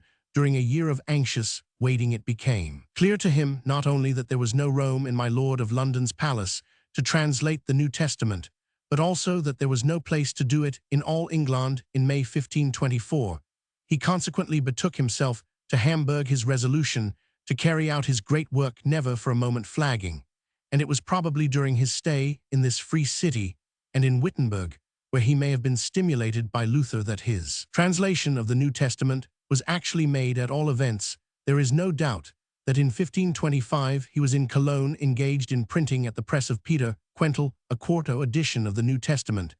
This edition was provided with prefaces and marginal glosses.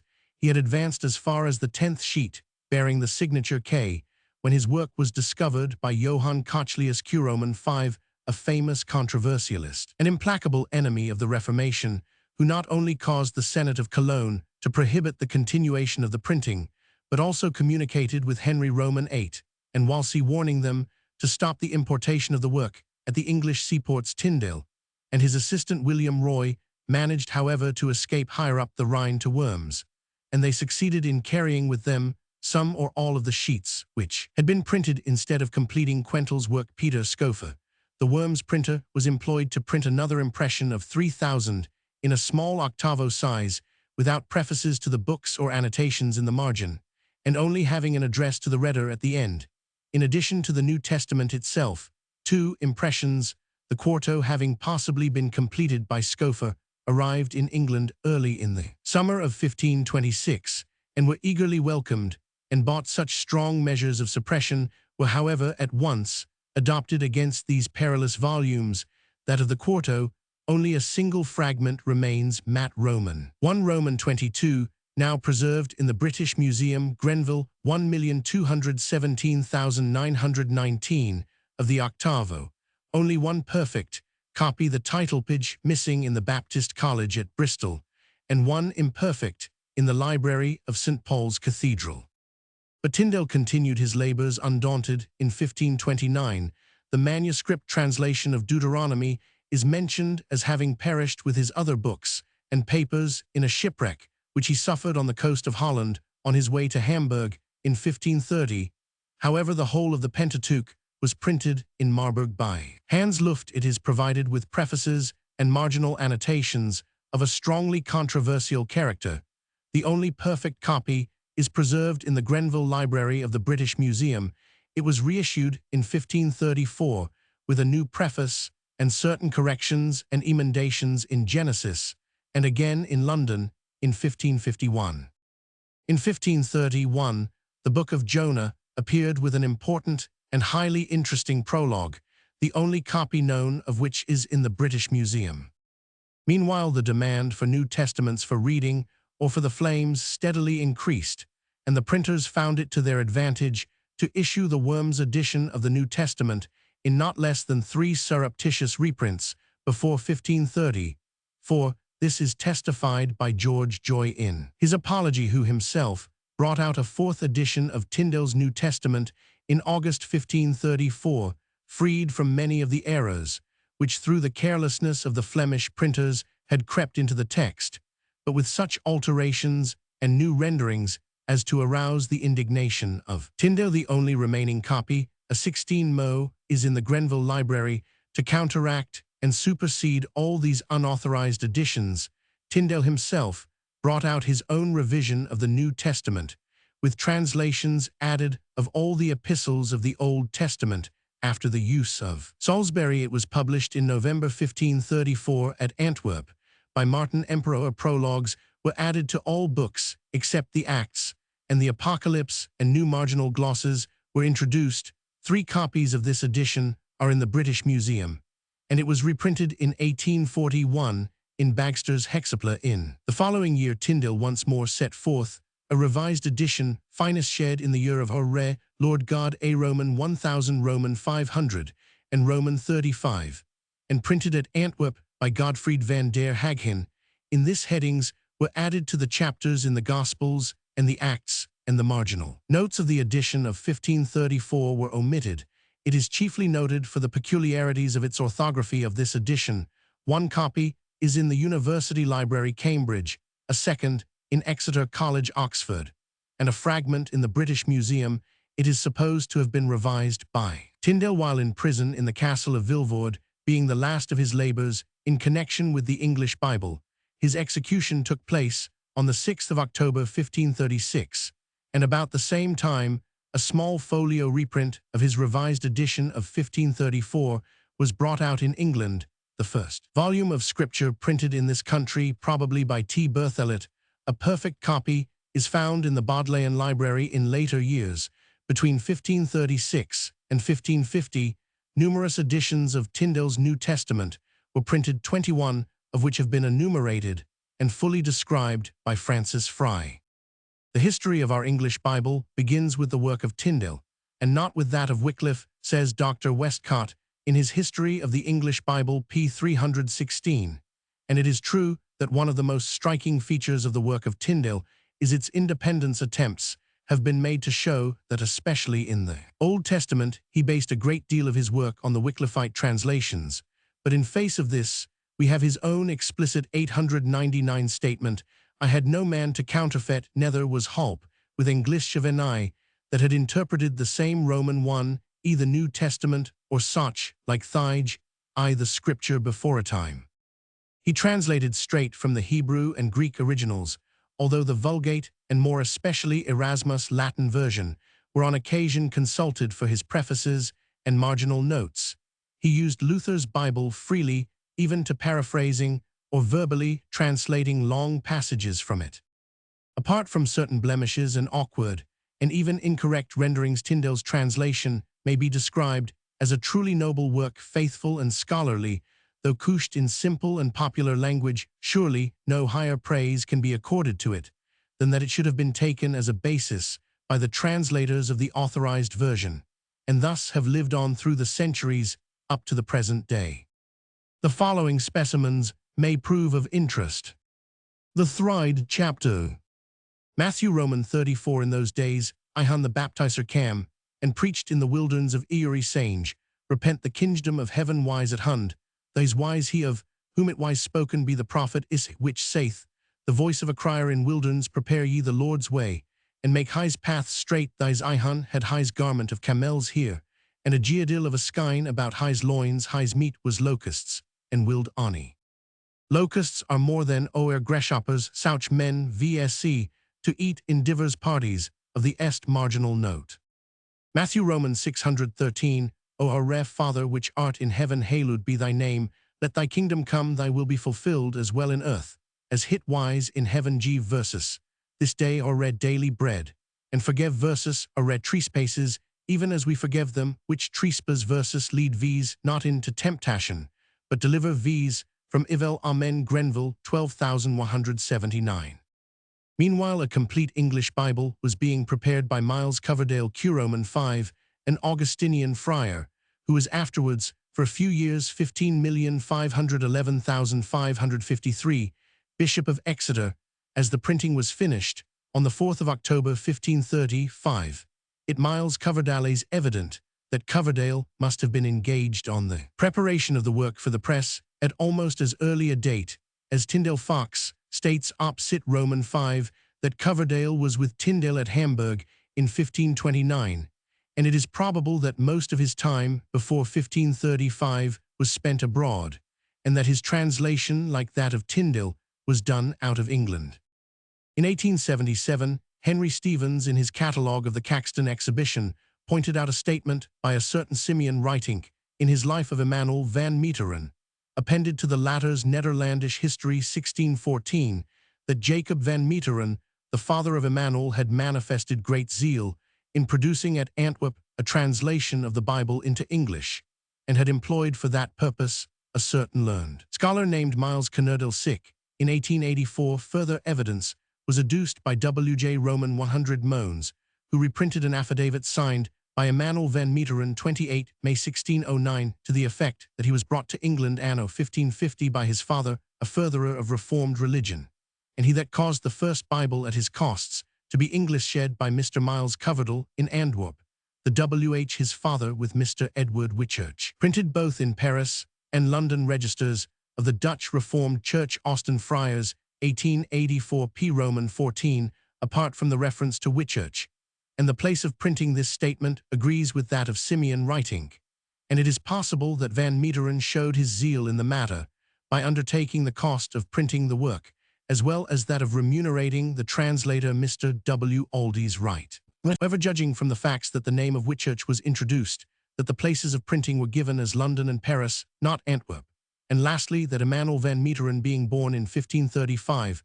could only have derived his knowledge from hearsay, is inclined to think that the Bible in which J. van Meteren was interested was Matthew's of 1537, or the Great Bible of 1539, and not Coverdale's of 153,527.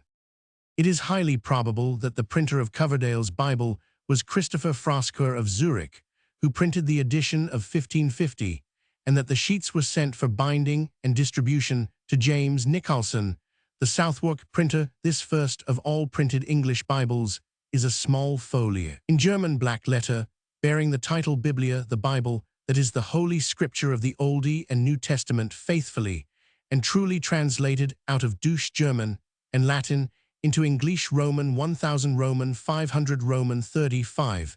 The volume is provided with woodcuts and initials the title page and preliminary matter in the only two remaining copies, British Museum and Holkham Hall, being in the same type as the body of the book.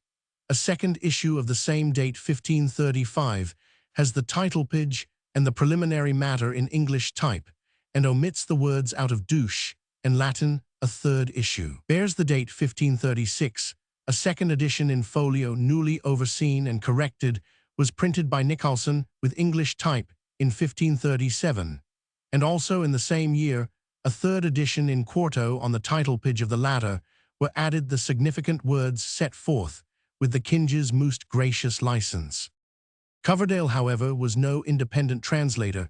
Indeed, he disavows any such claim by stating expressly in his dedication to the King, "I have, with a clear conscience, purely faithfully translated this out of few sundry interpreters, hoing only the manifest truth of the Scripture before mine eyes."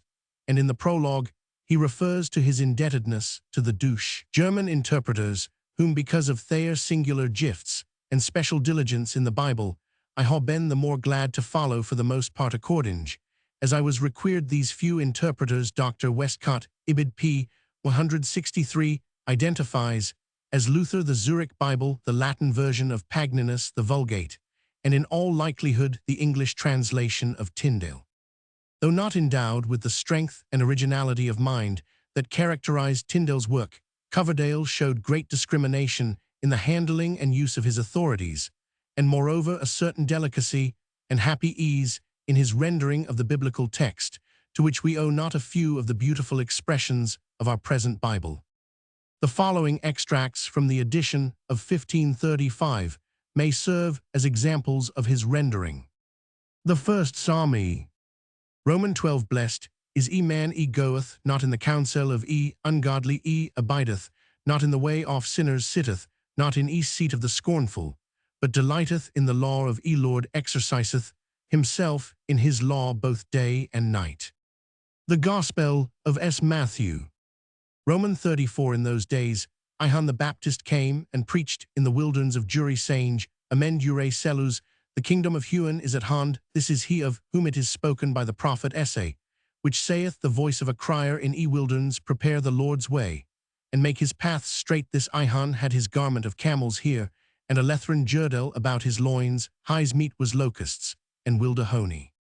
It should be added that Coverdale's Bible was the first in which the non-canonical books were left out of the body of the Old Testament and placed by themselves at the end of it under the title Apocrypha. The large sale of the New Testaments of Tyndale and the success of Coverdale's Bible showed the London booksellers that a new and profitable branch of business was opened out to them, and they soon began to avail Matthew's Bible themselves of its advantages. Richard Grafton and Edward Whitchurch were the first in the field, bringing out a fine and full-sized folio in 1537, truly and purely translated into English by Thomas Matthew. Thomas Matthew is, however, in all probability an alias for John Rogers, a friend and fellow worker of Tyndale, and the volume is in reality no new translation at all, but a compilation from the renderings of Tyndale and Coverdale. Thus the Pentateuch and the New Testament were reprinted from Tyndale's translations of 1530 and 1535, respectively, with very slight variations. 900 the books from Joshua to the end of Chronicles are traditionally and lately also by external evidence assigned to Tyndale, and were probably left by him in the hands of Rogers. From Ezra to Malachi, the translation is taken from Coverdale, as is also that of the apocryphal books. John Rogers' own work appears in a marginal commentary, distributed through the Old and New Testaments, and chiefly taken from Olivetan's French Bible of 1535. The volume was printed in black letter in double columns, and 3 copies are preserved in the British Museum in 1538. A second edition in folio appeared. it was reprinted twice in 1549 and again in 1551. It is significant that this Bible, like Coverdale's second edition, was set forth with the king's most gracious license, probably with the concurrence of Cranmer, since he in a letter to Cromwell begged him to exhibit the book unto the king's highness, and to obtain of his grace a license that the same may be sold and read of every person, without danger of any act, proclamation, or ordinance heretofore granted to the contrary. And thus it came to pass, as Dr. Westcott strikingly puts it, that by Cranmer's petition, by Cromwell's influence, and by Henry's authority without any formal ecclesiastical decision, the book was given to the English people, which is the foundation of the text of our present Bible, from Matthew's Bible itself. A combination of the labors of Tyndale and Coverdale, all later revisions, have been successively formed, op. cit. p. 71. Meanwhile, the successful sale of Matthew's Bible, the private venture of the two printers Grafton and Whitchurch, was threatened by a rival edition, published in 1539 in folio and quarto by John Bidell, for Thomas Bartlett Taverner, with Richard Taverner as editor. This was in fact what would now be called piracy, being Grafton's Matthew Bible, revised by Taverner, a learned member of the Inner Temple and famous Greek scholar. He made many alterations in the Matthew Bible, characterized by critical acumen and a happy choice of strong and idiomatic expressions. He is perhaps the first purist among the biblical translators, endeavoring whenever possible to substitute a word of native origin for the foreign expression of his predecessors. His revision seems, however, to have had little or no influence on subsequent translators, and was only once, in 1549, reprinted in its entirety. Quarto and octavo editions of the New Testament alone were published in the same year, 1539, as the original edition, and in the following year, 1540, the New Testament in duodecimo. The Old Testament was reprinted as part of a Bible in 1551, but no other editions are known than those named. It will have been observed that the translations of Holy Scripture, which had been printed during these years, 15,251,539, were all made by private men, and printed without any public authority. Some of them had indeed been set the Great Bible 1539 forth by the king's license, but the object of this is shown by the above-quoted letter of Archbishop Cranmer to Cromwell touching Matthew's Bible.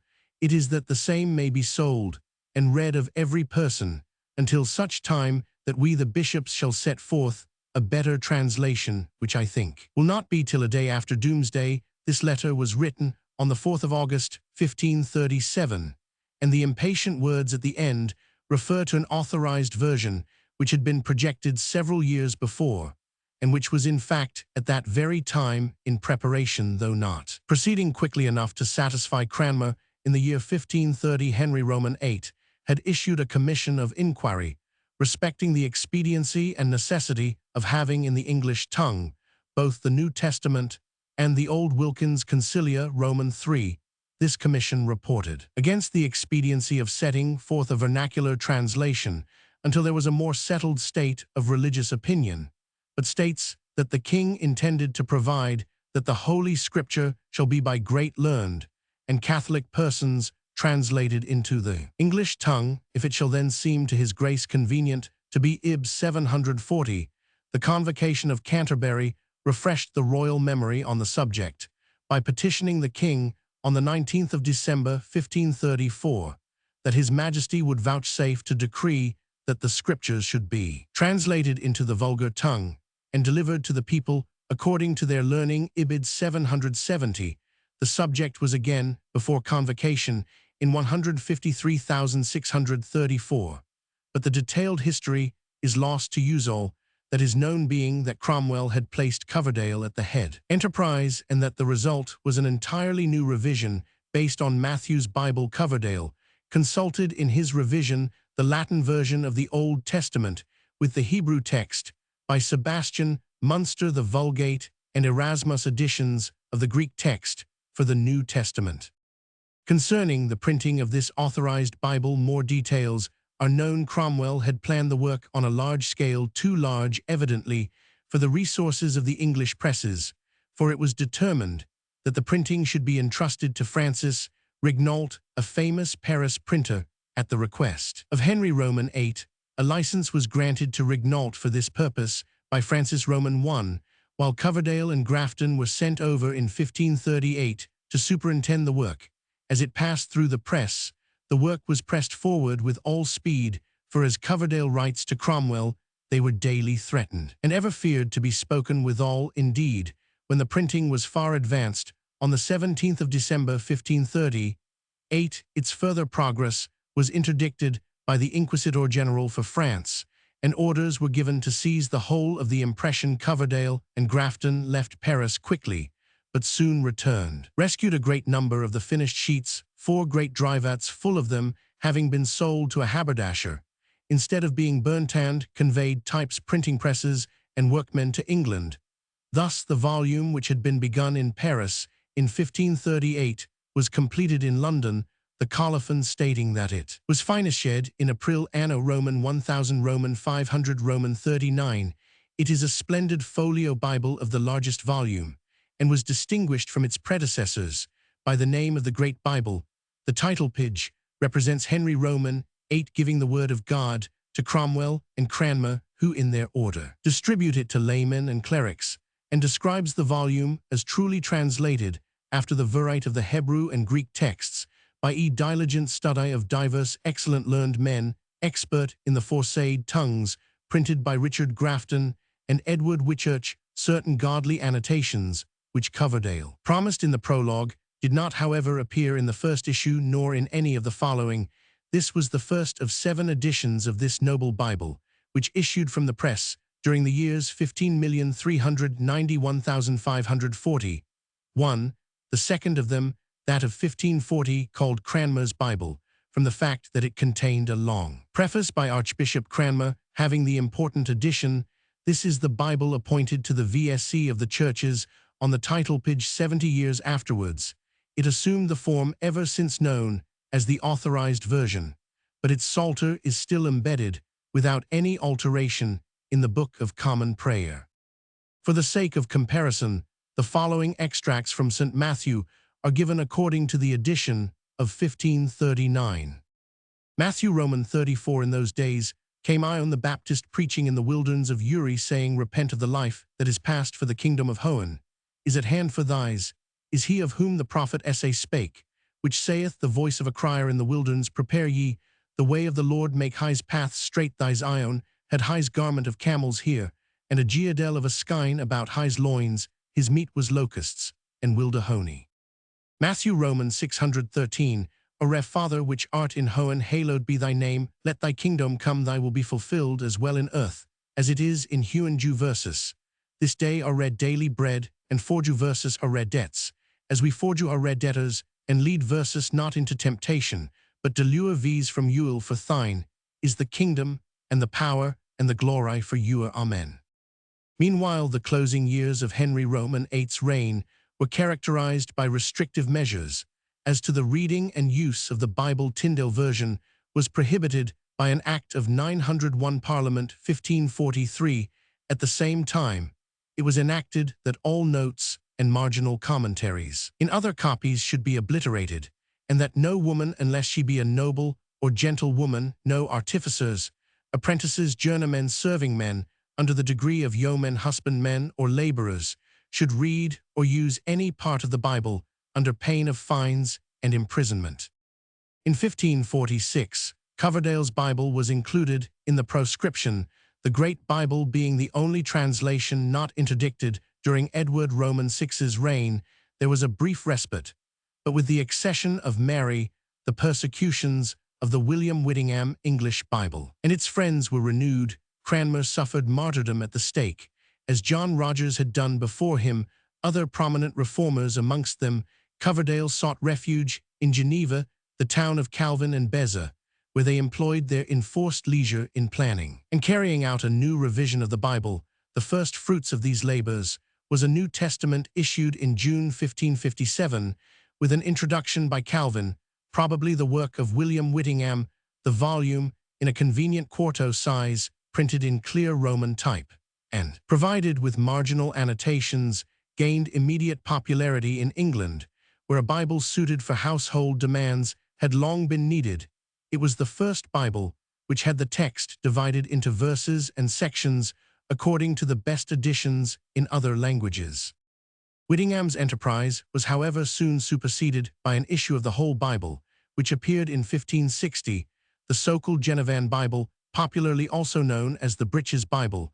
From its rendering of Gen Roman 3, they sewed the Genevan Bible fig leaves together and made themselves breeches.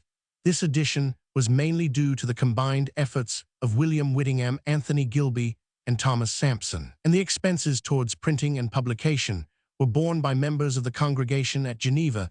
It represented in the Old Testament a thorough and independent revision of the text of the Great Bible, with the help of the Hebrew original, the Latin versions of Leo Juda, 1543, Pagninus, 1528, Sebastian Munster, 15,340,1535, and the French versions of Olivetan. The New Testament consisted of Tyndale's latest text revised to a great extent in accordance with Beza's translation and commentary.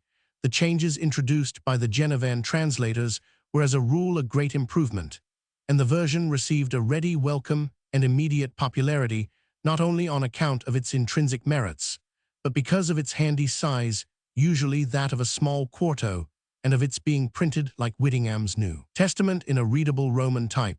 Instead of black letter like this earlier publication, it had the division of the chapters into verses and a marginal commentary, which proved a great attraction to the Puritans. The popularity of the Genevan Bible was so great that between 1560 and 1644, at least 140 editions of it were published, and this in spite of its not being allowed for use in the churches. In 1576, the New Testament of the Genevan Bible was again revised by Lawrence Thompson, and provided with a new commentary mainly translated from Beza. It soon became popular and even replaced the Genevan New Testament in later editions of this Bible. Sometime after the accession of Queen Elizabeth, an attempt was made to improve the authorized Great Bible, and in this way to challenge the ever-growing popularity of the Calvinistic Genevan Bible. The initiative was taken the Bishop's Bible by Archbishop Parker, about 15,630,1565, who, according to Stripe Parker Roman I, took upon him the labor to contrive and set the whole work a-going by sorting out the whole Bible into parcels, and distributing these parcels to able bishops and other learned men to peruse, and collate each the book or books allotted them, and they to add some short marginal notes for the illustration or correction of the text. The rules upon which they proceeded were these: to follow the common English translation used in the churches, and not to recede from it, but where it varieth manifestly from the Hebrew or Greek original to use sections and divisions in the text as Pagnine in his translation useth, and for the verity of the Hebrew, to follow the said Pagnine and Munster specially and generally others learned in the tongues three, to make no bitter notes upon any text, or yet to set down any determination in places of controversy, for to note such chapters and places as contain matters of genealogies or other such places, not edifying with some strike or note, that the reader may eschew them in his public reading. 5. That all such words as sound in the old translation, to any offense of lightness or obscenity, be expressed with more convenient terms and phrases. The work was pushed forward with energy, and on the 5th of October 1568, the volume was ready for publication. It was a magnificent folio generally known as the Bishop's Bible, since not less than 8 of these dignitaries took part in the revision, but the detached and piecemeal way in which the revision had been carried out naturally caused certain inequalities in the execution of the work. The different parts of the Bible vary considerably in merit, the alterations in the New Testament, for instance, showing freshness and vigor, whereas most of the changes introduced in the Old Testament have been condemned as arbitrary and at variance with the exact sense of the Hebrew text. Westcott, Op. Cit. p. 237. Several editions of the Bishop's Bible were afterwards published, but it is doubtful whether the ecclesiastical authorities, in spite of repeated enactments, Cardwell Synodalia pp. 115, 123, 210, 292, ever succeeded in entirely enforcing its public use in the churches. After 1569, The Great Bible ceased, however, to be reprinted, but in the homes, the Genovan version still maintained its supremacy. One thing is certain, that the Book of Psalms of the New Revision had fairly soon to give way before the well-known and smooth rendering of the Great Bible in the second edition of the Bishop's Bible 1572. The two texts were actually printed side by side in all later editions, except 1585, the older Psalter alone remained. From the time of Tyndale onwards, the translation of the Scriptures into English had been more or less an outcome of the great reformatory movements within the Church. It was not until Queen Elizabeth's reign that members the Reims and Douai version of the Romanist party found it expedient to translate the Bible into the vernacular for the more speedy abolishing of a number of false and impious translations put forth by sundry sects, and for the better preservation or reclaim of many good souls endangered thereby. Preface to the Rhemish version. According to the title page, the New Testament was translated faithfully into English of the authentical Latin, according to the best corrected copies of the same diligently conferred vivith, the Greek and other editions in divers languages in the English College of Reims, 1582. The Old Testament had been long since completed, but for lack of good means preface to the New Testament, its appearance was delayed till 16,091,610, when it was published at Douai. The complete work known as the Reims and Douai version was reprinted in Rouen in 1635, and after a considerable time revised by Dr. Challoner 17,491,750, the translation is really anonymous. But there seems to be little doubt that it was carried out by some of the Romanist refugees connected with the seminary at Douai and the English College at Reims, the chief amongst them being Gregory Martin, William Allen, Richard Bristow, and J. Reynolds. Like the Wycliffite versions, it is merely a secondary rendering from the Latin Vulgate, and it suffered from many of the defects which characterized these versions: extreme literalness, often stilted, ambiguous renderings, at times unintelligible, except by a reference to the Latin original, as in Luke Roman 22, I will not drink of the generation of the vine, or Phil Roman 2, but he exininated himself. As further examples of this rendering, we print the same passages from St. Matthew. Matthew Roman 34, and in those days cometh Ion the Baptist preaching in the desert of Ivry, saying, Do penance, for the kingdom of Hoen is at hand. For this is he that vivas spoken of by Esai the prophet, saying, a voice of one crying in the desert, Prepare ye the way of our Lord, make straight his paths. And the said Ion had his garment of camel's hair, a girdle of a skin about his loins, and his meat was locusts, vilde honey. Matthew Roman 613, Our Father, which art in Hoen, sanctified be thy name, let thy kingdom come, thy will be done as in Hoen in earth. Also GUVs today our supersubstantial bread, and forge you versus our debts, as we also forge you our debtors, and lead versus not into temptation, but deliver vs from evil. Amen. The strongly Latinized vocabulary of this version was not without its influence on the next great venture in English translations of the Bible, the Authorized Version. The English Bible, which is now recognized as the Authorized Version wherever the English language is spoken, is a revision of the Bishop's Bible begun in 1604 and published in 1611. It arose incidentally out of a conference, the Authorized Version 1611, between the High Church and the Low Church parties, convened by James Roman I at Hampton Court Palace in January 1604 for the purpose of determining things pretended to be amiss in the Church, and was originally proposed by Dr. Reynolds, president of Corpus Christi College, Oxford, the leader and spokesman of the Low Church party, and subsequently on the committee which revised the translation of the prophets.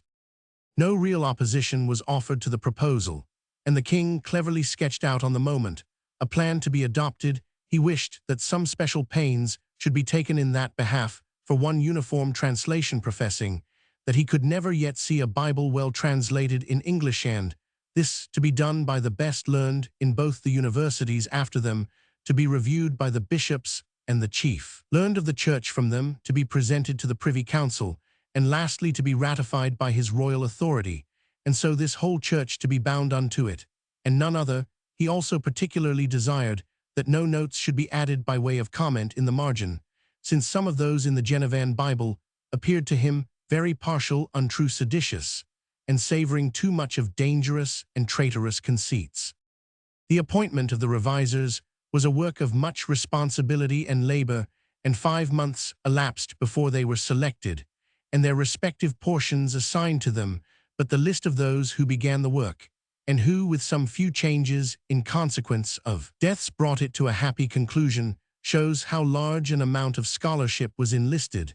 It includes Dr. Andrews, afterwards Bishop of Winchester, who was familiar with Hebrew, Chaldee, Syriac, Greek, Latin, and at least 10 other languages, while his knowledge of patristic literature was unrivaled. Dr. Overall Regius, Professor of Theology and afterwards Bishop of Norwich, Bedwell, the greatest Arabic scholar of Europe, Sir Henry Savile, the most learned layman of his time, and to say nothing of others well known to later generations, 9 who were then or afterwards professors of Hebrew or of Greek at Oxford or Cambridge. It is observable also that they were chosen without reference to party, at least as many of the Puritan clergy as of the opposite party being placed on the committees. The following list is drawn up in such a way as to show the academical or other position which each of them occupied, and the particular part of the work on which they were engaged. Genesis 2. Kings. Dr. Lancelot Andrews, Dean of Westminster. Dr. John Overall, Dean of St. Paul's. Dr. Hadrian de Saravia, Canon of Canterbury. Dr. Richard Clark, Fellow of Christ's, Colcam. Dr. John Layfield, Fellow of Trin, Colcam. Dr. Robert Tay, Archdeacon of Middlesex. Mr. Francis Burley, Penhall, Cam, Roman 500, Roman 516, 07. Mr. Geoffrey King, Fellow of King's, Colcam. Mr. Thompson, Clare Hall, Cam. Mr. William Bedwell, St. John's, Colcam. Westminster.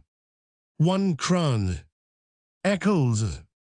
Mr. Edward Lively, Fellow of Trin Col. Mr. John Richardson, afterwards Master of Trin Col. Mr. Lawrence Chatterton, Master of M. Col.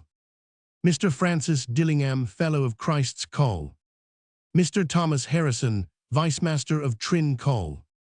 Mr. Roger Andrews, afterwards Master of Jesus Col. Mr. Robert Spalding, Fellow of St. John's. Mr. Andrew Byng, Fellow of St. Peter's Col. Cambridge. Isaiah. Malachi. Dr. John Harding Prees of Magd Col. Dr. John Reynolds Prees of Corpus Christi Col. Dr. Thomas Holland, afterwards Rector of Ex Col. Mr. Richard Kilby, Rector of Lincoln Col. Dr. Miles Smith, Brasenose Col. Dr. Richard Brett, Fellow of Lincoln Col. Mr. Richard Fairclough, Fellow of New Col. Oxford. The Apocrypha. Dr. John Duport, Master of Jesus Col. Dr. William Branthwaite, Master of Caius Col. Dr. Jeremiah Radcliffe, Fellow of Trin Col. Dr. Samuel Ward, afterwards Master of Sid Col. Mr. Andrew Downs, Fellow of St. John's Col. Mr. John Boys, Fellow of St. John's Col. Mr. Robert Ward, Fellow of King's Col. Cambridge. The 4 Gospels, Acts. Apocalypse. Dr. Thomas Ravies, Dean of Christ Church. Dr. George Abbott, Dean of Winchester. Dr. Richard Eads, Dean of Worcester. Dr. Giles Thompson, Dean of Windsor. Mr. Sir Henry Savile, Provost of Eton. Dr. John Perrin, Fellow of St. John's Col. Dr. Ravens, Fellow of St. John's Col. Dr. John Harmer, Fellow of New Col. Oxford. Romans. Jude. Dr. William Barlow, Dean of Chester. Dr. William Hutchinson, Archdeacon of St. Albans. Dr. John Spencer Prees of Corp Chr Col Ox. Dr. Roger Fenton, Fellow of Penhall Cam. Mr. Michael Rabbit, Trin Col Cam. Mr. Thomas Sanderson Balliol, Cole Oxford Roman 500 Roman 516-05. Mr. William Dakins, Fellow of Trin Col Cam, Westminster. When this large body of scholars were set down to their task, an elaborate set of rules was drawn up for their guidance, which contained a scheme of revision as well as general directions for the execution of their work. This is one of the very few records that remain of their undertaking. 1. The ordinary Bible read in the church, commonly called the Bishop's Bible, to be followed, and as little altered as the truth of the original, will permit 2. The names of the prophets and the holy writers, with the other names of the text, to be retained as nigh as may be accordingly as they were vulgarly used. 3. The old ecclesiastical words to be kept, viz. the word church not to be translated congregation Roman 1004, when a word hath divers significations, that to be kept, which hath been most commonly used by the most of the ancient fathers, being agreeable to the propriety of the place, and the analogy of the faith.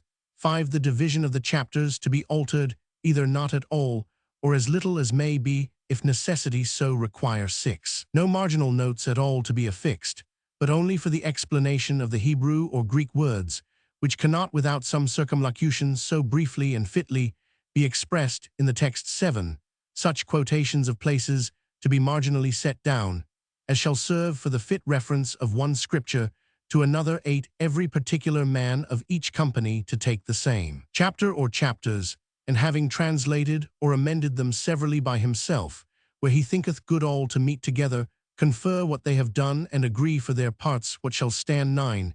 As any one company hath dispatched any one book in this manner, they shall send it to the rest, to be considered of seriously and judiciously, for his majesty is very careful. In this point. 10. If any company upon the review of the book so sent doubt or differ upon any place, to send them word thereof, note the place, and withal send the reasons, to which, if they consent not, the difference to be compounded at the general meeting, which is to be of the chief persons of each company at the end of the work.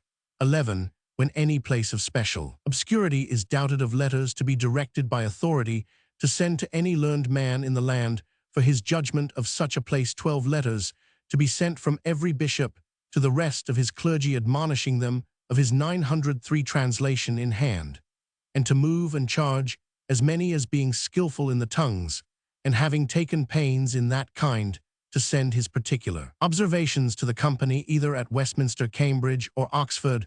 13. The directors in each company to the deans of Westminster and Chester for that place, and the king's professors in the Hebrew or Greek in either university.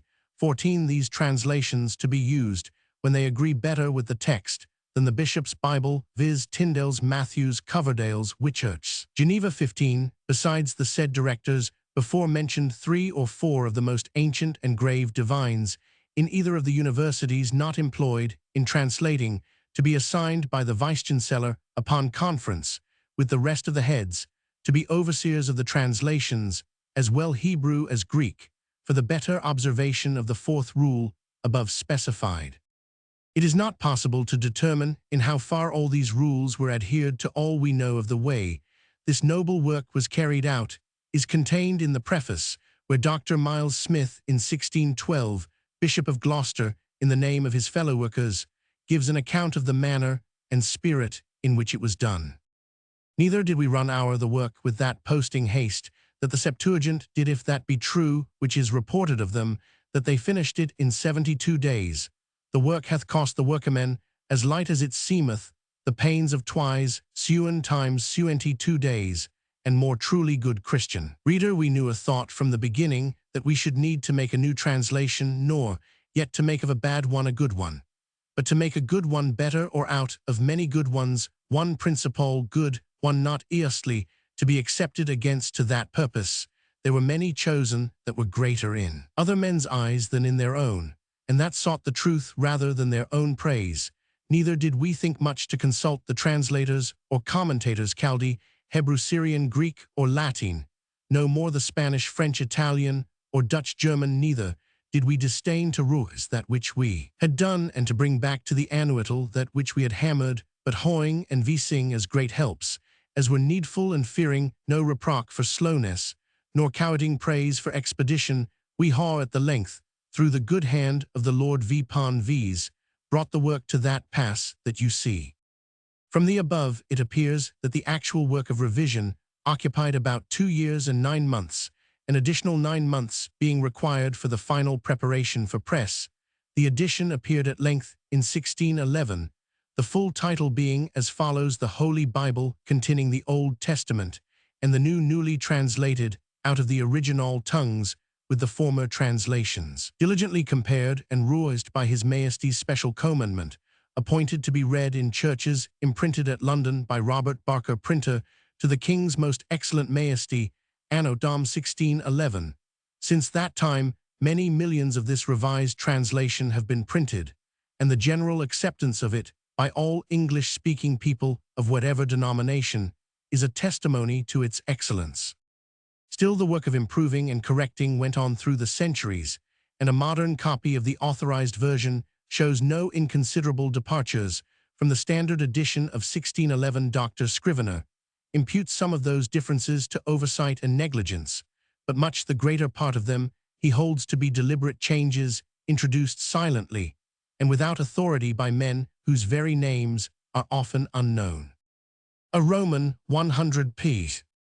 More ambitious attempts at amending the new version were not lacking, but they all proved fruitless, until in February 1870, the Convocation of Canterbury appointed a committee to consider the subject of revision. The report of the revised version this committee, presented in May, was adopted to the effect that Convocation should nominate a body of its own members to undertake the work of revision, who shall be at liberty to invite the cooperation of any eminent for scholarship, to whatever nation or religious body they may belong, and shortly afterwards, 2 companies were formed for the revision of the authorized version of the Old and New Testaments. These companies consisted of the following: 1. For the Old Testament, appointed by Convocation, Canop Thirlwall, Bishop of St. David's, Roman 500, Alfred Ollivant, 17,980,1882, Bishop of Llandaff, E. Herald, Brown, 18,111,891, Bishop of Ely, Christopher Wordsworth, Bishop of Lincoln, and Lord Arthur Hervey, 18,080,1894, Bishop of Bath and Wells, Archdeacon H. J. Rose, Roman 500, William Selwyn, 18,061,875, Canon of Ely and Lady Margaret, Professor at Cambridge, Dr. John Jebb, 18,051,886, Canon of Hereford, and Dr. William K., 18,201,886, invited Dr. William Lindsay Alexander, 18,081,884, Congregational Minister Thomas Chenery, 18,261,884, Professor of Arabic at Oxford, and afterwards 1877, Editor of the Times, Frederick Charles Cook, 18,101,889, Canon of Exeter, Professor Ob Davidson, Dr. Benjamin Davies, 18,141,875, Professor of Oriental and Classical Languages at Stepney Baptist College, Rev. A. Roman 1000, Fairbairn Congregationalist, the Rev. Frederick Field, 18,011,880, 5, Fellow of Trinity, Cambridge, Dr. Roman 100, Roman 500, Ginsburg, the Rev. Dr. Gotch, of Bristol, Archdeacon Benjamin Harrison, 18,081,887, Hebraist, the Rev. Stanley Leaths, 18,301,900, Professor of Hebrew at King's College London, Professor M. Gil Cannon, Robert Payne Smith, 18,191,895, Regius, Professor of Divinity at Oxford, Dean of Canterbury, 1870, Professor J.J.S. Perron, afterwards Bishop of Worcester, the Rev. Edward Hayes Plumptre, 18,211,890, 1. Professor of Exegesis at King's College London, afterwards Dean of Wells, Canon E. Bouverie Pusey, William Wright, 18,301,889. Orientalist W. Aldis Wright, Cambridge. Of these canons, Cook and Pusey declined to serve, and 10 members died during the progress of the work. The secretary of the company was Mr. W. Aldis Wright, Fellow of Trinity, Cambridge. For the New Testament, appointed by Convocation Samuel Wilberforce, Bishop of Winchester Charles J. Ellicott, Bishop of Gloucester and Bristol and George Moberly, Bishop of Salisbury, Dr. Edward Bickersteth, 18,141,892, Prolocutor of the Lower House of Convocation, Henry Alford, Dean of Canterbury, and Arthur Penrhyn Stanley, Dean of Westminster, Joseph Williams Blakesley, 18,081,885, Canon of Canterbury, and 1872 Dean of. Lincoln invited the Rev. Dr. Joseph Angus, President of the Stepney Baptist College, Dr. David Brown Richard Chenevix Trench, Archbishop of Dublin, the Rev. Dr. John Eadie, 18,101,876, Presbyterian, the Rev. F.J.A. Hort, the Rev. W.G. Humphrey, 18,151,886, Vicar of St. Martinith Fields, London, the Rev. Benjamin Hall Kennedy, Canon of Ely, William Lee, 18,151,883, Archdeacon of Dublin, and Professor of Ecclesiastical History in the University J.B. Lightfoot, afterwards Bishop of Durham, Professor William Milligan, the Rev. William Fieldian Moulton, 18,351,898, Wesleyan Biblical Scholar Dr. J.H. Newman, the Rev. Samuel Newth, 18,211,898, Congregationalist Professor of Ecclesiastical History at and afterwards President of New College London, Dr. A. Roberts, the Rev. G. Vance Smith, Dr. Robert Scott, the Rev. F.H.A. Scrivener, 18,131,890, 1. Rector of St. Gerrans, Cornwall, Charles Wordsworth, Bishop of St. Andrews, Dr. W. H. Thompson, Dr. S. P. Tregelles, Dr. Roman 100 J. Von Cannon Westcott. Of these, Dr. Thompson and Dr. Newman declined to serve. Dean Alford, Dr. Tregelles, Bishop Wilberforce, and Dr. Eadie were removed by death. Only the first vacancy was filled up. Dean Merivale was co-opted, and on his resignation, Professor, afterwards Archdeacon Edwin Palmer, the Rev. J. Troutbeck Minor Canon of Westminster, acted as secretary. Negotiations were opened with the leading scholars of the Protestant denominations in America, with the result that similar companies were formed in the United States. The work of the English revisers was regularly submitted to their consideration. Their comments were carefully considered and largely adopted, and their divergences from the version ultimately agreed upon were printed in an appendix to the published work. Thus, the revised version was the achievement of English-speaking Christendom. As a whole, only the Roman Catholic Church of the great English-speaking denominations refused to take part in the undertaking. The Church of England, which had put forth the version of 1611, fitly initiated the work, but for its performance most wisely invited the help of the sister churches. The delegates of the Clarendon Press in Oxford and the syndics of the Pitt Press in Cambridge entered into a liberal arrangement with the revisers by which the necessary funds were provided for all their expenses on the completion of its work. The New Testament Company divided itself into 3 committees working at London, Westminster, and Cambridge for the purpose of revising the Apocrypha. The work of the Old Testament Company was different in some important respects from that which engaged the attention of the New Testament Company. The received Hebrew text has undergone but little emendation, and the revisers had before them substantially the same Masoretic text which was in the hands of the translators of 1611. It was felt that there was no sufficient justification to make any attempt at an entire reconstruction of the text. On the authority of the versions, the Old Testament revisers were therefore spared much of the 904 labor of deciding between different readings, which formed one of the most important duties of the New Testament Company. But the advance in the study of Hebrew since the early part of the 17th century enabled them to give a more faithful translation of the received text. The value of their work is evident especially in Job, Ecclesiastes, and the prophetical books. It is the work of the New Testament Committee which has attracted most attention, whether for blame or praise. The critical resources at the disposal of scholars in 1611 were very meager, and the few early manuscripts with which they were acquainted failed to receive the attention they deserved. The results of modern critical methods could not fail to make the incompleteness of the received text and of the authorized version, which was based on it obvious, it had long been the opinion of all competent scholars that a thorough revision was necessary. A proposal in favor of this course was made in convocation in 1856, but it was not until 14 years later that the committee was appointed to undertake the work. The revisers' first task was to reconstruct the Greek text as the necessary foundation of their work. In this difficult duty, they were no doubt influenced by Westcott and Hort's edition of the New Testament. These two scholars were members of the committee which prepared the revised version, and on the question of various readings, they appear to have exercised a predominating influence.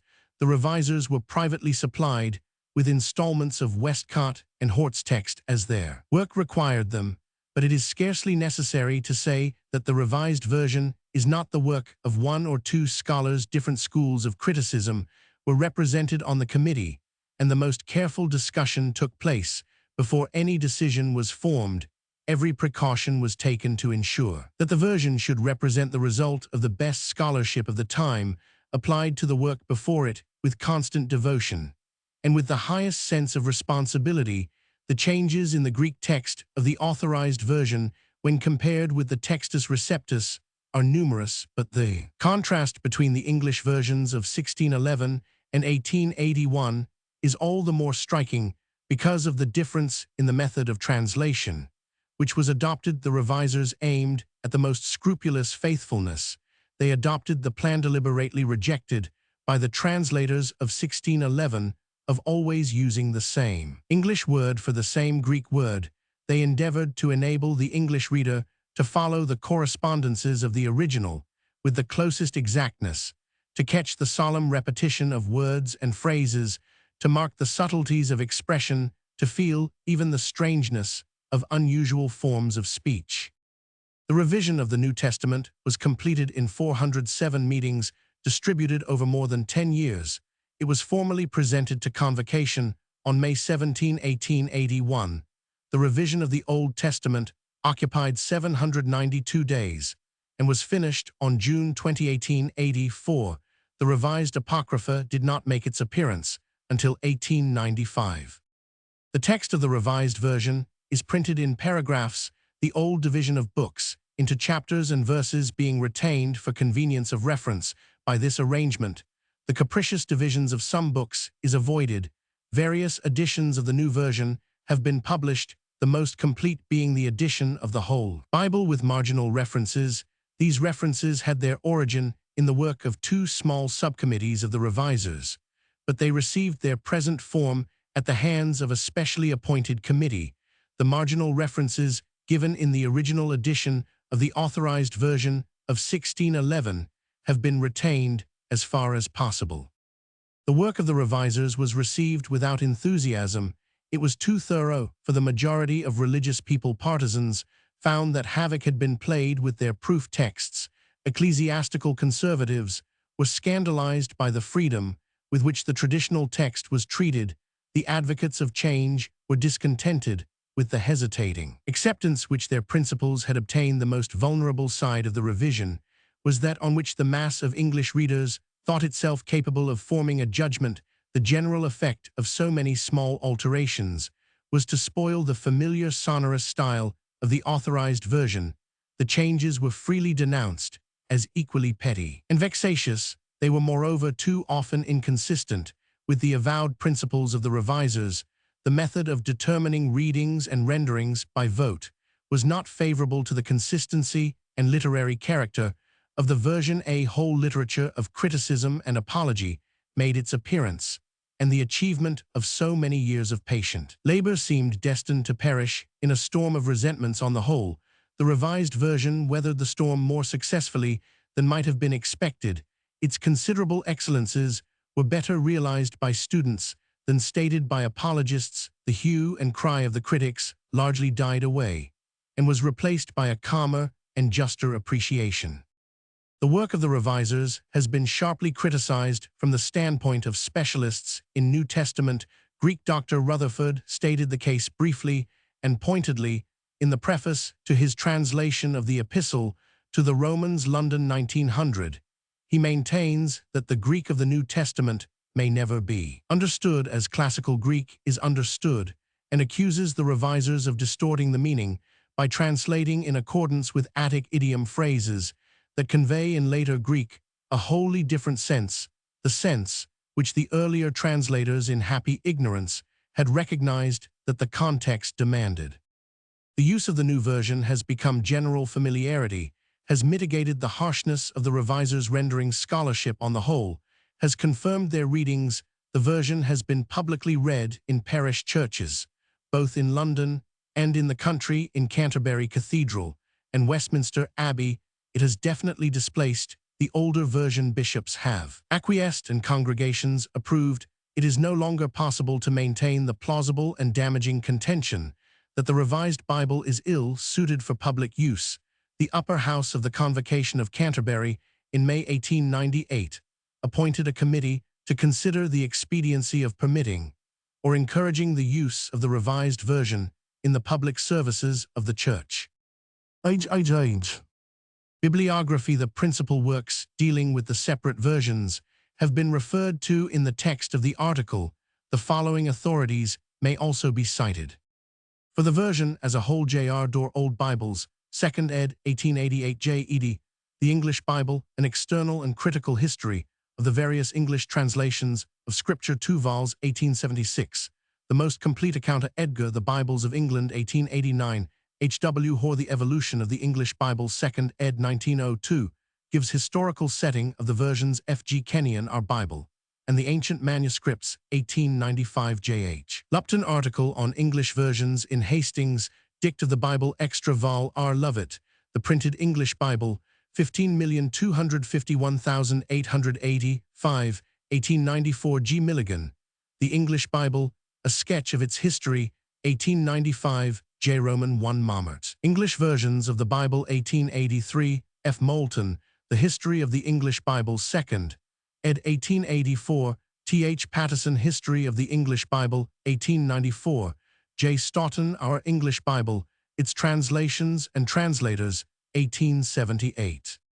For the earlier history, J. Lewis, History of English Translations of the Bible, 1818, The Historical Accounts, prefixed to Bagster's issue of the English Hexapla, and of Forshaw and Madden's edition of the Wycliffite versions, Oxford, 1850. These are all to a great extent antiquated, their errors being repeated in almost all subsequent accounts of the subject. The only trustworthy authority on the Anglo-Saxon Bible is as Cook's introduction on Old English translations of the Bible in biblical quotations in Old English prose writers. For the 14th and 15th centuries, c. A. Roman 100, pause the Bible in the 14th century. For the early printed Bibles, H. Cotton, List of Editions of the Bible, 1852, Reims, and Dewey, 1855, F. Fry, The Bible, by Coverdale, 1867, Description of the Great Bible, 1539, 1865, Bibliographical Descriptions of the Editions of the New Testament, 1878, N. Pocock, on the Bishops and Genevan Bible Bibliographer, vols Roman 1 Roman 4, Prime Wendell, 15th Century Bibles, 1888, John Wright, Early Bibles of America, 1893. For the Authorized Version, F.H.A. Scrivener, The Authorized Edition of the English Bible, 1884, see also Argel Essay, Toward the Amendment of the Authorized Version, 1659, W. Kilburn, Dangerous Errors in Bibles, 1659, R. Roman 100, Trench, on the Authorized Version of the New Testament, in connection with some recent proposals for its revision, 2nd ed., 1859. For the Revised Version, J. B. Lightfoot, on a fresh revision of the English New Testament, London, 1871, 3rd ed., 1891. Westcott, Some Lessons of the Revised Version, London, 1897, Kennedy, 905, Ely Lectures on the Revised Version, London, 1882. The revisers fully explain their principles and methods. In the preface, the American Committee of Revision issued an historical account of their work, New York, 1885. The case against the revisers is ably stated in the revision revised by Dean Bergen, London, 1883. The literary defects of the version are elaborately exhibited by G. Washington Moon. In 2 works, The Revisers English London 1882, and Ecclesiastical English London 1886. See also some thoughts on the textual criticism of the New Testament by G. Salmon Roman 500 London 1897, Bishop Ellicott's Charge 1901.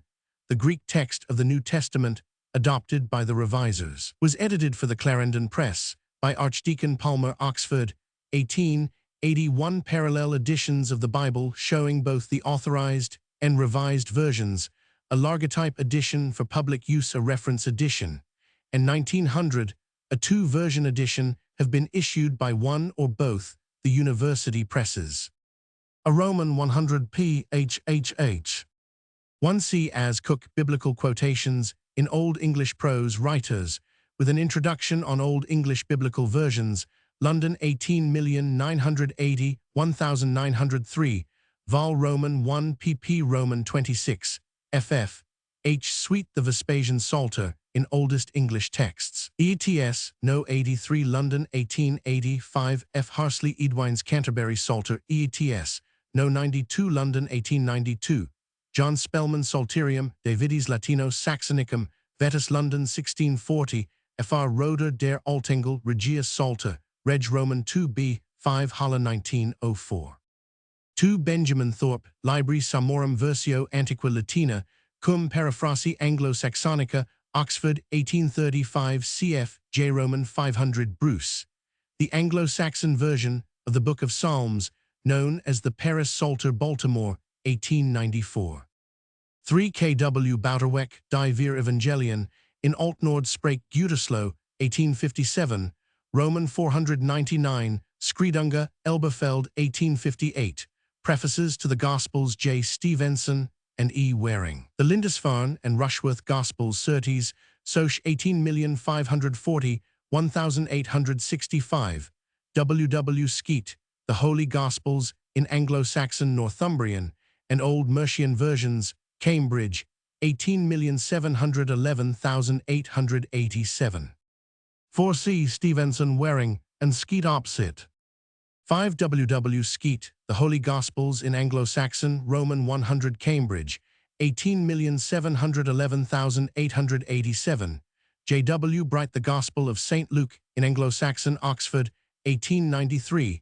For earlier editions, see Cook, Op. Cit. P. Roman 60, C. W. Roman 1000 Grain, El Fric de Vetero, Et Novo Testamento, Roman 100 Bible Roman 500 Angels, Prosa Castle, and Göttingen, 1872 p. 6, Ethwates, Heptatuchus Liber, Job et Evangelium Nicodemi Anglo-Saxonis, Oxon 1698. 7 K. Roman 500 Bulbring, the earliest complete English prose Psalter ETS, No. 97 Part Roman 1 London 1891, cf. A Roman 100. Pause a 14th century Engel Bible version Uppsala, Dis Cambridge, 1902 p. Roman 56, H.R. Bramley. The Psalter and Certain Canticles, by Richard Rolle, of Hempel, Oxford, 1884, cf. H. Middendorf Studien über Richard Rolle, Van Hempel unter besonderer Berücksichtigung seiner Samen Kommentar Magdeburg, 1888. 9 A Roman 100, Pause a 14th century English Biblical Version, Cambridge, 1904, pp. Roman 24, ff. See Pause opposite, p. 210. For a different view as to the authorship of the Wycliffite versions, see Fa Gasquet, The Old English Bible, and Other Essays, London, 1897, pp. 102, ff. Sir F. Madden and Rev. J. Furshall, The Holy Bible Made from the Latin Vulgate by John Wycliffe, and his followers, 4 vols, Oxford, 1850 pp. Roman 19, Roman 24, cf. A Roman 100, Pause the English Bible in the 14th century. See Fox Acts and Monuments Roman 4 ff. Ed Townsend, 1846. Wilkins Concilia, Roman 3. T.G. Law, The New Testament in Scots, being Purvey's revision of Wycliffe's version, turned into Scots, by Murdoch Nisbet Roman 100 Scott, T.S. Edinburgh, 19,011,905. B.F. Westcott History of the English Bible 3rd ed., revised by W. Aldies, Wright London, 1905 p. 25. Pref to Genesis p. 396 Parker Soch.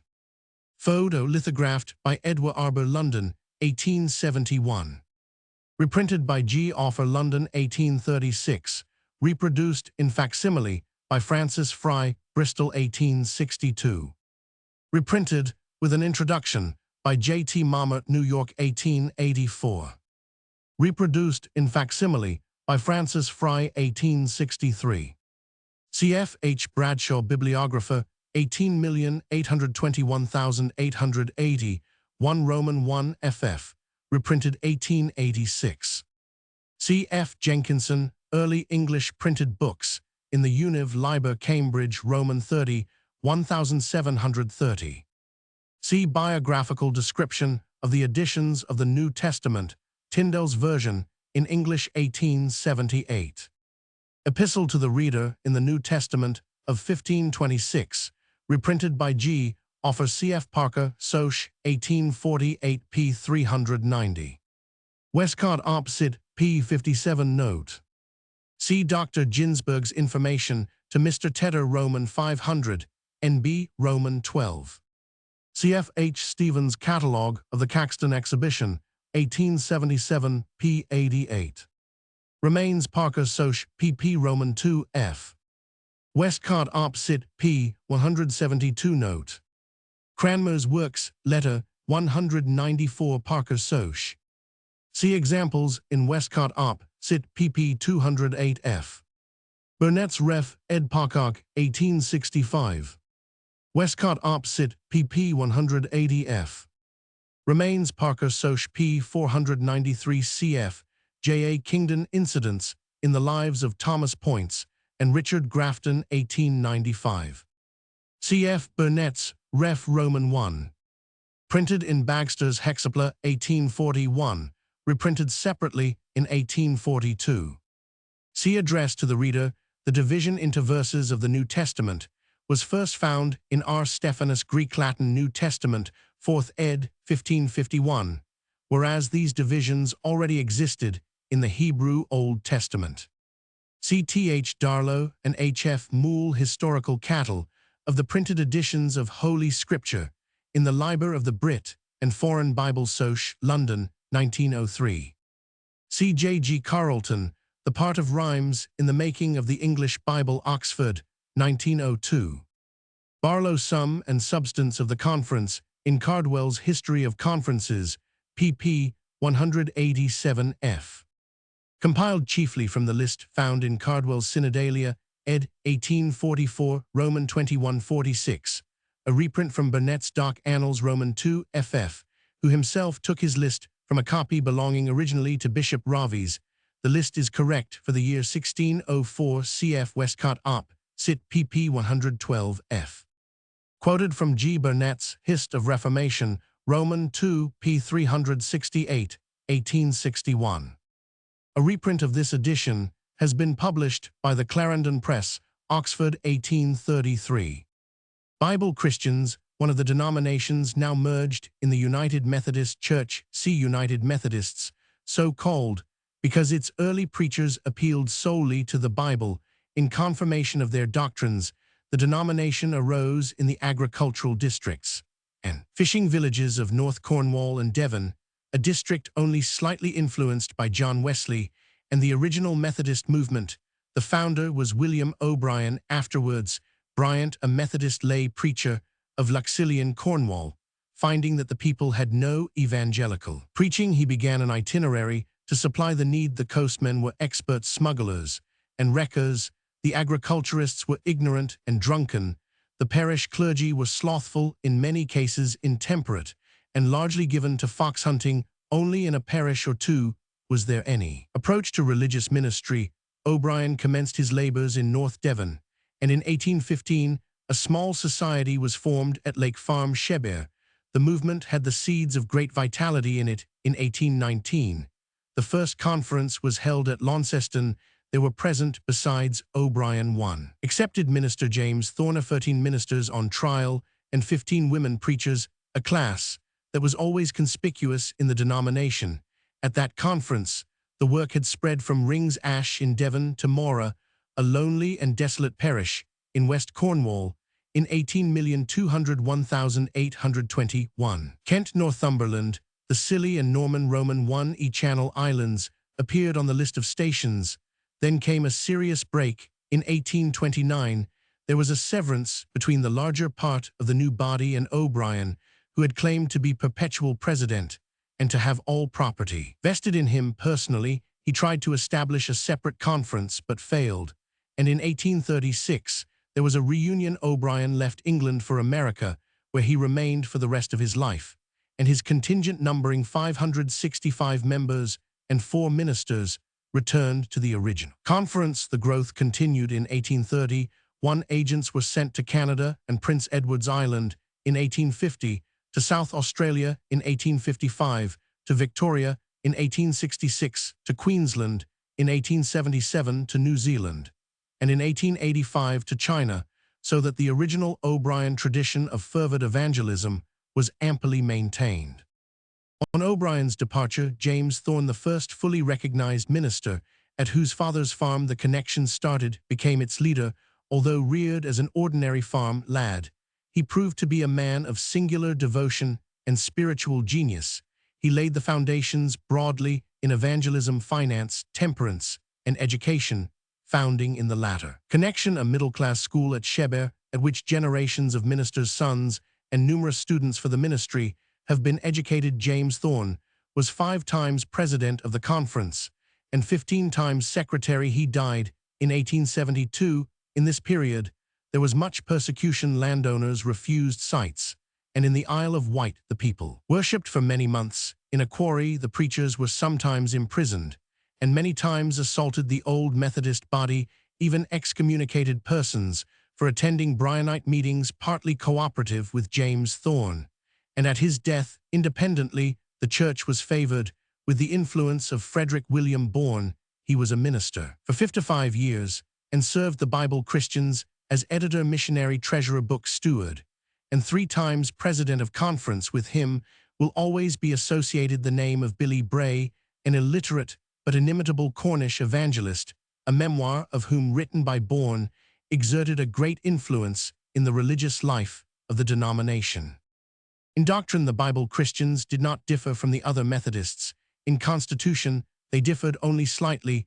There was an annual conference with full legislative power and ability to hold and dispose of property, composed of an equal number of lay and ministerial representatives. Meeting together, the local churches were grouped into circuits governed representatively by a quarterly meeting. The quarterly or circuit meetings were in turn organized into 12 districts, 11 in England and 1 in China. In 1906, the statistics showed 218 ministers, 32,549 members, and 652 chapels, with 47,301 scholars in Sunday schools. These figures include nearly 1,400 full and probationary members in the China Mission, the first fruits of 2 years' labor amongst the Miao tribe in the various colonial Methodist unions. The Bible Christians have contributed a total of 159 ministers, 14,925 members, and 660 chapels. The community supported a regular ministry from the beginning. Its members have been keen evangelists, trusting largely to revivals for their success, staunch radicals in politics, and total abstainers. To a man, both ministers and people entered with interest and sympathy into the scheme for union between themselves, the Methodist New Connection, and the United Methodist Free Church, which was successfully accomplished in 1906. See Methodism. Bible Societies, associations for translating and circulating the Holy Scriptures. This object has engaged the attention of the leaders of Christendom from early times. In an extant letter dated A. Roman 500, the Emperor Constantine requested Eusebius, Bishop of Caesarea, to provide him with 50 copies of the Old and New Testaments for use in the principal churches in Constantinople. In 797, Charlemagne commissioned Alcuin to prepare an amended text of the Vulgate. Copies of this text were multiplied, not always accurately, in the famous reading schools at Tours. The first book printed in Europe was the Latin Bible, and Copinger estimates that 124 editions of the Vulgate had been issued by the end of the 15th century. The Italian Bible was printed a dozen times before a Roman 500, and 18 editions of the German Bible had already been published before Luther's version appeared. The Reformation quickened men's interest in the Scriptures to an extraordinary degree, so that notwithstanding the adverse attitude adopted by the Roman Church at and after the Council of Trent, the translation and circulation of the Bible were taken in hand with fresh zeal and continued in more systematic fashion.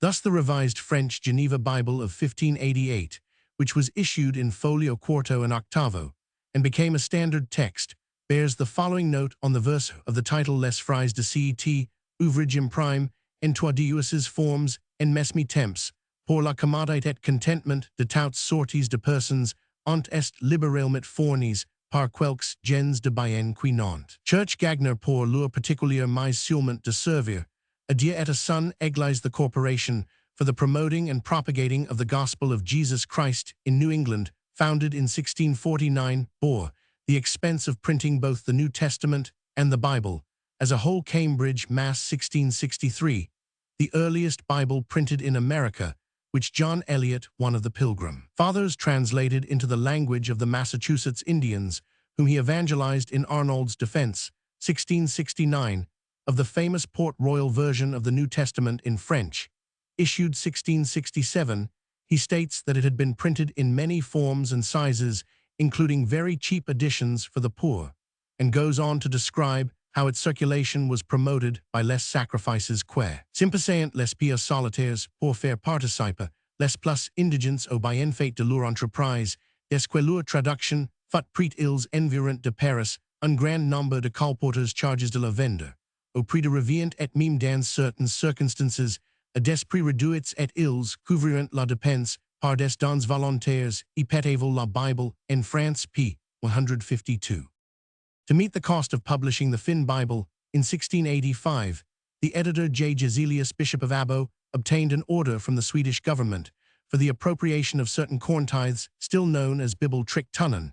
When the Finnish Bible Society began to publish editions of the Scriptures, the Tsar Alexander Roman I contributed 5,000 rubles from his privy purse, and ordered that these corn tithes should again be appropriated to this purpose for 5 years. From 1812, in 1701, at Frankfurt on Main, there appeared a quarto edition of the Ethiopic Psalter, whose editor H. Ludolf writes in his preface: Quamabrum nullum gratius officium Christiani huic nationi a me prestari passi. Putaviquam si Psalterium Ethiopicum quad, apud, illos non aliter quam, in membrana manuscriptum habiter et caro sutis venditor types mandari ejusc plurima exemplaria, nomen societatis indici in Habesinia gratis distribui curam. In 1719 appeared the first of numerous editions of the French 906 New Testament, connected with the name of the Abbé de Barneville, a priest of the Oratory at Paris, impressed by the popular ignorance of the Scriptures he himself translated, or caused others to translate the New Testament into French from the Vulgate, and formed an association to distribute copies systematically at low prices. The prefaces to his various editions contain details as to the methods of this association, and repeatedly insist on the importance of reading the Scriptures on this Société Biblique Catholique Francaise, C.O. Dowen, Histoire de la Société Biblique Protestante de Paris, Paris, 1868, pp. 46-51. Christian missionaries to non-Christian lands have naturally been among the most skillful translators and the most assiduous distributors of the Bible.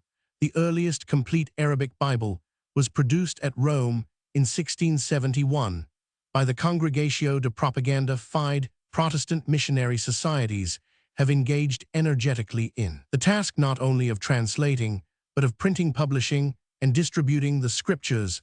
Thus the Society for Promoting Christian Knowledge, founded 1698, besides its other activities, has done much to cheapen and multiply copies of the Scriptures, not only in English and Welsh, but in many foreign languages early. In the 18th century, it printed editions in Arabic, and promoted the first versions of the Bible in Tamil and Telugu made by the Danish Lutheran missionaries, whom it then supported in South India.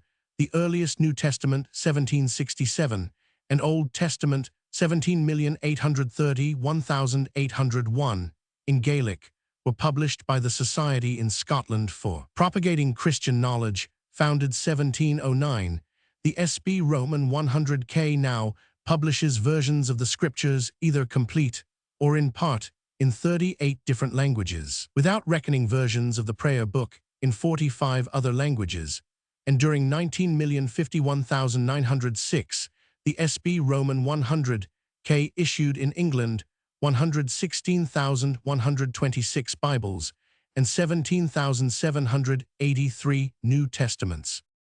The earliest noteworthy organization formed for the specific purpose of circulating the scriptures was the Canstein Bible Institute by Bellenstalt, founded in 1710 at Halle in Saxony by Karl Hildebrand Baron von Canstein, 16,671,719, who was associated with P.J. Spener and other leaders of Pietism in Germany.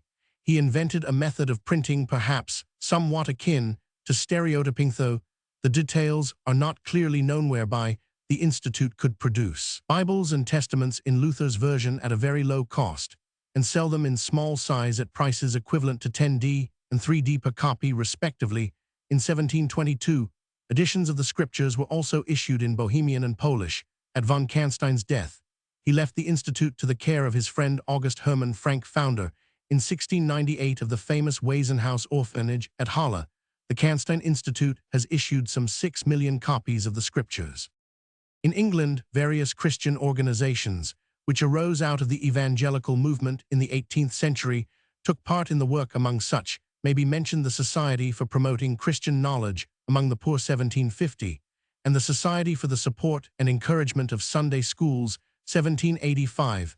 An institution was founded in 1780 under the name of the Bible Society, but as its sphere was restricted to soldiers and seamen, the title was afterwards changed to the Naval and Military Bible Society. The first ship among whose crew it distributed the scriptures was the Royal George, which had 400 of this society's Bibles on board when it foundered at Spithead on the 29th of August 1782. The French Bible Society, instituted in 1792, came to an end in 1803 owing to the Revolution. The British and Foreign Bible Society in 1804 was founded in London. The British and Foreign Bible Society, the most important association of its kind, it originated in a proposal made to the Committee of the Religious Tract Society by the Rev. Thomas Charles of Bala, who found that his evangelistic and philanthropic labors in Wales were sorely hindered by the dearth of Welsh Bibles. His colleagues in the Religious Tract Society united with other earnest evangelical leaders to establish a new society, which should have for its sole object to encourage a wider circulation of the Holy Scriptures without note or comment. This simplicity of aim is combined with a Catholicity of constitution, which admits the cooperation of all persons interested in the society's object. The Committee of Management consists of 36 laymen, 6 of them being foreigners resident in or near London, while of the remaining 30, half are members of the Church of England and half are members of other Christian denominations. Supported by representative Christian leaders such as Granville Sharp, Zachary Macaulay, William Wilberforce, Charles Grant, and Henry Thornton, with Lord Teignmouth, ex-Governor-General of India, as its first president, and Dr. Porteous, Bishop of London, as its friendly counsellor, the new society made rapid progress. It spread throughout Great Britain, mainly by means of auxiliaries, Roman 1e local societies affiliated but self-controlled, with subsidiary branches and associations, these last being often managed by women, up to 18,161,817. The parent society had received from its auxiliaries altogether 420,000. This system continues to flourish. In 19,051,906, the society had about 5,800 auxiliaries, branches, and associations in England and Wales, and more than 2,000 auxiliaries abroad, mainly in the British colonies, many of which undertake vigorous local work, besides remitting contributions to London. The Society's advance was checkered by several controversies. Its fundamental law, to circulate the Bible alone without note or comment, was vehemently attacked by Bishop Marsh and other divines of the Church of England, who insisted that the prayer book ought to accompany the Bible. Another more serious controversy related to the circulation chiefly through affiliated societies on the continent of Bibles containing the deuterocanonical books of the Old Testament. In 1826, the society finally resolved that its fundamental law be fully and distinctly recognized as excluding the circulation of those books or parts of books, which are usually termed apocryphal. This step, however, failed to satisfy most of the society's supporters in Scotland, who proceeded to form themselves into independent organizations, grouped for the most part round centers at Edinburgh and Glasgow. These were finally amalgamated in 1861 into the National Bible Society of Scotland. See, a third dispute turned upon the admissibility of non-Trinitarians to the privilege of cooperation, the refusal of the society to alter its constitution, so as formally to exclude such persons, led to the formation 1830, one of the Trinitarian Bible Society, which is still in existence. A fourth controversy arose out of the restrictive renderings of the term baptize and its cognate terms adopted by William Carey and his colleagues in their famous Serampore versions, towards publishing which the society had contributed up to 1830. Nearly 30,000 protests from other Indian missionaries led the society to determine that it could circulate only such versions as gave neutral renderings for the terms in question. As a sequel, the Bible Translation Society was founded in 1839 to issue versions embodying distinctively Baptist renderings. By one of its original laws, the British and Foreign Bible Society could circulate no copies of the Scriptures in English other than King James Version of 1611. In 1901, this law was widened to include the Revised English Version of 18,811,885.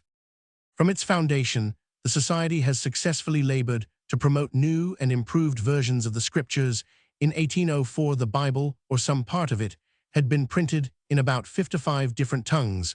By the year 1906, versions, more or less complete, had been published in more than 530 distinct languages and dialects, and in 400 of these, the work of translation, printing, or distribution had been promoted by the Society. Translations or revisions in scores of languages are still being carried on by companies of scholars and representative missionaries in different parts of the world, organized under the Society's auspices, and largely at its expense. New versions are made wherever practicable from the original Hebrew or Greek text, and the results thus obtained have a high philological value and interest. The Society's interdenominational character has commonly secured what could hardly otherwise have been attained: the acceptance of the same version by missions of different churches working side by side. The Society supplies the Scriptures to missions of every Reformed communion on such terms that as a rule the books distributed by the missions involve no charge on their funds, except under special circumstances. The Society does not encourage wholesale free distribution, but provides cheap editions at prices which the poorest can pay. On the whole, it receives from sales about 40 of what it expends in preparing, printing, and circulating the books. During the year 19,051,906, the Society's circulation reached the unprecedented total of 5,977,453 copies, including 968,683 Bibles and 1,326,475 Testaments. Of the whole, 1,921,000 volumes were issued from the Bible House, London, and 1,331,000 were in English or Welsh, circulating chiefly in England and the British colonies. The other main fields of distribution were as follows: France 203,000 copies, Central Europe 679,000, Italy 117,000, Spain and Portugal 120,000, the Russian Empire 595,000, India, Burma and Ceylon 768,000, Japan 286,000, and China 1,075,000, most of these last being separate gospels. The Society spends $10,000 a year in grants to religious and philanthropic agencies at home. Outside the United Kingdom, 907. It has its own agencies or secretaries in 27 of the chief cities of the world, and maintains depots in 200 other centers. it employs 930 Christian colporteurs abroad who sold in 19,051,906 over 2,250,000 volumes. It supports 670 native Christian Bible women in the East in connection with 40 different missionary organizations. The Centenary Festival in 1904 was celebrated with enthusiasm by the Reformed. Churches and their foreign missions throughout the world. Messages of congratulation came from the rulers of every Protestant nation in Christendom, and a centenary Thanksgiving fund of 250,000 guineas was raised for extending the Society's work during the year 19,051,906. The Society expended 238,632, while its income was 231,964, of which 98,204 represented receipts from sales up to the 31st of March 1906. The Society had expended altogether 14,686,072 and had issued 198,515,199 copies of the Scriptures, of which more than 78 million were in English. In Scotland, the Edinburgh Bible Society 1809, the Glasgow Bible Society 1812, and other Scottish auxiliaries, many of which had dissociated themselves from the British and Foreign Bible Society after 1826, were finally incorporated 1861 with the National Bible Society of Scotland, which has carried on vigorous work all over the world, especially in China, during 1905, with an income of 27,108. It issued 1,590,881 copies, 907,000 of which were circulated in China. Its total issues from 1861 to 1906 were 26,106,265 volumes. In Ireland, the Hibernian Bible Society, originally known as the Dublin Bible Society, was founded in 1806, and with it were federated kindred Irish associations formed at Cork, Belfast, Derry, Roman 100. The Hibernian Bible Society, whose centenary was celebrated in 1906, had then issued a total of 5,713,837 copies. It sends an annual subsidy to aid the foreign work of the British and Foreign Bible Society. Other European societies, the Impulse, which founded the British and Foreign Bible Society in 1804, soon spread over Europe, and notwithstanding the turmoils of the Napoleonic Wars, kindred organizations on similar lines quickly sprang up, promoted and subsidized by the British and Foreign Bible Society. Many of these secured royal and aristocratic patronage and encouragement. Tsar of Russia, the kings of Prussia, Bavaria, Sweden, Denmark, and Württemberg, all lending their influence to the enterprise.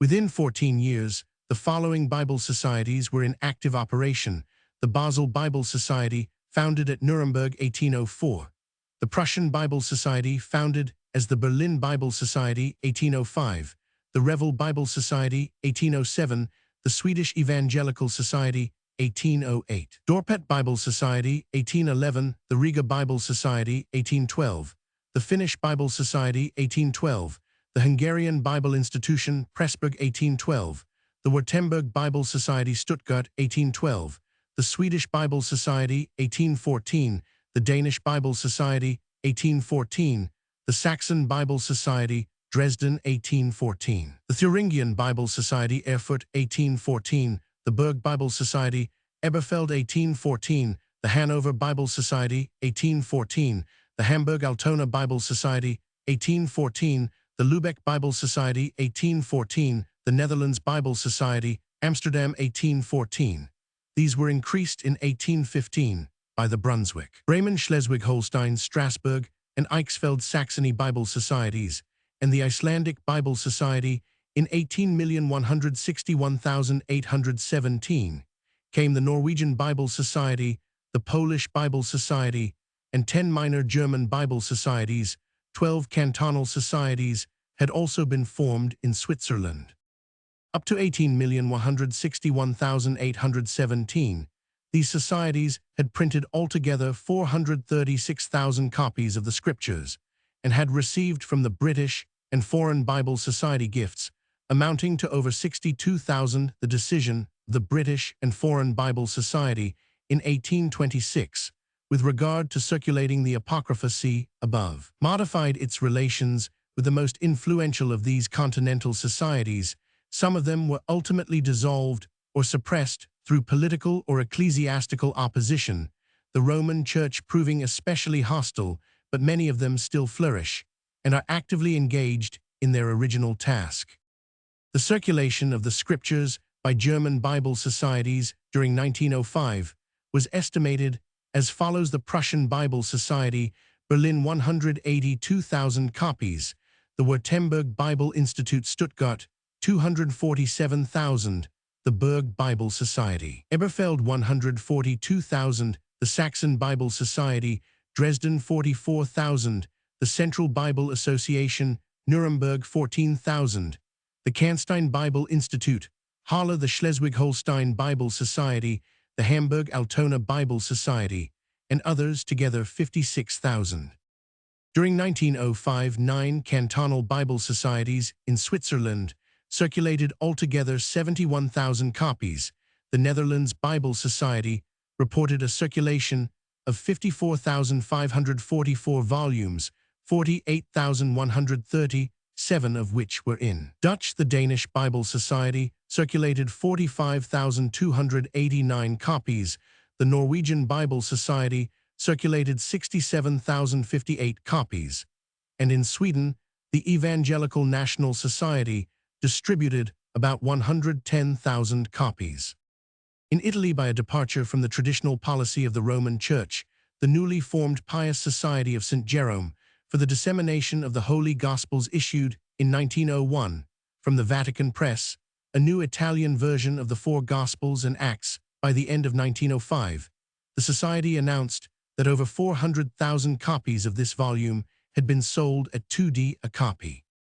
In France, the Société Biblique Protestante de Paris, founded in 1818, with generous aid from the British and Foreign Bible Society, had a somewhat restricted basis and scope. In 1833, the Société Biblique Francaise et Étrangère was formed on wider lines. After its dissolution in 1863, many of its supporters joined the Société Biblique de France, which dates from 1864 and represents chiefly members of the Église Libre and kindred French evangelicals. During 1905, its issues were 34,475 copies, while the Société Biblique Protestante de Paris issued 61 copies. Of these non-British societies, the most noteworthy was established in Russia in December 1812, while the last shattered remnants of Napoleon's Grand Army struggled across the ice of the Niemen. The Tsar Alexander Roman I sanctioned plans for a Bible Society, which was promptly inaugurated at St. Petersburg under the presidency of Prince Galitzin. Through the personal favor of the Tsar, it made rapid and remarkable progress. Nobles and ministers of state, with the chief ecclesiastics not only of the Russian Church, but of the Roman, the Uniate, the Armenian, the Greek, the Georgian, and the Lutheran churches, found themselves constrained to serve on its committees. By the close of 1823, the Russian Bible Society had formed 289 auxiliaries, extending eastwards to Yakutsk and Okhotsk, and had received altogether 145,640 in 1824.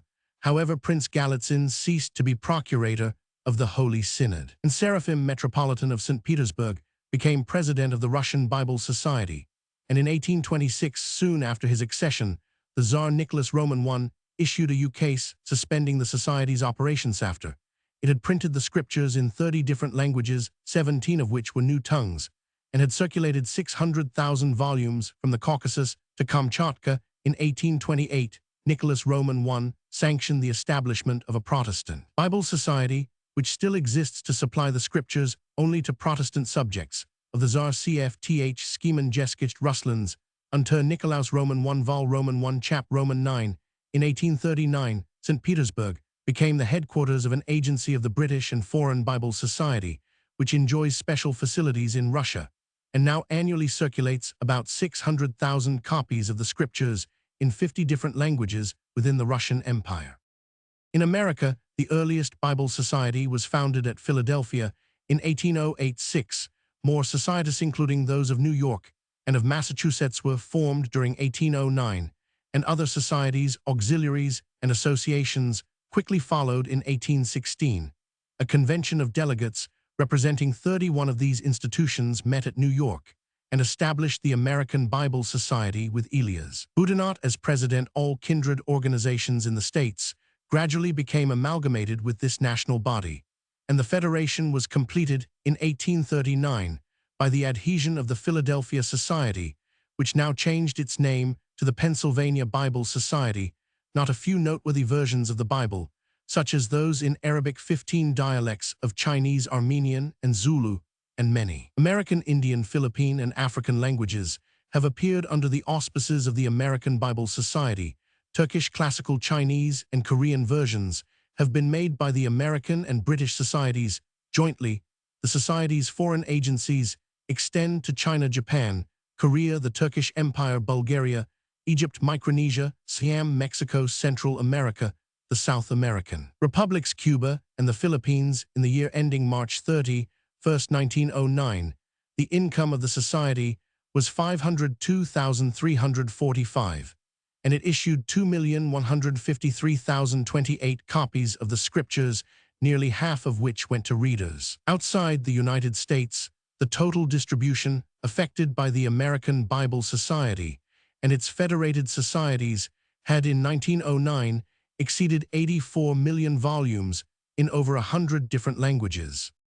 Authorities. Besides the published reports of the societies in question, the following works may be mentioned: J. Owen, History of the First 10 Years of the British and Foreign Bible Society, London, 18,161,820. G. Brown, History of the Bible Society, London, 1859. Bertram Jeskich, Der Constitution by Bellenstolt Halle, 1863. Epetavol la Bible en France, Paris, 1864. Odoin, Histoire de la Société Biblique Protestante de Paris, Paris, 1868. G. Barrow, 908. The Bible in Spain, London, 1849.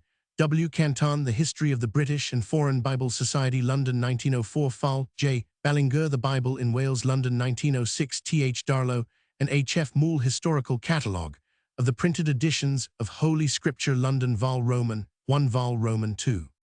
T. H. Roman 500. Bibliography and bibliology.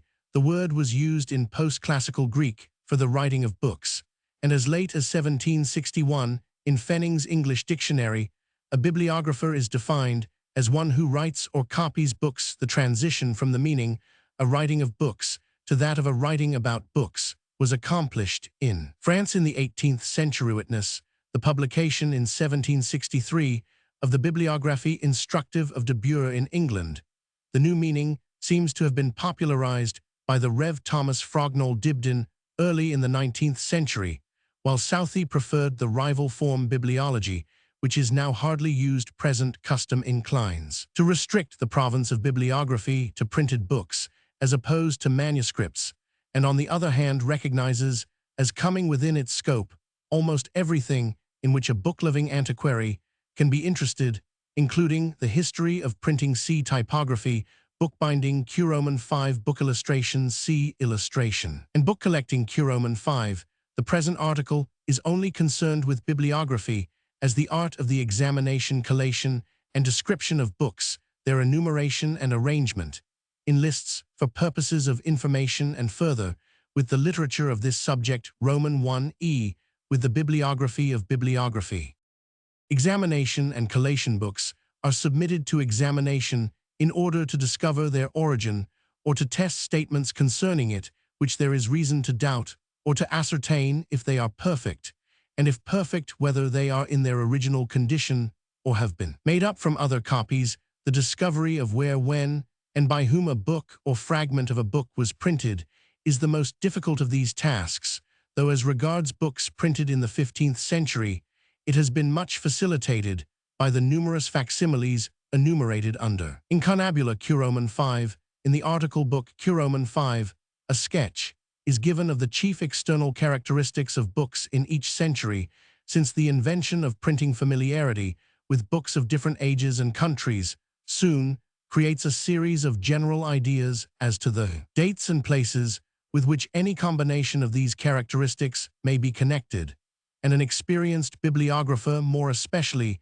if he knows something of the history of paper, will quickly narrow down the field of inquiry sufficiently to make special search possible. As regards the correction of misstatements in early books as to their place and origin, glaring piracies, such as the Lyonese counterfeits of the octavo editions of the classics printed by Aldus at Venice, and the numerous unauthorized editions of works by Luther professing to be printed at Wittenberg, have long ago been exposed. A different variety of the same kind of puzzle arises from the existence of numerous original editions with fictitious imprints. As early as 1499, a Brescia printer, in order to evade the privilege granted to Aldus, gave to an edition of Politian the spurious imprint Florentiae, and in the 16th century many controversial books printed in England purported to have been issued in German towns or with pleasant humor at Rome before the castle of S. Angel at the sign of S. Peter. Only a knowledge of the general characteristics which a book printed at such a place and such a time should possess will secure avoidance of these traps, but when suspicion has been aroused, the whole story will often be found in such books as well as Die Maske Literatur der Älteren und Neueren Sprachen, 18,561,867, and Die Falschen und Fingerten Druckort, 1864. Brunet's Imprimeurs Imaginaires et Libraires supposes, 1866, de Brûlance la Liberté de la Presse, en France Histoire de Pierre du Marteau, Imprimer à Cologne Roman 1,001,888, in the various bibliographies of erotica, and in Brunet's Manuel de l'Amateur and other handbooks for the use of collectors. A special case of this problem of piracies and spurious imprints is that of the modern photographic or type facsimile forgery of small books possessing a high commercial value,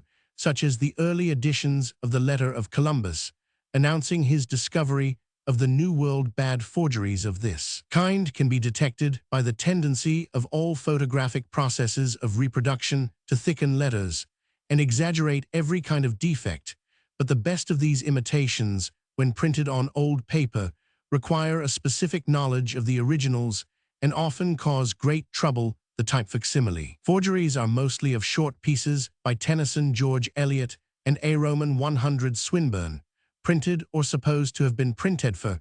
It is doubtful if some of these forgeries ever had any originals for circulation among friends. These trifles should never be purchased without a written guarantee.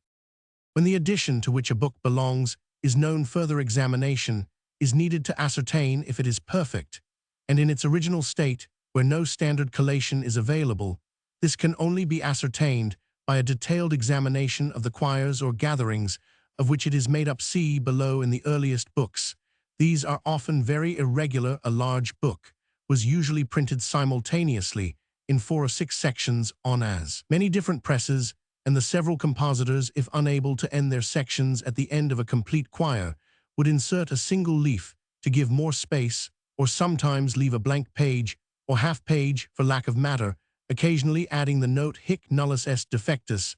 A careful examination of the text, a task from which bibliographers often shrink, and a comparison with other editions are the only remedies in these cases. If a copy contains the right number of leaves, the further question arises as to whether any of these have been supplied from other copies, or are in facsimile. Few collectors, even now, are educated enough to prefer copies in the condition in which the ravages of time have left them to those which have been completed by dealers. Hence, many old books have been made up with leaves from other copies, or not infrequently from other editions. These meddlings often defy detection, but proof of them may be found in differences in the height and color of the paper, in the 2 corresponding leaves at either end of a folio quire, both possessing a watermark, or in their wiremarks not corresponding, or in very early books, by the ornamentation added by hand being in a different style. It should be mentioned that there are books of which it is difficult to find 2 copies in exact agreement, either to quicken presswork, or to comply with trad regulations made in the interest of compositors. In some books, of which large 909 numbers were required, for example, the paraphrases of Erasmus, the first prayer book of Edward Roman VI, and the songs and sonnets known as Tottel's Miscellany. Each form was set up 2 or more different times. The forms were then used at haphazard for printing, and both at this stage. And when the printed sheets came to be stitched, almost any number of different combinations might be made. The books named were all printed in the middle of the 16th century, but probably later instances could be produced. Description: the ideal towards which all bibliographical work should be directed is the provision in an accessible form of a standard description, of a perfect copy of every book of literary, historical, or typographical interest, as it first issued from the press, and of all the variant issues and editions of it, when such standard descriptions shall have been made adequately checked and printed.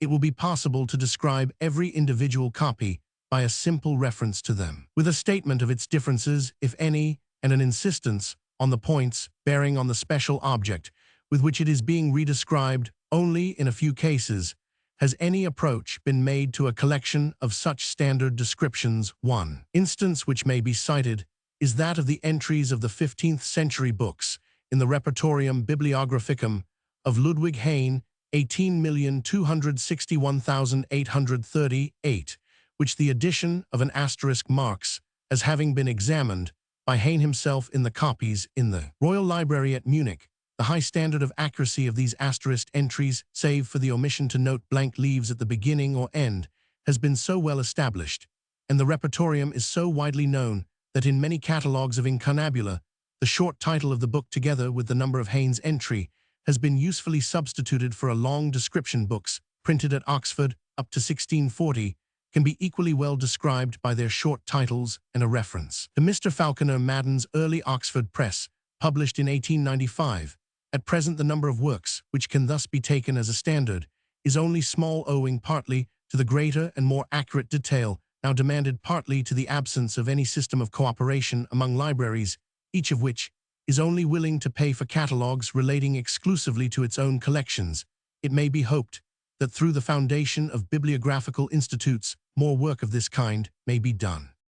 A standard description of any book must as a rule consist of the following sections, though in the case of works which have no typographical interest, some of the details may be advantageously omitted. A literal transcript of the title page, also of the colophon, if any, and of any headings or other portions of the book, serving to distinguish it from other issues, be statements as to the size or form of the book, the gatherings or quires of which it is made up, with the total number of leaves, the measurement of an uncut copy, or of the type page, a note of the types in which different parts of the book are printed, and a reference to any trustworthy information already in print.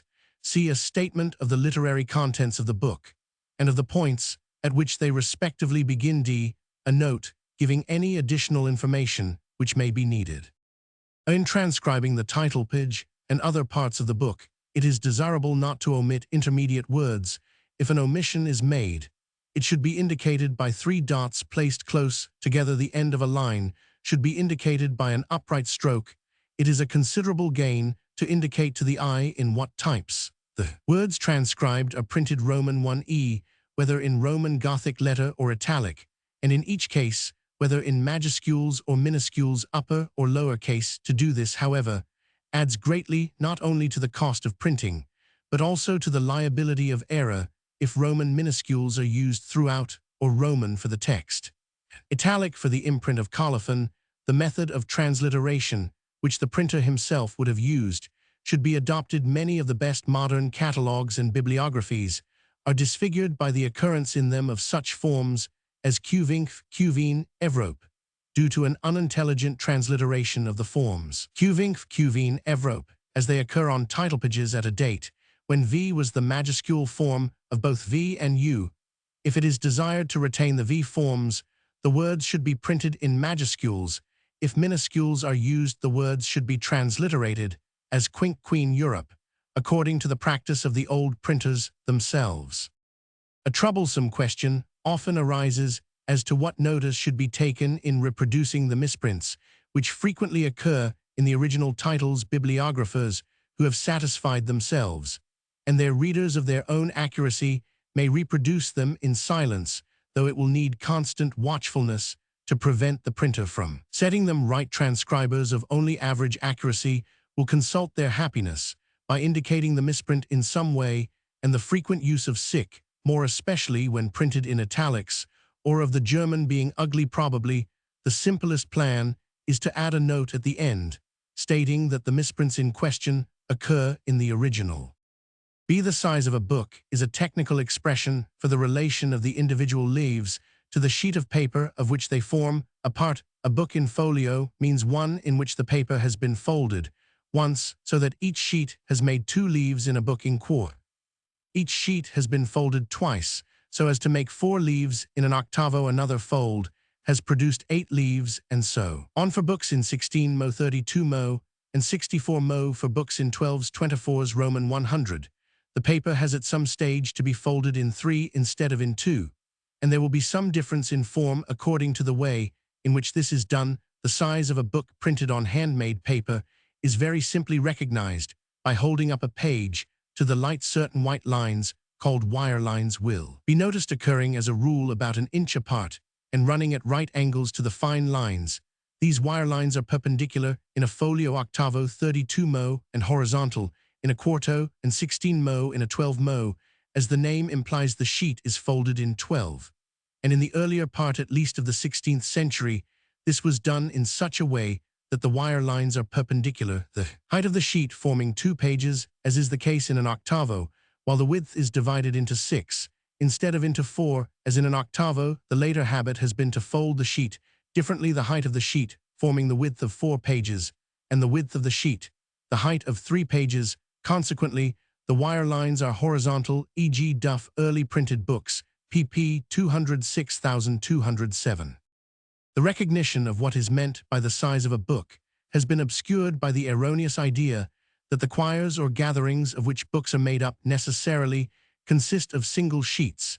If this were so, all folios would be in gatherings of 2 leaves, each, all quartos in gatherings of 4 leaves, all octavos in gatherings of 8s, in the case of books printed on handmade paper. This is generally true of octavos, but to reduce the amount of sewing, the earliest folios were usually arranged in 10s, Roman 1e, in gatherings of 5 sheets or 10 leaves, while in Shakespeare's time, English folios were mostly in 6s. In the same way, quartos are often found made up in 8s. And on the other hand, the use of a half-sheet produces a gathering of only 2 leaves. When a manuscript or early printed book was being prepared for binding, it was usual for the order in which the quires or gatherings were to be arranged to be indicated by signing them with the letters of the alphabet in their order, the alphabet generally used being the Latin, in which I stands for both I and JV, for both U and V, and there is no W. If more than 23 letters were needed, the contractions for et con rum, and less often, that for us were used as additional signs, and for large books minuscules were used as well as majuscules, and the letters were doubled. In 1472, printed signatures came into use. If the quires or gatherings in the book to be described are signed in print, the signatures used should be quoted without brackets. If they are not signed, the order of the gatherings should be noted by the letters of the alphabet in square brackets. In each case, the number of leaves in each gathering should be shown by index figures. Thus, 6 gatherings of 8 leaves, followed by one of 4, should be represented by the symbols F8G for the makeup of an old book. In original binding is usually sufficiently shown by the strings in the middle of each quire. In books which have been rebound, help may sometimes be obtained from the fact that between roughly 1750 and 1850, a period during which there was much rebinding of early books, the gatherings, before being put into their new quires, were mostly separately pressed, with the result that the outer pages of each gathering are much smoother than the rest. But the only safe guide to the makeup of an old book without printed signatures is a collation by means of the watermarks. Roman 1e, the devices with which the papermaker as a rule marked each sheet. C paper in a folio book. One of every pair of leaves should have a watermark in the middle of the paper. In a quarto, some pairs of leaves will have no watermark, in others it will be found divided by the fold of the paper. As the great majority of books without printed signatures are in folio or quarto 910, the sequence of watermarked and unwatermarked leaves, if carefully worked out, will mostly reveal the makeup of the successive gatherings. After the size and sequence of the gatherings has been stated, the total number of leaves should be noted, with a mention of any numeration of them given in the book. Any discrepancy between the total of the leaves assigned to the successive gatherings and the total as separately counted of course points to an error, and the reckonings must be repeated till they tally. Errors in the printed enumeration of the leaves of old books are common, and it is seldom necessary to point them out in detail when reference has to be made to a particular page of an old book. The printed signatures offer the readiest means an index number placed below the letter indicating the number of the leaf in the gathering and the addition of recto or verso marking the upper or under page of the leaf. Thus x4 recto. Some bibliographers prefer the rather clumsier form. X4 recto stands for the first page of the fourth leaf of the gathering signed Roman 10. Where there are no printed signatures, the leaf number may be given the letters A and B above the numeral taking the place of recto and verso. Leaf 99A, where some leaves of a book are numbered, and others not if the reference is to the printed numeration. This should be stated. Printed leaf numeration is found as early as 1470 and became common about 10 years later. Printed pagination did not become common till nearly the middle of the 16th century. The foregoing details are all directed to showing which leaves of a book would be printed by the same pull of the press, how it was made up for binding, and how imperfections in any copy may be detected. They give little or no indication of the dimensions of the book. In the case of modern editions, this may be done by adding one of the trade epithets pot foolscap crown Roman 100 to the name of the size which, when thus qualified, denotes paper of a particular measurement. See paper.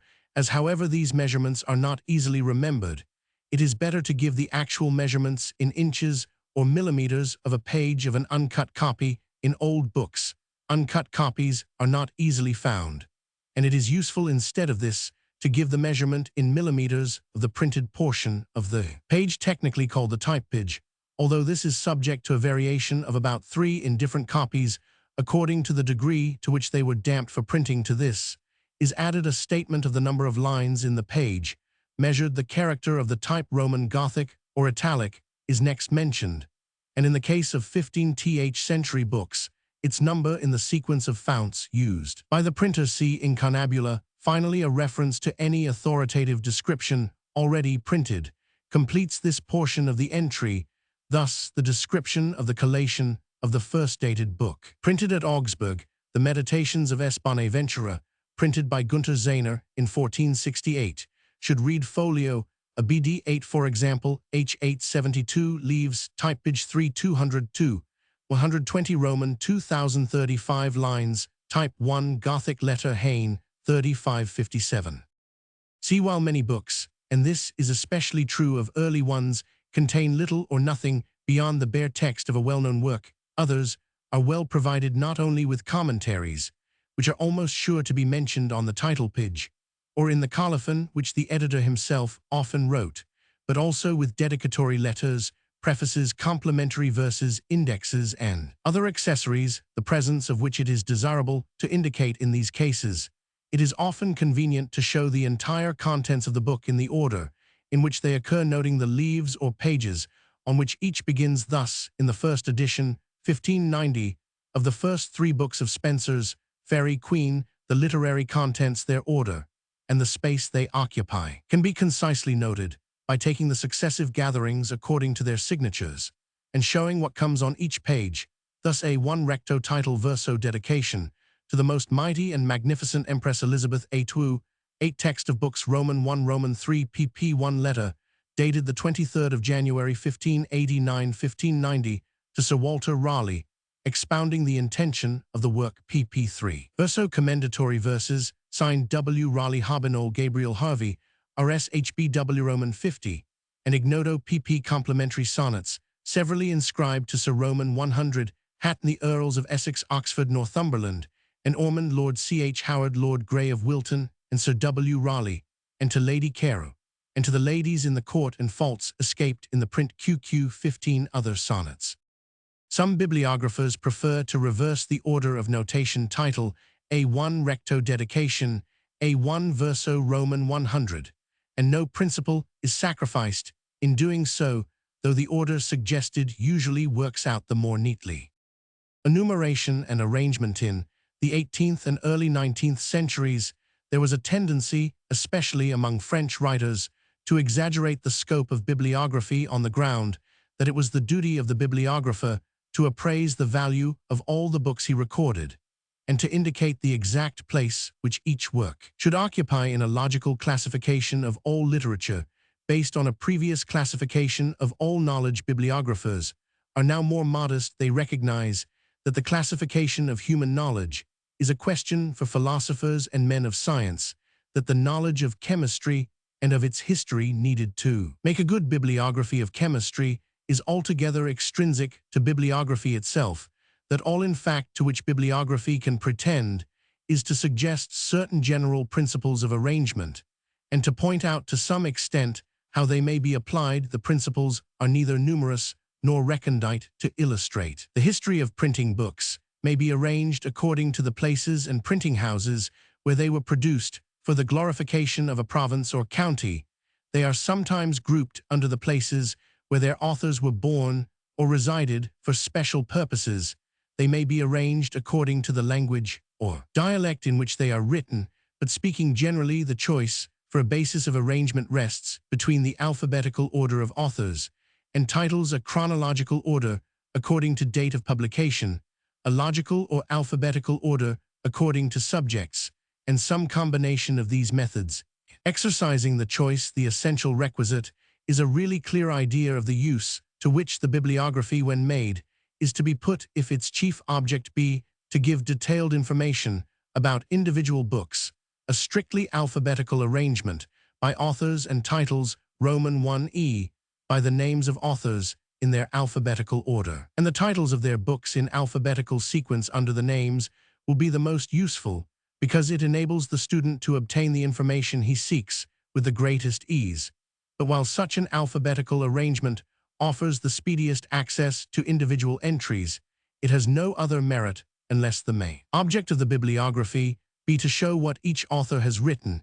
If it is desired to illustrate the history and development of a subject, or the literary biography of an author, the book should be entered chronologically. If direction in reading is to be given, this can best be offered by a subject index, in which the subjects are arranged alphabetically for speedy reference, and the books chronologically under the subject, so that the newest are always at the end. Lastly, if the object is to show how far the whole field has been covered, and what gaps remain to be filled, a class catalogue, arranged according to what are considered the logical subdivisions of the subject, has its advantages. It is important, however, to remember that if the bulk of the bibliography is very large, a principle of arrangement, which would be clear and useful on a small scale, may be lost in the quantity of pages over which it extends. An arrangement which cannot be quickly grasped, whatever satisfaction it may give its author, is useless to readers, the measure of its inutility being the worn condition of the alphabetical index, to which those who cannot carry a complicated logical arrangement in their heads are obliged to turn in the first instance to find what they want. It should be obvious that any system which necessitates a preliminary reference to a key or index rests under grave suspicion, and needs some clear counterbalancing gain to justify the loss of time which it entails. The main classification should always be that which will be most immediately useful to readers of the books, to throw light on the history of a subject, and to indicate how far the field is covered, are honorable objects for compilers, but should mostly be held subordinate to practical use. It is noteworthy also that they may often be better forwarded by means of an index or table than by the main arrangement. The history of Haynes' Repertorium Bibliographicum, which enumerates in an alphabetical arrangement of authors and titles some 16,000 books printed in the 15th century, is a good example of this. For 6 to 5 years, it was of the utmost use for its accurate descriptions of individual books, but threw practically no light on the history of printing. In 1891, Dr. Conrad Berger published an appendix to it containing an index of printers. Since greatly enlarged in his index, to Dr. Copinger's supplement to Hayne 1902, the form of the index enables each printer's work to be seen at a glance, and the impetus given to the study of the history of printing was very great. But if the book had originally been arranged under printers instead of authors, it would have been far more difficult to use. Its literary value would have been halved, and the record of the output of each press, now instantly 911 visible, would have been obscured by the fuller entries, causing it to extend over many pages. The bibliography of bibliography, the zeal of students of early printing, has provided the material for an almost exhaustive list, see incunabula, of the books printed in the 15th century, still extant of those printed in the years 15,011,530. 6. There is a tentative enumeration in the continuation of Panzer's Annals Typographicae 1803, and materials are gradually being collected for improving and extending this, but the projects once formed for a universal bibliography have dwindled in proportion as the output of the press has increased, and the nearest approaches to such a work are the printed catalogue of the Library of the British Museum and that of the Bibliothèque Nationale at Paris, now in progress, of books of great rarity unrepresented in these catalogues. A fairly sufficient record exists in Brunet's Manuel du Libraire, the bibliographical collections of Mr. W. Roman 100, Hazlitt, the Bibliographer's Manual by Loans, and the other bibliographical works enumerated in the article on book collecting Q. Roman 5, when a universal bibliography was recognized as an impossibility. Patriotism suggested the compilation of national bibliographies, and the Bibliotheca Britannica of Robert Watt Edinburgh, 1824, remains an extraordinary example of what the zeal of a single man could accomplish in this direction. Querauds La France littéraire Paris, 18,271,839, while it gives fuller titles, is much less comprehensive, embracing mainly books of the 18th and early 19th centuries, and only such of these as appeared to the compiler to be written by savants, historians, et gens de lettres, in the works of Heinsius Allgemeiners. Bücherlexikon 17,001,815, Leipzig 18,121,817, and Kaiser Bücherlexikon 1750 Roman 100 Leipzig, 1834 Roman 100 Germany, possesses a fine record of her output of books during the last 2 centuries, and since the organization of the book trade, contemporary lists of books with resumes and indexes issued at intervals exist for most European countries for the period before these became of importance in England.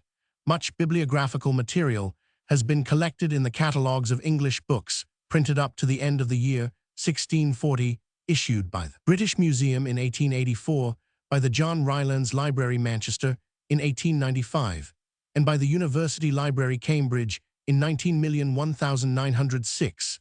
A similar record of the rich English collections in the Bodleian Library, Oxford, remains a great desideratum, while these substitutes for a universal author catalogue have gradually been provided. Similar contributions to a universal subject catalogue have been made in the form of innumerable special bibliographies compiled by students or bookmen interested in special subjects or departments of literature. The most important of these are enumerated in the bibliographical notes appended to articles in this encyclopedia, but many attempts have been made to compile separate catalogues of them. The most recent of these bibliographies of bibliographies naturally take over all that is of any value in their predecessors, and it may suffice therefore to make special mention of the following: Bibliotheca Bibliographica, Kritisches Verzeichnis der des Gesamtgebiet der Bibliographie betreffenden Literatur des in- und Auslands in systematisches Ordnungsbearbeitet von Dr. Julius Petzold mit alphabetischen Namen und Sachregister Leipzig, 1866. 8 vo pp. Roman 12, Manuel de Bibliographie Générale par Henry Stein, Paris, 1898. 8 vo pp. Roman 20, Manuel de Bibliographie Historique par Ch. Roman 5, Langlois, Paris, 1901. 12 mo pp. Roman 11, a register of national bibliography, with a selection of the chief bibliographical works and articles printed in other countries, by W. P. Courtney, London, 1905. 8 vo pp. Roman 8. It should also be noted that the list of books of reference in the reading room of the British Museum, first published in 1889, and the subject index of the modern works, added to the library of the British Museum in the years 18,811,900, edited by G.K. Fortescue. Supplements published every 5 years include entries of a vast number of bibliographical works, and that an eclectic list with a valuable introduction will be found in Professor Ferguson's Some Aspects of Bibliography, Edinburgh 1900. A W. Poe. Some bibliographers prefer to use double strokes to avoid confusion with the old-fashioned long commas. Others use a single stroke to indicate the space between two lines and increase the number of strokes where the space left is wider than this. 2. It may be noted that some confusion is caused in descriptions of books by the word sheet, which should be restricted to the original sheet of paper, which by folding becomes folio quarto Roman 100, being applied also to the double leaf of 4 pages. A word specially appropriated to this is greatly needed, and as gatherings of 2, 3, 4 Roman 100 of such double leaves are known technically as duonians, ternians, quaternians Roman 100, the double leaf itself might well be called a unit. 3. Here specify the page measured. Bibliomancy from the gr. a book and prophecy, a form of divination. Q. Roman 5, by means of the Bible or other books. The method employed is to open the Bible haphazard and be guided by the first verse, which catches the eye. Among the Greeks and Romans, the practice was known under the name of sortes Homerici or sortes Virgilianae, the books consulted being those of Homer or Virgil. Bibracte, an ancient Gaulish town, the modern Mont Beuvray near Autun in France, here on a hilltop 2,500 ft above sea level. Excavation has revealed a vast area of 330 acres girt with a stone and wood rampart 3 Roman 1,000 long, and containing the remains of dwelling houses, a temple of Bibractes, and the workshops of iron and bronze workers and enamelers. It was the capital of the Aedui in the time of Julius Caesar. Later on, Augustus removed the inhabitants to his new town Augustagunum Autun to destroy the free native traditions. Another far more obscure town in Gaul near Reims also bore the name. See Bulliet Fouilles de Beuvray de Chillet Oppidum de Bibracte, also references S. Roman 5 Aedui. Bibulus, a surname of the Roman gens Calpurnia, the best known of those who bore it, was Marcus Calpurnius Bibulus, consul with Julius Caesar 59 B Roman 100. He was the candidate put forward by the aristocratical party in opposition to Roman 50 Lucius, who was of the party of Caesar, and bribery was freely used with the approval of even the rigid Cato Suetonius Caesar 9 to secure his election. But he proved no match for his able colleague. He made an attempt to oppose the agrarian law introduced by Caesar for distributing the lands of Campania, but was overpowered and even personally ill-treated by the mob. After making vain complaints in the Senate, he shut himself up in his own house during the remaining 8 months of his consulship, taking no part in public business, beyond fulminating edicts against Caesar's proceedings, which only provoked an attack upon his house by a mob of Caesar's partisans. His conduct gave rise to the jest that Julius and Caesar were consuls during that year, when the relations of Caesar and Pompey became strained. Bibulus supported Pompey. Plutarch Cato Minor 41, and joined in proposing his election as sole consul 52 B Roman 100. Next year he went to Syria as proconsul, and claimed credit for a victory gained by one of his officers over the Parthians before his own arrival in the province. After the expiration of his term of office, Pompey gave him command of his fleet in the Ionian Sea. He proved himself utterly incapable. His chief exploit was the burning of 30 transports on their return from Epirus, whither they had succeeded in conveying Caesar and some troops from Brundusium. He died soon afterwards, 48, of fatigue and mortification. Caesar Bell Roman 104 Roman 318 Dio Cassius Roman 41. Although not a man of great importance, Bibulus showed great persistency as the enemy of Caesar. Cicero says of him that he was no orator, but a careful writer. By his wife Portia, daughter of Cato, afterwards married to Brutus. He had 3 sons. The 2 eldest were murdered in Egypt by some of the soldiery of Gabinius. the youngest Lucius Calpurnius Bibulus, fought on the side of the Republic at the Battle of Philippi, but surrendered to Antony soon afterwards, and was by him appointed to the command of his fleet. He died about 32. While governor of Syria under Augustus, he wrote a short memoir of his stepfather Brutus, which was used by Plutarch Appian B. Roman 100 Roman for Plutarch Brutus, 1323.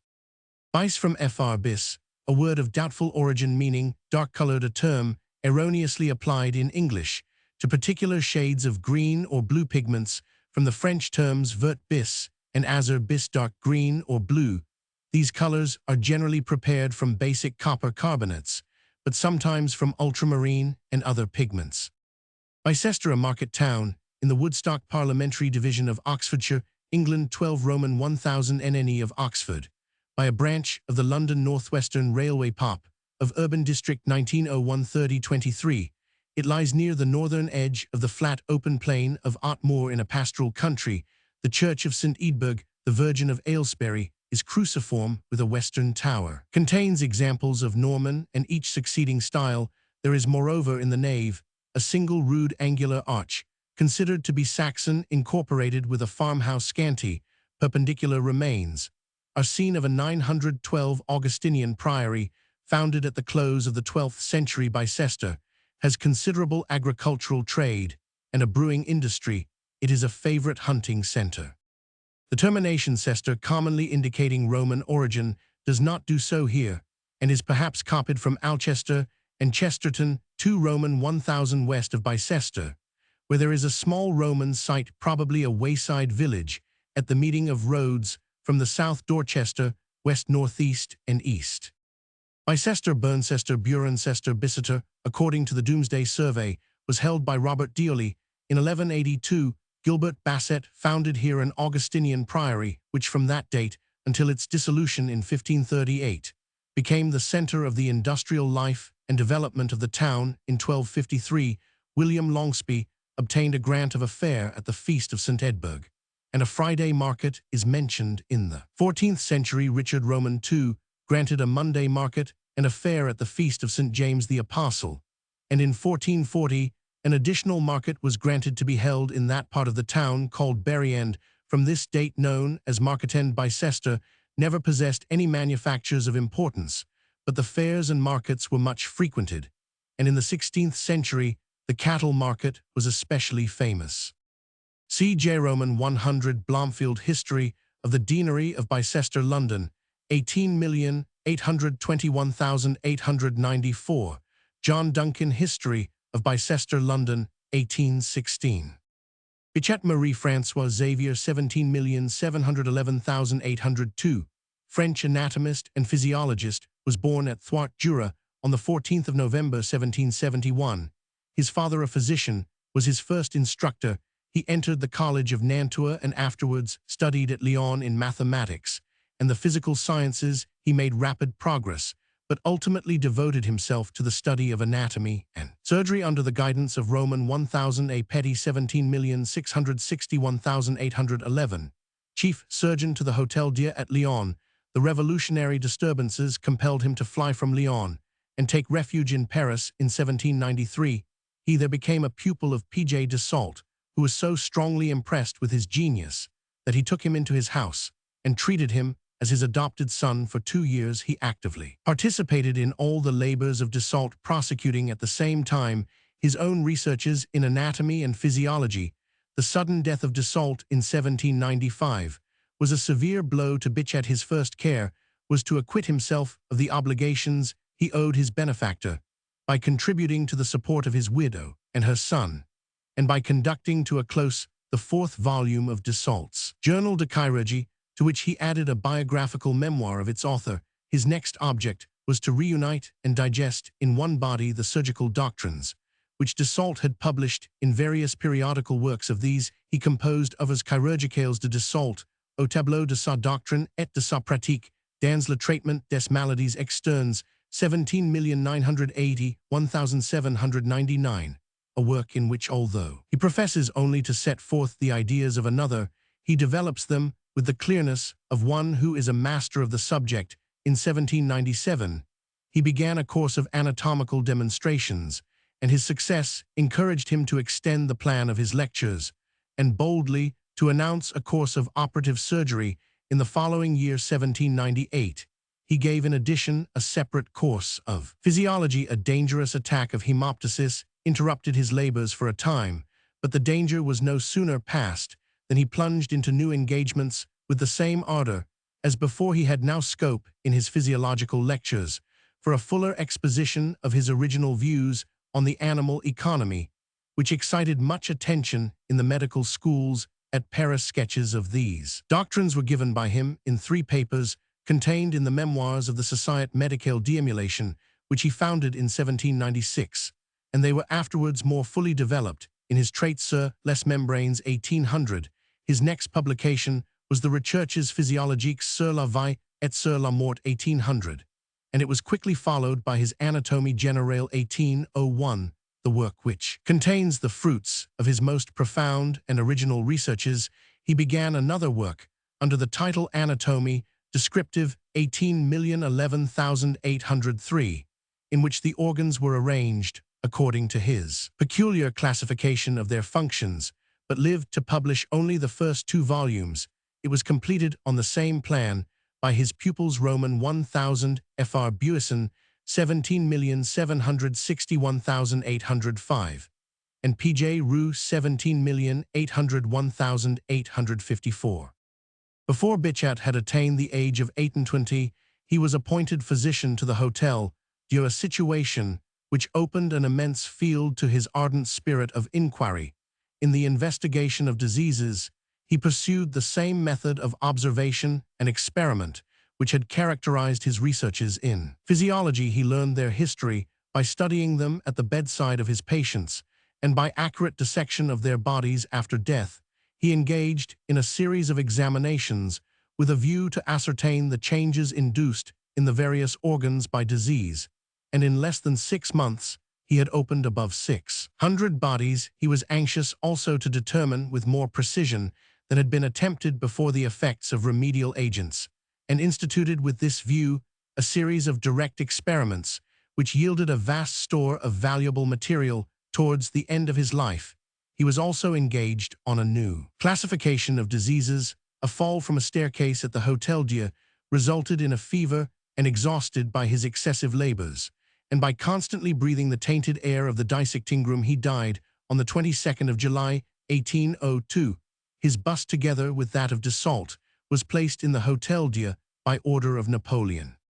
Bichromates and chromates. Chromium trioxide dissolves readily in water, and the solution is supposed to contain chromic acid H2Cr04. The salts of this acid are known as the chromates. In addition to these normal salts, others exist, namely bichromates, trichromates, Roman 100, which may be regarded as combinations of one molecular proportion of the normal salt with one or more molecular proportions of chromium trioxide. The series will thus possess the following general formulae: M2Cr04, M2Cr2O7, M2Cr3O, Roman 100 M, 1 atom of a normal chromate, bichromate, trichromate, monovalent metal.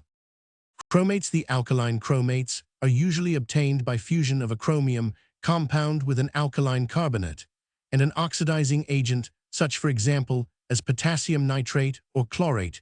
The native chromironstone Cr2O3Fe0 may be used in this way as a source of such compounds. Being fused in a reverberatory furnace, along with soda ash and lime, the oxidizing agent in this case being atmospheric oxygen, they may also be prepared by oxidizing chromium salts in alkaline solution with hydrogen peroxide, chlorine, bleaching powder, potassium permanganate, and manganese dioxide. The majority of the chromates are yellow in color, and many of them are isomorphous with the corresponding sulfates. The alkaline chromates are soluble in water, those of most other metals being insoluble.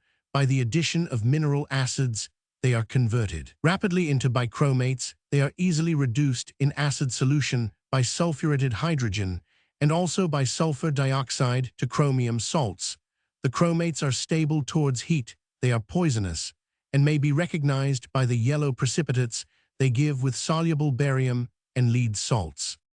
Potassium chromate K2Cr04 may be prepared by neutralizing a solution of potassium bichromate with potassium carbonate, or with caustic potash. It crystallizes in yellow rhombic prisms and is readily soluble in water, the solution having a bitter taste and an alkaline reaction when heated in a current of sulfurated hydrogen or carbon. Bisulfide, it yields a mixture of chromium sesquioxide and sulfide. When heated with sulfur, it yields chromium sesquioxide. Sodium chromate NaCl O410H2O forms pale yellow crystals isomorphous with hydrated sodium sulfate NaCl410H2O. It is deliquescent and melts at 23 Roman 100 Roman 1000 Berthelot by evaporation of its aqueous solution at temperatures above 30 Roman 100. It may be obtained in the anhydrous condition. Lead chromate PbCrO4 occurs native as the mineral crocosite and may be obtained as an amorphous pale yellow solid by precipitating a soluble lead salt by an alkaline chromate.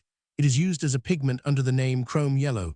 When digested for some time with a caustic alkali, it is converted into a basic salt PbCrO4 PbO, a pigment known as chrome red. It melts readily and on cooling resolidifies to a brown mass, which at moderately high temperatures gives off oxygen and leaves a residue of a basic lead salt. For this reason, fused lead chromate is sometimes made use of in the analysis of organic compounds. Silver chromate AgToCrO4 is a dark red amorphous powder obtained when silver nitrate is precipitated by an alkaline chromate. It is decomposed by the addition of caustic alkalis, forming silver oxide and an alkaline chromate. Bichromates. The bichromates are usually of a red or reddish-brown color, those of the alkali metals being readily soluble in water. They are readily decomposed by heat, leaving a residue of the normal chromate and chromium sesquioxide, and liberating oxygen. Ammonium bichromate, however, is completely decomposed 913 into chromium sesquioxide water and nitrogen sulfurated hydrogen and sulfur dioxide, reduce them in acid solution to the condition of chromium salts. Potassium bichromate KTCr2O7 is obtained by fusing chrome ironstone with soda ash and lime C above the calcium chromate, formed in the process being decomposed by a hot solution of potassium sulfate. After the calcium sulfate has settled, the potassium chromate solution is converted into bichromate by the action of sulfuric acid, and the salt is allowed to crystallize. It forms large triclinic prisms of specific gravity 22, which are moderately soluble in cold water and readily soluble in hot water. The solution is strongly acid in reaction and is very poisonous. Potassium bichromate finds extensive application in organic chemistry as an oxidizing agent, being used for this purpose in dilute sulfuric acid solution. KTCr2O 74H2SO4K SO4Cr2SO4H2O3O on the addition of concentrated sulfuric acid to a cold saturated solution of the salt red crystals of chromium trioxide CrO3 separate C chromium, whilst when warmed with concentrated hydrochloric acid and a little water, potassium chlorochromate is produced when heated with phosphorus trichloride in a sealed tube to 160 Roman 100 potassium chlorochromate, phosphorus oxychloride, potassium chloride, and a complex chromium oxide, possibly Cr3O6, are produced. A Michaelis Jour-Prac, Chem 1871 Roman 2 p. 452, potassium bichromate, finds application in photography and calicoprinting, and in the preparation of bichromate cells. Sodium bichromate NaCl2O 72H2O may be obtained by the addition of the requisite quantity of chromium trioxide to a solution of sodium chromate. It crystallizes in hyacinthid prisms, which are very hygroscopic and melt at 320 Roman 100. Trichromates. The trichromates are obtained by the addition of nitric acid of specific gravity, about 1 to solutions of the bichromates. They form rhombic crystals of a red or brown red color, and are readily decomposed by warm water with formation of the bichromate. Perchromic acid. By the addition of hydrogen peroxide to a solution of chromic acid, a fine blue coloration due to perchromic acid is produced, which is readily absorbed by shaking out with ether. The following formulae have been assigned to the compound O3H moisten comps rendus 1880 397 P96 H2O 22 HCr 04 Roman 1000 Berthelot, Comps Rendus, 1889, 108 p. 25, CR207, XH2O Roman 50 Roman 100, A Baraswil, and Chim et Phys, 1847 320 p. 364, and CR 063 H2OT, Fairly Chem News, 1876, 33 p. 237. The more recent investigations of H. G. Byers and E. E. Reed Amer, Chem Jour 190432 p. 503 show that if metallic potassium be added to an ethereal solution of the blue compound at 20 Roman 100 hydrogen is liberated, and a purple-black precipitate of the perchromate of composition KCr04 or KCl2O 8 is produced, this compound is very unstable and readily decomposes into oxygen and potassium. Bichromates similar sodium, ammonium, lithium, magnesium, calcium, barium, and zinc salts have been obtained. It is shown that the blue solution most probably contains the acid of composition H2Cr2O8, whilst in the presence of an excess of hydrogen peroxide, more highly oxidized products probably exist. Bicker connected by skeet with bike to thrust or strike, an Old English word traced from the 13th century, implying conflict or disputation, a poetical use from the noise, is seen in Tennyson's Brook to bicker down the valley. Bickersteph Isaac Roman 100 English dramatist was born in Ireland about 1735. At the age of 11, he was appointed a page to Lord Chesterfield, then Lord Lieutenant of Ireland, and subsequently held a commission in the Marines, but was dismissed the service under discreditable circumstances.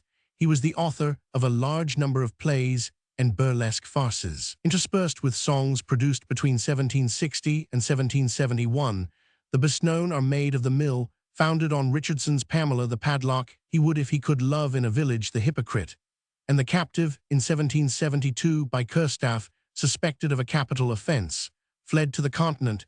The exact date of his death is unknown, but he is stated to have been still living in abject misery in 1812. A full account of his dramatic productions is given in Biographia Dramatica, edited by Stephen Jones, 1812. Bickersteth Edward, 17,861,850, English evangelical divine brother of Henry Baron Langdale, Master of the Rolls, 18,361,851, and uncle of Robert Bickersteth, Bishop of Ripon, 18,571,884, was born at Kirkby Lonsdale and practiced as a solicitor at Norwich from 1812 to 1815. In 1816, he took orders and was made one of the secretaries of the Church Missionary Society. On receiving the living of Wotton, Hertfordshire in 1830, he resigned his secretaryship, but continued to lecture and preach both for the Church Missionary Society and the Society for the Conversion of the Jews. His works include A Scripture Help, London 1816, which has been translated into many European languages, and Christian Psalmody, London 1833, a collection of over 700 hymns, which forms the basis of the hymnal. Companion, London 1870, compiled by his son A. Bickersteth, Bishop of Exeter, 18,851,890. He was active in promoting the Evangelical Alliance of 1845, strongly opposed the Tractarian movement, and was one of the founders of the Irish Church Missions and Parker Societies. Edward Bickersteth, 18,140,1892, Dean of Lichfield, was his nephew, and Edward Bickersteth, 18,501,897, Bishop of South Tokyo, his grandson. Bicycle, from prefix by, twice, and a circle wheel. The modern bicycle, as developed from the old velocipede cycling, consists essentially of two wheels placed one behind the other and mounted on a frame which carries a saddle for the rider. Between the wheels is a crankaxle which the rider drives by means of the cranks and pedals, and its motion is transmitted to the rear or driving wheel either by a chain which passes over two chain wheels, one fixed on the crankaxle and the other on the hub of the rear wheel, or in the chainless bicycle by a tubular shaft and two pairs of bevel wheels. The rear wheel is usually so arranged that it can turn when the bicycle is running by its own momentum independently of the chain and pedals freewheel, and a variable speed gear is often provided so that the rider may at will alter the ratio between the rate of revolution of the crankaxle and the driving wheel. The front or steering wheel is mounted in a fork, having its two upper ends brazed into the crown, to which also the lower end of the steering tube is brazed. The steering tube is mounted by ball bearings in the socket tube, which forms the forward portion of the rear frame. The highest quality of materials and the most accurate workmanship are required to produce a first-class bicycle. Steel of 75 to 100 tons per SQ in tensile strength is used in chains, spokes, Roman 100 in balls, and ball races. Hardness without brittleness and homogeneity are of primary importance. Broken balls or even traces of wear in bearings are now seldom heard of in a first-class bicycle. The process of case hardening, whereby an extremely hard outer skin is combined with a tough interior, has been brought to a high degree of perfection and is applied to many parts of the bicycle, particularly chains, freewheels, and toothed wheel. Variable speed gears. Interchangeability of parts is secured by working to the smallest possible limits of error of workmanship. Fig. 1. Frames. Fig. 1 represents a road racer. A full roadster would have the handles a little higher relatively to the saddle and would be provided with mudguards, freewheel, and sometimes a gear case and variable speed gear. Fig. 2 shows a lady's bicycle with gear case and dress guard. The rear frame of the diamond type Fig. 1 is subjected to very small stresses due to vertical load. The front fork and steering post are subject to bending moment due to the reaction from the ground in the direction DCB. A slight amount of elasticity in the front fork adds considerably to the comfort in riding over rough roads. When the brake is applied lightly to the front wheel, the reaction from the ground falls more closely along the axis of the front fork, and the bending moment at the crown is diminished. If the front brake is applied harder, the reaction from the ground at D may pass through the crown, in which case the bending moment at the crown is zero. Still harder application of the brake causes a bending moment in the opposite direction. In Fig. 1, the axes of the top and bottom tubes of the rear frame are produced to meet at a 914. If the reaction from the ground is in the direction to the top and bottom tubes are subjected to pure compressive and tensile stresses respectively. When no brake pressure is applied, a bending moment due to the ob is superimposed on these tubes, thus a short socket head with top tube sloping downwards towards the head gives a stronger frame than a horizontal top tube. The steering axis F is arranged so as to cut the ground at F, a little in front of the point of contact D of the wheel, with the ground giving a slight caster action and making steering possible without use of the handlebar. The rake of the steering head, that is the angle between F and BD, and the set of the fork, that is the displacement of the wheel center C from the axis F, may be varied within tolerably large limits without much affecting the easy steering properties of the bicycle. The transverse stresses on the rear frame due to the action of pedaling are more severe than those due to the vertical load. The pedal pressure is applied at a considerable distance from the central plane of the bicycle, and the pedal pin cranks and crankaxle are subjected to a bending moment, which is transmitted by the ball bearings to the frame. The down tube from the seat lug to the crank bracket and the bottom tube from the foot of the steering socket tube to the crank bracket are made fairly stout to resist this bending moment. Further, the pull of the chain causes a transverse bending moment in the plane of the chainstays, which must be stiff enough under heavy pedal pressure. Fig. 2. The tubular portions of the frame are made of weldless cold-drawn steel tube. The junctions or lugs are usually of malleable cast iron board to fit the outside of the tube, the final union being effected by brazing. In very light bicycles, the tubes are kept thin, 22 or 24 Wg 28 in or 22 in thickness at the middle, and are strengthened at the ends by internal liners or butt-ended tubes are employed, the tubes being drawn thicker at the ends than in the middle. The steering post and fork sides especially should be thus strengthened at their junction with the crown. Some of the best makers use sheet steel stampings instead of cast lugs, greater lightness and strength being secured, and in some cases the sheet steel lugs are inside the tubes so that the joints are all flush on the outside. The front fork blades are best made of sheet steel stamped to shape, and with the edges brazed together to form a hollow tube. The sheet steel that can be thus employed has a much higher elastic limit than a weldless steel tube. Fig 3. Ball bearings are universally used. Each row of balls runs between two ball races of hardened steel, one on the stationary member, the other on the rotating member.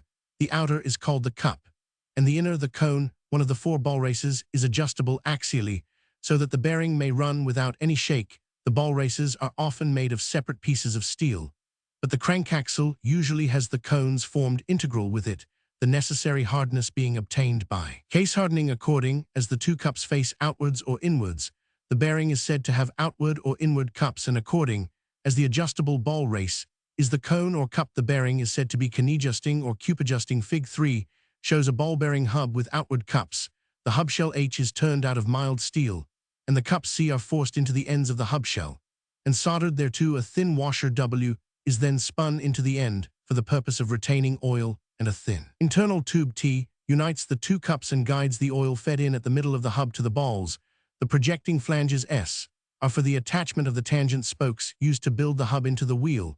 The spindle A has the two cones screwed on it, one C1 against a shoulder, the other C2, adjustable. The spindle ends are passed through the back fork ends, and are there adjusted in position by the chain tension adjusters. After adjustment, the nuts N clamp the spindle securely. Between the fork ends, the chainwheel or freewheel clutch is screwed on the end of the hub shell, with a right-hand thread, the chain being at the right-hand side of the bicycle.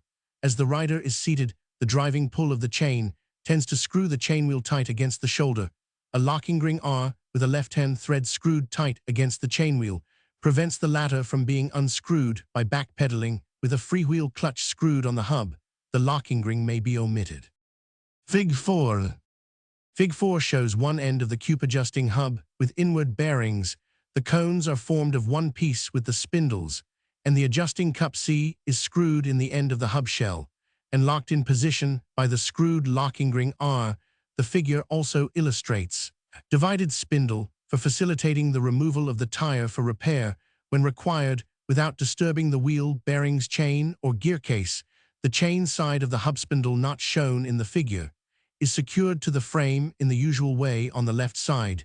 The spindle S projects very little beyond the adjusting cup. A distance washer W is placed between the end of the spindle S and the fork end F. A detachable screw pin or the footstep P passes through the chain adjusting drawbolt B, the fork end F, and the distance washer W, and is screwed into the end of the spindle S. The hexagon head of the detachable pin, drawing all the parts securely together. On unscrewing the detachable pin, the distance washer W drops out of place, leaving a clear space for removing the tire without disturbing any other part. The inward cups bearing retains more oil than the other form, the pressure on a ball being normal to the surface of contact with the ball race, and each ball touching two ball races. The 2 points of contact must be in line with the center of the ball. All the lines of pressure on the balls of a row meet at a point F on the axis of the spindle. The distance between the 2 points F. Fig 5 may be called the virtual length of the bearing. Other things being equal, the outward cups bearing has a greater virtual length than the inward cups bearing in hubs and pedals, where the actual distance between the two rows of balls is sufficient. This point is of little importance at the crankaxle bearing, however, where the pedal pressure, which produces pressure on the axle bearings, is applied at a considerable overhang beyond the ball races. The greater virtual length of the outward cups is an advantage. Fig 5. Fig 5 shows diagrammatically the usual form of crankaxle bearing, which has inward cups and is cup-adjusting. The end of the bracket is split, and the cup after adjustment is clamped in position by the clamping screw S. The usual mode of fastening the cranks to the axle is by round cotters C with a flat surface at a slight angle to the axis, thus forming a wedge which is driven in tight.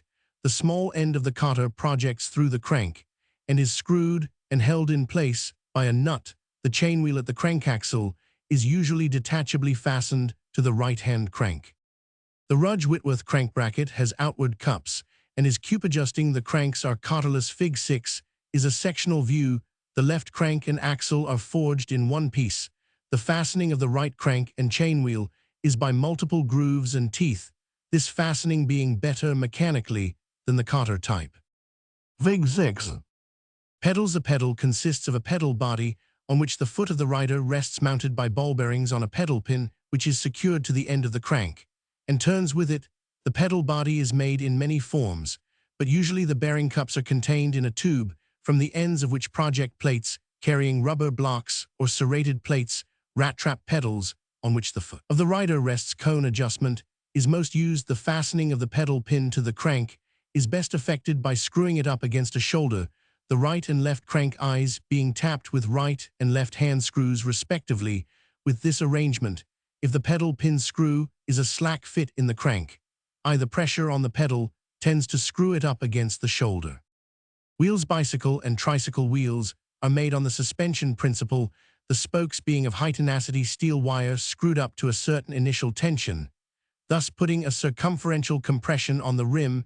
In the artillery wheel, the wooden spokes are in compression, and the rim is under tension, the rims, which are made to a section suitable for pneumatic tires. Tire may be of sheet steel or aluminum alloy rolled to the required section, either without joint or jointed by brazing or riveting. Wood rims are used on racing bicycles, but in England are not popular for roadster bicycles. Holes are drilled at or near the central plane of the rim for the spoke nipples, which have shoulders resting on the outer surface of the rim and shanks projecting through the rim towards the hub. The spoke ends are screwed to fit the nipples. The shank of the nipple has a square cut on its outside surface, by which it can be screwed up. The spoke flanges on the hub are placed far apart, and the spread of the spokes gives the wheel lateral stability. Tangential rigidity under driving and braking is obtained by fastening the spokes to the hub tangentially. Figs 1 and 2. The hub fastening of the spoke is simply obtained by forming a hook and head on the spoke end and passing it through a hole in the hub flange. The best spokes are buted at the ends, Roman 1e, made of larger diameter than at the middle to allow for screwing at one end and the hook bend at the other. Fig 7. Chains. There are two widely used types of chains. The block chain. Fig 7 consists of a series of central blocks connected by side plates. The roller chain. Fig 8 consists of a series of outside and inside links. The outside link A is made up of two steel side plates P united by two shouldered rivets. R. The inside link B consists of two side plates P united by two tubular pieces T, which form bushes for the rivets R and pivots for the rollers. Roman 50. The rivets, bushes, and rollers are case-hardened. Fig 8. Roller chains for cycles are made in two pitches, 12 in and 58 in, and in widths from 18 in to 14 in between the side plates of the inside links. The weight of 4 ft, length 96 links of a 12 in pitch 18 in wide roller chain is about 12-14 Rs, and its breaking load is about 2,000 in a block chain. The ends of the blocks engage with the teeth of the chain wheels, and the same surfaces continually coming into contact. The wear may become excessive, especially when exposed to mud and grit in the roller chain. The outer surfaces of the rollers engage with the teeth of the chain wheels, and during the engagement and disengagement may roll slightly on the tubular rivets. The surface of contact of the roller and tubular rivet is not directly exposed to the dust and grit from the road. The rollers therefore serve the double purpose of 1. Transferring the relative motion of the parts to a pair of surfaces under better conditions as regards lubrication, and 2. Presenting a new part of the outside surface of the roller for the next engagement with the chainwheel. The durability of roller chains is thus much greater than that of block chains under the usual conditions of cycling. Fig 9. Chainwheels. The pitch line of the chainwheel is polygonal. Fig 9. A BCD being centers of adjacent joints of the chain when lying in contact with the wheel. The path of the joint of the chain relative to the chainwheel as it enters onto and leaves the chainwheel is evidently the curve A3, A2, A1, A2, made up of a series of circular arcs having centers DC, B, BC, respectively. Similarly, for the path of the adjacent joint B, the fullest possible form of the tooth is that between the two parallel curves of radii less by an amount equal to the radius of the roller, as indicated in Fig 9. But since it is neither necessary nor desirable that the roller should roll along the whole length of the tooth, the radii of curvature of the tooth outline may be less than shown in Fig 9. A good arrangement of tooth form is shown in Fig 10. Fig 10. Owing to the polygonal pitch surfaces of the chain wheels, a chain does not transmit motion with constant speed ratio of the shafts. The variation of speed ratio in a chain with links of equal pitch is approximately inversely proportional to the square of the number of teeth in the smaller chain wheel, as shown in the table annexed, in which the percentage variation is maximum speed ratio, minimum speed ratio, 100. Average speed ratio. Number of teeth on hub chain wheel 10, 12, 14, 16, 18, 20, 24, 28. Percentage variation 5322, 1100. The rollers, as they come in contact with the chain wheel, strike it with a speed proportional to the angular speed of the chain wheel and to the pitch of the chain, causing a certain amount of noise.